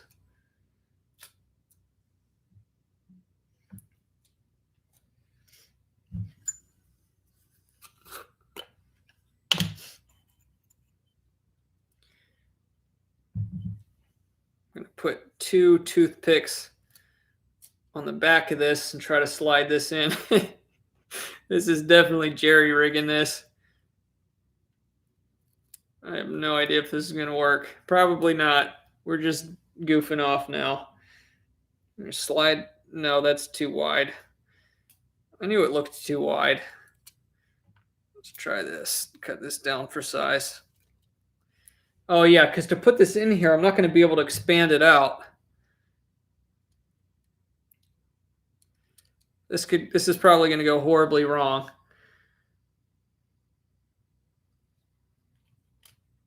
This is not going to work. Oh no, it's still a little too wide. This is not going to work. But I'm going to try anyway.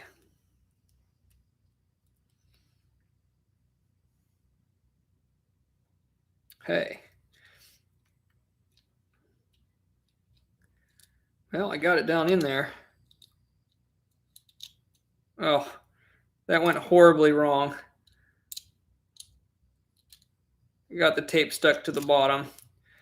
Well, that didn't work.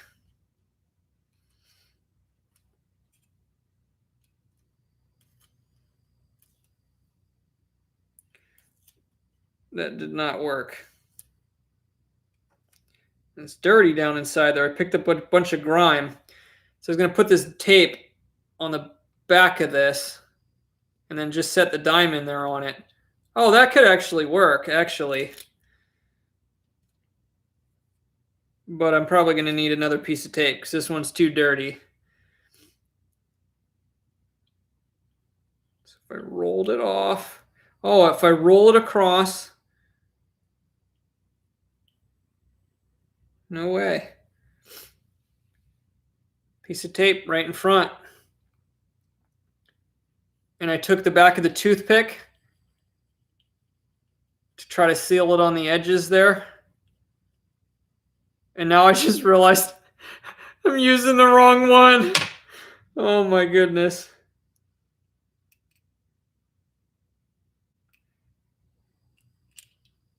And that went very badly. And now the coin stuck to the tape on the inside of there.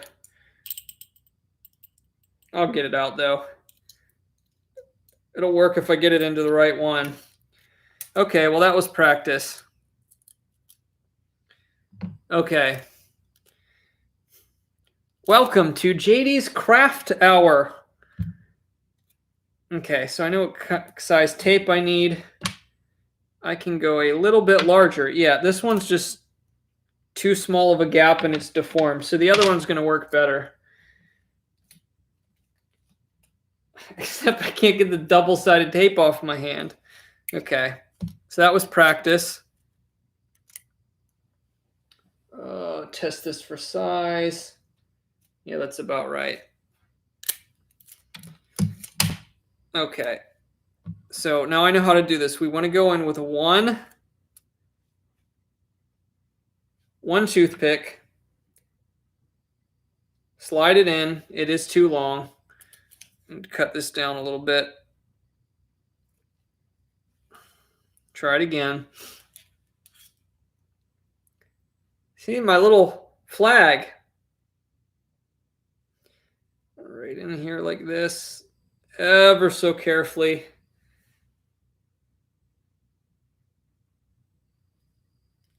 It's still too big. just take a little bit off at a time because I want this to be as big as it can be. Come on. Need very still hands. Get in there. Get in there. Come on. You. Come on. Yeah. Oh, almost. Oh, yes. Okay. Oh, why did you have to get stuck on the side? That was so close. I got greedy. It's just a little bit too big. Cut that edge off. Try this one more time. Except now my tape is compromised.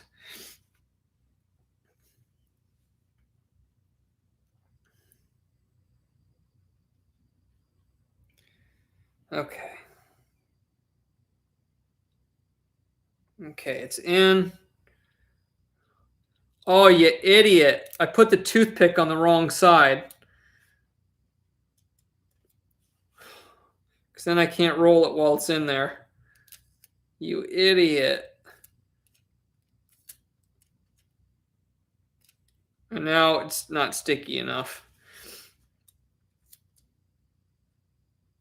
Why did I do that on the wrong side? I don't know if this piece of tape is salvageable. Okay, well, we'll go from this side.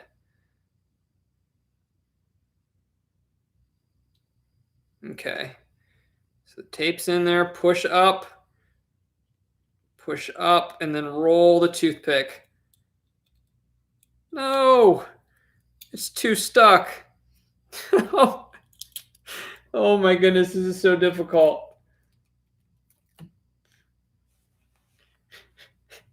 I'm going to try this one more time because I'm pretty stubborn. I think I know exactly how I got to do this now. I can't put the toothpick on too hard, slide it in, and then leave it loose enough so that the toothpick can roll. So I just barely want to get it on the end of there, like that. So then when I slide it in, I can roll the toothpick to plaster this tape on the back of that. Now, if I just can get all the stars in the universe to align, we're going to be golden. Wow, I got the right size cut that time. Okay. Now lift up. Oh, come on, toothpick, come off. Oh, no, wait. I know what I need to do. Hold on. I need another one to put in there. That's what it is. And then plaster it up with this. Except I already messed this one up. Okay, at least I have this figured out now. I have this figured out now. I do need two toothpicks. One underneath. And then when this one's in, I can put the other one in and roll it across. Okay. So. I can get this. Steady hands. Steady hands. I need a helper. Okay, perfect. Next toothpick. Pull it over. Needs to go over to the right slightly. Okay. I think that's as close as I'm going to get. So I'm going to try to seal this on there.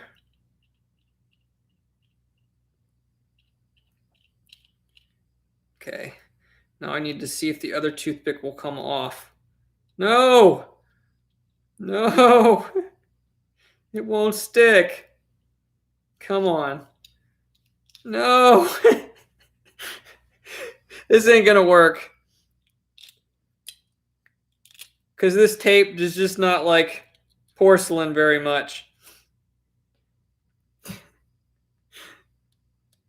I'm dumb enough to try one more time though, because I'm trying to figure out the science of this. Well, I tried too quick and that really went haywire. Maybe if I do a longer piece. Wait, let's try that. let's try a longer piece, and then we'll cut the side down for size and run it long ways. We might be onto something here. Ooh. Ooh, we might be onto something here. Then I can stick this down in manually. And then plaster it with a toothpick. No, the toothpick is needed.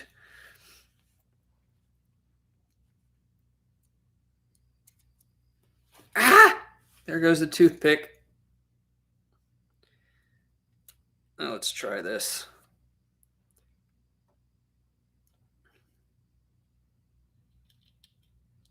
Oh, I went too fast. It's a delicate thing here. Delicate process. Oh yeah, I need to slide it on the back of the toothpick. Okay, I'm getting the technique down here. Okay.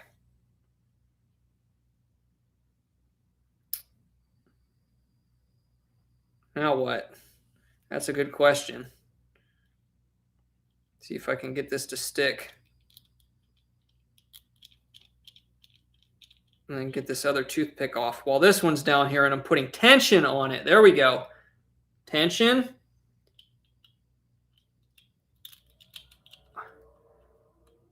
But now I need tension to get that one off.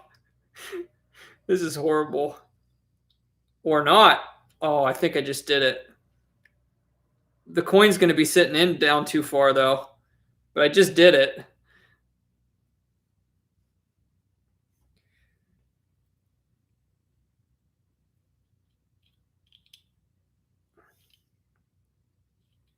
Well, I done it.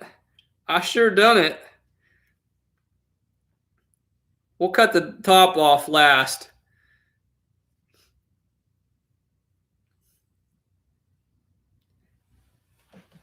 But there are only happy accidents.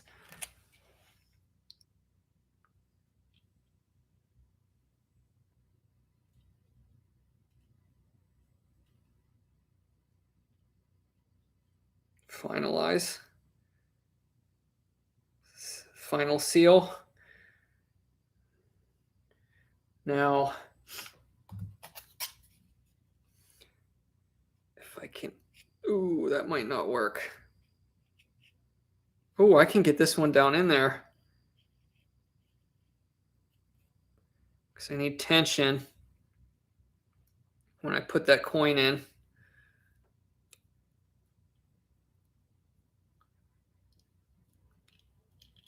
To make sure it doesn't lift too much.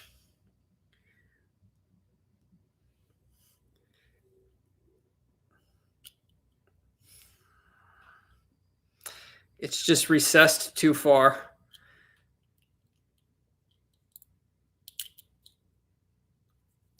Okay. That doesn't work. The tape's recessed too far. So we'll have to go to plan B. LG, you're back. Okay, so the problem is I got the tape in behind the slot here, but when I dropped the dime in, it was recessed too far, so it sinks in and it's not going to be around the edge. But I'm having an epiphany right now. What if I kind of enlarged it and had something around it to expand it, but not like a silicone or something? What if it was like, what do I have that I could use?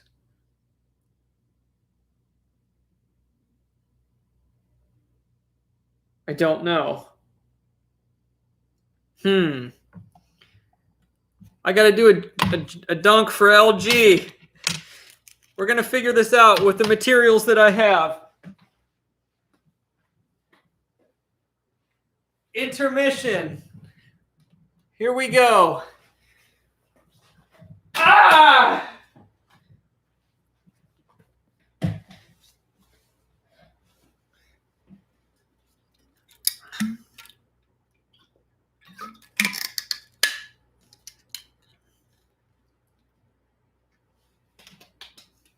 No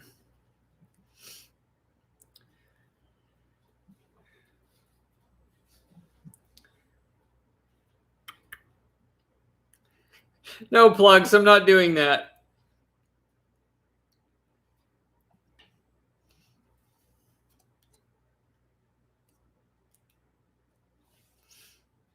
Cutting a flip might be a good idea. I think you're onto something, Linda. I was thinking about that. Let's do a test. Wait a second. So if this flip is dime sized, this is already trash. So I got an idea here. We're just going to see what happens. If I cut this in a circle so it has a tiny rim left, or no, it would have to be both sides. Oh, this is getting awfully close. It's not easy to do with those staples in there. It broke the circle.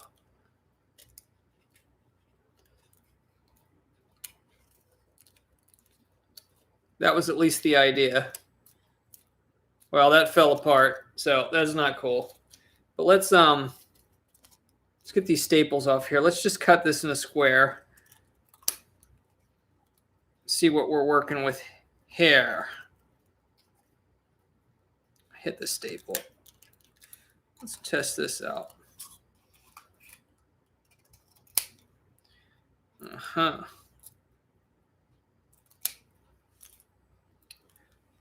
Uh-huh. Now we have the world's most miniature coin flip.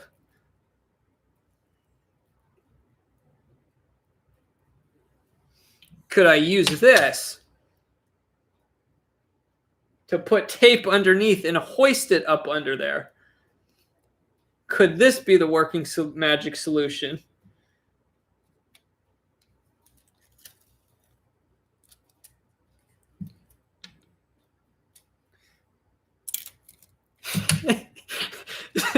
Zaytoth, I saw that out of the corner of my eye. You just really made me laugh. Will the circle be unbroken by and by, Lord, by and by? That's out of my range. That's too low. There's a better home awaiting in the sky, Lord, in the sky.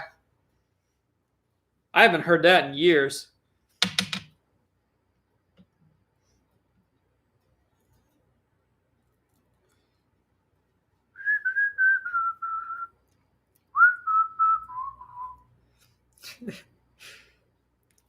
LG, don't make me laugh. I'm in the middle of something very important here. Where does this need to go? In the middle. A piece of tape on a coin flip on a toothpick. No, I can't put that on there yet. I got to get this under here first.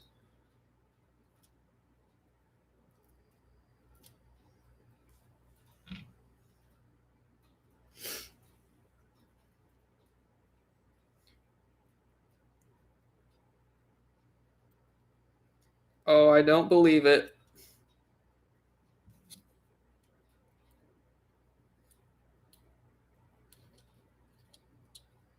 Except that. Ah!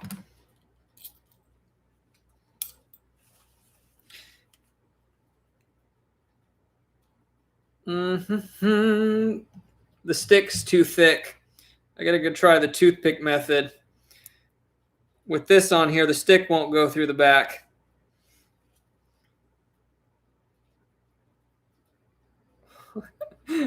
There's too much material. It won't go through the slot with the coin flip. Well, now that's a dilemma. But if, oh yeah, if I feed it down manually without the coin, that's it. Feed it manually without the coin and then pop the coin in. Then I can put the stick under it without the coin. Dave, this might be the key to keep me occupied to smash the stream record. Oh my goodness, this is so close.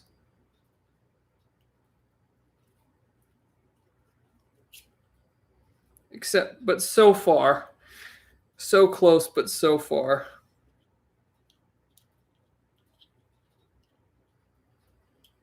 Oh, it's so close. Come down a little further.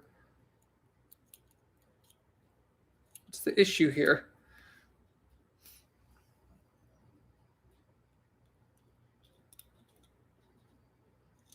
Oh, is the tape too long? I think the tape's too long.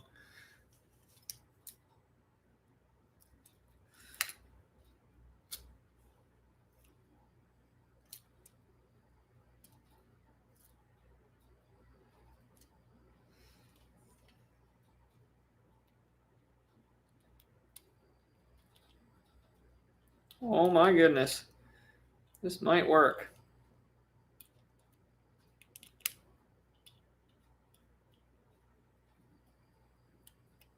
Unbelievable. How did I get that in there?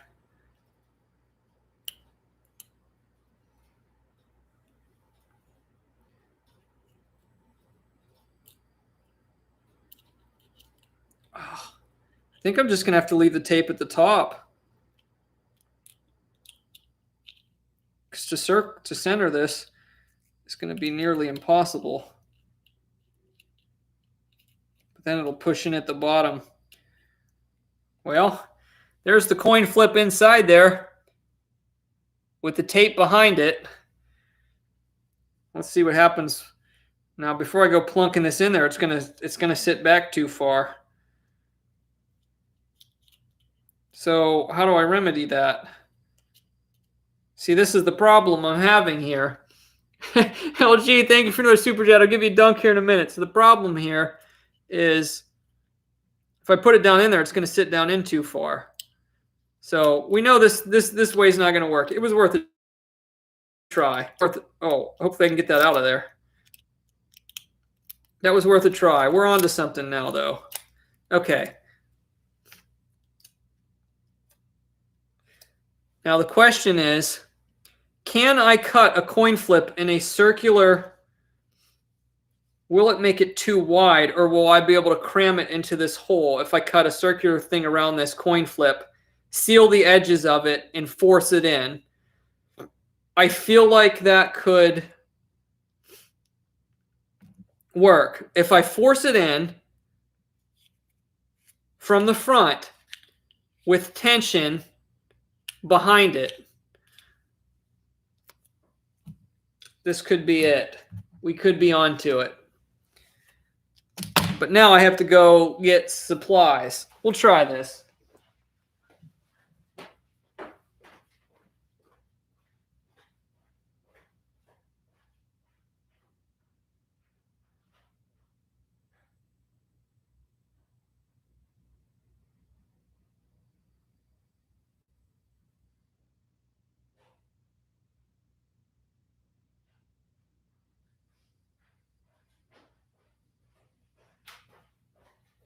I don't know where my supplies are. I can't remember. Oh, here it is.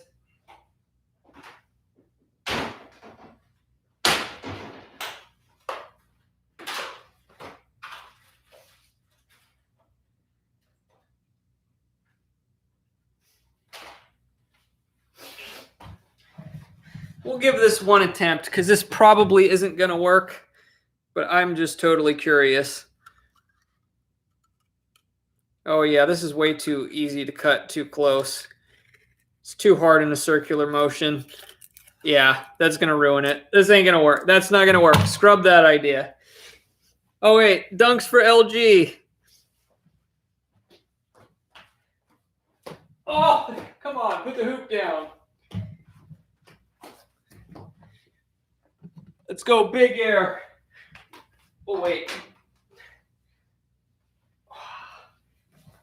Ah!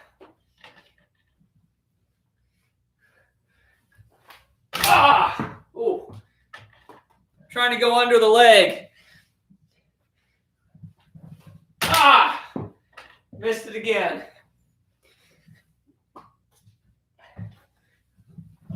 There we go.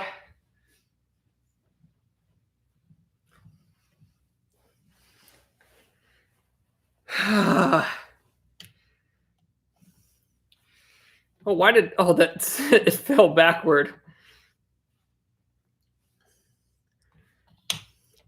Exactly, Michael. This is the engine. Hey, I'm actually pretty good with landscaping, but I'm just really trying to jerry-rig this in a very cheap way. I don't think it's working very good. The only thing I could think, really, if I wanted to seal it in with glue, I could put like this in behind it and make the glue kind of dry to the edges and then put the coin on top of it and kind of seal it up around it. But there's something about me that just does not want to super glue this coin.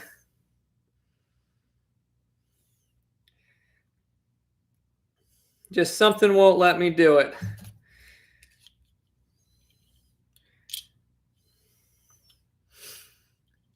Just thinking here.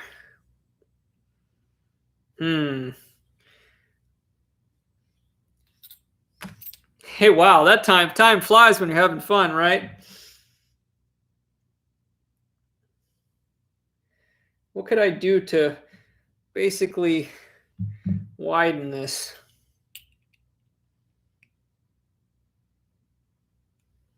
Yeah, because this other one's too small.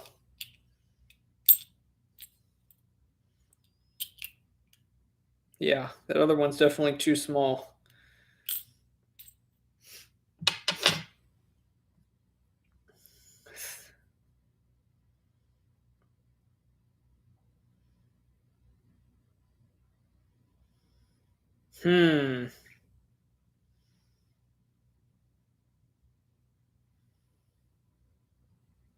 This is some tricky stuff right here because there's a lip on the top of this, so it's not flat underneath. If this part was flat here and level with that, I'd be able to easily hold the coin up in there while I put something around it, but there's a lip up here, so I have to go down and out, and that's why I can't get it to go flat. One guy said use a foam, he has foam behind it and it would hold it into place. That's actually not a bad idea. Foam. Do I have any foam? I have bubble wrap. I have some foam wedges. I'd have to cut those. I don't think I could get that in there. But that's the slot I have to work with. Oh, I see what you mean. I could try to shove some foam in here and just let it expand and set it on top. And then maybe just secure it. Okay, I think I know where you're going with this. Foam home. You guys are killing me. Cut a chunk out of the sofa. There we go. I think I've got it. I think I've got it. Bear with me. Back to the garage. By golly, I think I've done it. Where are my keys? Oh, why did I bring my keys in here?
They don't smell great, but check that out. Foam wedges. Ooh, ASMR. Oh, it didn't make much of a noise.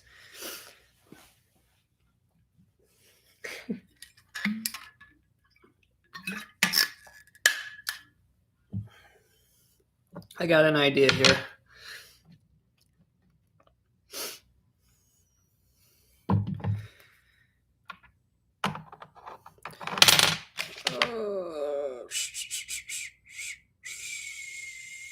Well, let's just start somewhere. This is too thick. So you got to cut this down for size. Oh, that was a cool noise.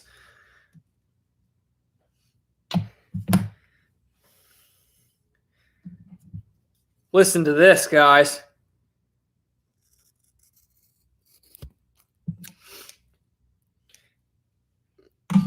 Oh. That might be... I might have made it too... I should have left it bigger.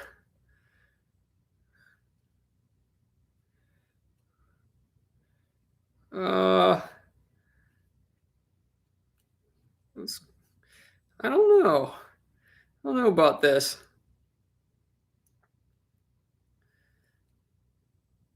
Well,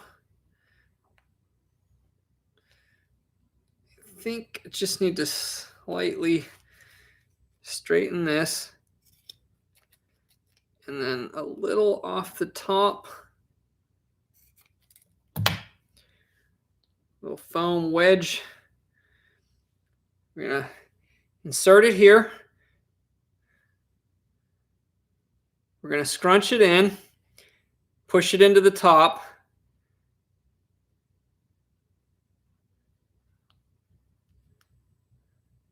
It's still a little too big.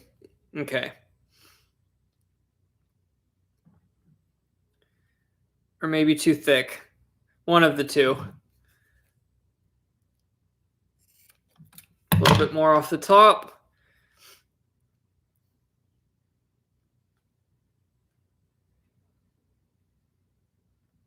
Have we done it, eh? Maybe? Maybe? Maybe just a slight more off the top, eh? Just a smidgen. Like that.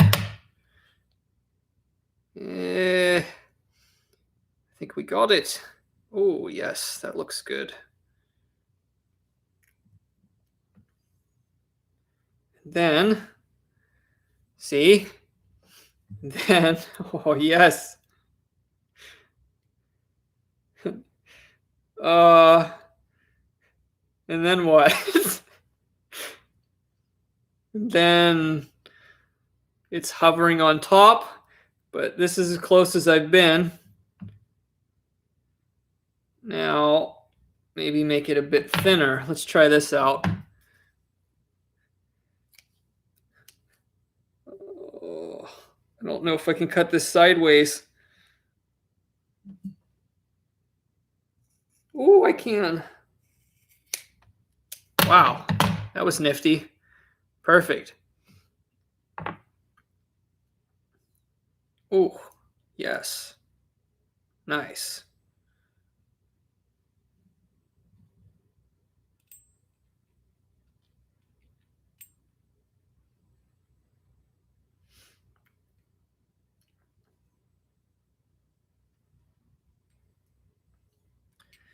If I just had something to tuck around the edges, this would hold it very nice there. Just like that.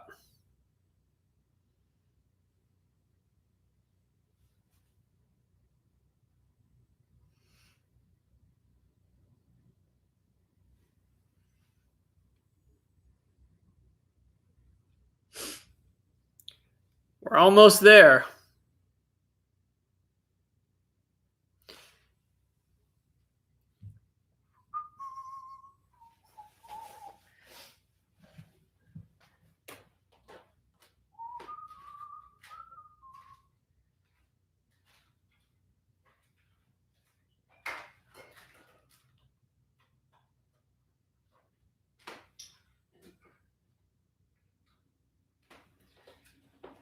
For an idea here. Got an idea. If I had one a little bit bigger, if I can just wrap this over the top. Let's see. It gives me an idea, though. I should have left that a little bit bigger, because that's going to sink down a little bit. But I could always cut another piece of foam. This is all surgical stuff. So how do they make these flips? I'm going to try this.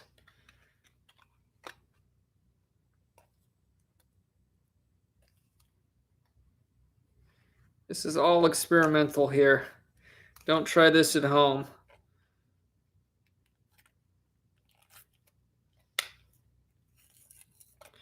So that's pretty much stuck to it.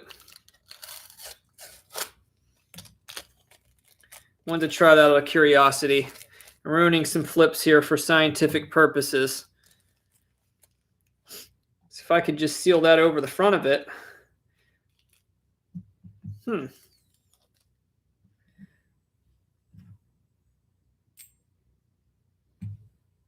Actually kind of displays like that, but it's not going to stay in. But this whole foam idea is going to work, actually. I mean, if I wanted to, I could put some double-sided tape in the back of the foam, then it would stay there.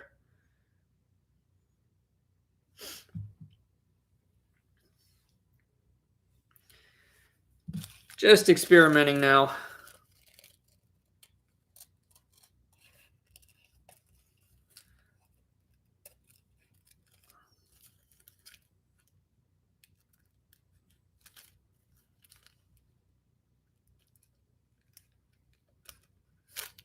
Strictly experimental.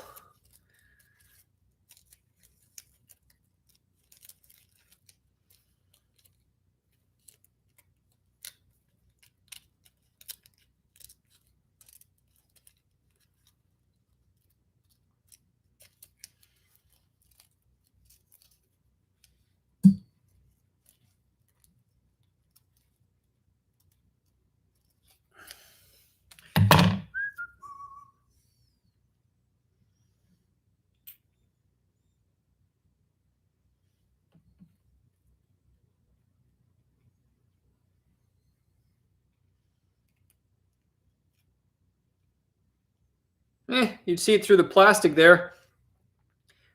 But if I put the coin plastic over the front of it, it would hold it in.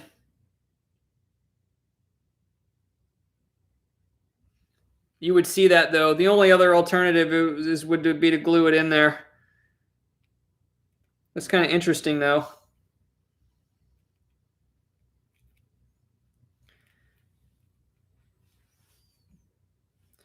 But yeah, that plastic kind of takes away from it. I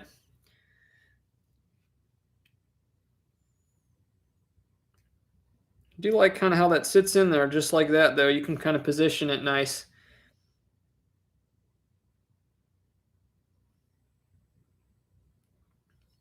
Yeah, I mean, if I wanted to, I could just glue that foam and it would sit right in there. I would have to put the right size piece of foam in, though. I'd have to adjust that a little bit. That would work.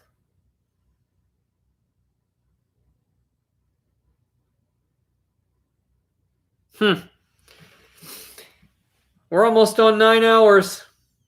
Necessity is the mother of invention. Exactly.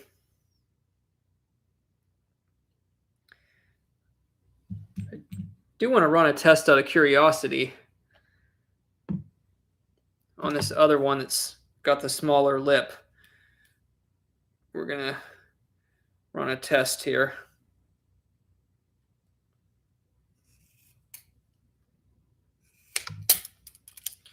We're going to run a quick test.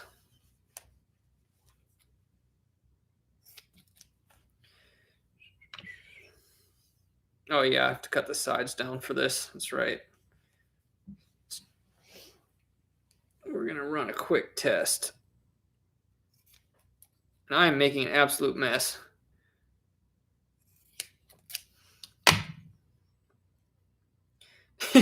Linda said you could put a barber dime in that one. I don't know if I have enough time in this life.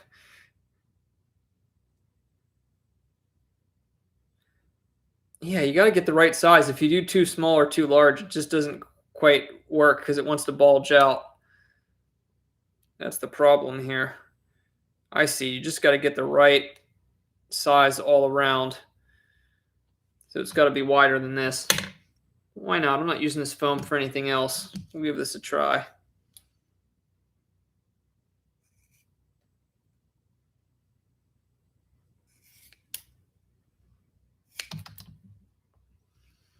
So I need it to be a little bit bigger than that. So try this right here.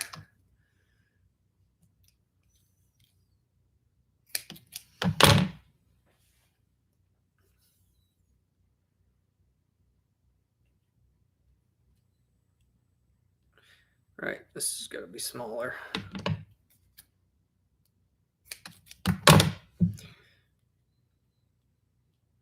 There you go. That fit pretty nice. Yeah, that's much better.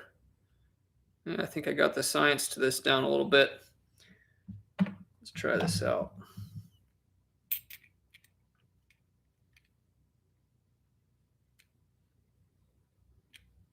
Like I said, this one has that weird size opening, which I can use it as a lip if I want to. It'll hold it. It'll just be a little bit offset. Check that out.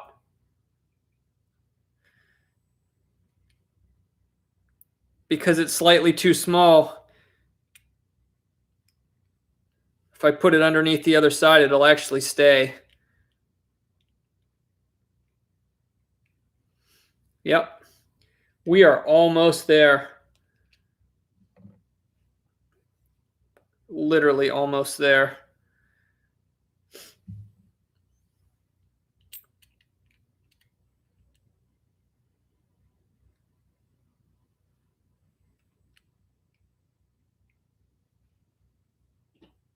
And it's going to use gravity. It's going to hold it in by itself. It's going to lock it into place by itself. So using the smaller one's going to work a little bit better. As long as you don't mind it being slightly off center, it'll stay. It'll stay. I just have to rotate it a little bit if I want it into at a better angle. Just make sure I have it level. This is going to work. I'm just tweaking now. I'm just doing tweaks. I'm just toying with it to figure out the angle I need to get it in to go straight. So it's going to actually end up going in the yellow one here. So rotate it. Yeah, I can get this to work. A little bit of tweaking. So all this is going to need. Got a couple ideas here.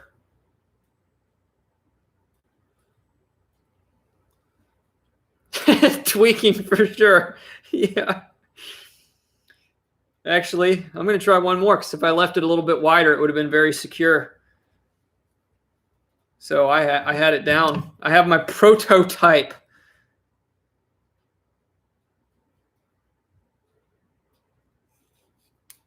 I have my prototype. All right. A little bigger on the edges. That one's a little thin. I don't know if this will work, but I'm going to try one that's just slightly larger on the outside edge right there. And then we're going to cut it to the same height, but we're going to start from the thick end here because I cut that one way too thin.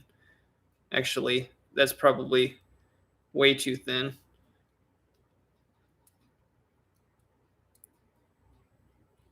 Wait, did I cut that smaller or larger? I messed this one up. We'll try it though. Yeah, I think I messed this one up.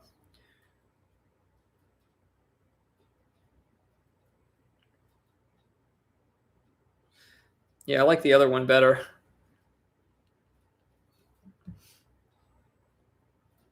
Yeah, the other one's the closest.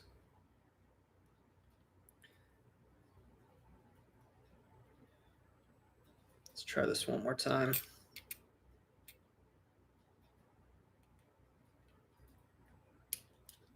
So if I put it in that way, then it'll turn.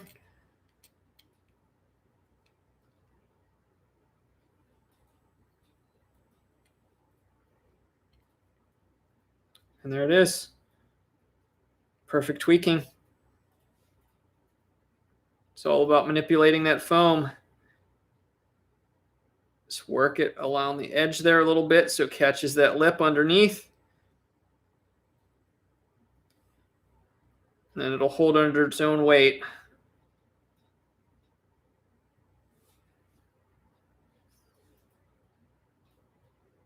Done.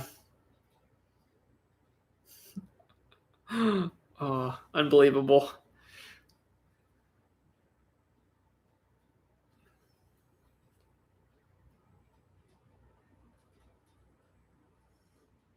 You beauty. It's done.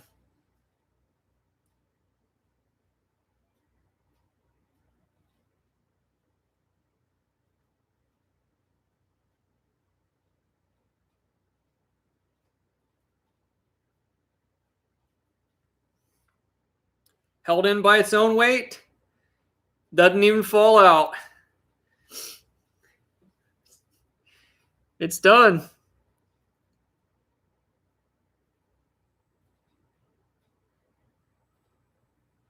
Let's get one more close look here. Oh, look at that.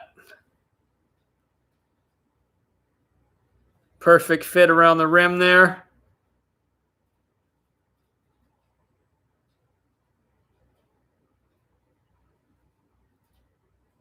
All right. Sweet. Looks good. That took some manipulation. Boy, did I make a mess. Oh, focus. Ah! Focus. Okay, focus in, focus out. Thank you. All right. That ought to be worth a super chat right there, right? You can see the foam on the inside. This is the perfect size, held in by its own gravity because it's under that lip. Got it centered, positioned, and I could always put a little bit of something over the top of it just to make sure it doesn't get bumped and then come out at a future date. I could always seal something over the front of it if I wanted to make sure it stays in, but I'll probably just leave it like that. Just display it. Look from a distance. Look how it brings that out. That is so cool.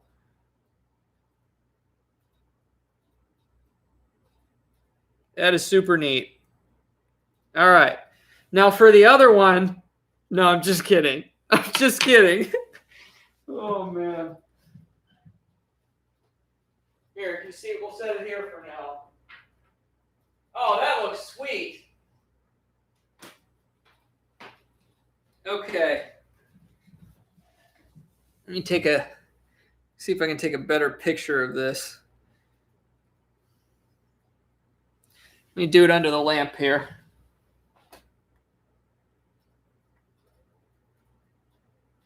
I'm going to get it under the light. Get some macro photography going here. I want to get the perfect angle on this. And make sure it's all in the focus.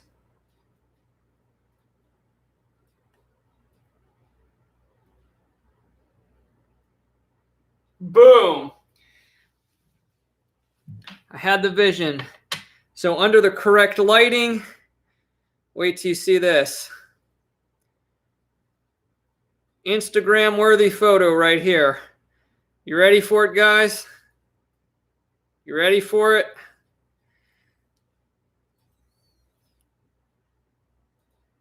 Wow. That is super cool.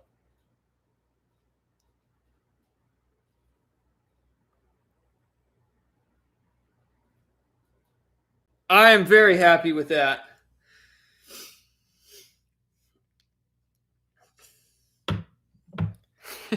Don't drop it, says Plugs. Thank you, LG, for another super chat. Let's get the dunk in here.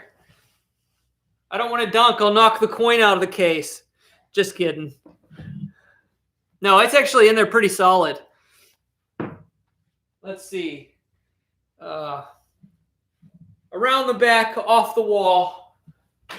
Oh, I hit the rim. I wasn't even trying to do that. Oh, try this again. Ah! Okay.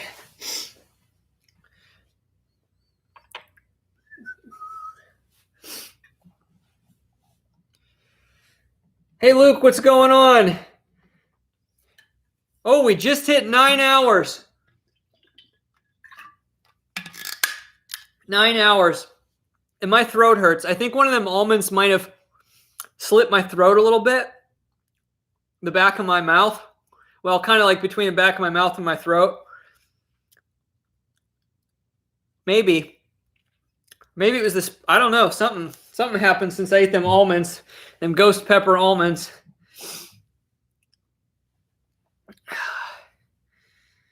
Whew, it's done. And boy, is this a mess here.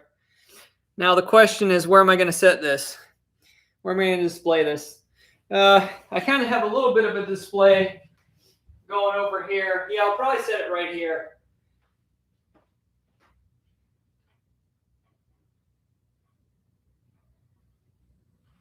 I'll probably give it another home. Here, I'll take my phone. Hold on a second.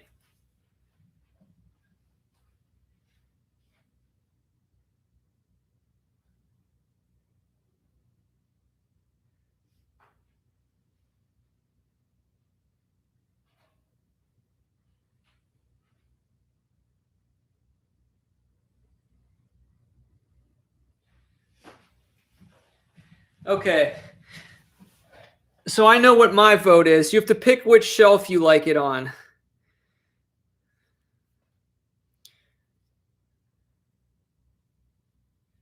So do you like it on this shelf?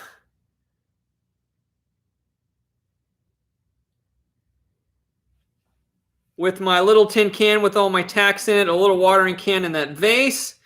Or do you like it on this shelf? I think this works better. Right like that.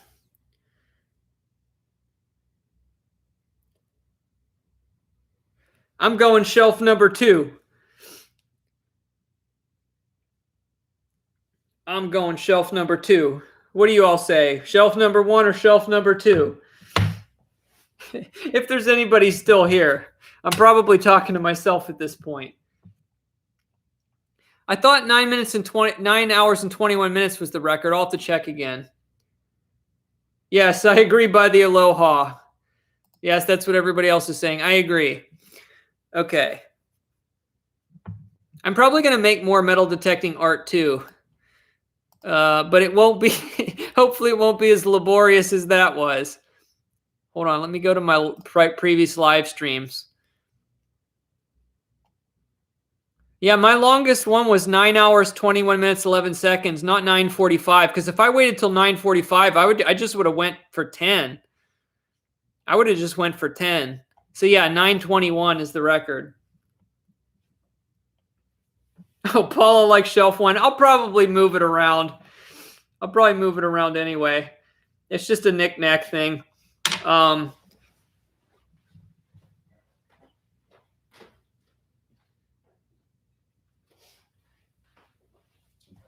So this is kind of like an idea for metal detecting finds. Now, I didn't make this, but I had some credit at overstock.com with my rewards points that I had to use up that were going to expire. So I basically didn't pay anything for this.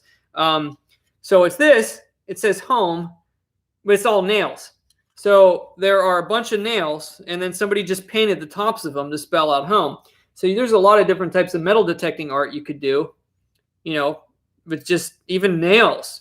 So how many nails did they use? 2, 4, 6, 8, 10, 12, 14, 16, 18, 20, 21, 22, 24, 26, 28, 30, 32, 34, 36, 38, 40, 42, 44, 46, 48, 52, 54, 56, 58, 60.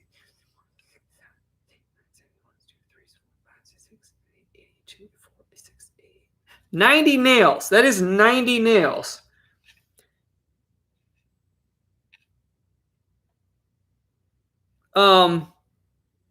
So I'm going to throw some ideas around and try to figure out some stuff I can make with my scrap metal. Anyway, this had my brain going.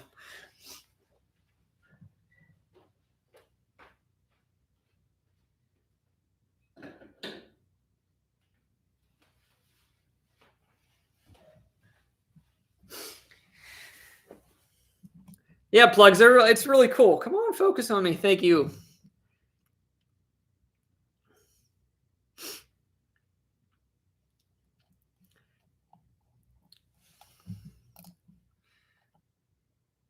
What on earth?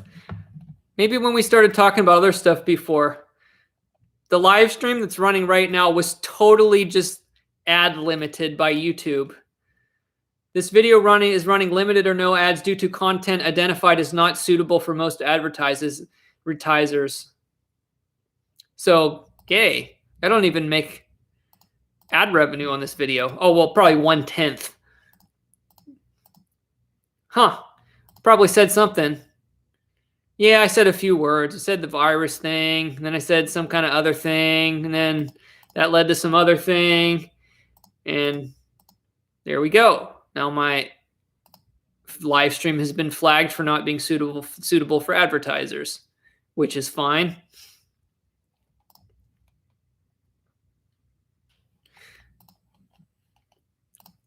Plugs, it was just something I said at some point or something. I probably said one of the trigger words.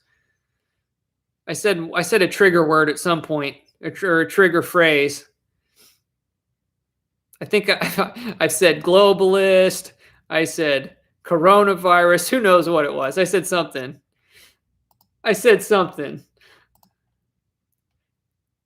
It's all it wasn't flagged by a human. It's all algorithm. Some YouTube filter, like an algorithmic filter, something picked up on something I said. I don't think I said Bitcoin, but I did now. No, Bitcoin's fine. You can say Bitcoin. Bitcoin. Ooh, I'm getting tired now. Ooh, okay. I need to clean up here a little bit, and then I need more food. Ooh, all that double-sided tape is driving me nuts. Okay, and I still have some foam for another day. I'm going to save a lot of these small pieces. I'll use them for something. Maybe for another experiment. We'll save some of the foam. Could be useful.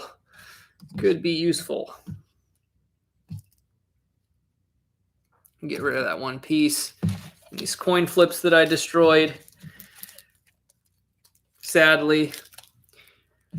Destroyed a few coin flips for the sake of... So whoever in the chat mentioned to try to use foam, you were right on the money. That was a good idea. As soon as you said that, it was right. I knew I could push it in there and expand it and then kind of rig it. So we're good.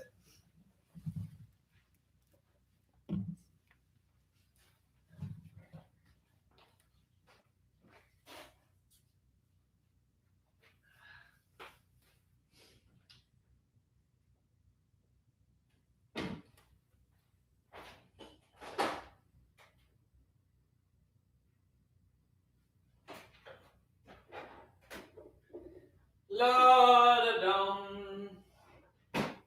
I'll be back over in a minute. I'll be back. I'm making an apple with peanut butter.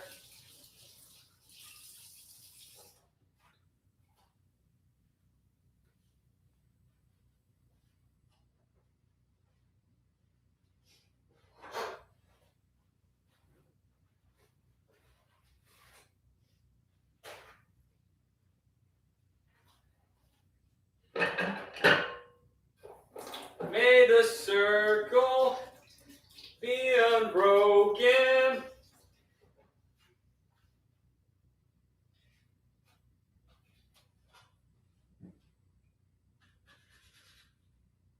Oh wait, forgot to wash the apple. Not cool.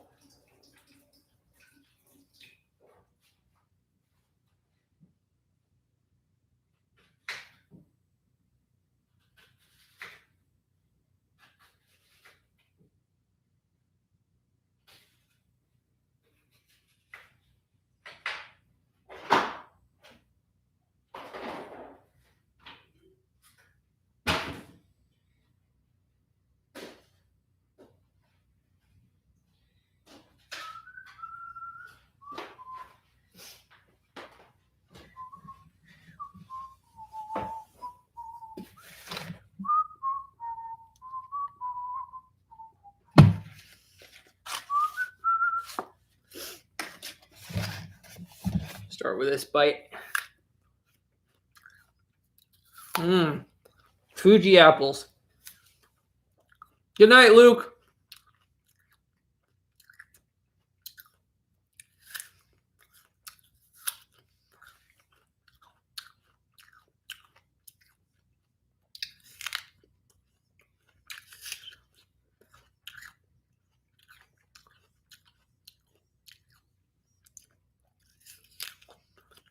Vaughn, man, I don't think anybody flagged it. It's just a bot thing.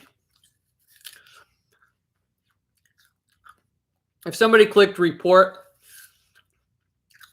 it wouldn't automatically trigger anything. And if the stream was not permissible or so there's something in it they didn't like, if it was done manually, the stream would have ended. It's just a bot thing, flagging it for words that advertisers may not like. That's all it is.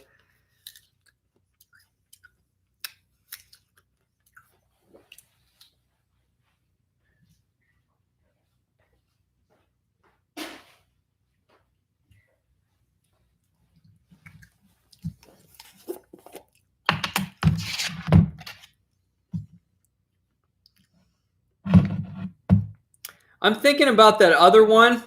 I'm wondering if I have a coin that is slightly larger than a dime. My wheels are spinning now. I wonder if I have a cool foreign coin that's slightly larger than a dime that I could fit in that piece on the foam.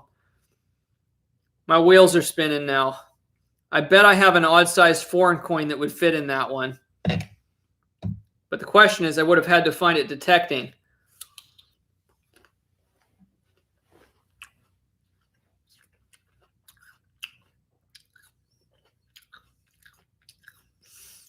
No, a buffalo nickel's too big.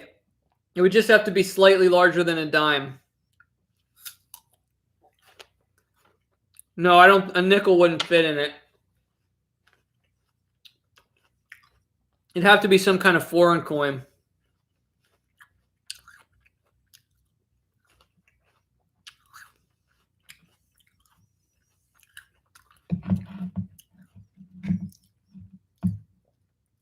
Oh, this is hitting the spot right now.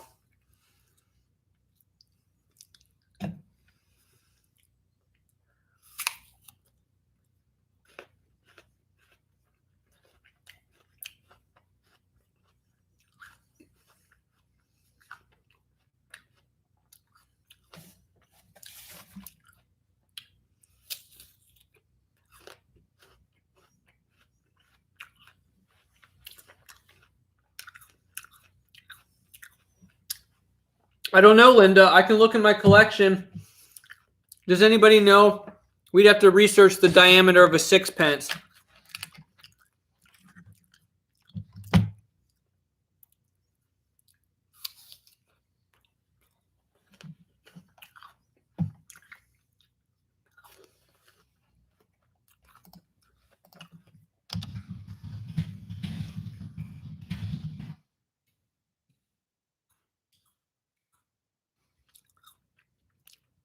So the diameter of a mercury dime is 17.91 millimeters. It'd have to be slightly larger than that.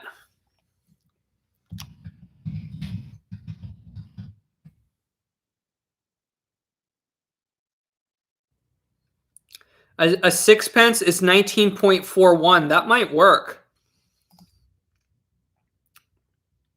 That was a really good recommendation, Linda. I think you might be right on, because that's just it's like 1.5 millimeters larger. Let me see what I have in here. Boy, where are my other ones? My collecting finds are all over the place.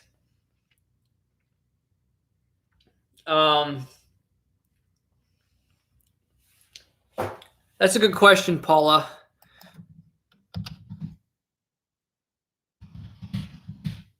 Except an Indian head penny wouldn't look quite as nice in there, because it really brings out the silver, that porcelain. But let me look at the diameter, and it should be larger. No, an Indian head penny is 19.05. So yeah, a penny might fit in here.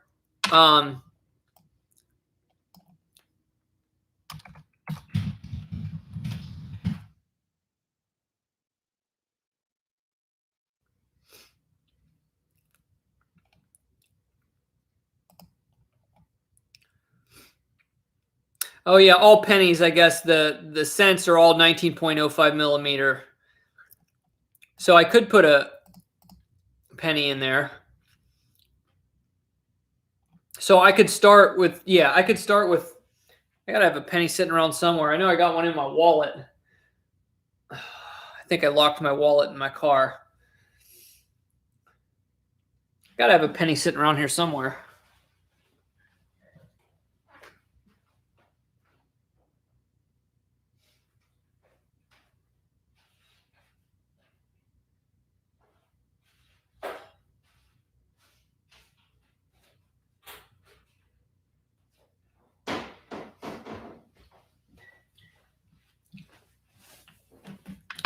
Got a penny here.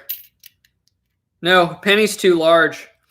So it's literally just slightly bigger than a dime. So it would have to be at least below. It would have to be above. It would have to be between 18 and 19 millimeters, probably somewhere in that range. Let me just get a glance in here just to see some of my oddball stuff. Now, like I said, I could get a dime to work in there, but something that would be a little more snug would be better. Let me see if I got what foreign ones I got here.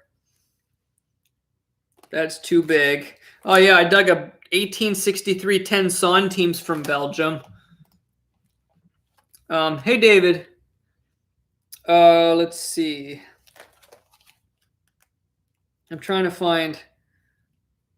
Oh wait, the other one I dug is from 2013, so it's not going to be in here. The one I'm looking for.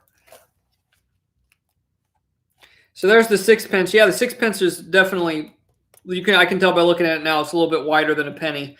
That was a good suggestion, though.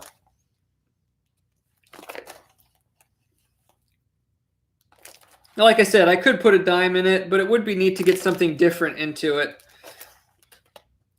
Because I could definitely make a dime fit in there. Now, this is too small, but man, I'll show you this, guys, because this is one I dug up in 2014. I dug a 1914 3-pence. I've done really well on the British silver here in America. 1914 3-pence, and that's sterling grade silver. With that's King George the Fifth. Those are very small coins. It's about the size of a U.S. half dime. Pretty cool. Slightly larger, I believe.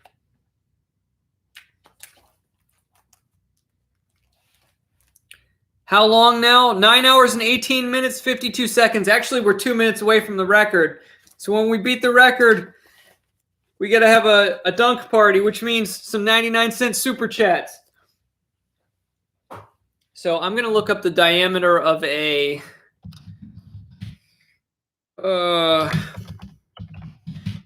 Belgium.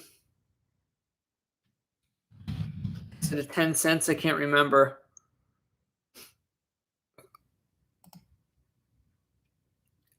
Diameter 21. Okay, so that's bigger than a penny.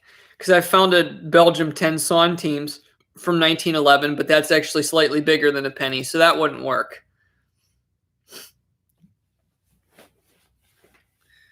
Let's finish my apple while we're brainstorming here. We got to find a coin. We got to find a coin that I've dug that's between 17 and 18 millimeters.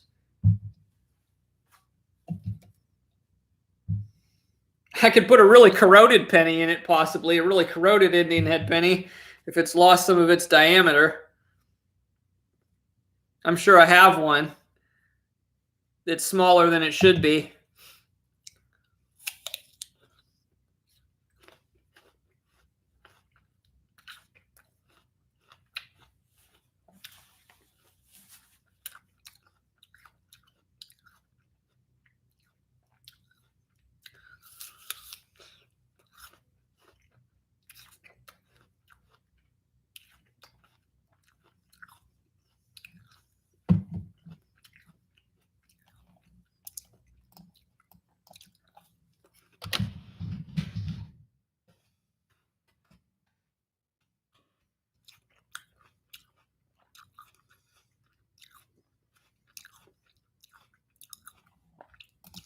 Thank you, Paula. The problem is I've never dug a 5 pence.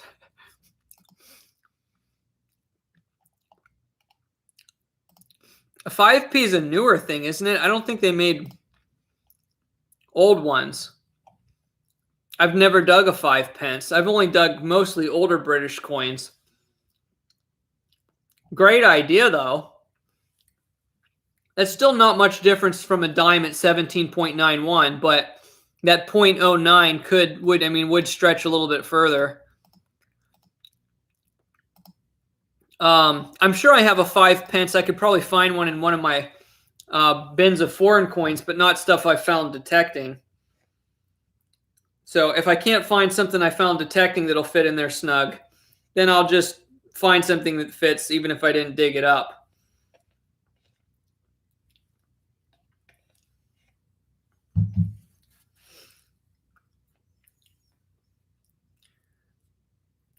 There you go, Henry. I could put a photo of Mike Pence in there and cut it to size.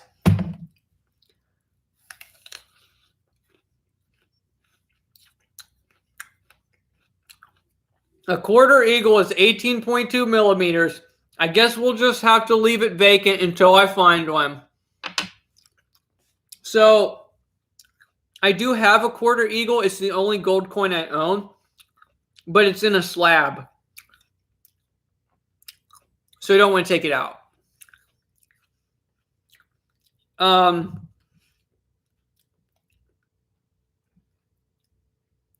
How big is a... Ooh, I wonder how big my gold coin is that's in that ring I found. Hold on. Hold on. Diameter of 2 pesos gold coin. Oh, that's small. 13 millimeters. Yeah. Okay, that gold coin I found obviously wasn't huge. So I don't know why I thought it was a little bit larger than that. So the gold coin that I dug up is 13 millimeters. So that won't work.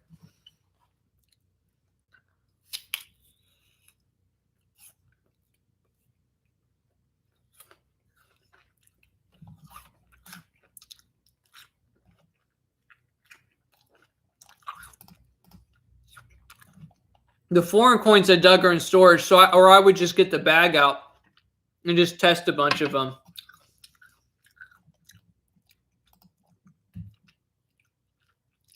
Trying to think what I have. I found a coin from Cyprus, but I think it's bigger than a penny.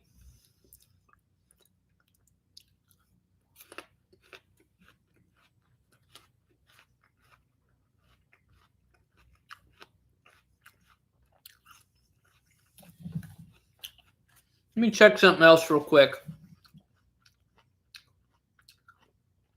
No plugs. I tried it. It's too flimsy and it'll break once you get close to the edges. It's actually a terrible idea. I thought it was a good idea too. I tried it, but it definitely won't work.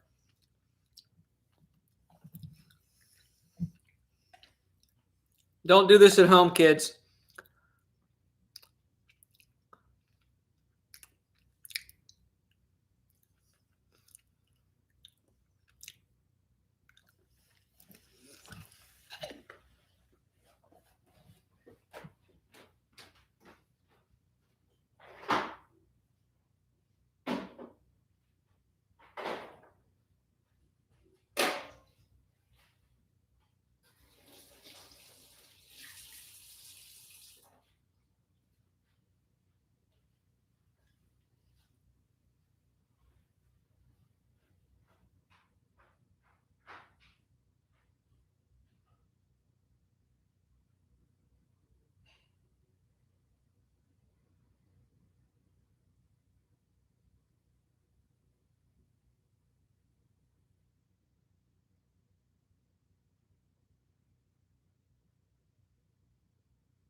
Okay. Okay, so Here's my jar of tokens I found metal detecting. Perhaps I have something in here that will fit. This bag, I think, is silver coins from... I'll know here in a second.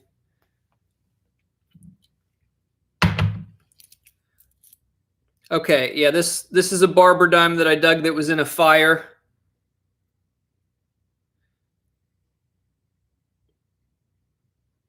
I'll see if it's 1911. I dug this around an area of something that was burned down. Well, you can kind of see it there. It's a 1911 barber dime that was in a fire. Curious if something like that fits. Actually, that's a perfect fit. I didn't even like mess with it, and it just slid right in because it's expanded. But the question is, do I have anything else interesting? So this is silver coins that I dug in, well, let's see, in 2017.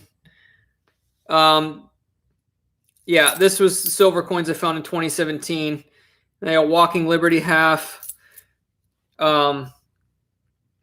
This was one of my better finds. This was in a spill. 1910 barber quarter with detail, with an old scratch on it. 1934 Walking Liberty half. Lots of silver dimes, which I'm dropping all over the place. I couldn't remember if I dug anything foreign. Here it is. This is too small. This is another British 3p that was on a coin bracelet. I found this by an old train station.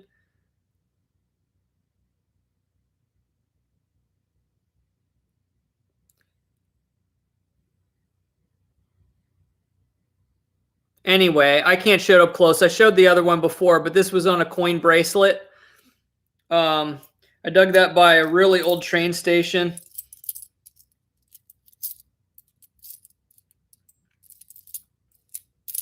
A lot of Mercury dimes, a lot of silver Roosevelt dimes, a lot of war nickels. I think that year that was the only foreign silver I dug. I did dig some other non-silver foreigns.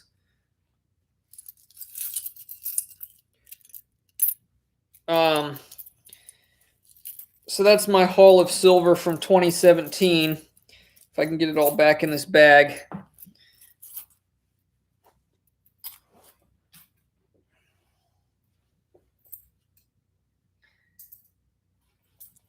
Okay. This is going down memory lane here. Here's some silver coins. I don't know which year these are from. I just was starting to go through my stuff recently, so got some stuff out of storage. I'll know after I start looking at this stuff for a while. I should know. Nothing's ringing a bell here right away. This is a lower amount of silver, so this is probably the following year. I think this is 28. Yeah. This is, yep. This is 2018 silver. This was the silver I found in 2018. That 1915 barber quarter. I found that around a house built in 1928, I remember. I have a very specific video on that. And that year I found mostly a lot of modern silver, but I did get one nice 1936 Walking Liberty half. Actually, it's not that nice, but it is a Walking Liberty half. And I don't see any foreign. I don't think I dug any foreign silver in 2018. So that's my little 2018 treasure chest.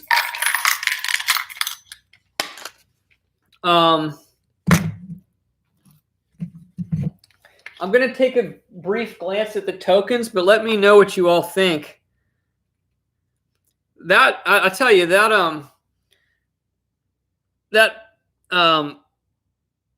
I know the lighting's getting bad here. That burned barber dime looks kind of neat in there. I mean, I know it doesn't look like much, but it fits because the diameter is spread out and it's bubbled. So it holds down in there very well. I can rig that up so it won't fall out. You could let me know what you all think if you like that in there. At least be a conversation piece. I dug this right next to a pine tar soap token that was also burned. Let's take a look at these tokens.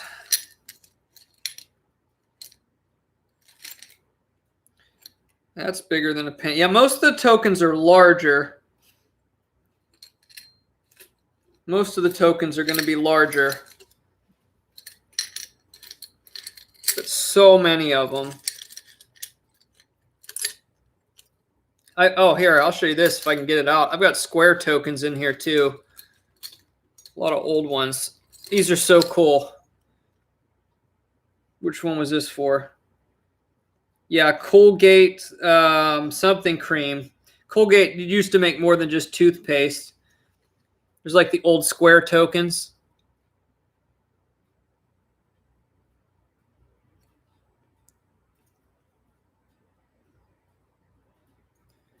Good for one or something. I don't remember what that is. Colgate something. Oh, it's dental cream. Yeah, or no, wait.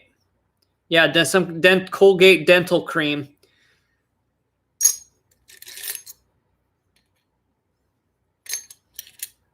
I dug some huge tokens. Here, you'll crack up at this one.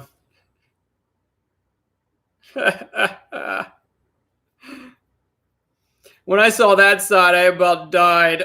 Look, 1754. Oh my goodness. So I don't think any of this stuff in here is going to fit. I should probably not even dump it out.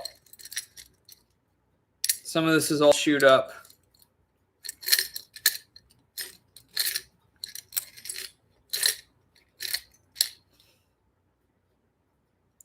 There's an interesting shaped one, but it's probably bigger than a penny. It's all chewed up. Oh yeah, little. Here's a fractional one. 2.5 cents. Good for 2.5 cents in trade. Billiard. It's a billiards token. But yeah, even that's much bigger than a dime.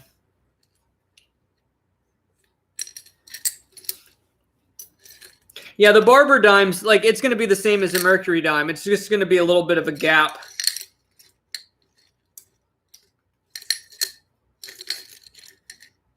So I guess the goal, though, is to find a quarter eagle, my dream coin, and put it in there.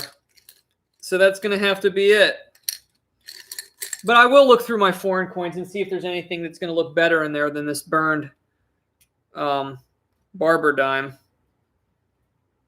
But it is kind of cool because it tells a story. It's something unique, you know? Something unique. But that will fall out if I don't position it right. So I'd have to mess with it a little bit. I'd have to cut a different piece of foam. And hey, we made the stream record. What do you think? Should we go for 10 hours, guys? We may as well. We may as well make it 10 hours.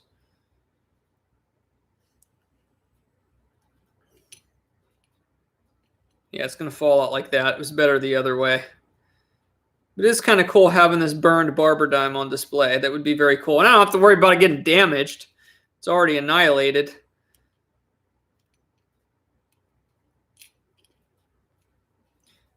But yeah, I will, actually, I could just put some other foam in here. Or no, I could cut it down, cut a different piece down. Some of these ones I already have cut. Yeah, I could cut this one down further. I think we're going to do that for now. I'll just do it real quick. We'll put that in there. We'll just test this a little bit anyway.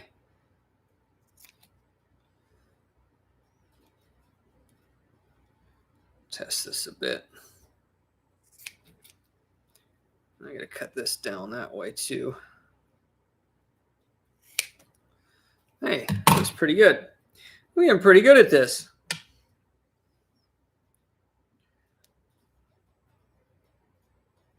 flip that around.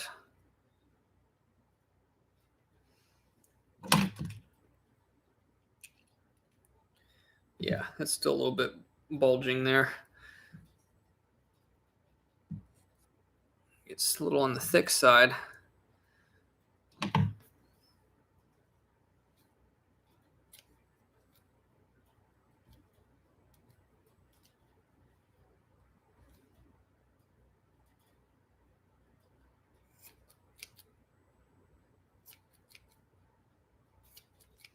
Yeah, just try it. Actually, it's just the length a little bit, I think.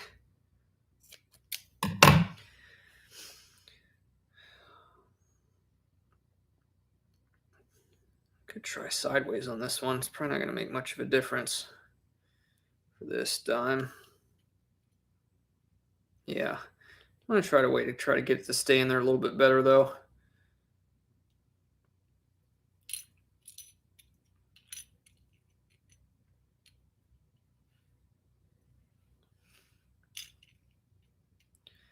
Yeah, even this burned barber dime, it would be nice to get something that is just slightly larger. If I can find a smashed dime that I've dug, I could put the rim up under it, and then it would really stay. I probably have a smashed dime somewhere. Yeah, because this is going to take some toying to get it to stay in there. Good night, Paula.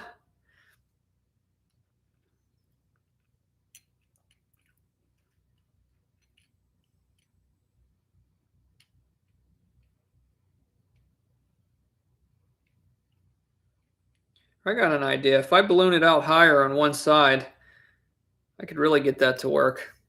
If I made a piece of this foam fatter on one side than the other, it would contour to the coin. But I ideally wouldn't want a coin that's a little bit larger. Then I can create a really snug fit with it. Hey, that's awesome, Jack.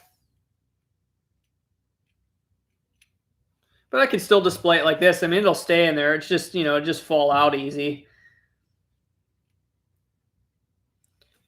I'll do a picture in the light so you can kind of all see what this would look like.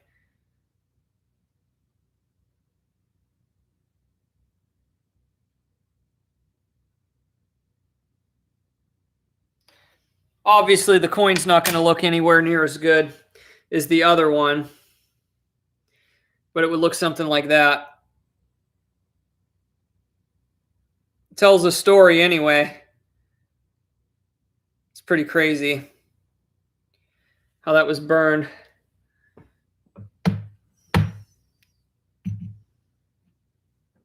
Hey, I could leave it in there until I find something better. Why not? Let's do it. I'll just set it over here for now.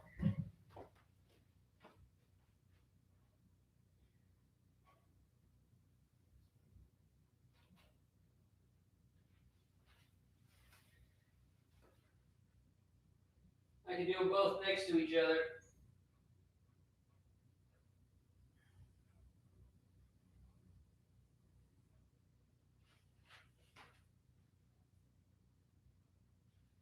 All right. Put them next to each other. Assaults, what's going on? Thank you for subscribing. Appreciate it. No, Virginia. No mountain oysters. Not anytime soon. Thank you, Jack. Yeah. I got to sort through some more of my finds here and do a big update video soon. But I do get some metal detecting videos on the way, so that'll be fun.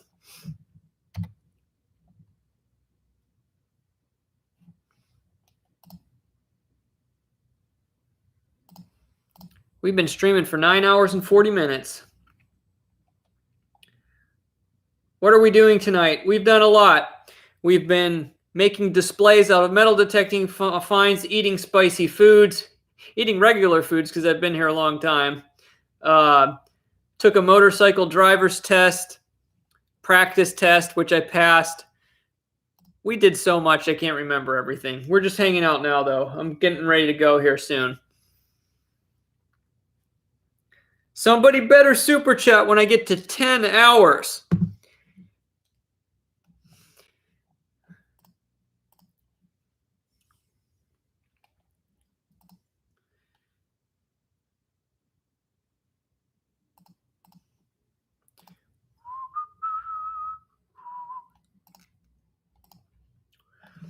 All right, well, I'll start cleaning up, and then I'll see. I think I'm about fried. I'm not going to start any other projects, but hey, at least I got some cool stuff done. I'm going to be really racking my brain. I really want to make some metal detecting displays. I've done a ton of metal detecting over the years, but I've never taken the time to bring my finds out of storage and bring them to life. It's just like, you know, like I showed you guys, it's like in bins and bags. Like this is my silver coin bag from 2017, and you know, and I just have them in, you know, it's like, okay, so you could say that's kind of like a display, but it's kind of not, you know. And of course, this is all just in a mason jar, all my tokens. So I want to find a way to bring some of the finds to life. So I'm going to be racking my brain on how I could display some stuff. I just had that little idea with those porcelain things to put some dimes in them. But I mean, like, you know, like I showed you guys that thing there made out of nails, like just cool stuff. It doesn't have to just be coins. Make some stuff out of the relics I found. You're the only guy I could listen to for 9 hours. I guess I'll take that as a compliment. I don't know if that's good or bad. Marbles, says Plugs. Yeah, no, I'm cool with having the marbles just in a jar because I like to just look at them all in one thing. But I'd like to make something out of some of the relics, or at least find a way to display some more of the coins and tokens. Or with some of the relics, I'd like to maybe spell out JD or something, or just do something cool. Now, like that, I would do with insignificant relics, just like random pieces and metal, and just like shape it into something. I could do that. But I'm not going to use like glue or anything on anything that's valuable. Of course, nothing like that. We're not going to destroy anything. What find would really make your day, your bucket list? Well, Wanda, I've been talking about in this stream that my dream coin that I think I could find in my area around the properties that I look at is a quarter eagle, which is a $2.50 gold coin. And that's kind of my dream coin that would make my decade, not just my year. So any American gold coin, but I'd really like to find a fractional gold coin, you know, like a $2.50 gold eagle. That would be amazing. That would be really cool. Something like that.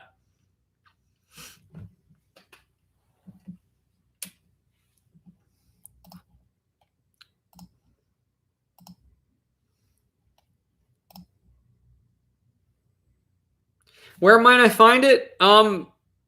Around in an old house, just somewhere where somebody hopefully might have dropped one, somewhere there was a lot of wealth and a lot of foot traffic. Because I look around a lot of sites around the time that they were made, from the early to mid 1900s. So that's the places I metal detect around a lot. So one could pop up, who knows where. Nice, Justin. That's awesome.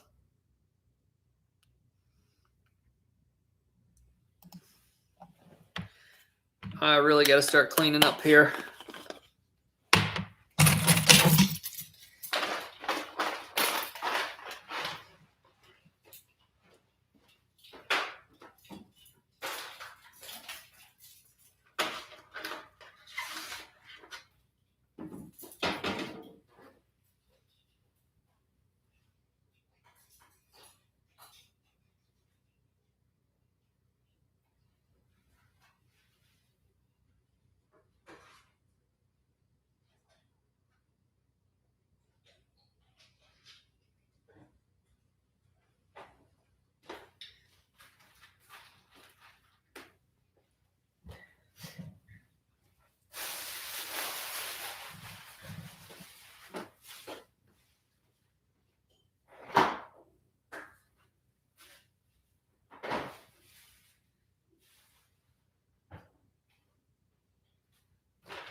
Lots to clean up. Especially I've got foam cuttings everywhere. There goes that idea.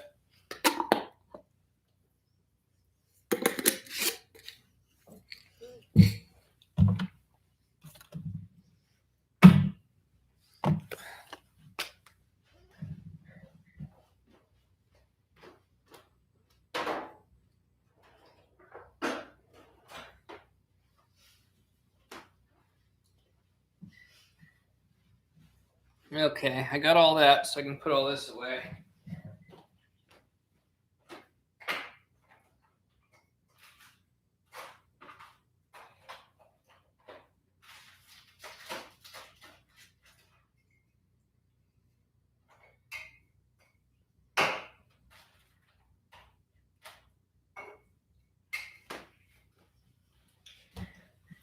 Now this would be kind of interesting, not so much as like, you kind of could use it as a display, but if I put little bit of round pieces of foam in all of these, I could make like a stackable display of just some like more button-like items. Because each little one is its little independent capsule. I don't remember where I got these, just stuff from random stuff from coin collecting over the years. Probably came with a collection I bought. I don't even remember. But yeah. So I could use this as like sort of like a stackable, like a relic tower, you know? And you could just unscrew them all to look at them. I think that would be really cool for buttons. I think this would be a really cool thing for like buttons or Civil War bullets. Or like Civil War lead. Like I could put, like I have a carved piece of Civil War lead. I could put like a different bullet in each tube. I think that would be cool. I've got some ideas. At least I've got a lot of ideas now.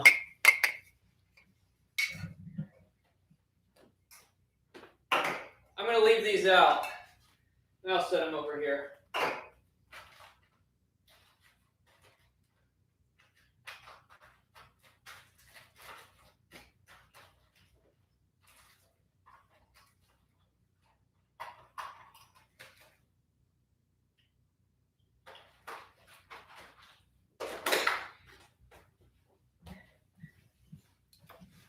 Yeah, and those tubes, I could put like a cotton ball in each one and then put like a relic on top of it and then just stack them all. For, I don't want to say insignificant finds, but not like amazing stuff. We'll say like in between finds where you want to keep them out and visible, but they don't have to be like on full display. So that could be like a tower of buttons. Plug says marbles in that. You could do marbles in it. If you put one in each one, then they would kind of spin around. That's an interesting idea.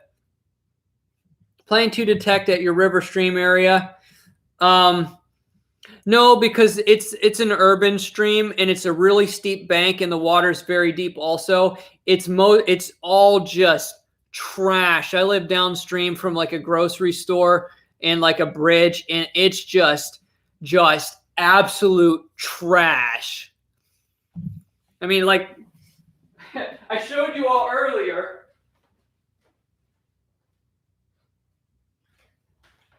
But for anybody who's just coming in, I restored the water ski that I found down there. I completely took it apart, sanded it, painted it, removed the damaged part, cleaned all of this, used some gold screws, and completely refinished it. The O'Brien water ski. It took several hours to do. So I found that down there. If this was down there, you can bet, you can imagine what's stuck down there. There's just loads of modern trash, but I turned this one into treasure.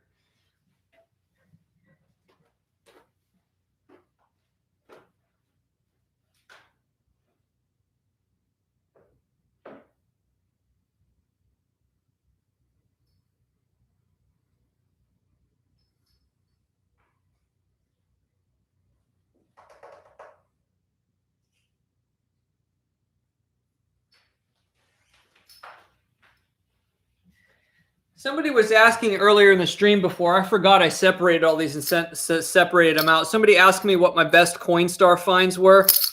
I forgot I put them all in this little jar that I found by a creek. like a car wash token, a wheat penny, a silver dime. Oh, I forgot I found a steel penny in the Coinstar machine. 1975 Canadian nickel, 1963 silver dime, 50 Konex from, where's that from?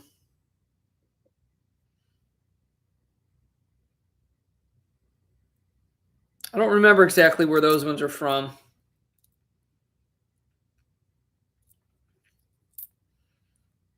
I know some of these I have are from the Soviet Union. I found a couple old coins from the Soviet Union. 1962 silver dime, bunch of silver dimes, car wash tokens, a button, some odds and ends. I keep it all displayed over there. It's just stuff I found in the coin stores over the year that's not normal change.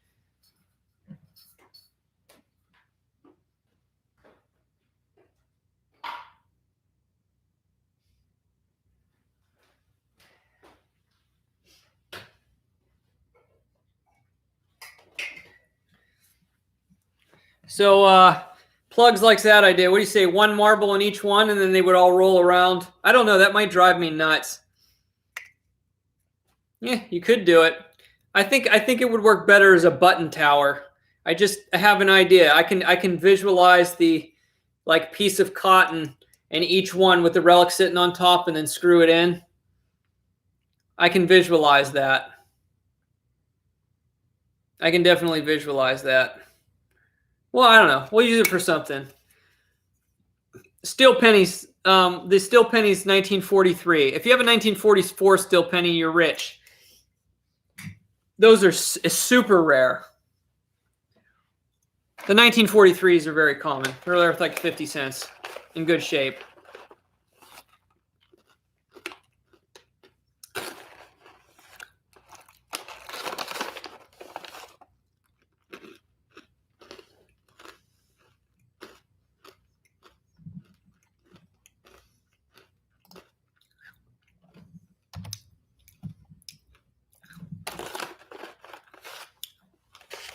Yeah, I'm pretty sure. Where did I set that now? This is either going to turn into a button tower or a bullet tower. I think I might do it for all the different types of Civil War bullets I dug. I think that would be really cool. Because then I could just screw each one off and say, okay, it's this type of bullet, and pull it out. And if I put bullets in it, I wouldn't really have to worry about putting cotton in there because they can kind of bounce around. So this may turn into a bullet tower. I think I'll work on that. Because I have found quite a different bit of Civil War bullets that I could almost fill up that tower with different types of bullets in Civil War lead. I think we'll make that into a bullet tower.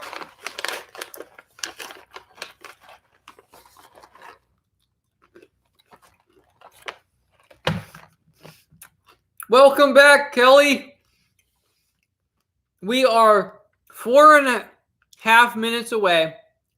Excuse me, 5.5 minutes away from a 10-hour live stream.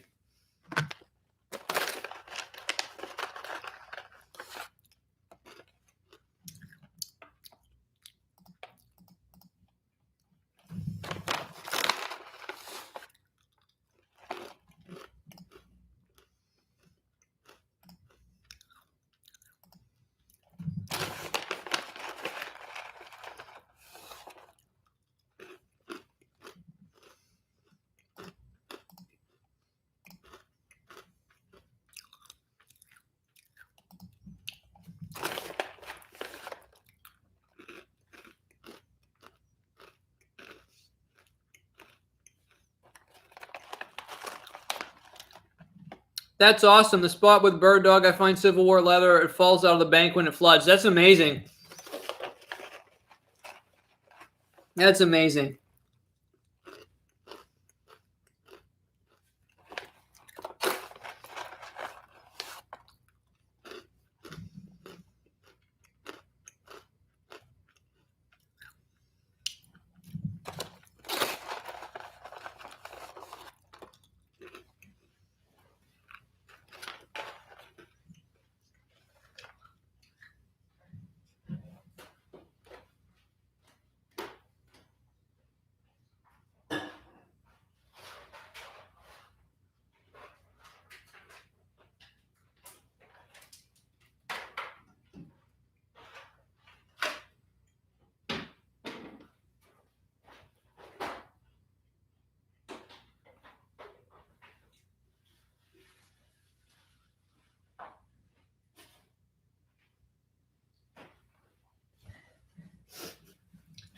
I better see some super chats at the 10-hour mark so we can celebrate with some dunks. And I'm going to put my gigantic pot back in the other room that I was showing everybody earlier. This thing is massive. Ugh.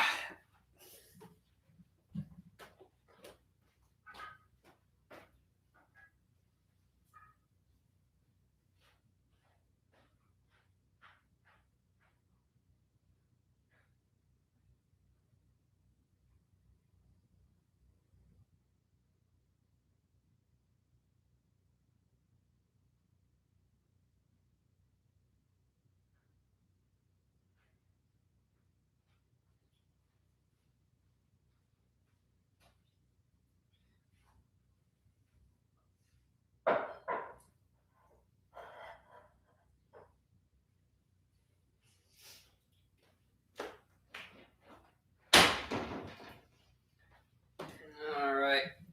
Get this put away for now.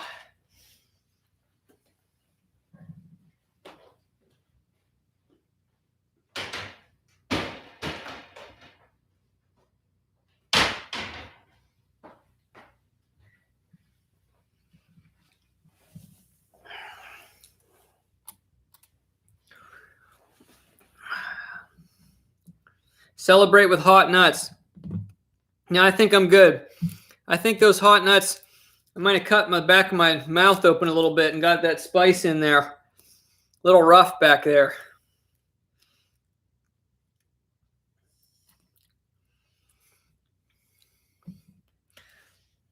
Oy.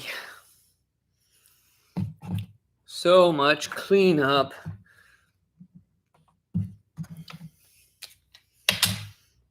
Put the toothpicks away.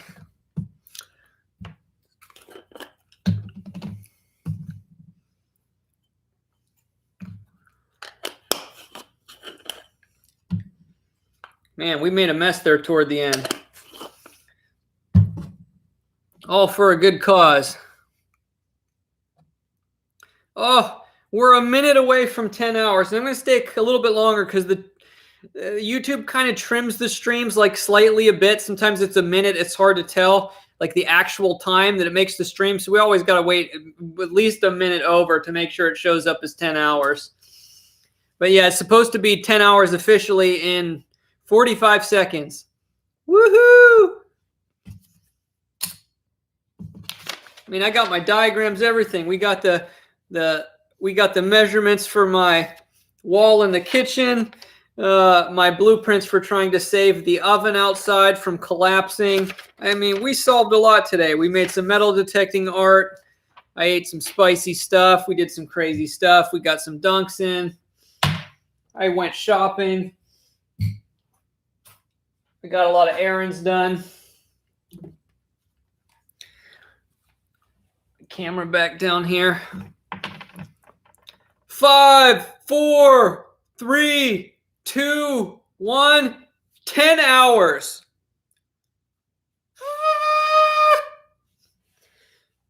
Slam dunk for 10 hours. With authority. Ah! Of course I missed. Try it again. Ah!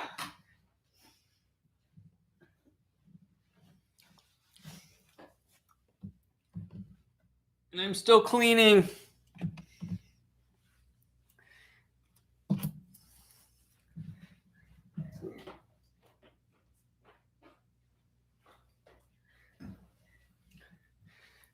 Upstate Craze with the $4.99 super chat. Great stream, bro. Have a good night. I didn't say I was leaving. I'll leave soon, but thanks for the super chat. And here's another dunk for you. I'll get as high as I can on this one.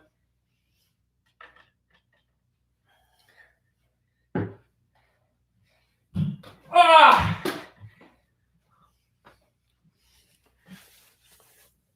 All right. I'm leaving. All right. See you later. I'm leaving soon, very soon too. I'm just going to clean up a few things while the stream's on because I want to make sure this stream officially stays over 10 hours when I end it because there's always a minute or two that gets trimmed off it. And that's going to be about it. So I'm just going to hang around another minute or two. And that'll be all it. But I got a lot of cool ideas. And it's fun here just poking around with everybody and going through doodads and figuring out what I can do for displays and getting ideas. And you all of you throw out some cool ideas. And I'm like, oh, yeah, let's try that. And it's really fun.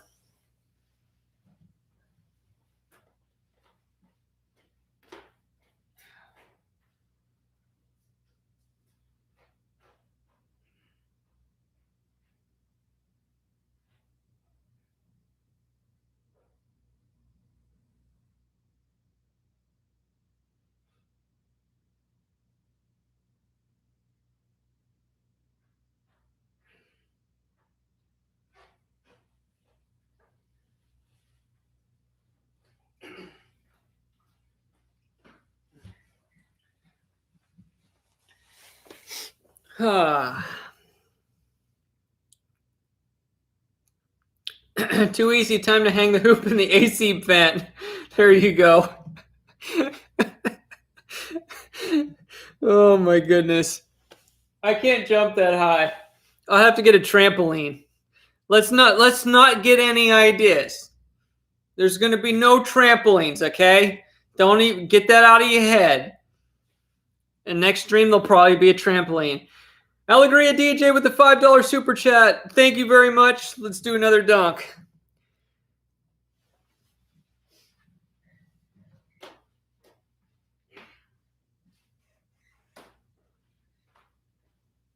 Let's do a bounce and grab it, and we'll go get some air. Ah! Let's just do one more. See if I can touch the vent while I dunk it. Ah! I tried. That's as high as I can get. Oh, did I just broke the hoop. I moved it. Oh, there we go. Okay, we're good. I put a giant screw in that, so it shouldn't come down. If anything, the plastic will just break.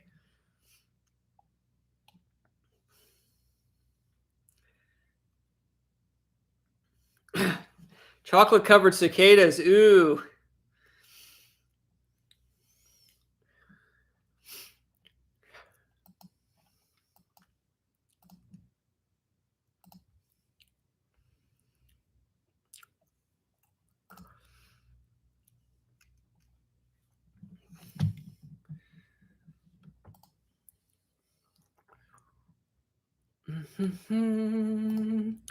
Checking some things on my end. Emails and whatnot.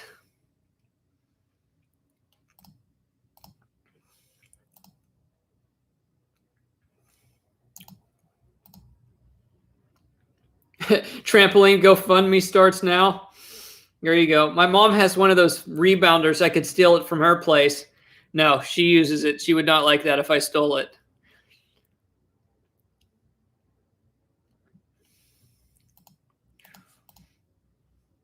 I did say I could try to get one of those plastic Fisher Price hoops. So maybe I could like dunk in a small hoop here with the, well, you know, the Fisher Price size plastic ones while I'm dunking in that one or something. Or the other one I could shoot in because this one's so small, it's like impossible to shoot on. I need one that I can shoot into also. So I need like a little Fisher Price hoop too.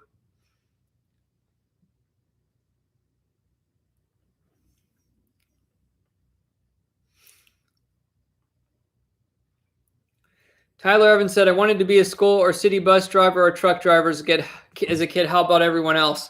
I wanted to be in the NBA when I was a kid.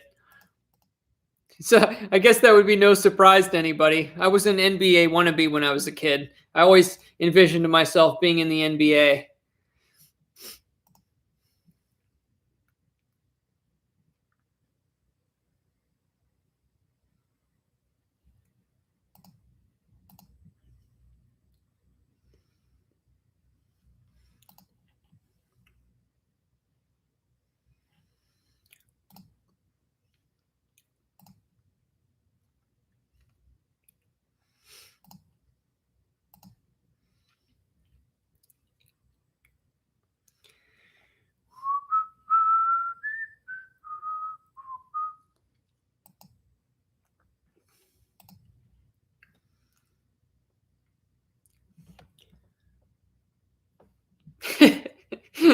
Very nice plugs.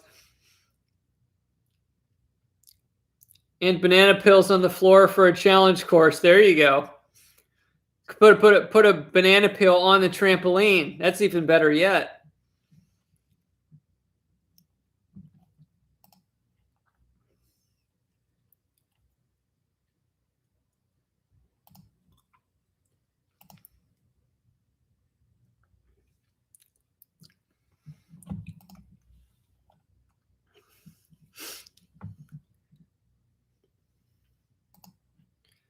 I'm getting sidetracked now. I gotta go here soon.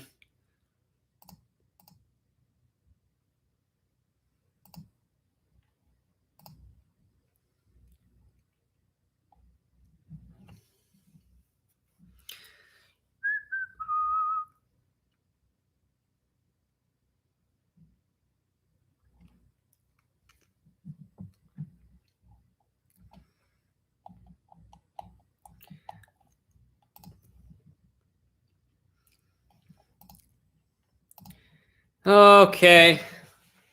Actually, I got to do a couple more things. We'll leave it going a little bit longer. We'll make this like a record. This is going to be like the all-time record.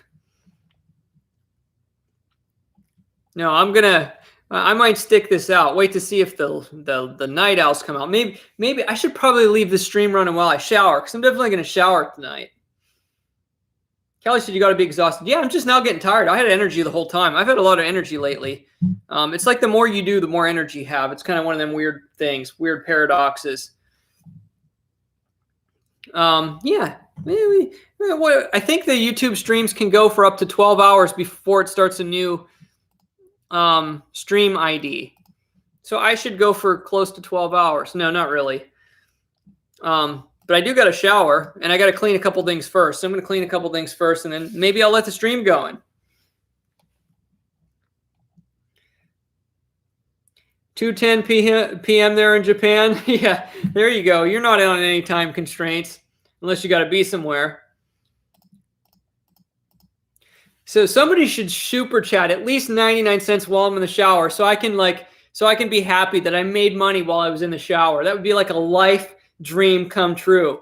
If I earned income while I was in the shower, like that would be pretty awesome. I could say I lived a good life then. I made 99 cents while I was in the shower. Somebody should totally take me up on that.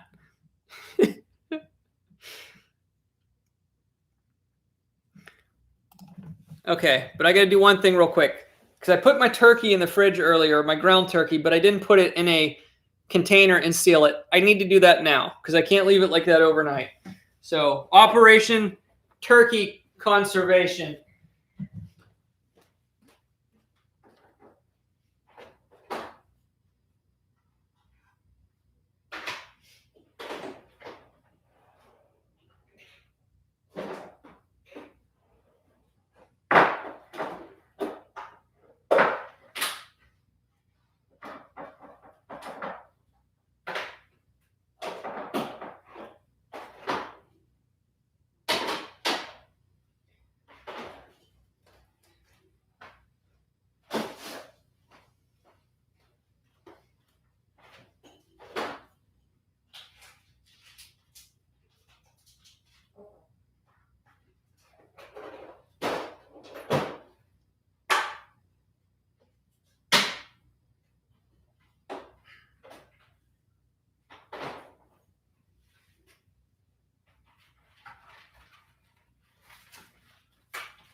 Hey, this should be I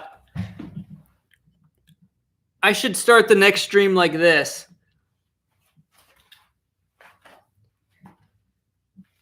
I should scare everybody. Ugh.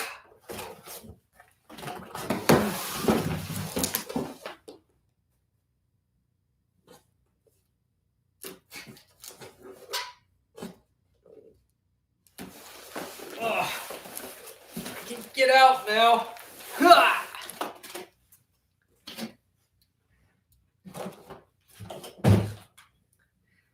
I'm totally going to start one of my streams like that.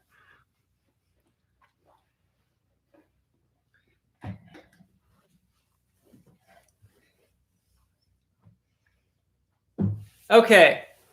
I'm going to shower. Somebody super chat 99 cents while I'm in the shower.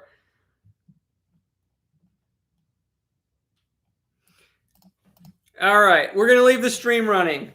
I shall return.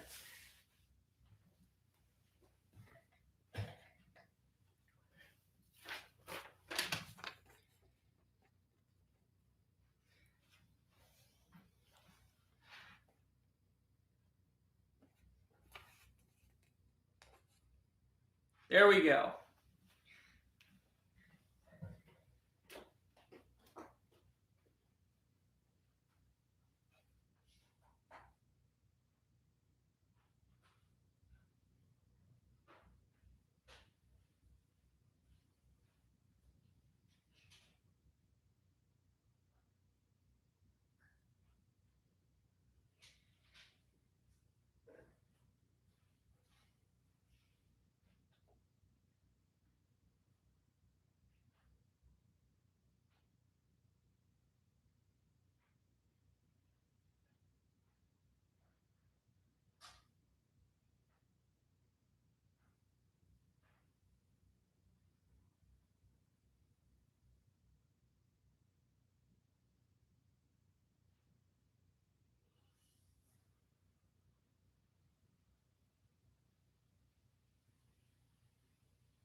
the secret to the epically long live stream. And the secret is the comfortability of my new chair. It made the difference.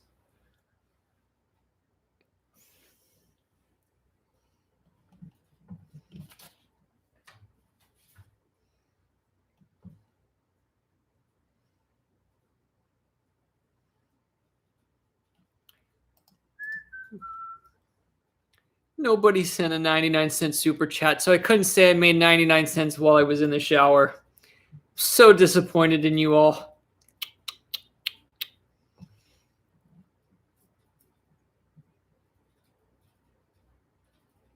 Paint yourself the same design as the rug and lay on it for the next stream opener. That sounds like a really tough task.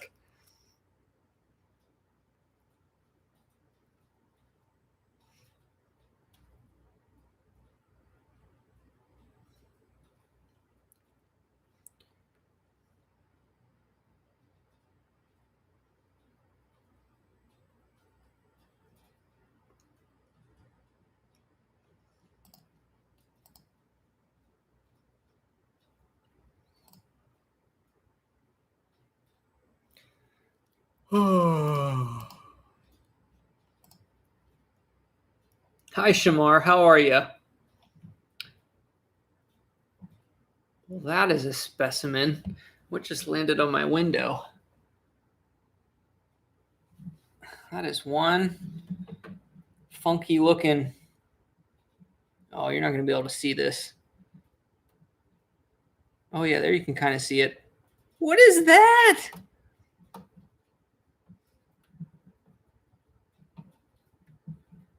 Some kind of crazy moth. The way it looks like, it makes it look like it has legs. But that's the front of it.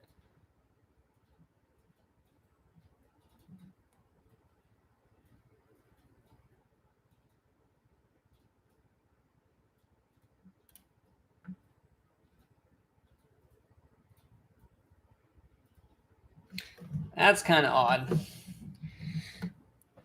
Never seen anything quite like that one. See if I can get a good shot of that with my phone.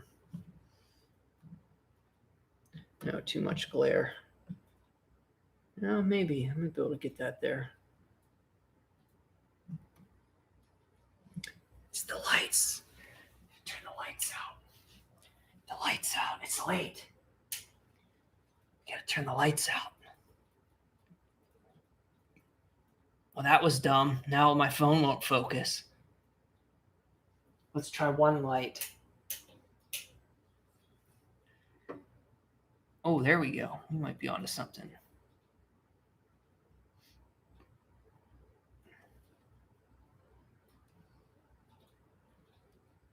Oh, I got it. Perfect shot. Thank you, Unite Entirely, for the $1 super chat. I'll give you a dunk here in a second. Let's blow this up. Okay. There we go. Alrighty then. That is on my window. Very interesting.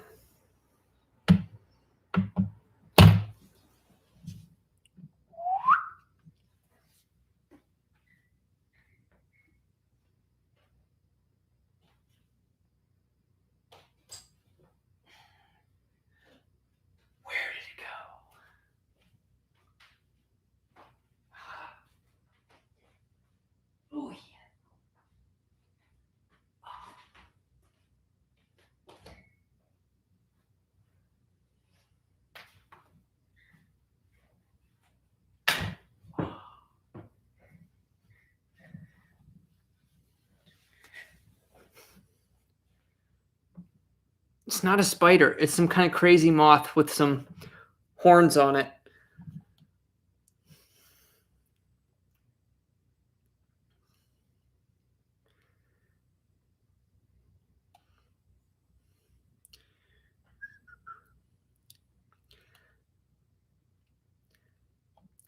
So going off your thing about me painting myself the same color as the floor, I was going to come out here after I was in the shower with all my clothes on and put the towel in front of me and then just drop it and scare everyone for a second, like I wasn't wearing anything. But I decided not to do that.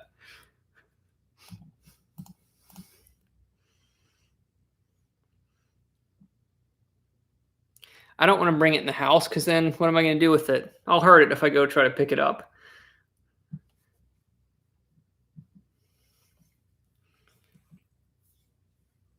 Autumn, how are you? I'm talking softer now, not because I got out of the shower, in case anyone's asking. I think from those 30 ghost pepper almonds. Definitely got something going on with my throat.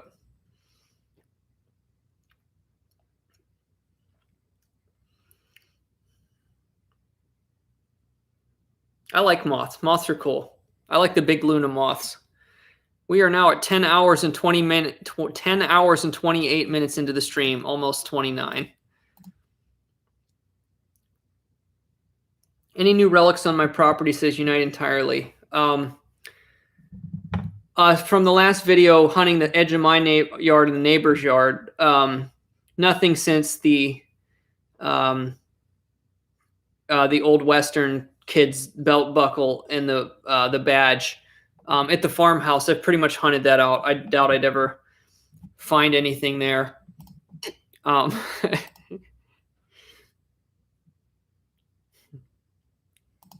I actually have been saving my yard. I haven't detected it yet. I've got many videos in the works here, but I'm more so we're trying to work on getting a series done of hunting one location.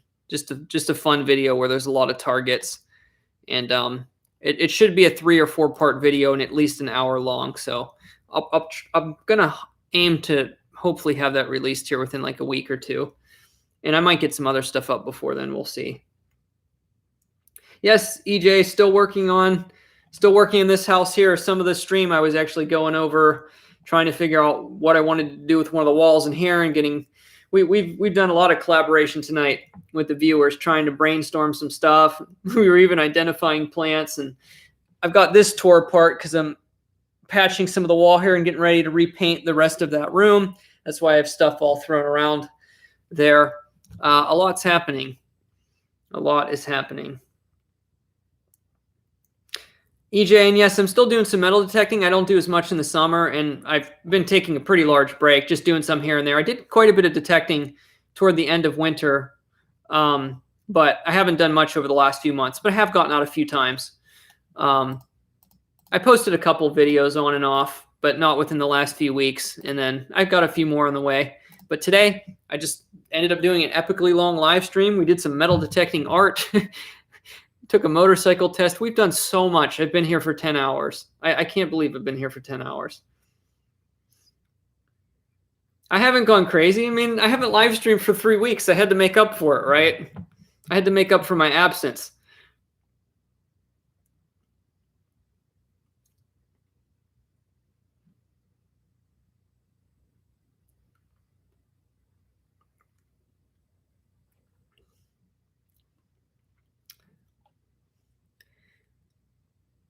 So yes, at the farmhouse where my parents are, we've been making that place really nice over the last few years, and that was built in 1886. It's very historic. I found quite a few cool things there over the years, but where I'm living now wasn't built until 1959, so there's nothing super, super old here because there wasn't really anything here prior to that.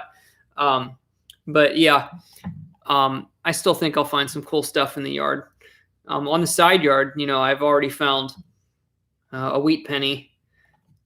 Just like kind of around the strip by my basketball hoop. So I think there's going to be some stuff in my yard, but that'll definitely be for another video. Good night, Scott. Before I bounce, if anybody wants to show their support for the epic 10-hour stream, now's the time to super chat because I'm not going to last much longer. Is your place haunted? Nope.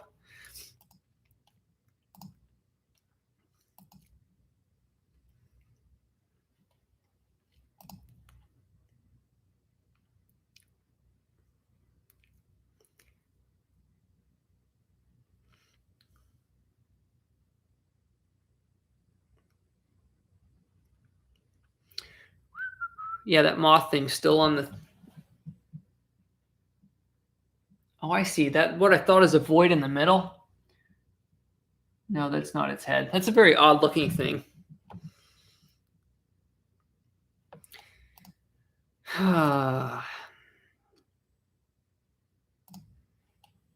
Since we have a different crew here, and I kind of already spoiled it, here's one of the things I found metal detecting on Saturday. It's going to pop up in one of my videos soon. Found a really nice vintage sterling silver ring. Really old one. Probably early to mid 1900s.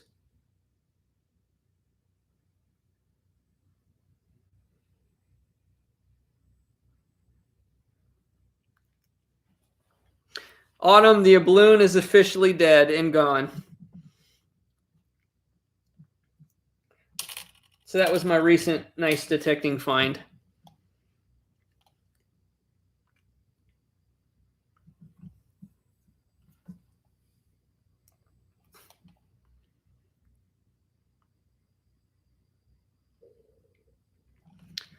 I've only found 3 40% silvers and 5 boxes of halves, and I'm new to that hunting.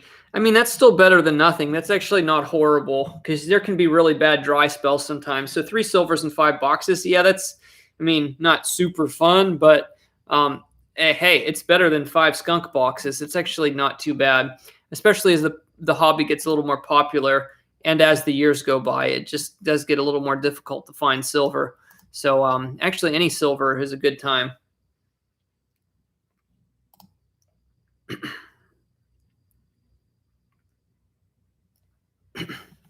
So where where my calendar is, there's a hook on the wall. So the calendar is run through a hook because there used to be some kind of weird curtains running from each side. So you can see on this side, I have a fly swatter on the hook because it's summer and I get creatures in the house. And this hook, I rigged my calendar on. So I just left the hooks there for now. 2 silvers and 20 rolls a quarter. That's awesome. It's hard to find silver in quarters.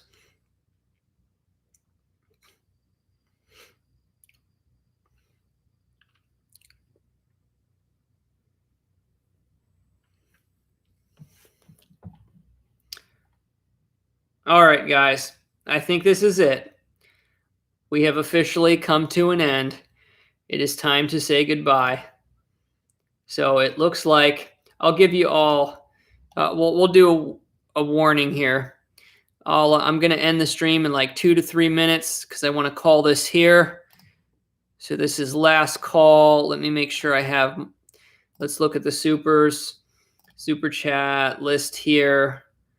So LG was the highest super chat with $20 tonight and is going to be subscriber of the month unless somebody dethrones them within the last 2 minutes, 2 or 3 minutes. So thanks everyone for stopping by. It was a lot of fun. We actually got a lot of ideas and a lot done. We accomplished some stuff here today too, not just hanging out. And I think I'm confident enough to pass my motorcycle test now. That was a really fun portion of the stream, going through that motorcycle test. I enjoyed that. So that'll be coming up soon. And yeah, we'll just see what happens. We'll just see what happens. I'm losing my coherency. I don't know what to say. Don't know what to say. Except thank you for everyone for stopping by and spending some time here. It's been fun. And stay tuned. Hopefully some new content on the way as I get some digging in. So it's 10:37. So I think I'll end the stream in about a minute, right at about 10:38-ish. So thank you all. Yes, I said creatures, but I just meant bugs, wasps. Stuff randomly gets in, whatnot.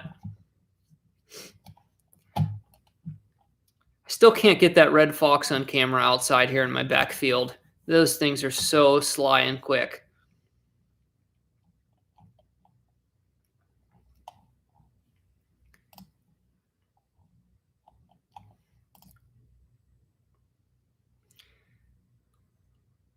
But I got some other ideas for if I do streams in the future, long ones. We'll do a lot of metal detecting art. I'll get all kind of finds here, all kinds of materials, and we'll start putting some stuff together. I got some cool ideas.